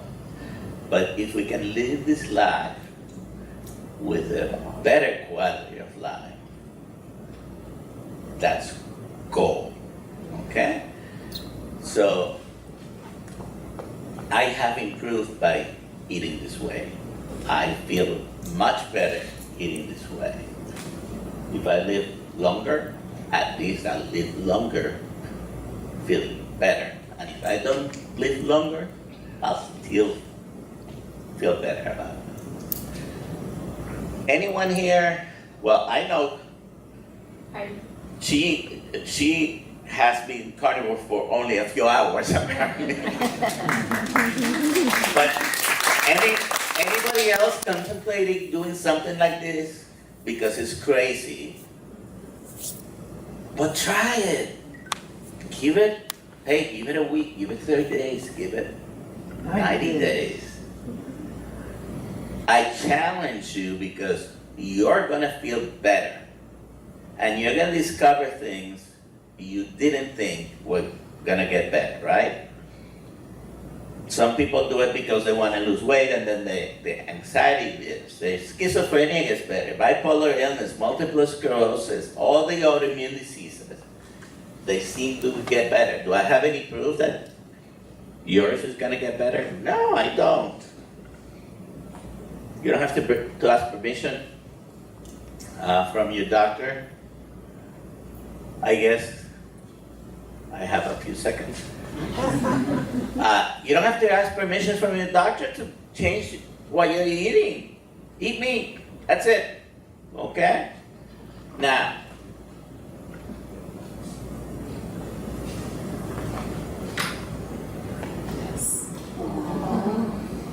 did I mention that when I went to the eye exam, my macular edema, that little kid there was in mama's belly? Mama is my daughter-in-law. He's my son's son. And I said, I gotta see my grandson. So, that's not my only why, but it's part of my why.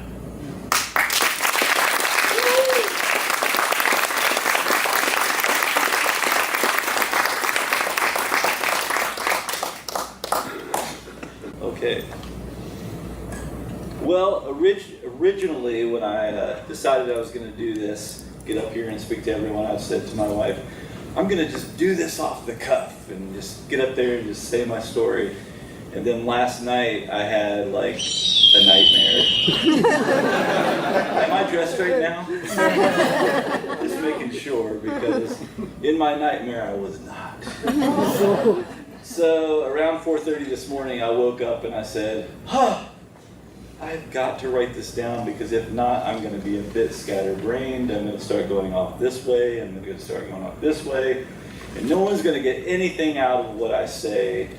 So I just wanted to thank everybody for being here and taking a chance on seeing what this lifestyle is all about. Healing Humanity is exactly what this lifestyle is all about. If anybody doesn't know this, that 93% of Americans are metabolically unhealthy. That only leaves 7% of the rest of the Americans to be healthy, and maybe even not that much. So if we can just get 1% better after this meeting, that'd be great. Or if we can just touch one person and have them change their whole life around, that'd be great. Maybe it'll take 2 or 3 more of these before that happens. But I did go ahead and write all this stuff down so that I wouldn't forget the journey that I've been on. This is my 3-year carniversary. So,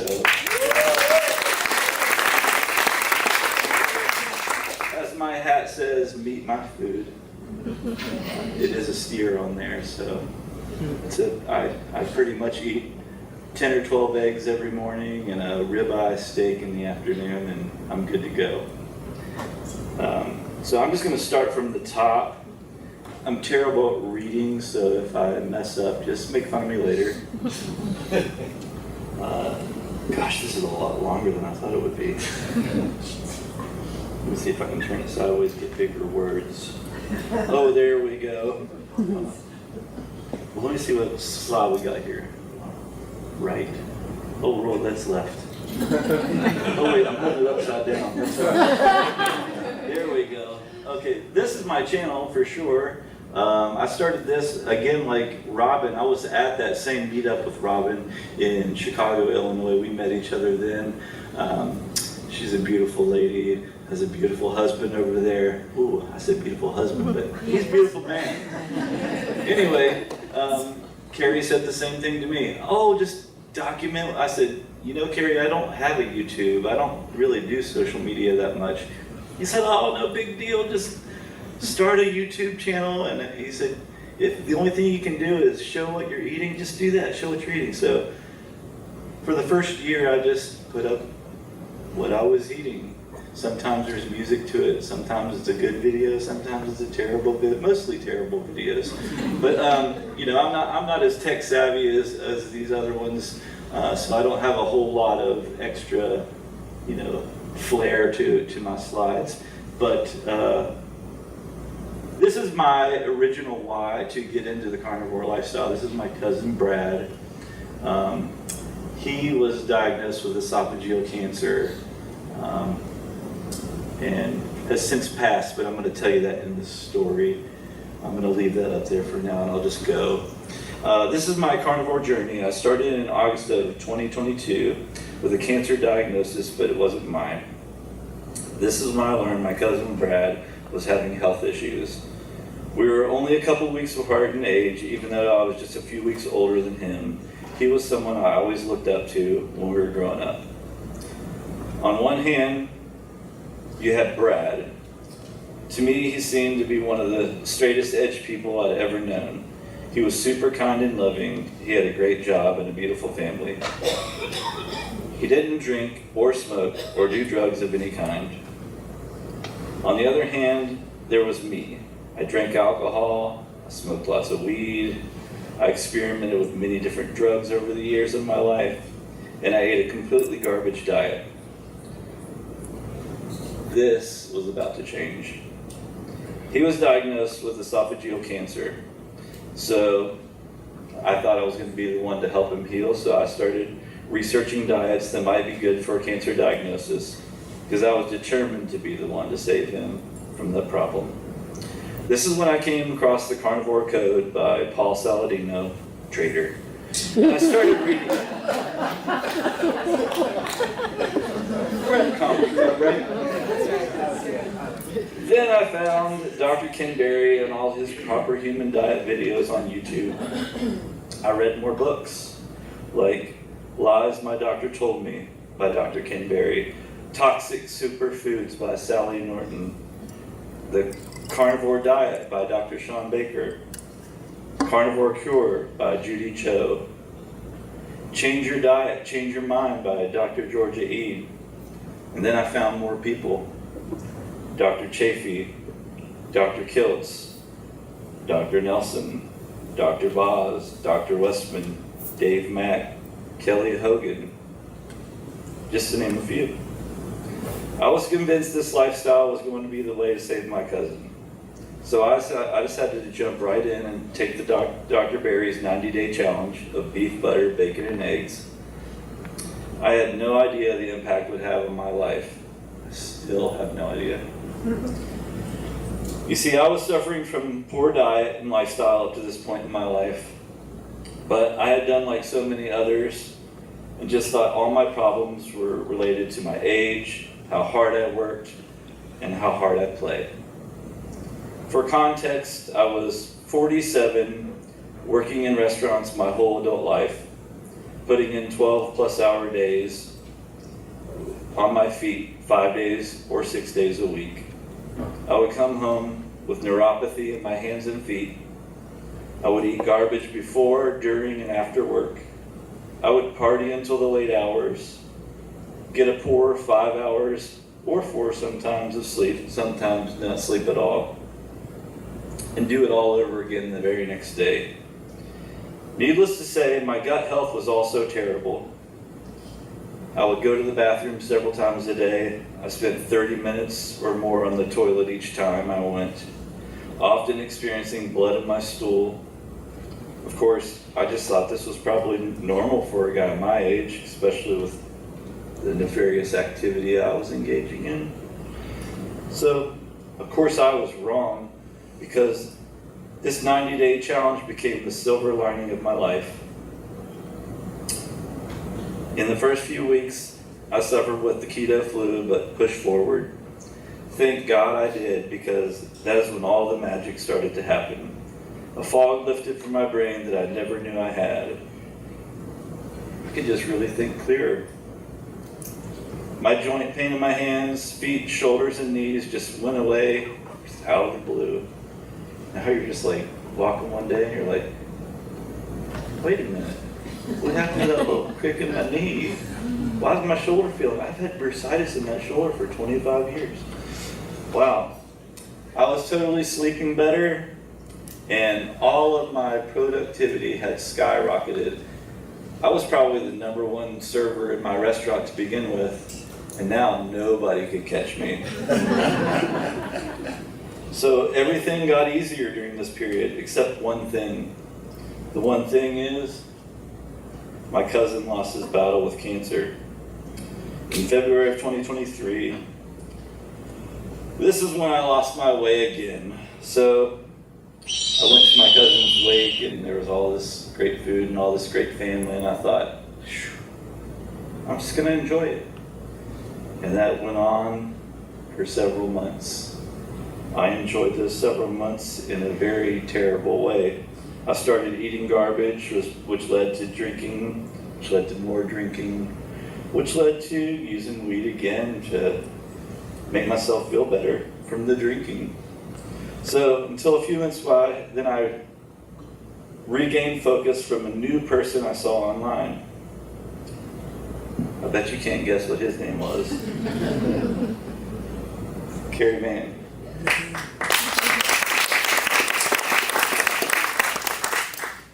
Sorry, it makes me tear up. But he was so inspiring. He absolutely lit my spark again, and I went back to the carnivore lifestyle. Only this time I was still doing it dirty. I found that I could still drink alcohol as long as it was vodka and soda. I could still enjoy weed as long as it was a sugar-free gummy. So I was living a dirty carnivore lifestyle, but I was getting all those amazing benefits.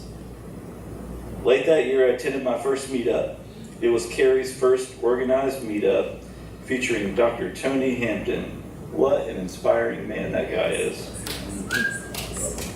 I convinced my beautiful wife, Molly, right here in the crowd,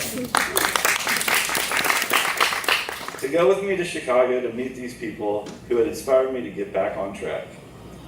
We had one of the best experiences, an awesome ride to Chicago and meeting up with Carrie and all the people there. My friend over here, you met just a little bit ago. Well, just like I said before, Carrie convinced me to share my journey online. So I went home from that experience a changed person.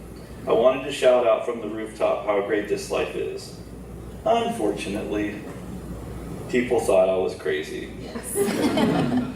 When I told them what I was doing, so eating meat and eggs and getting healthy, they'd say, yeah, right. They'd say, what about your cholesterol? What about fruits and vegetables and stuff? You can't go on living like that. You're gonna have a heart attack. You're gonna die. Well, I didn't know the answer to these questions, but I pressed on. So each day I would continue to feel better and better. The longer you live this lifestyle, the more changes your body and mind continues to make. For the remainder of 2023 and all of 2024, I continued on with my dirty carnivore lifestyle. I started doing intermittent fasting. This changed into long-term fasting, which changed everything again, because now I could not drink or use weed during these fasting periods. I quickly learned that I no longer needed these things like I thought I did before. So then I found a YouTuber by the name of Lauren Knight Hughes. She spoke on alcohol and how it controlled her mom's life and her own. She was going to be at a meetup in Austin, Texas in March of 2025. I said, babe, I gotta go. She said, you're gonna go see another woman without me? I said, babe, I gotta go. She said, get on the plane. So I had to meet her. I went to Austin. I met her, Dr. Kiltz, Dr. Nelson, of course the Rodney Dangerfield of the carnivore lifestyle. And I was so inspired by all the people and the energy in the room, and I couldn't wait to go to another meetup. See, in Columbus, I had been isolated without other like-minded people to talk to about this way of living. My only outlet up to this point was following people on YouTube. Now, I really wanted to help others find this way of living.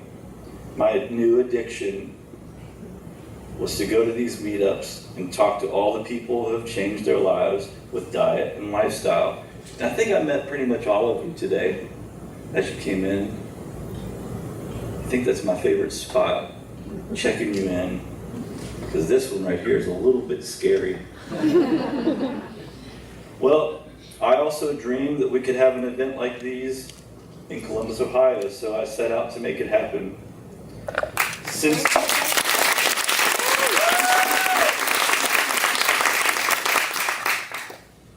Austin, I've attended several other meetups, including Yuma, Tennessee, where I volunteered to help in April of this year. Meeting Dr. Berry for the first time. He is a huge man. We talked about it. Yeah, and he's very warm too. And of course, Dr. Berry does save lives. Along with that, I met Dante Ferrigno, Carrie's inspiration. Thank you, Dante. Dr. Lisa Wiedemann, the carnivore eye doctor, carnivore Ray Hicks, who has a very inspiring message for a lot of people out there. I hope that he connects with a lot of younger folks. Ashley Rogers, mom and dad, who just absolutely stole my heart. What a beautiful couple, beautiful kids. Ashley and his brother. Christopher Bramlin, the carnivore lawyer at the time, and now the aspiring congressional incumbent. Many other people as well. And then I got home and I said, babe, I got invited to Boston. I think I'm going to Boston. She said, when's my turn to go on vacation? I said, you can come with me. No, I'll just stay here and watch the dogs. All right. So she put me on the plane again, and I had the honor of volunteering with the Kiltz Health to see the world-renowned cancer expert from Boston College, Professor Thomas Seyfried. And his mitochondrial metabolic theory of cancer. It blew me away. I always thought it was genetic. Turns out it is not. Dr. Annette Bosworth was there, kind of his lackey, a ketogenic guru who helped her mom regain her life back through basically learning from Dr. Seyfried. Dr. Stone, a thyroid specialist I'd never heard of, but a carnivore and very smart. Then I found myself in Las Vegas, Nevada to support my new friend Christopher Bramlin and my mentors, Dr. Kiltz and Dr. Nelson. Dr. Nelson, you're not forgotten. I met so many new friends along this journey and hope to continue this lifestyle forever. Just last week, I decided to get my blood work done so that I could answer those questions about my cholesterol and other important markers people want to challenge. Once I go over the results with a clinician, I will share with the world how I'm doing on paper. But in the real world, I'm doing great. I would like to give a big thanks to the Healing Humanity team, Kiltz Health, Mr. Steiner and the Funny Bone for this space, as well as all of you attending today. It's all about faith, family, and food freedom. May God bless us all. Thank you very much. And one more thing, I think it got erased, no big deal. But I wanted to just thank my cousin Brad for being a part of my life and really through his illness changing my entire life. This is what I used to look like. You can tell it's a little bit different. Maybe just a hair. But Have we? Have we ever found that? Thank you all very much.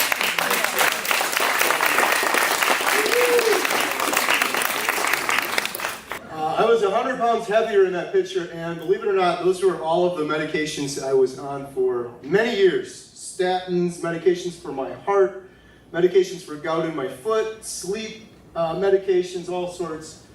I was not very happy in that picture. My biggest issue was depression and anxiety. My wife Jen and I have been together for 30 years now.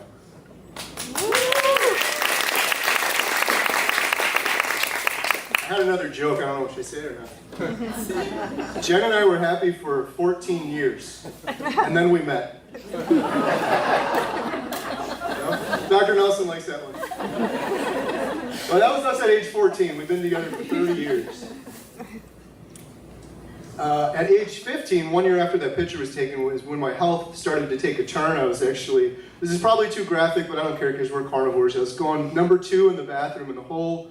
I turned around to look at my work, which, you know, all of you look at your work, and the toilet was filled with blood. I was rushed to the emergency room, and it was the start of many, many health issues.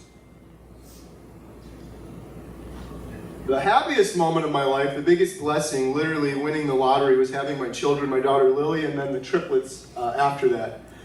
The sad part of this picture is, at that moment is when I needed to be a strong, good dad. I needed to be there for my girls. Lots of diaper changes, lots of feeding, working, things like that. And unfortunately, that's when my health was just getting worse and worse. I was a shadow of the human being I am now. I was tired, I was fatigued, I had brain fog, and my depression just kept getting worse.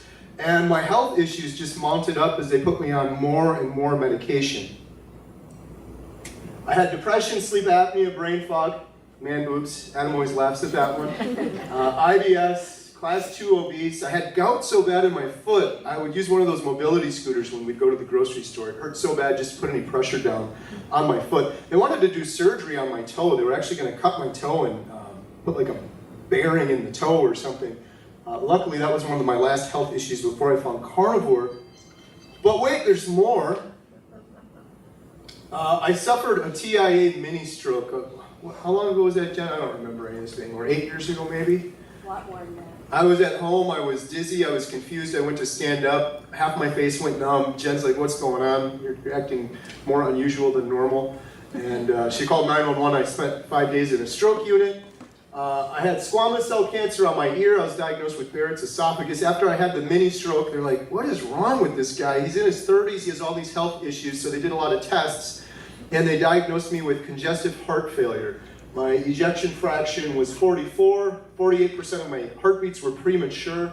I had tachycardia, I had a PFO, which is like a hole in my heart, cardiomyopathy, and congestive heart failure. And I've also had an irregular heartbeat since birth, but it was never an issue, like until I got older.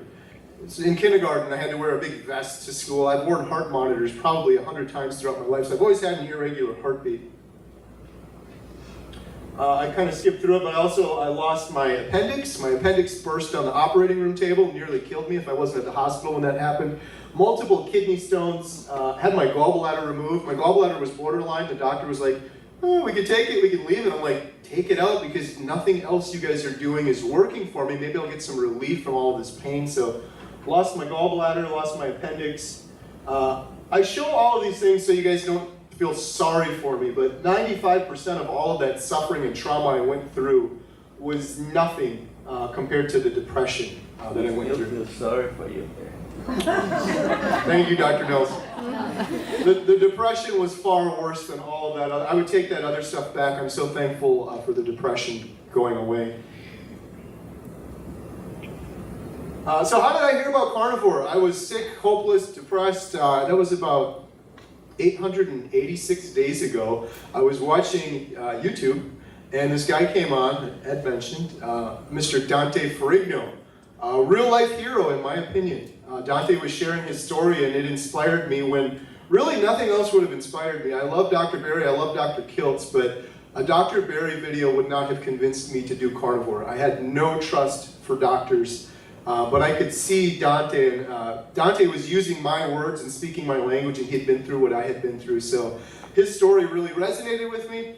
However, after listening to it, I'm still like, this is insane. You're just gonna eat meat, you're gonna get bored. I have congestive heart failure, I can't do that. So then I went down the YouTube rabbit hole, watching so many videos. I probably watched 1,000 Dr. Berry videos. I saw Dr. Philip Ovadia, heart surgeon, talking about reversing heart disease with a carnivore diet, and Dante's story really, really inspired me. And so I started carnivore almost immediately after watching all those Dr. Berry videos. I started eating meat. I could wrap my brain around it because I'd done keto before this. And really quickly, results started happening for me. My mood noticeably improved. Like 3 weeks into carnivore, I felt so good. My energy was up. My depression wasn't completely gone, but I had a noticeable improvement in my mood and in my anxiety going down. Then my stomach started to feel better. I remember telling Jen, I'm like, I don't feel like I have a stomach anymore. My whole life, there was always this pain and pressure in my stomach, and that had gone completely away. I was amazed. I was pretty psyched out. But Jen and I, we do homesteading YouTube videos for years now. We get chickens and goats and we do videos on it. So I'm like, this is incredible what's happened to me. So I decided I'm just going to do one video on the carnivore diet, my big 30-day update video. And it blew my mind after I did that video. I had so many people reaching out to me saying, I did the same thing. And the most remarkable thing for me was realizing that carnivore isn't a temporary regimen to drop some vanity pounds. When I started carnivore, I was overweight. I wanted to lose some weight. A lot of people want to start carnivore to lose some weight. I realized this is healing everything. As a side effect of healing your body, you're going to go to its natural weight. But it's so much more impactful than a temporary regimen to lose some vanity pounds. And I started hearing story after story when I did that 30-day video. People were reaching out to me saying, I overcame my lifelong battle with depression. I remember someone saying, I was suicidally depressed for 30 years. 3 weeks on a carnivore diet, it's completely gone. They were mad. They're like, why hadn't someone told me about this before? This is all I had to do. And all that medication I showed you, so much of that medication was for my depression. For years and years, I suffered with horrible depression, and it kept getting worse and worse. I did everything the doctor said. I took their medication precisely as they told me to take it. It never got better. The only thing that ever fixed it or helped with it was when I went carnivore. One of the craziest things for me on carnivore was this, which you see right here. A lot of things happened for me very quickly. After 1 year on carnivore, I'm like, I feel so good now. Before carnivore, I couldn't stand here. I would get dizzy. I would have a chair next to me. We would go to church and I'd get dizzy. Jen would have to hold my arm. I would get fatigued just standing up. And that was my congestive heart failure. My heart was not keeping up with the needs of my body. But after about 1 year on carnivore, I'm like, I'm jumping out of the chair. I'm doing pull-ups. I'm running. I feel like I could run a marathon. I had none of that anymore. And I'm like, when they diagnosed me with congestive heart failure, they said, this is chronic. You're going to have this for the rest of your life. At best, it's going to stay the same. It's never getting better. It's likely it's just going to get worse. So when I started feeling better, I kind of wanted to prove them wrong. So after 1 year on carnivore, I went to the doctor. First time in my life that I went to a doctor's appointment, I had nothing wrong with me. In fact, I'm way healthier than the doctor was that I went in to see there. But I had nothing wrong with me when I went to the doctor. I had my heart echo done. And you can see the notes here. Your heart looks good. There's no evidence of cardiomyopathy. My ejection fraction was 44 before. It was 60 after. 60 for congestive heart failure. That's perfect, by the way. I'm pretty dumb. I was like trying to go for 100%, and the doctor explained to me I would be dead if my ejection fraction was 100%. 60 is perfectly normal. So I had completely reversed my congestive heart failure after 1 year on carnivore. And the last thing, thank you. The crazy thing with all of that too is my lifelong irregular heartbeat also reversed, which still blows my mind. I had that since birth. I've had probably 100 heart tests, every single one of them. Highly irregular, highly erratic heartbeat. It's just a bump, a bump. It's perfect on carnivore. It's completely reversed. There's another little before and after. There's me with the girls. Like, this whole thing is just crazy. It's surreal that I'm even standing here at a comedy club. where are we? In Ohio, talking about carnivore, but it's completely changed my life. It's changed the life of my family as well. Those are the triplets now. They're all eating a carnivore diet, proper human diet. My daughter Katie is 95% carnivore, but she's eating a proper human diet. My mom's carnivore, my stepdad's carnivore, Jen's been carnivore over a year now. The ripple effect of this has just been amazing. I kind of alluded to that earlier. There is nothing else in the world. I hate to say diet, but there's no diet, there's no lifestyle intervention, there's no medication where you see healing, like all these hands that went up there earlier. And then you have that healing and you end up with a ripple effect because it inspires other people to find healing too. The crazy thing is, I encouraged people earlier to share your story. Your story has the power to save someone's life. And that isn't me exaggerating at all. Imagine if Dante never shared his story. Maybe we wouldn't be standing here today. Maybe I wouldn't be standing here today. Nothing else convinced me. Dante's story is what convinced me to do carnivore. And we filmed Dante for a documentary. Ferrigno Freedom, if you guys aren't watching Dante, he's got an incredible YouTube channel. I might have embarrassed Dante a little bit, but you gotta celebrate when people are doing good things in this world. And Dante's an absolute hero to me. We have subsequently filmed all of these people that we probably never would have filmed had that man in the corner, Dante, never shared his story. I think about Bill Knott too. Who here's a fan of Bill Knott? Yeah. We're gonna have some clips of Bill later, but I think, where would Bill be right now if Dante didn't share his story and the ripple effect didn't go on from there? I also think too, it's incredible what's happened to Bill, but something that keeps me awake at night and keeps my passion for this going is how many other Bills are there out in the world right now that are completely oblivious to this? And the only way they're gonna find out is from stories. So I'll end it with that. I encourage all of you to share your story. As Dr. Baker told me when I interviewed him, be an example to your family. Some people aren't going to listen right away. Some people are going to want you to shut up. I used to be a little overzealous with the carnivore. It's interesting now Jen's doing it herself. She used to make fun of me, like, just chill on the carnivore stuff already. Now she won't stop talking about it. But I encourage everyone to share their story. And I think the last thing I'll end on is that medication I showed you guys earlier, that huge bin with 15 medications on it. I am on 0 medications right now.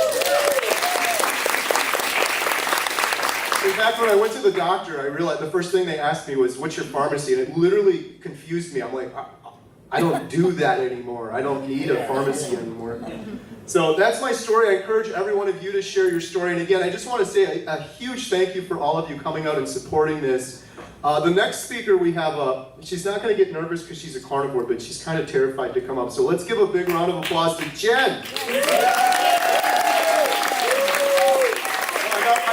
So this is Jen's first slide. She didn't want to do any slides. She's like, I'm going to just rip.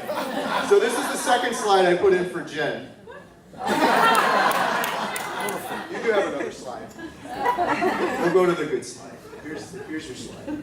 You don't really need a big slide. Hi everybody, how y'all doing? I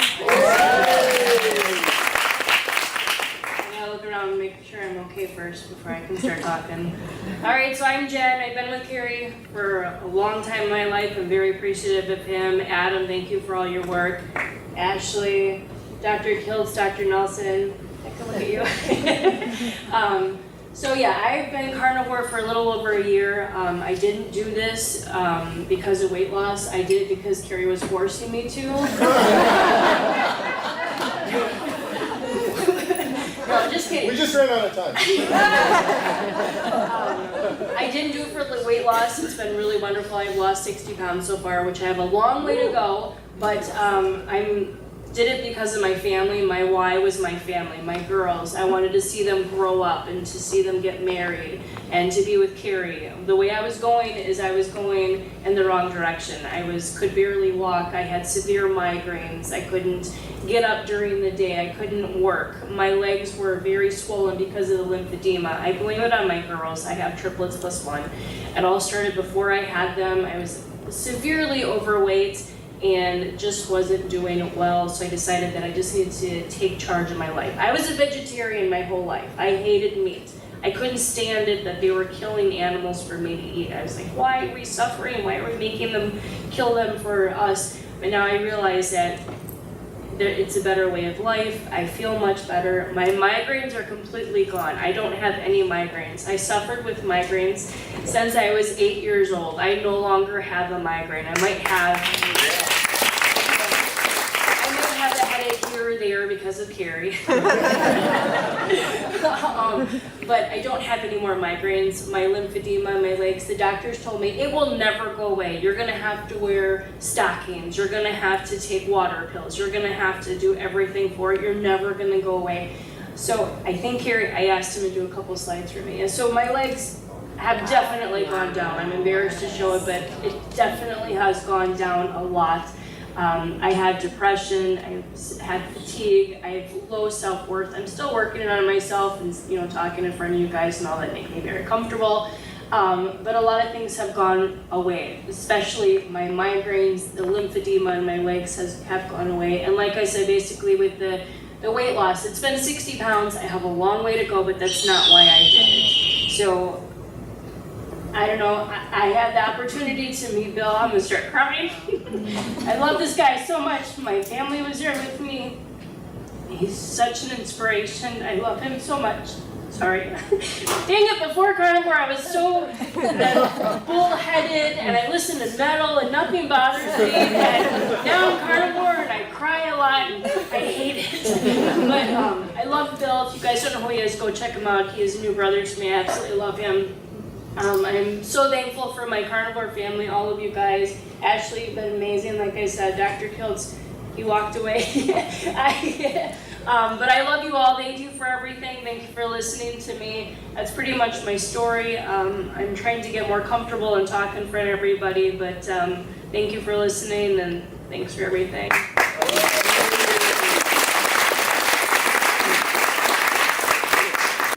Thanks everybody for being here. This is always so good. Like you said, it's a movement. It's so amazing always to have these events, and I've been blessed to be at several of them because I'll go into it in a minute. But the passion for it really just started, and with Carrie and what he's doing, and I had to figure out a way to help and get involved and be part of this community. It's incredible. So I'm 929 days carnivore. I also started a YouTube channel and forced my brother into it after Carrie Van recommended we do that so we could get on his 24-hour live stream and make an appearance on that. So we don't have a huge channel. We love to cook and we do a lot of cooking videos and different things that are on there. So if you haven't checked us out, feel free. But we love it. And the YouTube part of it, not so much, but the community part of it, absolutely. And we absolutely love it. So we are at a comedy club, and I'm out of time because everybody else took some of the time. I like Russ's joke, but that's okay. So I'll go through my stuff pretty quick, but I did want to let you know, Dr. Kiltz had made a comment earlier about the snake oil science. I did hear something, though, that science is good for. They did just figure out something, a really cool discovery. You know the missing socks in your dryer? We pull it out and you can't find the missing socks. Science figured out what happened to those. They turn into the Tupperware lids that fit no containers in your Tupperware. There you go. That's it. That's all I'm going to do. All right. So, no, the thing I wanted to share with everybody is really just my whole life journey. I was never a person who went to a lot of the doctors and seeing the doctors. I avoided doctors for most of my life. But all of my life, I was, as they say, festively plump. So that's me. That's the only shirtless picture I can find with me back there. That's my daughter. She was doing the zip line. But I've always been just heavy, overweight. Like I said, festively plump. My nickname in high school was Jelly Belly.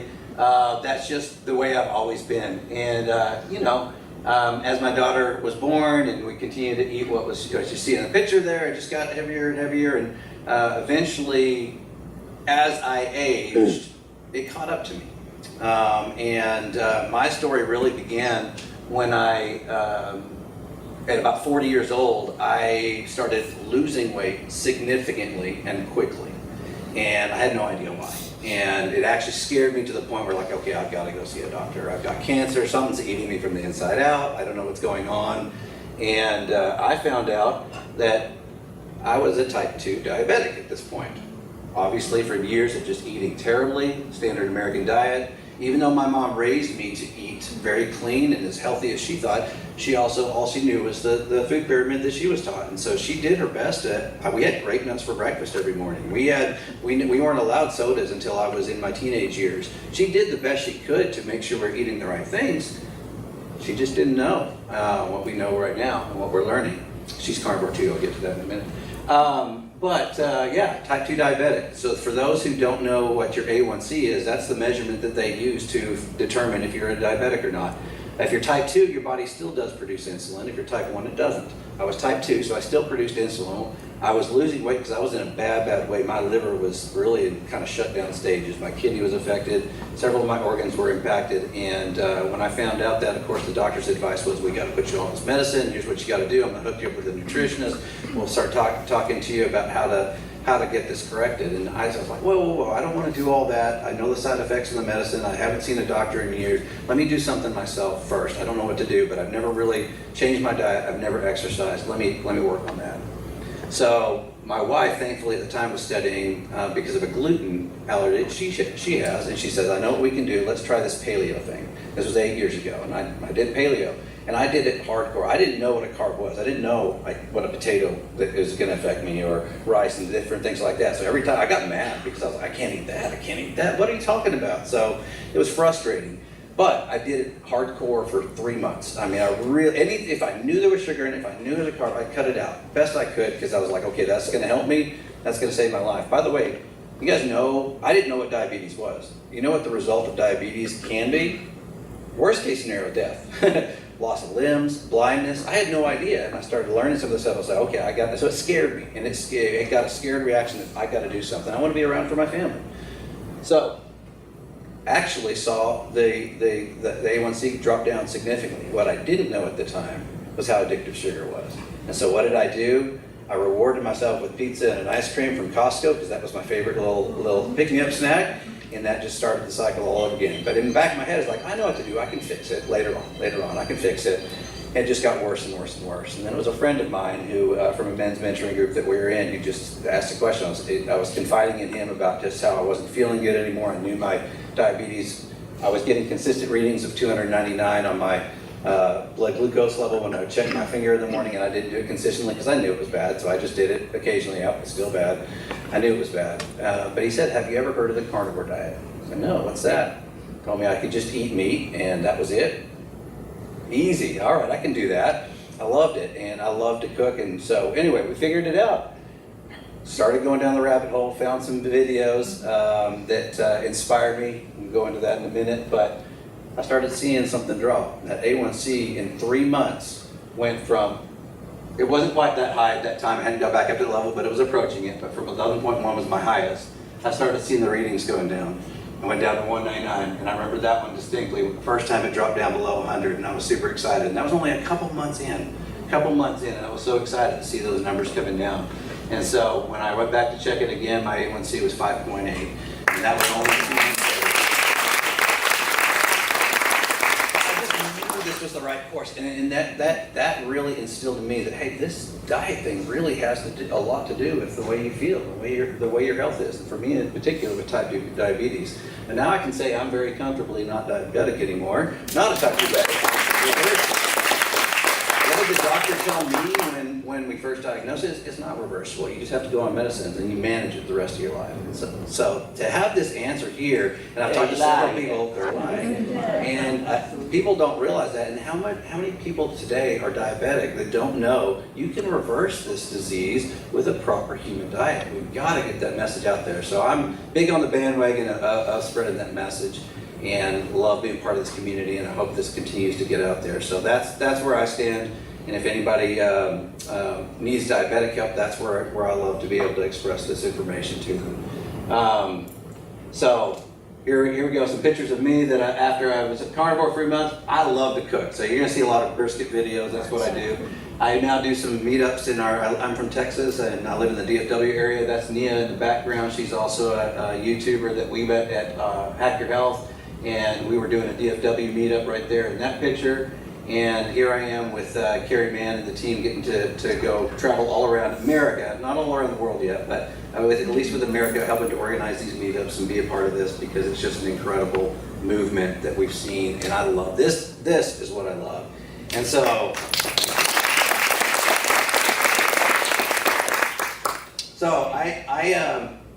I got to tell one story because this is the thing that hit me the most. And if you're talking to friends, sometimes it's a little hard to get into because they think you're crazy and whatever else. But I kind of jokingly, I heard this one time and it made so much sense, and I love it. If you, whatever disease it is that you have, but for me, I use the diabetes. If I could get rid of my diabetes and not have to go through blindness, not have to go through limb loss, not have a fear of death, but there's one major catch. I have to eat a ribeye every day. It's pretty tough, right? So it's just one of those frustrating situations that it's like, if I'd have known it was that easy, and so many people get upset because it can be that simple. Obviously there's more to it, but it's really been amazing. So the weight came down. My brother noticed it first. That's why I got him on our YouTube channel, and he's got an incredible story. This was him at over 300 pounds. You should see him now. He's just thriving, doing amazingly well. He'll tell you, even though he lost all that weight, it's the depression and the anxiety that far outweighs, just like Carrie said, far outweighs the weight. He's got rid of his sleep apnea and so many things, but it's the depression and anxiety that he really does. Well, my parents thought we were crazy. In fact, that's the word that they said at first. That was my dad and I. This was a couple of Father's Days ago. This was a Father's Day here recently. Oh, it's not going to come through. That's all right. He's much skinnier now. We're having some tomahawks together there. So that was really good. But my mom's also carnivore as well. She's lost a tremendous amount of weight. She's gone through 2 knee surgeries. One knee surgery, she was not carnivore. Another knee surgery, she was. And she will tell you the healing was incredibly different on both avenues. So many stories. We're past time, and I know everybody's getting hungry for some lunch, and so I'll give a few lunch instructions here in a minute. But I wanted to, if it's okay, I'll bless the food, and then we'll give a few lunch instructions. Is there anything else you want to say before we go into lunch? No, you're good. Okay, last thing I'll say is thank you guys all for being here. There's some really exciting stuff to come after lunch about the documentary. Q&A where you'll get to ask some questions from some of our doctor experts, and this has just been a fun time. My favorite part though is right after that when it's a meet and greet for about an hour afterwards. Please meet your fellow carnivores. And there's a gentleman here. We were talking earlier, there was an idea in the room, okay, and I got to talk to Adam about this, but we're going to do surveys after this is over. And one of the things that we're going to do, if I talk to Adam and he gives you permission on it, is part of that survey is if you want to meet other carnivores that are in your area, and you give us permission to use your email to do that, we can start networking some people together. Because every meetup we go to, we get every meetup we go to, we say, hey, I didn't know there was that many carnivores in the Columbus area, and look at you all here, right? So, and I know you're not all from Columbus, but for those who are, we can start putting some of these pockets together, which is really, really cool. All right, I'll give some lunch instructions afterwards, but if you'll allow me, I'll bless the food real quick, and then we'll give some instructions. So.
lectins, for example, are strongly implicated in causing autoimmunity. And this has been argued in published literature and peer-reviewed literature since the earliest I found was 1991. It was a Dr. Fried who published a paper looking at this and arguing that these autoimmune diseases that we call autoimmune diseases, that he said that your body attacking itself actually has never been proven, and that's true. It's just that, and for your body to attack itself without any intermediary, it would have to satisfy certain conditions which are not satisfied. But he said that the known effects of lectins in your bodies, these plant lectins, because there are other lectins too, but they're specifically plant lectins, that those are known to satisfy all of those preconditions. Right. It's just that we looked at these things as we put an autoimmune stamp on it, and now we just look at from this frame of autoimmune. This is autoimmune. We need to treat it as autoimmune. What if it's not autoimmune? That's outside the box thinking. Okay, the box is autoimmune. There's nothing else it can be. Well, what if it is? What if it is something else? Right. And so that's what Dr. Fried was arguing, and that's certainly what I've seen. When you remove lectins, you remove these plant foods from people's diets, autoimmunity goes away dramatically. And we know this this is even in the literature with celiac. Celiac disease is an autoimmune disease towards gluten, wheat germ agglutinin, right? So, but it's called a gluten mediated autoimmune disease, right? Well, if it's mediated by something else, probably not an autoimmune disease, right? So what happens is you get this wheat germ agglutinin, it agglutinates your gut, and your body reacts to this and responds to this and say, hey, get the hell out of there. So because the gluten is stuck to your cells and your body's attacking that gluten that are stuck to your cells get damaged. And so you start destroying your gut lining. But the important part there is that when you stop eating gluten, on biopsy, you can see that the gut heals completely within 4 to 6 weeks, even though the antibodies stay elevated for up to 3 years. Wow. Right. So those are not autoantibodies. Those are not attacking your body because your body's still there. That didn't change. So gluten's not there anymore. And so over time saying, okay, we're not seeing this threat anymore. We're going to start creeping down. But then you eat gluten again, bam, they shoot right back up because that's what they're responding to. And that's how your body works. Excuse me.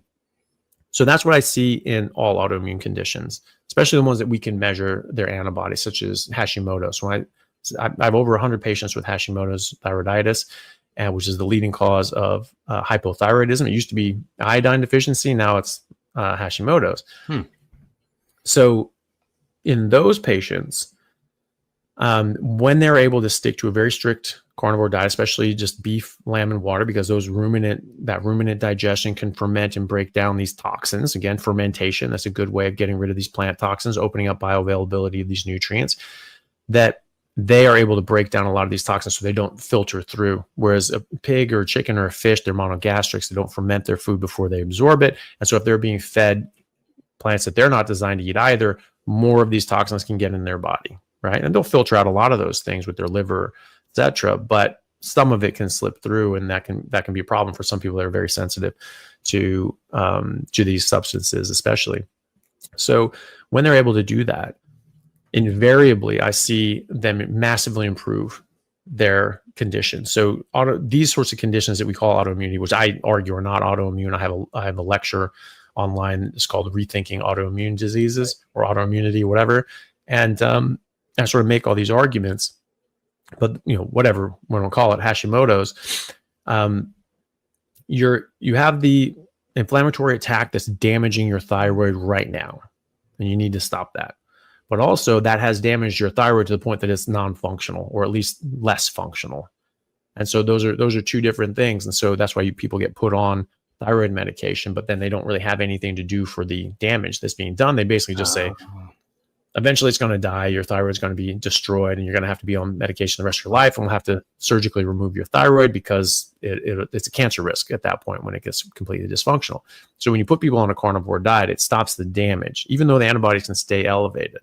But the thyroid is much slower to recover than your gut lining. And so it can take months to a year or two before you can actually get a significant level of healing or complete healing. And so during that time, you might still need thyroid medication. Certainly you wouldn't come off of these things without doctor supervision. But I often see them needing less and less and less medication as long as they're strict. And over time, their thyroid antibodies coming down. The TPO and TG antibodies are coming down for Hashimoto's. They just come steadily down. But it's like the celiac, where it takes a couple of years sometimes, depending on how elevated they are. But they do come down. I've seen them drop hundreds and hundreds of points after people have been very strict lion diet, beef, lamb, and water for 8 months or so. It's dropping hundreds of points down to very, very low levels. And so, but depending on how high you are, it could take longer than that. But either way, if this theory that I have is true, and Dr. Fried shared with me is true, that it's actually the lectins causing the problem and the damage, and your body's attacking those lectins, then either way, you can have elevated antibodies, but they're not damaging yourself. And hopefully they're not. And that's what we see. We see their thyroid's improving as their antibodies are coming down, but they don't have to get to zero before their body starts improving. But then they eat anything else, those antibodies are there waiting vigil. And as soon as they come in, bam, you have this big reaction, you get a lot of damage. So lectins are one of them. Lectins can do all sorts of things in your body. They can mimic different hormones in your body, like insulin. So lectins can bind to insulin. Oh, yeah, they can bind to insulin receptors. Yeah, 5 times more tightly than insulin can. Wow. And so even when people are ketogenic, but they're eating, these lectin-containing vegetables, non-starchy vegetables, they can actually get this big insulin response, even though their insulin is completely normal. So it's harder for them to lose weight. And there have been studies that have shown, like ketogenic diets, you lose a significant amount of weight, but then you have a ketogenic diet that removes lectins, and they lose even more. And this is why a lot of people from the ketogenic way of eating have come to carnivore, which is a ketogenic diet, but it's just a sort of a more, another step down that path, that they end up, maybe hit a stall. They massive improvements, health is getting so much better, but they sort of hit a stall. They can't quite get rid of that last little bit of weight and improve their health in certain ways. They get rid of the plants and that's just the floodgates open on their health improvements and weight loss. So that's another thing they can do. They can also, lectins also block a hormone called leptin, which is our satiety hormone that can make you feel like you're starving, and it slows down if your brain can't see your leptin, your brain basically thinks you're starving to death, because leptin comes from your fat tissue. And so if your brain thinks you're starving to death, it's going to tamp down your metabolism so that you can't really use much of your body fat. And it's going to really up your hunger signals. And so it causes you to overeat, and what you do overeat causes you to store that predominantly, not use it, which is important, because this can make you gain more weight or make it difficult to lose weight. And I do see people that have difficulty even on carnivore losing weight. 100% of them have high leptin. And so going on these carnivore diet can help lower that leptin. So very briefly for listeners, the 6 main things that can block leptin are insulin blocks leptin, fructose independently blocks leptin, alcohol blocks leptin, lectins block leptin, and then stress. So cortisol. Cortisol will block leptin. So high stress or poor sleep, if you get average 5 hours of sleep a night or less for 7 nights in a row, it can actually give you prediabetes from the amount of cortisol that goes up. And so it takes a full 7 days in a row of 7 to 8 hours of sleep to undo that. So it has a significant impact on you. And then, funny enough, blue lights. So specific frequencies of blue lights, not coming with the rest of the frequency of the light coming from the sun, like coming from your screens, coming from LED lights, fluorescence, those sorts of things, that can actually block leptin at the level of the hypothalamus. So all of these things need to be optimized in order to get your leptin down. And and it can take months and months and months for your leptin to come down, but eventually it will, and weight will just shed off. Some people seem to be able to lose weight even with elevated leptin. Don't know why, but 100% of people that can't lose weight or lose weight very slowly, sort of more of a slow burn, 100% of them I've seen have high leptin. So that's something that if you're having trouble and you check your leptin and it's elevated, it should be under 5 for men and women, then you're just in that category. It's just going to be a bit of a slower burn, but eventually that will come down enough and it will just start streaming off you. So there are many other things as well. I mean, there's cyanogenic glycosides that when you chew them, this is why it's a very clear defense, because when you chew these things, it releases 2 chemicals that form hydrogen cyanide, which is toxic to all life, all known life. And so that is a kill switch. So the plant's saying, okay, you're eating me, you're crushing me up, you're chewing me, I'm going to kill you too. I'm gonna dump out all this cyanide to try to hurt you. And so things have more or less of this, about 3,500 different plants that we know of that have cyanogenic glycosides to varying degrees. But things like cassava, there's sweet cassava, bitter cassava, and bitter cassava has so much cyanide that it will kill you and kill an adult. But this is the main staple of 750 million people in the tropics. That's their number one calorie source, right? It's the number 3 overall calorie source in all of the tropics. So it's a really important staple diet. This is something that the very poor people are sort of forced to eat because it's available, it's cheap, but it has to be processed properly to lower that toxic load. Then there's sweet cassava that doesn't have nearly as much cyanide, so it's edible and you can eat it as it is, but there is cyanide in it. And the bitter cassava, you don't get rid of all the cyanide in it. It only lowers it significantly. But low-grade exposure to cyanide over time can cause very serious organ dysfunction, thyroid dysfunction. It blocks iodine from coming in your thyroid. So it's a goitrogen. There's an entire category of plant toxins called goitrogens that stuff up the functionality of your thyroid, which is another reason when people go carnivore, their thyroids improve because you get rid of all these goitrogens. Cyanide is these cyanogenic glycosides or goitrogens as well, but they also damage the electron transport chain in your mitochondria globally, so they can damage all of your tissue. Wow. And especially sensitive to this is your neurological system. So you get neurological damage as well as thyroid damage and multi-organ damage. Eventually you can die if you completely prevent your cells from making enough ATP. So almonds, sweet almonds and bitter almonds, as little as 40 or 50 sweet almonds a day can be enough of a dose that eaten chronically can give you those long-term chronic deleterious health effects in an adult. And we're giving this stuff to children regularly. I remember my brother's doctor in the 90s said, one thing to do to be on top, or early 2000s, be on top of your cholesterol is eat almonds and other nuts, because they have these phytosterols, which are plants' version of cholesterol. And our body can't use that properly, but it signals our liver to make less cholesterol. So this lowers your cholesterol. So he was told to eat 35 almonds a day ongoing, and that would keep his cholesterol down. Okay. So that's right at that border of actually giving long-term serious harm from it. No, and this is well documented by CDC, WHO, FDA, etc. They really don't consider there's any real safe level of cyanide to consume, and yet we don't put labels on these things because it's natural cyanide. So it's fine if it's natural cyanide. If it was industrial included or got in there somehow, you have to say, warning, this contains even trace amounts of cyanide. But because it's natural, you don't have to do that. And could you imagine, like, no one would ever buy these things, if it said cassava chips. You can buy packets of chips with the cassava in it, right? Or veggie chips, tapioca, that comes from cassava as well. So tapioca pudding, tapioca flour, those sorts of things. So it has a lot of these cyanogenic glycosides. And just almonds as well. Can you imagine, like, if we put that, just say, hey, warning, this has even a low amount of cyanide, don't have more than this many ounces per day ongoing. People are just going to look at that and be like, how about I have none of that ever? Right. But that is what they should be doing, because it is dangerous. Now, having a few almonds, is that going to kill you? No. But having a handful of almonds every day ongoing can absolutely build up harm. And that's a whole almond flour. A lot of people make almond flour, an enormous amount of almond flour to make the keto treats that they eat.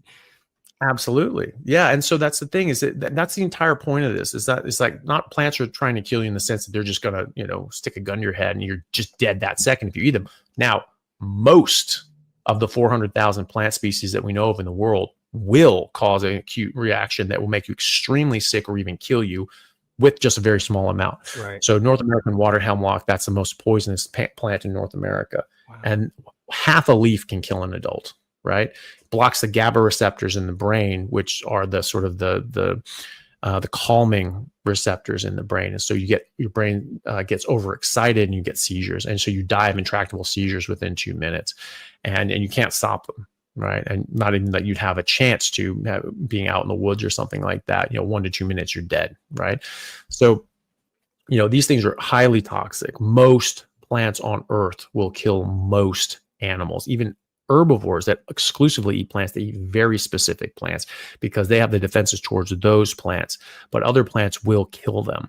And we even have this in these names for these diseases in veterinary medicine because livestock cost money. Humans are basically, we're valuable when we're sick because we have to go pay for a treatment. Cows are valuable when they're healthy and putting on weight. And so when they start getting sick, losing weight and dying, okay, people are losing money here. So like, okay, what the hell's going on? So they actually figured out that there are a number of these diseases like big tongue, big head, limp neck, crazy cow syndrome. Those are names for diseases that have now been shown to be, a long time ago, shown to be toxicities. Big head, that's when the face gets all lumpy and weird. That's from oxalate poisoning because oxalates strip out calcium from the blood. You have to demineralize your bones because if your calcium level in your blood goes too low, your heart stops. And so you have to sacrifice your bones for your heart, obviously. And so when you sort of get away from that, all of a sudden it starts remineralizing and regrowing and you start getting this big, lumpy, big head sort of pattern to it, right? So that's from chronic exposure to oxalates, right? So we know that all these things actually come from these herbivores eating plants that they're not designed for and getting sick from that.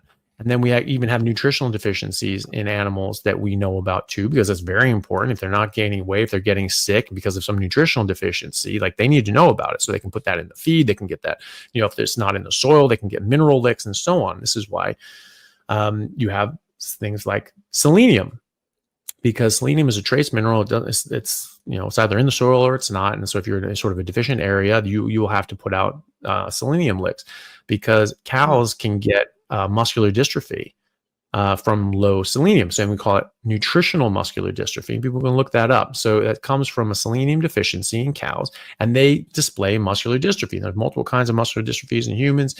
This is very similar to those. But that's a cause. So how many problems in humans are either from eating something that's toxic to us and harms us, or like big head, limp neck, crazy cow syndrome, or a nutritional deficiency like nutritional muscular dystrophy? We're not getting enough selenium. No one even knows about selenium. No one ever checks your selenium. I check people's selenium. It's low unless they're on a carnivore diet, right? So, how many of these diseases, so-called diseases, are actually nutritional deficiencies or toxicities from plant? And that's the argument that I'm making, is that over time, it's not that these things are just killing you on the spot, but over time they're building up harm, just like the cyanogenic glycosides. And we know this. We know that X amount long-term will cause these issues, right? And when you're talking about nearly 1 billion people relying on cassava with cyanogenic glycosides as their main calorie source, that is a much bigger issue than people realize, right? Other things that can be toxic, but also be anti-nutrient. So another way that plants defend themselves is by being less nutritious. So they can bind up their nutrients. And yes, there are good things in plants to get, but you may not be able to access them because they're bound up in chemical bonds that we don't have the enzymes to break down, which is proof positive that we are not biologically adapted to or supposed to eat those things. And that's why we have to expose them to different chemicals. We have to ferment them. We have to do these other things to break these chemical bonds and release these nutrients, make them more bioavailable. Another one is they can make other things less nutritious as well. Even if you're eating your normal diet, they can have things like phytic acid, oxalates, as we mentioned, can bind to calcium, iron, magnesium, other sorts of things. Saponins that can disrupt your body's enzymes that can break down these nutrients as well. Phytic acid can bind irreversibly to various minerals and nutrients. One argument that I heard, wasn't a great argument, from a vegan, was that yes, phytic acid can bind to these things and we don't have the enzymes for it, but our gut microbiome does have the enzymes, or the certain microbes can have these enzymes to break that down. And so that's fine. But this is someone that is unfamiliar with the digestive idiosyncrasies of our gut, because our microbiome is in our colon, and you may or may not have that bacteria. So you may not have the right bacteria to break that down. But whether you did or not, it doesn't matter, because you don't absorb those nutrients in your colon. You absorb those in your small intestine. Now you're past that. So unless you went and ate your feces, which gorillas have to do, Right. by the way, Yeah. right? Then you're not getting those nutrients because you don't absorb it. So it doesn't matter what happens in your colon. What matters is before that, and we don't have the enzymes to break down that phytic acid complex with these nutrients. So, so you have these anti-nutrient effects. You can have protease inhibitors, lipase inhibitors, these sorts of things that stop and prevent our own enzymes from breaking down fats and proteins, etc. Fiber can be an anti-nutrient all on its own because it can form a sort of a lattice. The soluble fiber and insoluble fiber can form a sort of like a gummy sort of matrix that can actually be a physical obstruction to your enzymes getting to the food, so you're breaking down less of it, and then that broken down food blocks that from reaching the lumen of the intestine. So you can, eating fiber, especially a high fiber diet, you can actually reduce your absorption of nutrients, all nutrients, by up to 30%. And so this is why they say, well, eating a high fiber diet can be beneficial for diabetes, because you're blocking out the absorption of 30% of the carbohydrates, and your blood sugar goes down. It's not shocking. That's how a number of the diabetes medications like acarbose or even metformin to a certain extent. Actually, that's how they work. Yeah, okay. They block out. Metformin does more than that, but it also blocks out some of the absorption. I didn't know that. B12 as well, but also carbohydrates. But acarbose specifically blocks out a lot of the absorption, not all of it, but some of the absorption of carbohydrates, and so that's why people get that. But fiber does that as well. So there are many other sorts of things. I mean, they make latex. We make latex gloves, and we use these sorts of things, but these saps they're not just there for fun. Latex is a really sticky, tacky sort of sap that when an animal starts eating, again, when they start chewing it, then it starts forming and leaking out, and acts as like a glue, and it can actually glue the mouth shut of the animals trying to eat it. And now they can't eat. They can't open their mouth, and they die. They starve to death over the coming weeks, which is a really nasty way to go. But that's just a demonstration that the plant is more than happy for you to die if it gets to live, as all life on Earth is. You get too close to a buffalo in Yellowstone Park, it is going to take you out. Right. Not because it's trying to eat you. It's trying to make sure you're not trying to eat it, and it feels threatened. And so it will defend itself. But animals have kinetic defenses. They can run away. They can fight back. They can hide. Plants can't. They're just sitting there. They're stationary. And so they have to have these other defenses. And that's something that people really need to take seriously. Hey guys, just want to take a second to thank our sponsor at Carnivore Bar. I don't promote many products because honestly, all you need to be healthy is to just eat meat. For those times that you're out hiking, road tripping, or stuck at work and you want a nutritious snack that is just meat, fat, and salt if you want it, the Carnivore Bar is a great option. So I like this product not because it's just pure meat, but also because I want the carnivore market to thrive as well. And the more we support meat-only products, the more meat-only products there will be available in the mainstream. So if this sounds like something you'd like to get behind, check it out using my discount code Anthony to get 10% off, which also applies to subscriptions, giving you 25% off total. All right, thanks guys. All right, amazing answers to these questions. I don't know how you get all that out in such a short amount of time. Packed with information. I'm so amazed. I have this question I've been waiting to ask you now. We talked about some of the plant toxins. Some argue, all right, I'm sure you've heard this, the dose makes the poison. All right, how do you respond to people who say that plant toxins are harmless in small amounts that we eat? That, we can have a little bit. Yeah, all 1 million of them? Really? And so that's the thing. If we're saying that the dose makes the poison, yeah, dose does make the poison. Okay, so what's the dose? You don't get to just say that and then not, come up with an answer, right? Because the amount of cyanide, that's a measurable amount that this will cause harm in a long-term period of time, or this acutely toxic, right? And so people have no idea what that number is. And so flaxseed is far higher levels of cyanogenic glycosides than sweet almonds do.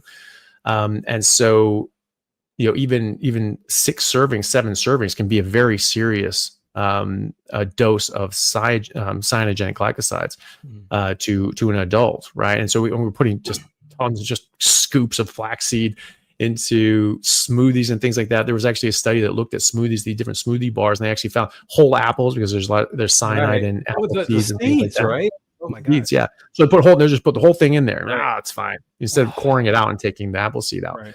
because they're just blending it up. I don't care. And they put flaxseed in there and things like that. And they actually found harmful levels of cyanide in a lot of these things. Certainly, if consumed regularly over time, it would absolutely be a dosage that would build up over time. And if you had a number of these things, oh, give me 2 extra flax seeds because they're so good for me, sort of things, you can hurt yourself. If you're giving those to kids that are much more sensitive to this stuff, you can really hurt them. And either way, even if it's not killing you, even if it's not causing an acute reaction, it's still not good for you. It's still causing low grade harm. And so that's not good, especially for a child. The dose does make the poison. The dose is really damn small. And if you are saying that dose makes the poison, you have to then say what that dose is, right? And so you can't just say dose makes the poison, eat all the plants you want. Okay. Because each individual plant has thousands of these things. Right? Okay. So maybe it's too low for one thing, but maybe it's high enough for another one. Okay. And that's the other argument with and how much are you eating? Because no one's telling you to limit it. They're actually saying the more plants you eat, the better. Right. Look at the blue zones. They're herbivores. No, they're not. They're nearly carnivores, actually, especially in like Sardinia and things like that. But those have been shown to be fraudulent anyway. The blue zone studies, a professor from Oxford actually showed that a lot of this stuff was pension fraud. People were actually lying about their age to qualify for pensions earlier. And so now they're like, oh, you're 110. Actually, they're 84 now, but they signed up for this thing years ago. Yeah. And or their grandparents and granduncles and things like that have actually since passed away 10 years ago, but they didn't tell anybody about it so they could keep collecting their pension check and their Social Security or something like that, right? Or their government sort of pension check. So, because a lot of these people were poor, there's in poor areas, and they sort of needed this extra money to survive.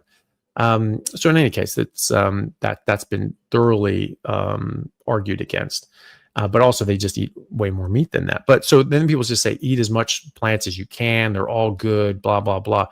You can't do that. You cannot do that. Without telling somebody what the dose is, you have no idea. So certain plants are going to have more or less of certain things. But let's say you're eating a lot of it. Let's say you're eating the same thing every single day. It's going to build up. Right. Liam Hemsworth, the actor, Chris Hemsworth's brother, bring them up. Yeah.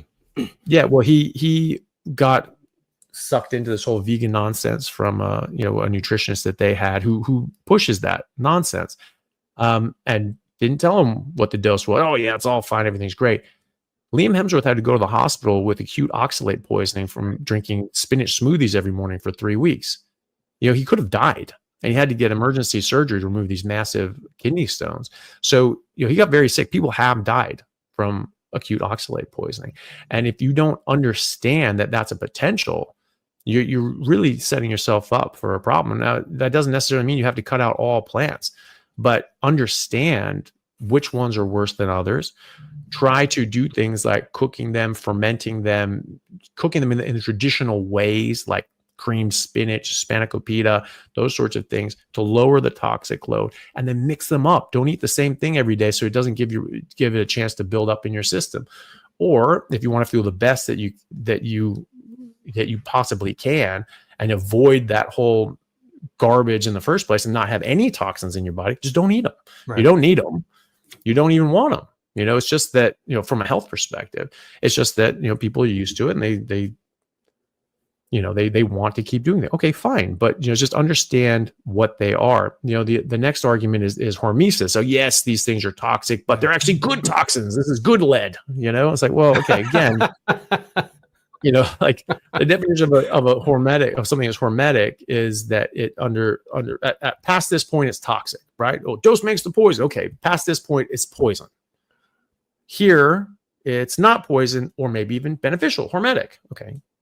So what is the dose? You have to answer that. Right. And is this one chemical hormetic at this dose? Okay. So how much oxalates are hormetic, right? First of all, cyanide is not hormetic. It is toxic all across the board. That's why there's no safe level of ingestion. And yet this is in everything, or in all sorts of things. And we don't label this, even though it's not considered safe to have any level of cyanide consumption, really, and especially for kids. It's very small anyway. And so let's pretend that oxalates are hormetic, which they're not. What would the dosage be, right? How many leaves would you be able to have before it became toxic? What other things in spinach, because there are thousands of other chemicals in there, what other things in there are hormetic or not hormetic, but toxic at a certain dose? What are their doses? You know, if you stay in the hormetic range with oxalates, are you toxic for another one? Right. Or if you get it, you know what I mean? Or you get into you're in a hormetic. Yeah, exactly. You don't know that. And that's the point. Is that it's just this people just saying, it's hormetic, dose makes the poison. It's a throwaway line that means nothing. It's actually meaningless when you examine it, because the only thing meaningful is to say, what is the dose? And what is the dose of all those chemicals in that plant? And are they hormetic? Not all toxins are going to be hormetic, but are they hormetic or not? What dosage are they hormetic? And are they perfectly hormetically balanced, so that when you're if you eat 5 spinach leaves, are you getting a perfectly hormetic balance of oxalates and phytates and tannins and this and that and the others? Or are they all over the shop, which they are, right? And again, how many leaves? Can you eat 5 leaves? Can you eat 10? Can you eat 100? Right? You start getting really harmful levels of spinach at about 100 grams. So that's half a cup of cooked spinach. That's not much, right? So, the thing is that you have to know what doses of what. And again, there are thousands of these things. So no one ever answers that. Right. So they don't know the answer. I don't think we know the answer. Yeah. No, of course they don't. Well, some things we do, like cyanide, right? None is the safe amount of cyanide to ingest, but there's certain amounts you get past. Okay, so 40 to 50 almonds a day, that will build up harm over time and cause neurological dysfunction, thyroid dysfunction, multi-organ dysfunction, right? So that's a threshold. That we know. And you need to know that, right? And then what else is in there that might be harmful? So anytime someone says that something's hormetic or dose makes a poison, say, okay, great. What's the dose? Right. If they can't answer that, don't listen to them.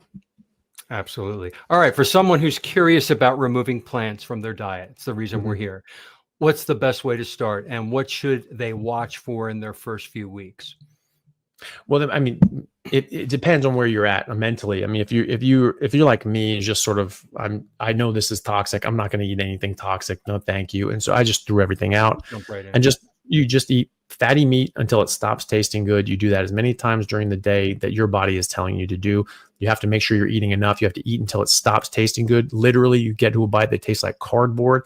That's when you're done, because your hunger signals are going to be very different. They're much more subtle, and it's very easy to undereat on a carnivore diet. So it's important that you eat enough.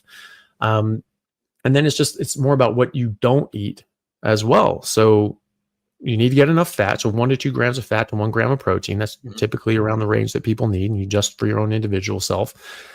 But then my hard rule for myself and others is that want to do this like I do it is no plants or mushrooms, no sugar or any sweeteners, nothing artificial. And that goes for sauces, seasonings, and drinks as well. And so just meat, eggs, fish, chicken, salt, water. That's it.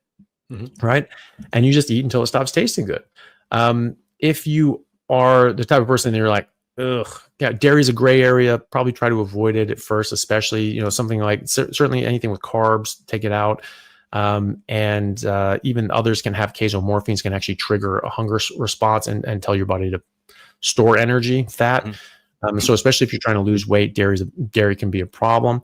So if you're going to have a bit of cheese every now and then, have it be a bit of cheese every now and then. Have it as infrequently and as a condiment. So melting some cheese, have a cheesy omelet or slice the cheese on a burger patty or something like that. I wouldn't just eat blocks of cheese or anything like that.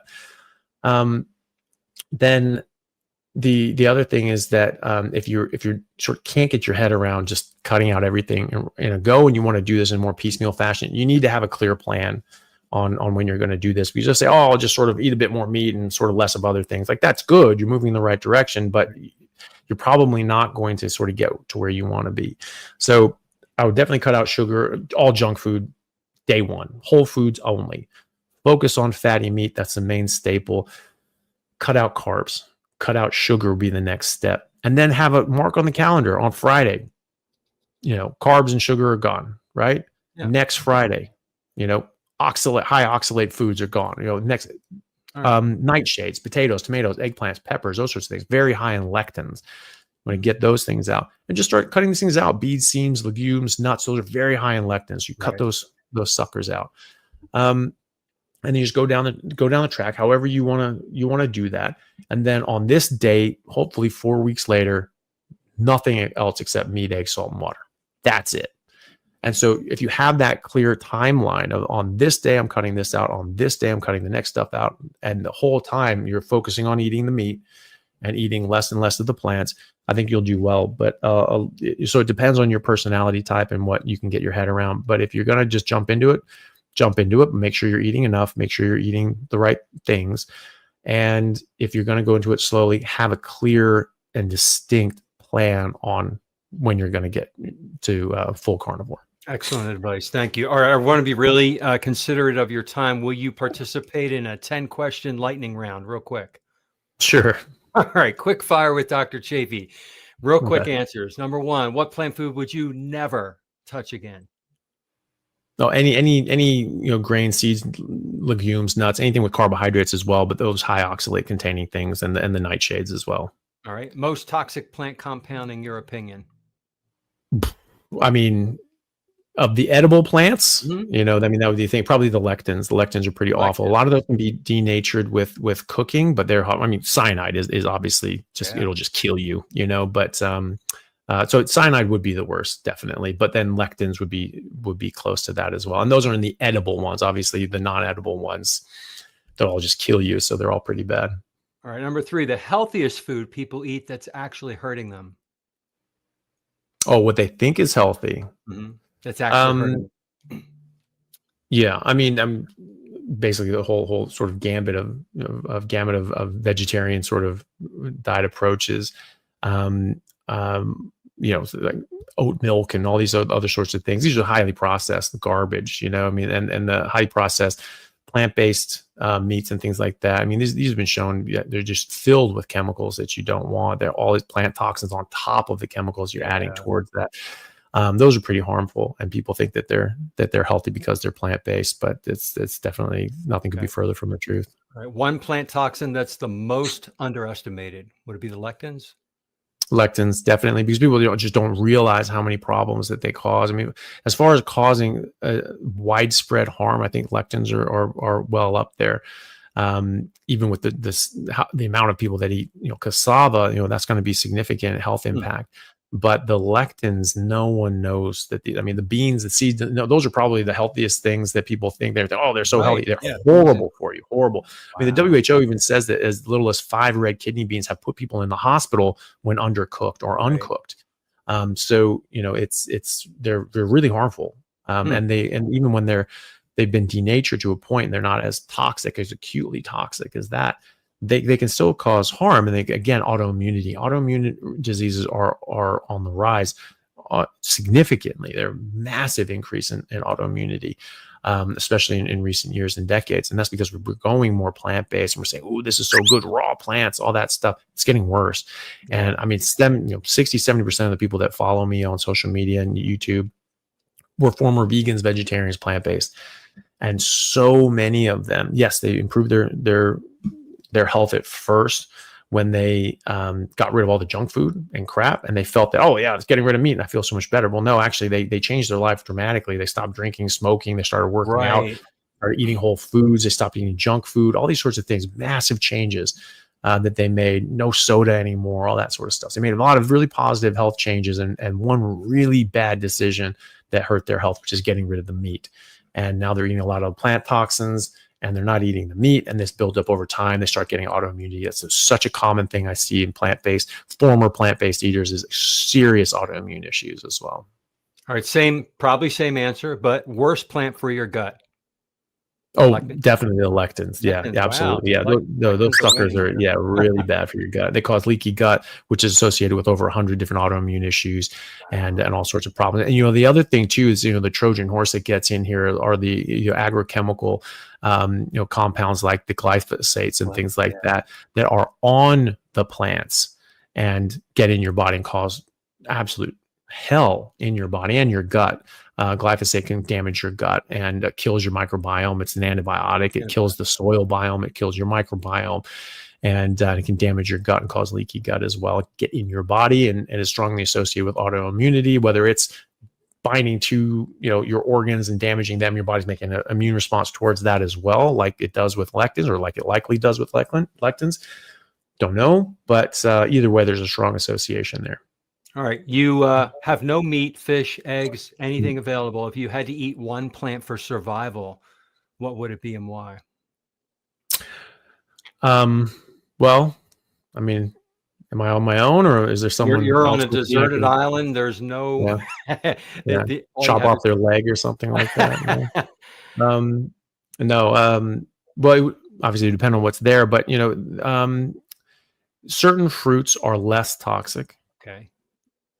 Many fruit will still kill you. If you go out in the woods and you see random fruit or random berry, it is not safe to eat those things. They can kill you. So most of these things have evolved with other animals that are not you to propagate their seed and things like that. But they can be very toxic to other animals that eat them. So those sorts of fruits, especially some ones that have a bit of sweetness to it, those typically have a lower toxic load for us. But things like grapes will still kill cats and dogs, for instance, because of the tannins and things like that in there. So those sorts of things. But anything that I would eat, I would always do it in the traditional ways that our ancestors have eaten these things: fermenting them, cooking them, peeling them, taking the skin off, taking the seeds out, boiling the hell out of the pulp like we used to do with tomatoes. That's what's traditional tomato sauce. Make sure they're vine ripened, those sorts of things. If it is a fruit, those sorts of things. So anything that I would eat, it would be in that traditional way. There's a great book by a friend of mine, Dr. Bill Schindler. He's a paleoanthropologist and archaeologist. And he wrote a book called Eat Like a Human.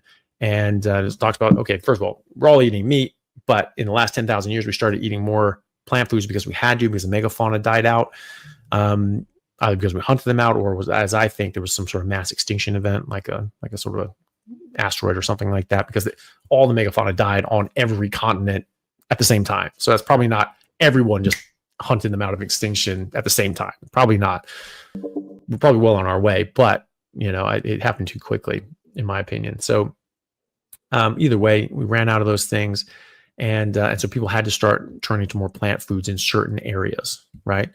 And so he goes through in this book all the different sorts of ways that people started doing that to ferment and change and cook and this and that to lower the toxic load of these specific plants and then increase the bioavailability, make them more nutritious. Because that's another thing too. You can't just eat something and call it good.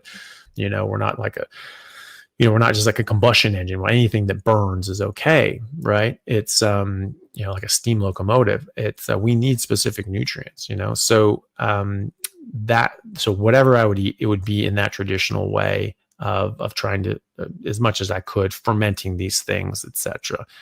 That's what I would eat, and I would work very hard to make a fishing pole after that. Yeah, exactly. All right, great answer. One last question in that same category. All right, your go-to cut of meat. If you could only eat one forever, what is your favorite?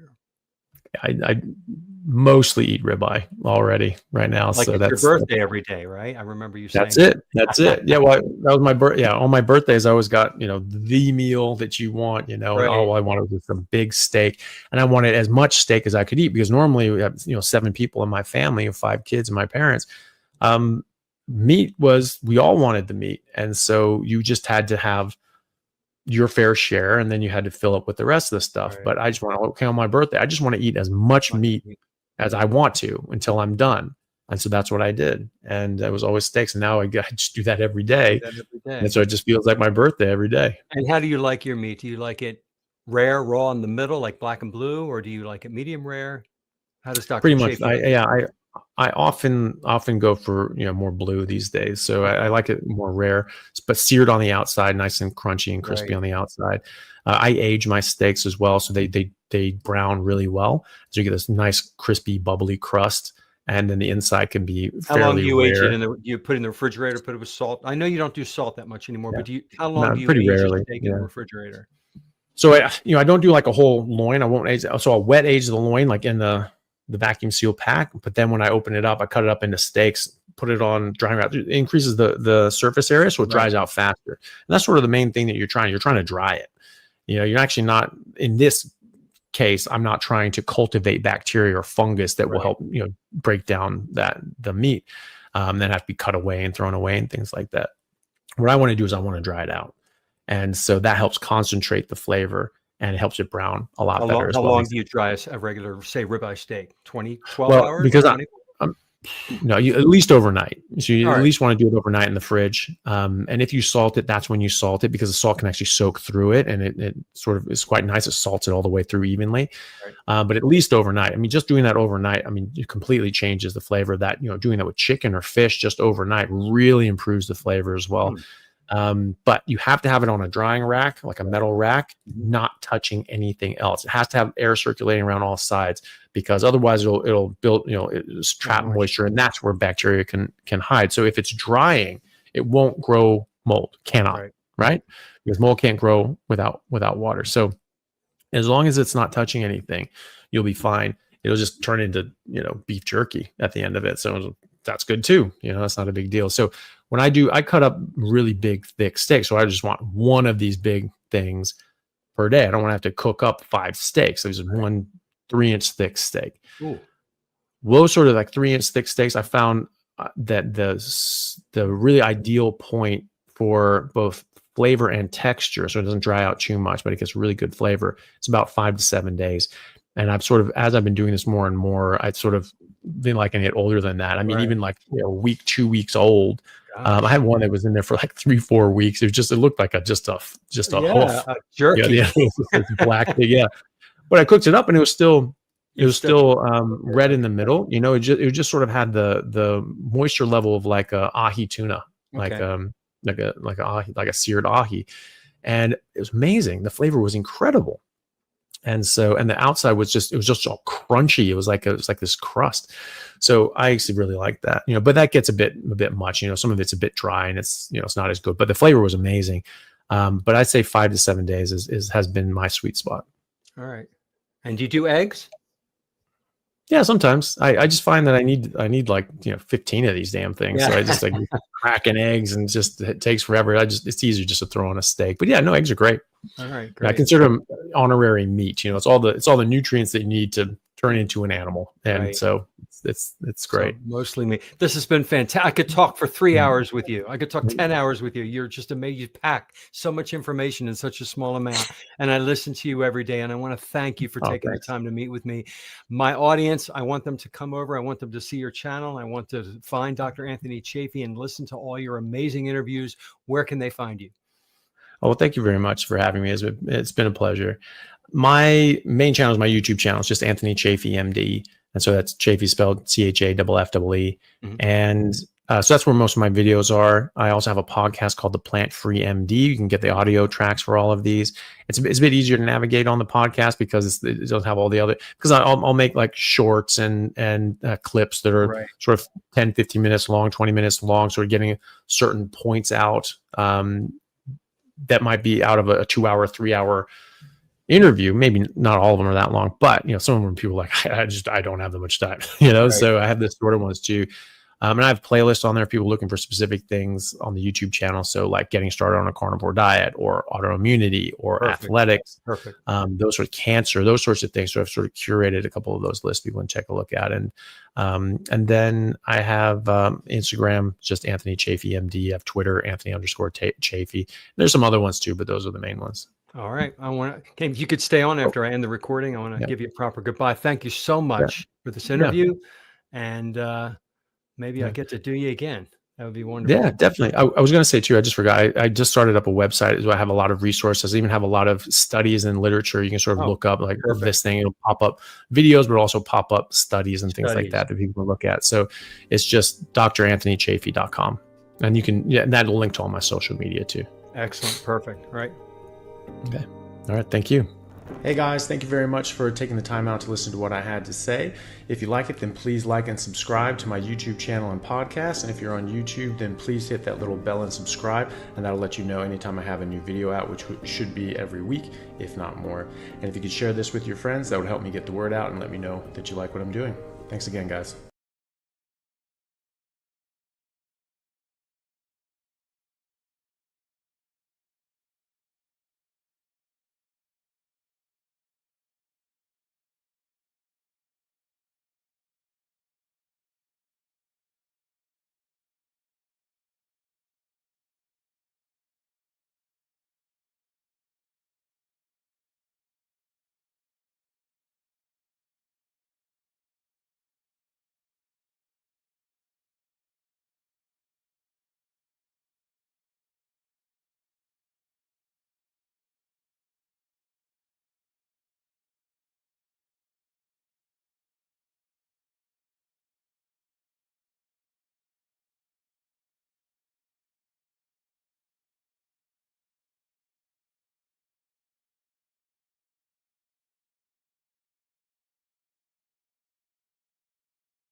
Just very, you know how it goes, Amy. You're never like the same way 2 days in a row. You know, it vacillates, No. whatever.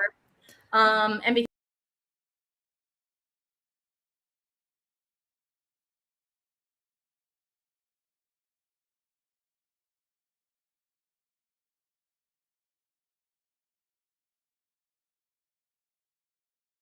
the same way 2 days in a row, you know, it vacillates, No. whatever. And because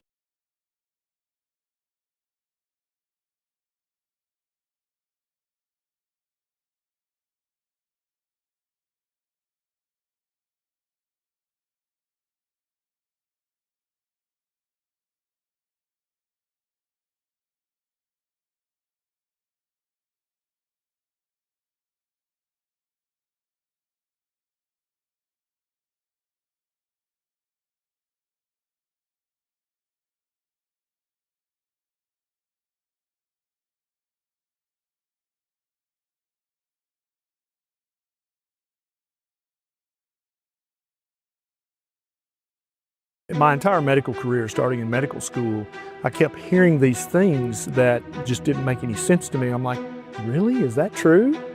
I can't believe that's true. A lot of things about medicine at the time of my training didn't sit right with me. As a physician, you know, I took an oath to do no harm, and I took an oath to help patients thrive. And so when I found out that basically Big Pharma was making billions of dollars a year off of pills that millions of people were taking every day, that wasn't decreasing the risk of heart attack and stroke in any meaningful way. And I was like, yeah, I can't do this anymore. I had become so frustrated with that my wife very point blank said, look, I think you have two choices, fix it or leave. And I thought about it and I said, I can't fix it, I'm leaving. So I left medicine altogether. I actually had to walk away from the surgical world because I realized that the system is rigged against the American patient to create diseases and then profit off of them. After seeing all of this, I eventually left Western medicine. I don't practice Western medicine as a doctor. I became so disillusioned. I was incredibly naive in my thought of how medicine worked. I thought, you do the right thing and you're rewarded for that. And what I found out very painfully was that if you're advocating for health and lifestyle and it's impacting the bottom line of a corporation or a hospital and they're losing money, they're not interested in that. And that's the whole crux here. And so I didn't want to go back to that. Doctors are leaving the medical system in record numbers, pushing back against more surgeries, prescribing endless medications, and doing more unnecessary procedures.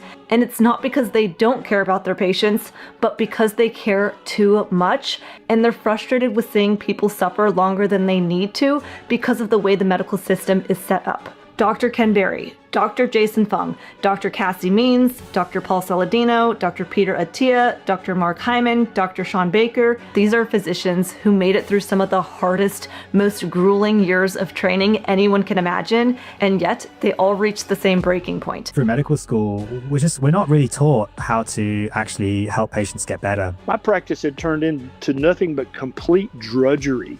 I had patients I'd been seeing for 10 years for their type 2 diabetes, and the only thing that had changed for them over the years was the number of pills that they now took. They took a lot more now than they did 10 years ago.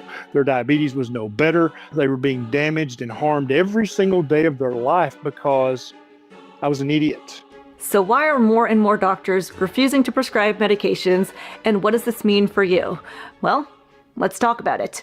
I'm Lily. I'm a certified nutrition health coach, and each week I post videos on how to live a healthier and more abundant life, and I'm trying to make being healthy cool again. So please consider subscribing if you support this message. Now, the good news is more and more doctors are jumping on board and sharing this same message that food, movement, and sleep can be simple but powerful tools that can radically change someone's health. However, most doctors were not taught these concepts in school, and most people go to their doctor and assume they're getting the best advice in the world. After all, doctors go through years of training, residency, and endless exams. But here's what most patients don't realize. In all of medical school, doctors receive either 0, upwards of 20 hours of nutrition classes. That's not even 1 week of classes. In 4 years of medical school, I had exactly 0 courses in nutrition. In my training, I was never, ever taught to look at the whole patient. I was only taught how to, do the surgery and then bill for it. Instead, what they're trained to do is look at a disease, diagnose it, then here's your prescription, here's your surgery, let's have this medication, let's do this injection. What I was told, what I was charged with throughout my medical education, memorizing thousands of drugs. Prescribe a pill or perform an operation. Prescribe, prescribe, prescribe. Then I'd have to add another pill and then an injection. In order to make someone a lot of money selling us drugs to make us healthy, but they never actually heal us because we're destined to be labeled with the disease our entire life. And part of this is because, who are the people underwriting our medical education? It's the pharmaceutical companies, Medical school is basically funded by pharmacological companies. But the pharmaceutical companies are wildly invested in medical education, in medical research. At the level of the FDA, at the level of the USDA, there is profound corruption. The way that healthcare, which is the largest and fastest growing industry in the United States, makes money is you have more patients in the system having more things done to them for longer periods of time. And it's all about profiteering. Medicine has basically gone to profiteering.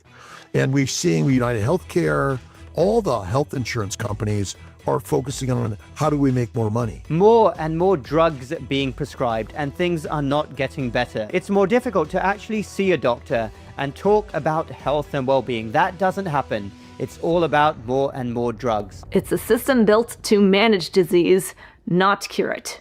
Think about it. If you have high blood pressure, you'll probably leave the office with a pill. If you have type 2 diabetes, you'll leave the office with a prescription. If you have joint pain, arthritis, migraines, the answer is almost always another pill.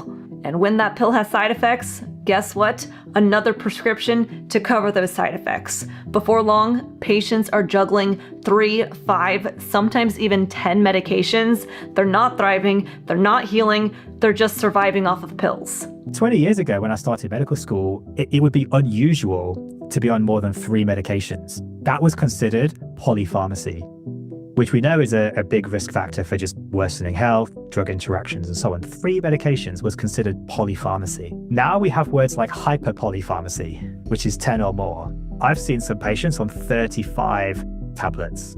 5 tablets. And that is sadly increasingly common. Too many people believe that their health struggles are simply a result of their genetics. They think, well, if my mom had high blood pressure, then of course I'm going to have high blood pressure too, when really it's not necessarily our genes that are passed down as much as our family's habits. For example, maybe growing up, we always had soda, or we ate microwavable meals from the frozen section, or we always had pizza night on Friday. Well, those habits are then passed down and are carried into adulthood, so then we may have similar health outcomes like the high blood pressure that mom has, or the type 2 diabetes that dad has. Whatever the problem is, it must be genetic, because now we're seeing them more and more in families, for example.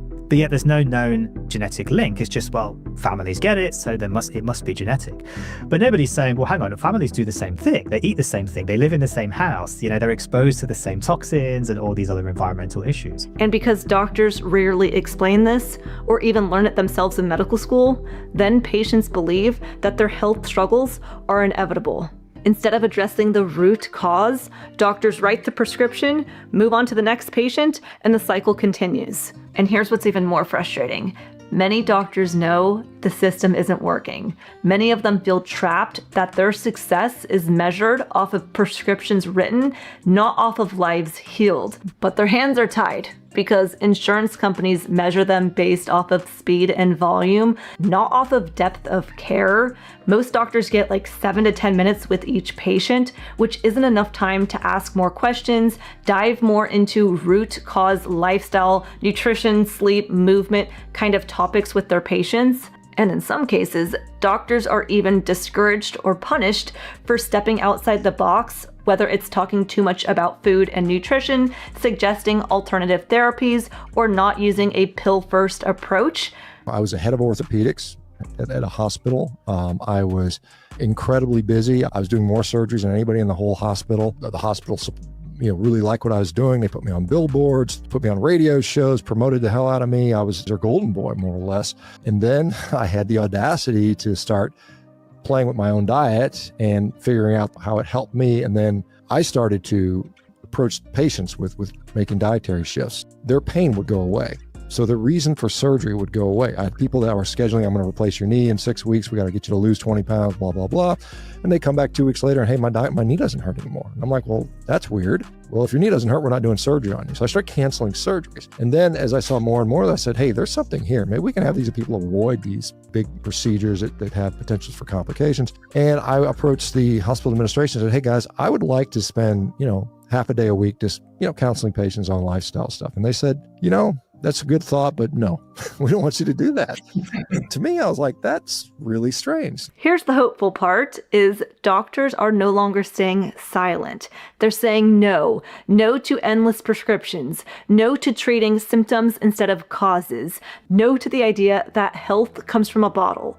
Instead, they're saying yes to lifestyle, food, movement, sleep. You have to understand that type 2 diabetes is largely a dietary disease. You can actually start to reverse this disease by changing the diet. We treated it with drugs for a long time. And if you give drugs to a dietary disease, well, you're never going to fix it because you haven't identified the core problem and fixed it. You need to change the diet to fix that dietary problem, then the disease goes away. I have seen so many people, thousands of people in those 5 years, heal from diseases that Western medicine taught me and my colleagues were incurable. Diabetes, obesity, depression, dementia, insomnia, infertility, autoimmune conditions, autoimmune skin conditions like eczema, psoriasis, thyroid conditions, GI conditions, Crohn's, ulcerative colitis, rheumatoid arthritis, multiple sclerosis.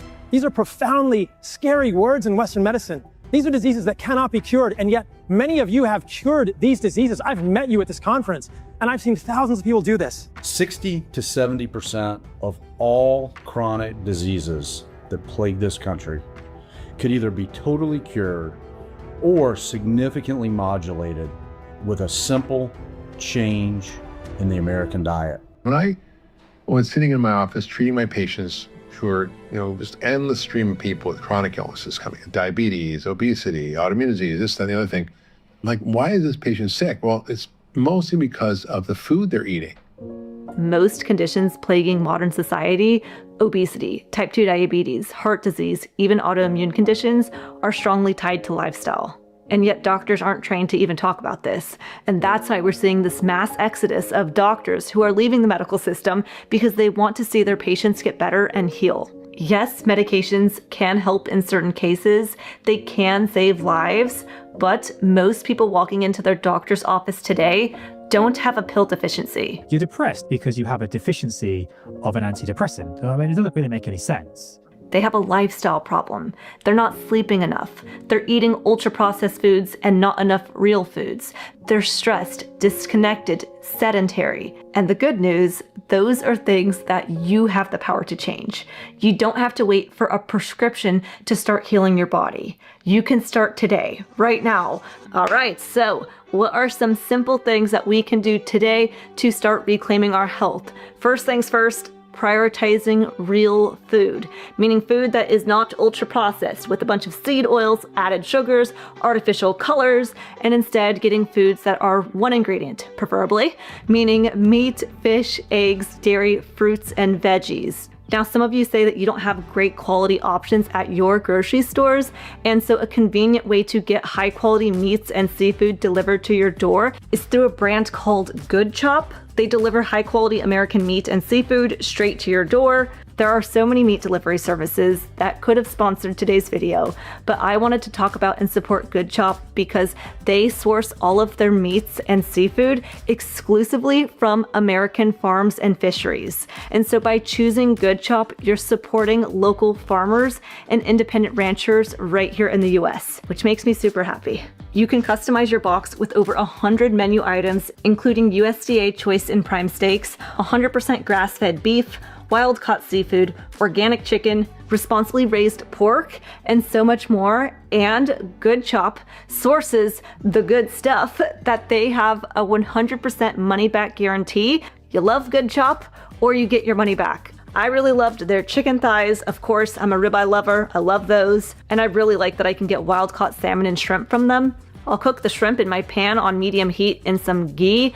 Doesn't take long to make. Comes out buttery, delicious, so good. You can get $50 off plus free shipping off your first order by going to goodchop.com/YouTube and inserting discount code LilyKane50 at checkout, or click the link in the video description to get that $50 off plus free shipping. Other simple things that you can do today to start improving your health are working on sleep and stress management, which one quick, easy tip I like to use is putting the cell phone in a completely different room, leaving it in the kitchen when you go to bed. Firstly, it'll keep you off your phone when you're laying in bed. You won't check it in the middle of the night, and then also you won't check it first thing when you wake up.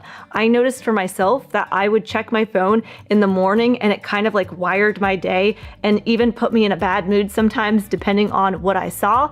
And so instead, I don't even check my phone for the first hour and a half of my day, which is crazy because I get lots of emails and social media notifications and all sorts of things relating to being online. My whole business is online and I won't even check my electronics for an hour and a half.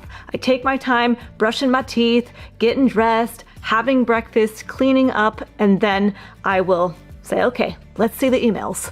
I also start my morning by writing down 3 things that I'm grateful for. It's free to do, it takes 2 minutes in the day, and it really does elevate my mood, set my day up on a good note. It like puts positive energy and vibes out to the world when I'm centered and grounded with very simple things that bring me so much joy that I take for granted if I didn't give myself that small amount of time in the morning to reflect on very simple, great things I have going on in my life. For example, having a cold glass of water first thing when I wake up, or seeing the sun come through the window is so beautiful, or hearing the birds chirp and the bunnies that run by my house. I love bunnies.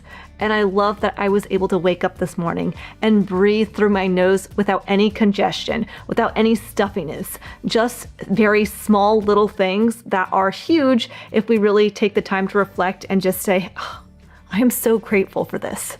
I'll be honest, sometimes when I'm at the gym, I will be on the treadmill or on the stair stepper and thinking about all the other things I have to do in my day. And I'm like, okay, I just can't wait to get out of the gym because I want to go and do those things.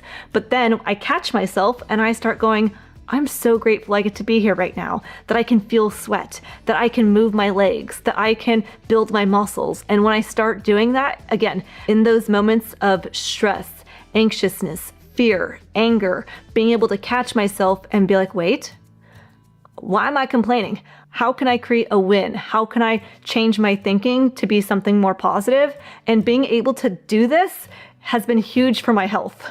Managing stress for health is huge, whether that is gardening, scrapbooking, golfing, swimming, hiking, journaling, playing board games, playing video games, calling a friend, doing whatever it is that can release the stress. I know I have a lot of clients who, when they're feeling stress, they try to push the feeling down with pizza and chips and brownies. And it's like, okay, can we pause and instead try to release that energy out of our system through some other outlet? Everyone's got stress, everyone's dealing with stuff, and so finding a healthier practice to release that energy and changing our mind around like, is this actually that big of a deal? Can I let this go? Is everything going to be okay? Because it always is. Another thing you can do today to improve your health is get outside.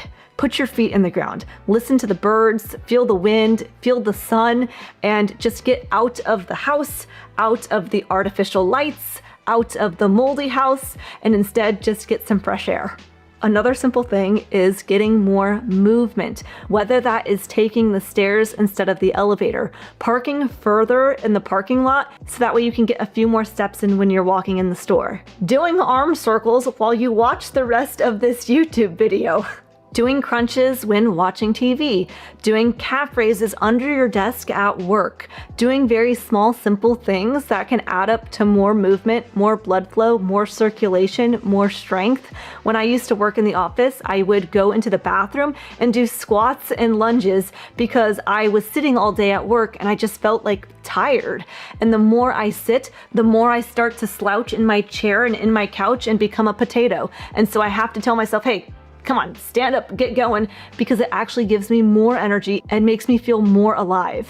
Another simple thing you can do today is go into your kitchen, go into your pantry, your fridge, your cabinets, and start clearing things out.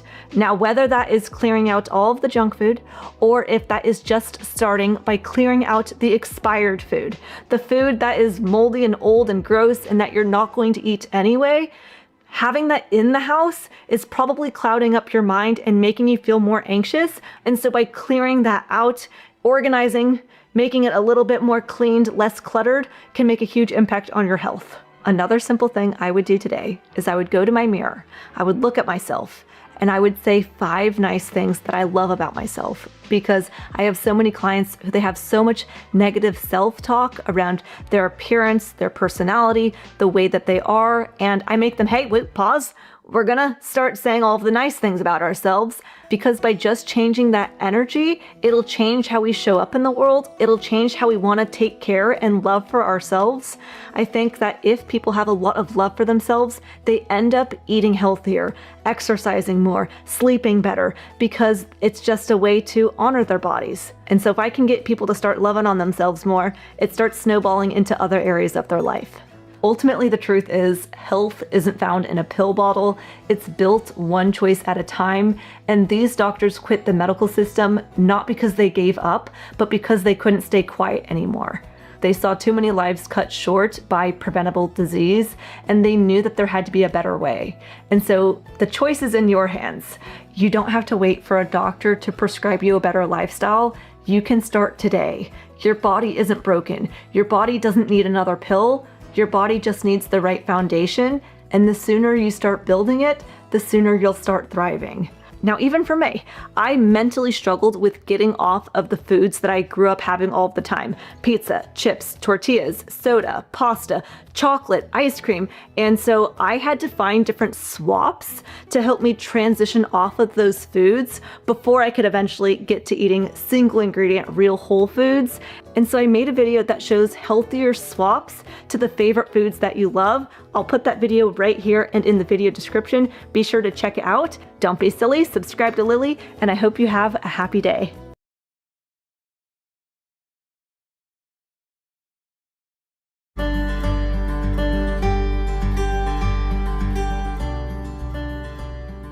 That's the old saying that before you try to heal somebody, first ask them if they're willing to give up that which is making them sick. Just sort of understanding that concept that we're inherently healthy. We should be healthy at all times, basically, unless you have some sort of congenital issue or genetic issue. But even then, most genetic issues, they have a genetic predisposition and environmental trigger. And so again, stop doing things to yourself.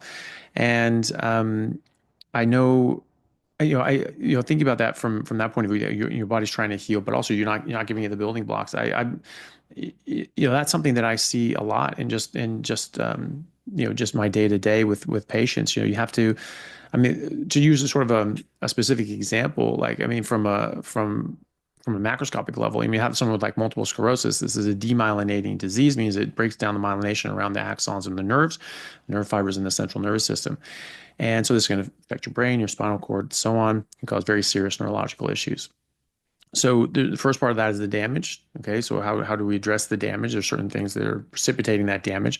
And my ideas are that these are actually different exposures that we're having, lectins, glyphosates, different sorts of things you're putting in or on your body that are then actually attacking your body, and your body's actually trying to defend your body by mounting an immune response. But the end result is that you get damage to your nerve. And okay, so let's say you stop that damage, and we have these relapsing and remitting and sort of these periodic episodes of flare-ups and remissions, even in standard sort of treatment of MS. Okay, but why is it that there's only progression, and that when you look at the studies looking at a new drug or something, it's always a new drug. They've actually tested ketogenic diets to this and said to try to see how many, if this reduced the number of new lesions over an 18-month period. But it's always that wording: does this reduce the number of lesions as compared to this, the standard treatment? It's never is. Can this reverse the lesions? Can this cause regression of the lesions? Why the hell is that? Well, because that's a different problem. You're having the damage, but now you need the healing. And if you don't have the building blocks, if you don't have the B12, you don't have the vitamin D3, if you don't have choline, creatine, carnitine, DHA, EPA, cholesterol, saturated fat, if you don't have these things in enough quantities, you will not regrow your myelin sheath. I mean, just B12. Most people are so low on B12 that they can actually get demyelination of their axons anyway. Oxford University published a paper in 2008 showing that people that had below 500 picomoles per liter of B12, which is probably the high end of the normal reference range here in Australia and most of the rest of the world, that under that people after 5 years, their brains actually shrank by 2.5%. And that under 307, the reference range goes down to like 150, 140. But under 307, they actually found that their brain shrank by over 5% after 5 years. So that most of that reference range that's called normal, and most GPs will look at that and go, oh, your B12 is great. It's 200. Yeah, you're fine.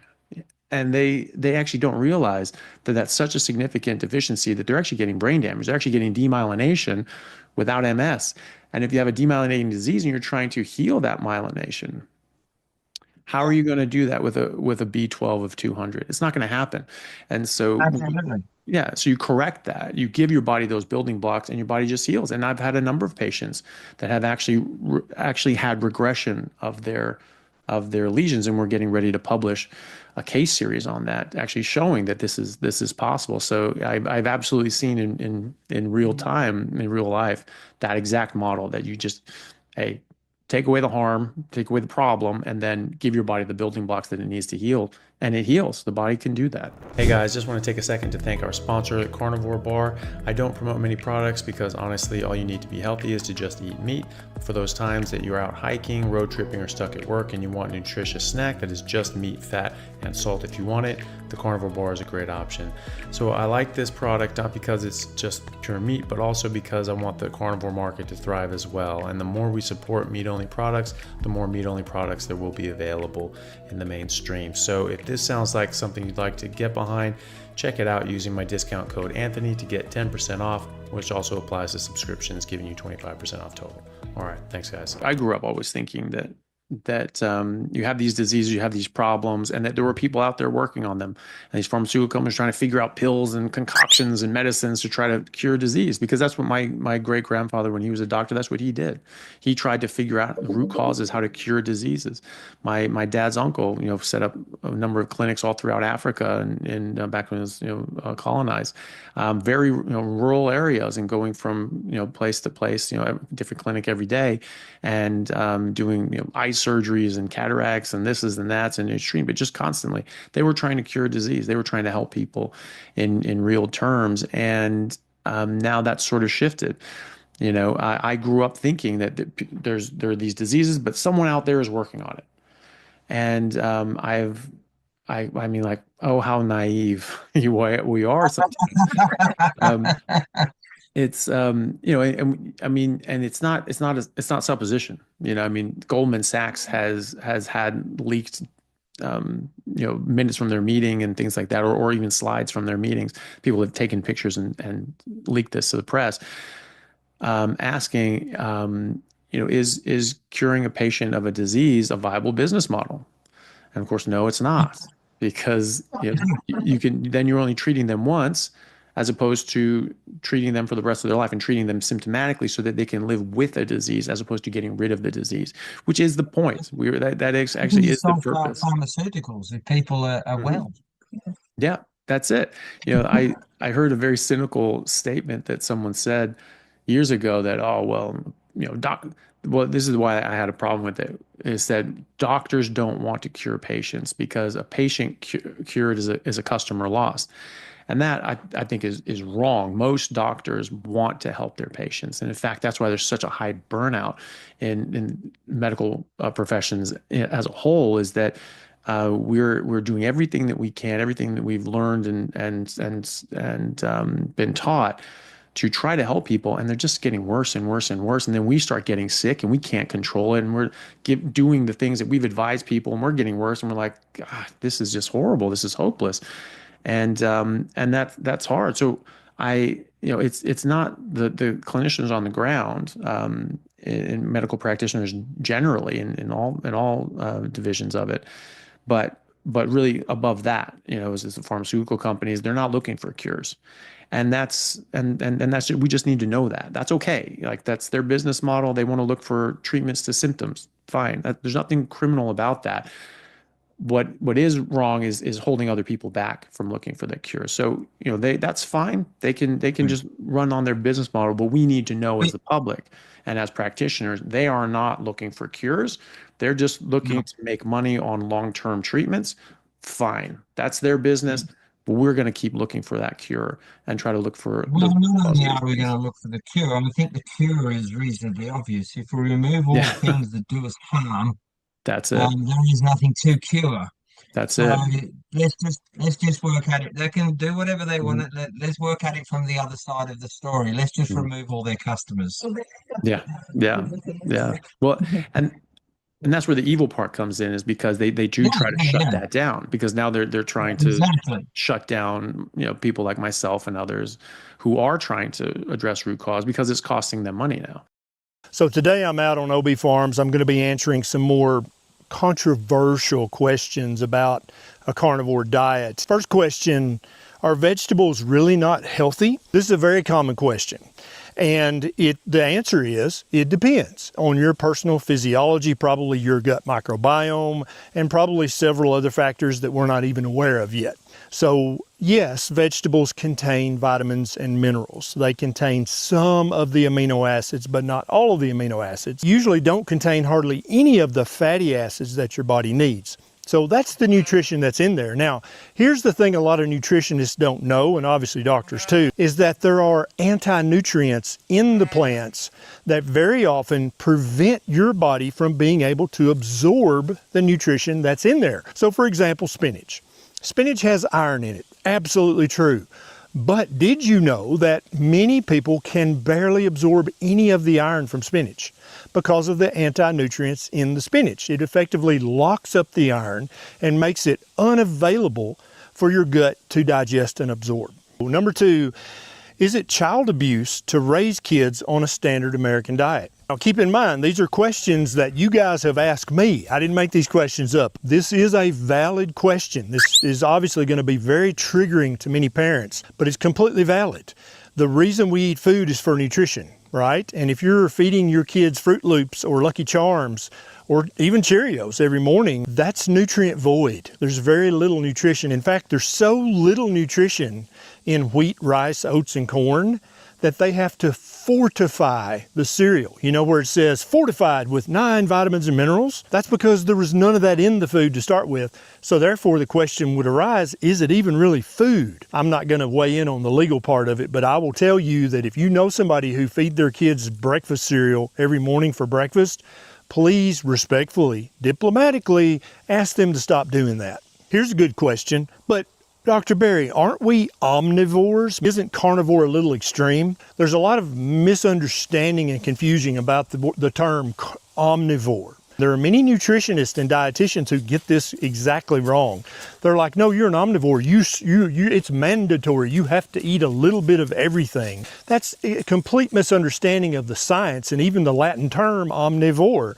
It means you're able to eat everything. And for many, many people that get inflamed when they eat the wrong plant foods, they're effectively facultative carnivores. So if you're getting all of the nutrition that your body needs from meat, eggs, fish, liver, then why would you need to eat anything else? You are an omnivore, but that doesn't mean that you must be an omnivore. It just means you're capable of being an omnivore. Next question. What's the biggest lie that doctors still tell their patients about nutrition? This is a good one. Most people do not realize that their doctor knows very little about human nutrition. A doctor is very liable to say to you, well, you should eat all things in moderation. There's zero science backing that up. Or you should eat the rainbow of foods. What the hell does that even mean? What you should do is you should eat like our ancestors have always eaten. I'm talking about before the agricultural revolution, when humans hunted and gathered And that's what they ate every single day of their lives. You need to mimic that diet in order to realize your best health. And next question from you, the viewer.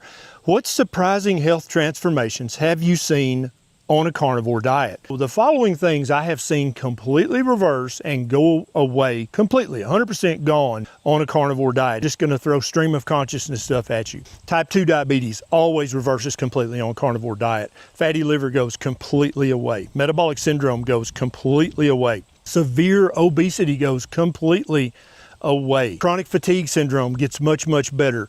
Fibromyalgia gets much, much better. We've seen cases of pretty advanced and pretty aggressive Parkinson's disease and Alzheimer's disease and multiple sclerosis seemingly go into remission on a strict carnivore diet. We've seen thousands of cases of arthritis in the shoulder, in the thumb, in the knee, in the ankle. It's so much better that the person cancels their joint replacement surgery. We have seen just a natural increase in the amount of muscle mass that you hold. Most guys like that a lot, and some of the ladies too. We have seen drastic improvements in depression, anxiety, OCD, even schizophrenia on a high-fat carnivore diet. We have seen Crohn's disease go into complete remission, ulcerative colitis go into complete remission, and irritable bowel syndrome and irritable bowel disease get 95% better on a carnivore diet. Okay, we just got a question that said, why are you filming this out in the forest? So this is actually our farm. It's a living farm, a working farm. We have chickens, we have sheep. I actually have a farm channel called Dr. Barry's Farms, if you want to check that out. So next question is, everyone says low carb. What is the definition of low carb? So a low carb diet, by my definition, is under 100 grams total carbohydrates a day. Keto is somewhere between 20 total grams and 50 total grams of carbohydrates a day. Carnivore is around 10 total grams of carbohydrates a day. And a carnivore diet is as close to 0 carbohydrates a day as you can possibly put into your mouth. Basically, all you're doing is turning down your carbohydrate intake to take you from low carb to keto to ketovore to carnivore. A lot of people, if they just limited their carbohydrate intake to under 100 total grams of carbs a day, they would reverse every chronic medical condition they have. Others have to go lower, down to 50 grams a day, or maybe even 20 grams a day. And some few people who fatten very easily, like me, and develop type 2 diabetes very easily, like me, have to go carnivore and stay there in order to keep all of their lab markers and all of their physical attributes in the optimal range. Next question, what are the toughest challenges in the first month of adopting a carnivore diet? Let's talk about the two most common real complications or hang-ups. Number one is sugar addiction. So many people are addicted to sugar, which is a real thing. There's lots of research to back that up. And they have no idea they're addicted to sugar. And so for the first 3 to 21 days, some people, not everyone, have sugar withdrawal symptoms. And these symptoms mimic the same exact withdrawal syndrome if you're withdrawing from nicotine or alcohol or even another drug. You're going to be irritable, have trouble sleeping, you're going to have no energy, be fatigued, have brain fog, feel achy, feel yucky. Those are the symptoms of withdrawal. That doesn't mean you need to give in to that and go back to eating the junk.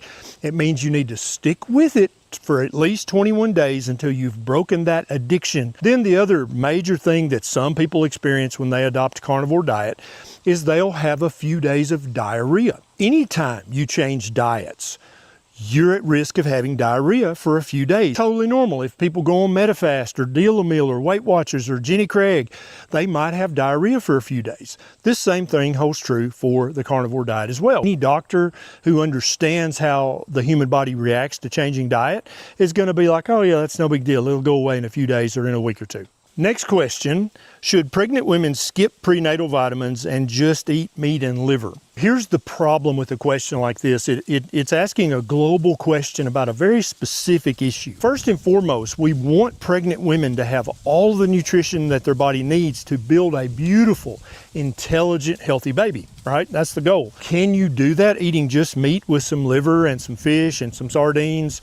Of course, yes, absolutely. Humans have done that for thousands of years. My beautiful wife, Nisha, who didn't take prenatal vitamins at all during her pregnancy with Beckett or Bonnie. If a young mother's like, "Yee, I don't know, that just feels dangerous, I feel like I should take the multivitamin," I say, still eat the meat and liver, take your multivitamin, it's totally fine, it's not gonna hurt anything. What Nisha actually took during her pregnancy was the Ancestral Supplements beef liver capsules. She took 2 or 3 every day, and that's like eating maybe an ounce of liver.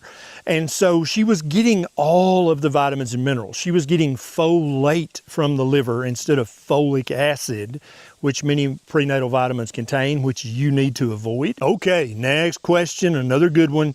How does carnivore diet affect my cholesterol and my heart health? In about 1/3 of people who adopt a carnivore diet, their total cholesterol and their LDL cholesterol are actually going to go down. You're like, wait, what? Yeah, about 1/3 of people, 33%. About 1/3 of people, when they adopt and stick to a carnivore diet, their total cholesterol and LDL cholesterol will stay about the same as it is right now. And another third of people, when they adopt a carnivore diet, their total cholesterol and their LDL cholesterol will go up. About 1% of people, when they adopt a carnivore diet, their LDL cholesterol and total cholesterol will skyrocket. Does that increase their risk of heart attack and stroke? From my 8 years of reading the medical literature and keeping in mind that all of the studies about lowering cholesterol were actually designed and performed by the companies that make money off lowering your cholesterol, I don't think it increases your risk of having a heart attack or a stroke at all. In fact, I think it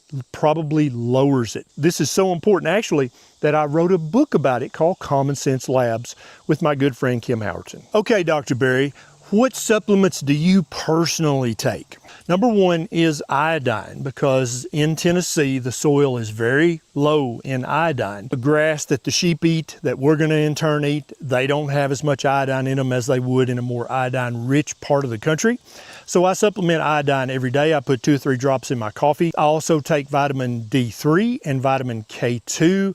In the summer, I take less D3, but in the winter, I definitely take that every single day. And I also take Salty's Daily Minerals, because they have lots of minerals that this soil might be depleted in. Last question.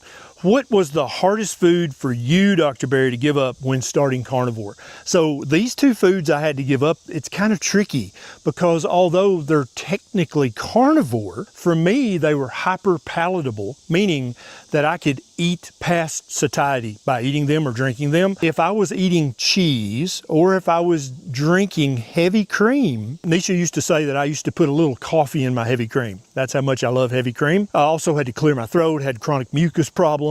But when I quit the heavy cream in my coffee and I've cut the cheese back 95%, I lost that last 10 or 15 pounds, and my joints feel even better and I feel even younger. I don't consider them to be ancestrally appropriate foods, because I am an adult human and dairy is for baby humans. And so for me, that was a hard ask to give up all the different delicious cheeses and all the heavy cream in my coffee and the whipped cream. That was the hardest thing for me. Okay, that's it for today. I'm going to get back to work on the farm. Tell me in the comments if you have questions you want me to answer in the future.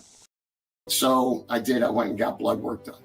And lo and behold, found out that I had stage 4 colorectal cancer. And once I reached my lifetime max of chemotherapy, they found out that my body wasn't responding to the medicine. I had inoperable disease at that point. So there was no other remedy for me. They could do nothing else for me. They sent me home on hospice.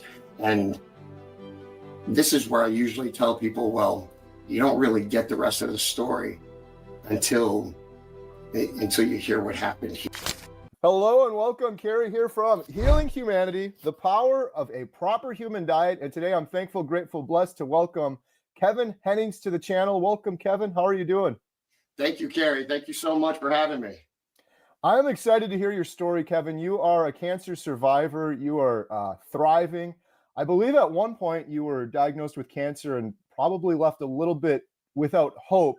But here you are now, absolutely thriving with an incredible story. And I'd love to dig into that a little bit more with you. Maybe if you could tell us a little bit about yourself and maybe your life before your diagnosis. Okay. Well, my name's Kevin. And so I was in the United States Marine Corps, fast forward 20 years. And I was down in the Keys fishing. I was actually a fishing captain to celebrities. I did all celebrities. That was kind of my niche. And sponsored by Bass Pro. I had a TV show.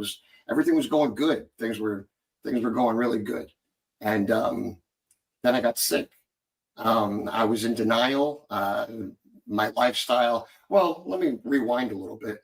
I was a professional athlete for some time also.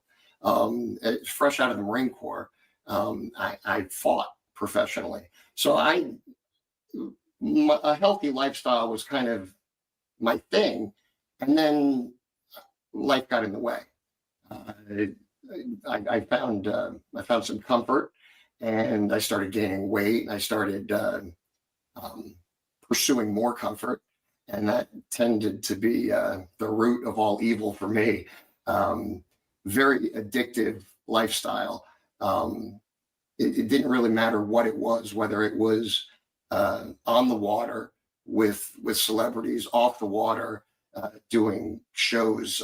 It didn't really matter. I got caught up in the grind, so to speak. And then my nutritional health, my lifestyle, everything suffered because of it.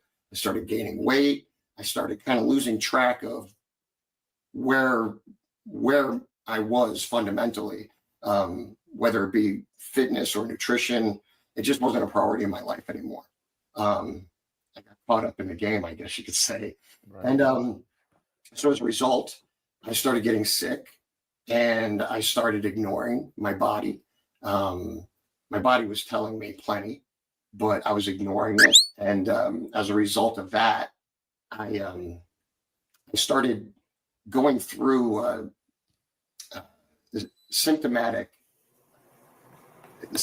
things that are kind of like in your face, to the point where I was passing out. I was, things that you couldn't ignore anymore. And I had gone to a family reunion, and people hadn't seen me in years, and relatives that I hadn't seen in a while. And collectively, I was approached, and they said, "Hey, listen, you don't look good. You need to go get blood work." And I'm like, you know what?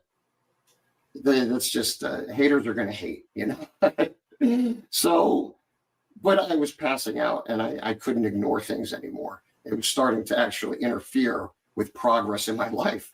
So I went and got blood work done.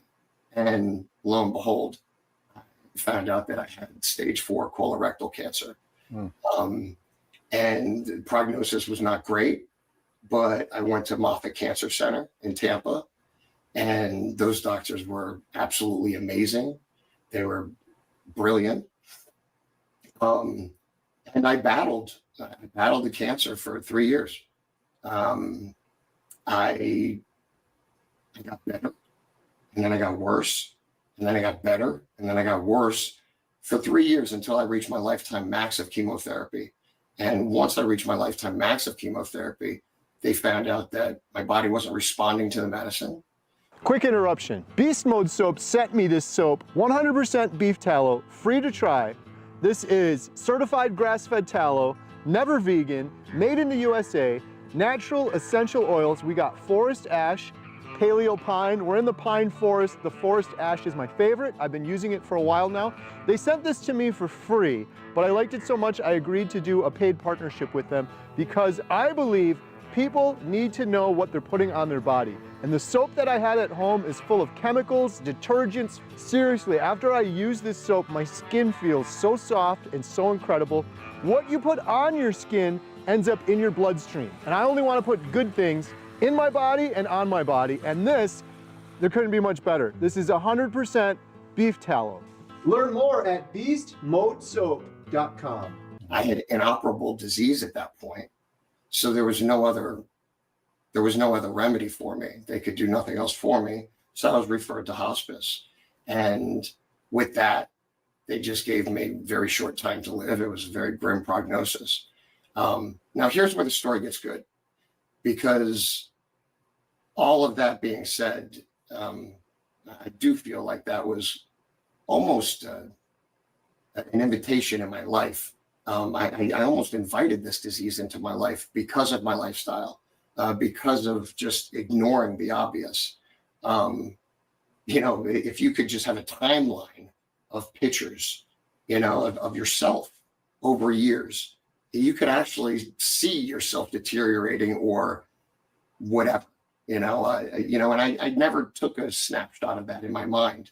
I just was going with life, but nevertheless, I went through 3 years of chemotherapy, lifetime max. They could do nothing else. They sent me home on hospice. And this is where I usually tell people, well, you don't really get the rest of the story until you hear what happened here. So I wish we had a build-up. I wish there was like some background music. That was a good build-up right there. Like, I'm on the edge of the seat right now. Well, there's a reason for the theatrical build-up, right? So this was during COVID. And my sister is a nurse practitioner. She is on the phone with me while I'm getting this news from the doctor. The doctor says, listen, there's really nothing else we could do for you. And he refers me to the social worker, and they set up the hospice thing. And she's still on the phone with me. And she knows what's happening because she speaks the lingo. I don't really understand what's going on. And I'm certainly not thinking that this is the end, right? Like, I don't feel that's the case. So I leave the hospital, and my sister's still on the phone, and she's bawling, she's crying, and it's a very emotional time. She understands what's happening. I'm still processing. And I say, you know what, let's call my other sister in. My other sister is kind of like, she's kind of,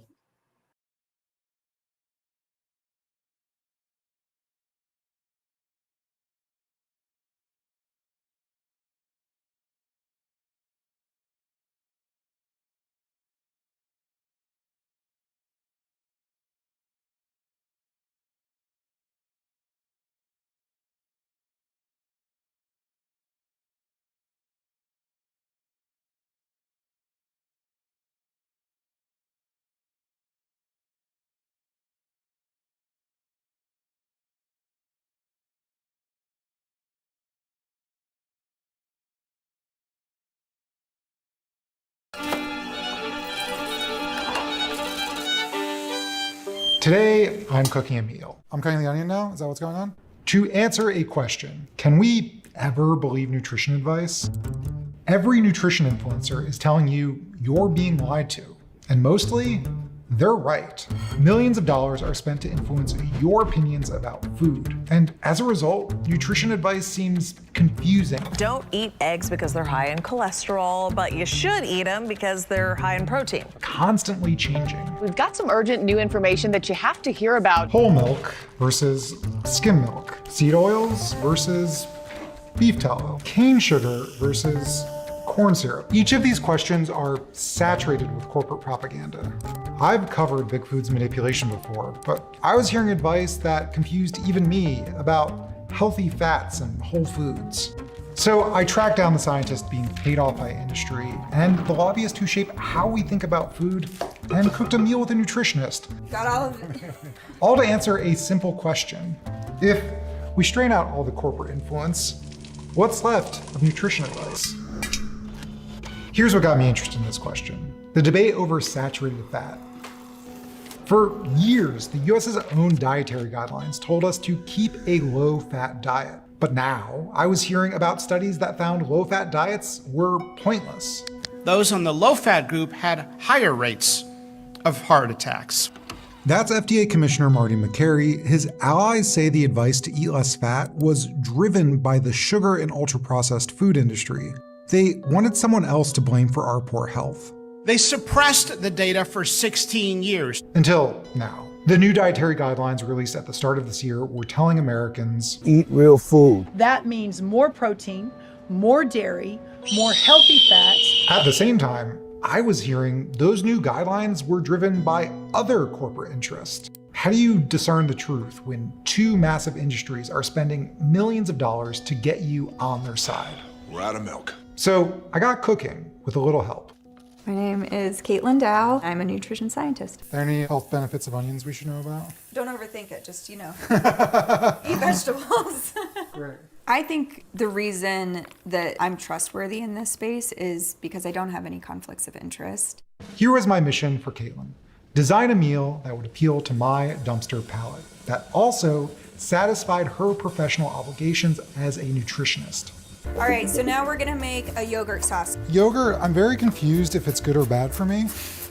It's really hard to understand how healthy or unhealthy dairy is because almost all of the research is funded by the dairy industry. Turns out this is a bit of a pattern in nutrition research. Do you have a favorite industry-funded study? Almonds versus muffins. Like, what a ridiculous comparison. And guess what? Almonds are better than muffins. These studies aren't just silly, they influence how we hear food being talked about. I hate to rag on avocado, but they have a powerful board and they fund an incredible amount of research. We have this idea that avocados are the end all be all, and they're a healthy food, but they've been given outsized treatment. A few years ago, I spoke to nutritionist Marion Nessel about this problem. Every food trade association, every vegetable, every fruit, every nut, every grain has research to demonstrate its relationship to health. That research ends up in meta-studies that look at all the available research on the topic, muddling the science even further. Confused about eggs and cholesterol? That's the egg industry. Cane sugar versus high fructose corn syrup? Sugar beet groups funded studies scapegoating high fructose corn syrup for diabetes, and the Corn Refiners Association funded research saying, nuh-uh. And people who do take money from food companies tend to say, the money doesn't influence. But unfortunately, research shows otherwise. In some cases, they're over 7 times more likely to find favorable results. And one review found only 6.6% of industry studies have unfavorable results. To be fair, some studies contradict that research. Here's one. The author, quote, received grants, honoraria, donations, royalties, and consulting fees from numerous publishers, food, beverage, pharmaceutical companies, and other commercial entities. Oh. And Big Food has blanketed the nutrition space with so much money, it's created a bunch of fun secondary problems. When the government convenes experts to set our dietary guidelines, it's incredibly difficult to find people who haven't taken industry money. You may not consult those guidelines when you cook up a meal, but they profoundly shape the food we eat. 1 in 4 Americans eat meals that are based on the dietary guidelines. The school lunch program, military, food, and most hospital guidelines are based on that. Past dietary guidelines advisory members have had conflicts of interest with trade groups for walnuts, snack foods, corn syrup, sugar, pharma, dairy, meat, eggs, and many, many more. I was on the Dietary Guidelines Advisory Committee in 1995. I would never be allowed on it again. Because I'm considered way too biased because I criticize the food industry. People who do not criticize the food industry are considered unbiased, which I find hilarious. That's really good. The industry-funded studies, the conflicts of interest, that's all kind of an amuse-bouche for where the industry's real influence lies. An army of lobbyists who control the very language the government uses when dishing out nutrition advice. The food industry doesn't want any suggestion in dietary guidelines of eating less of their products. It's really simple. Industry has relentlessly fought to expunge words and phrases like reduce and eat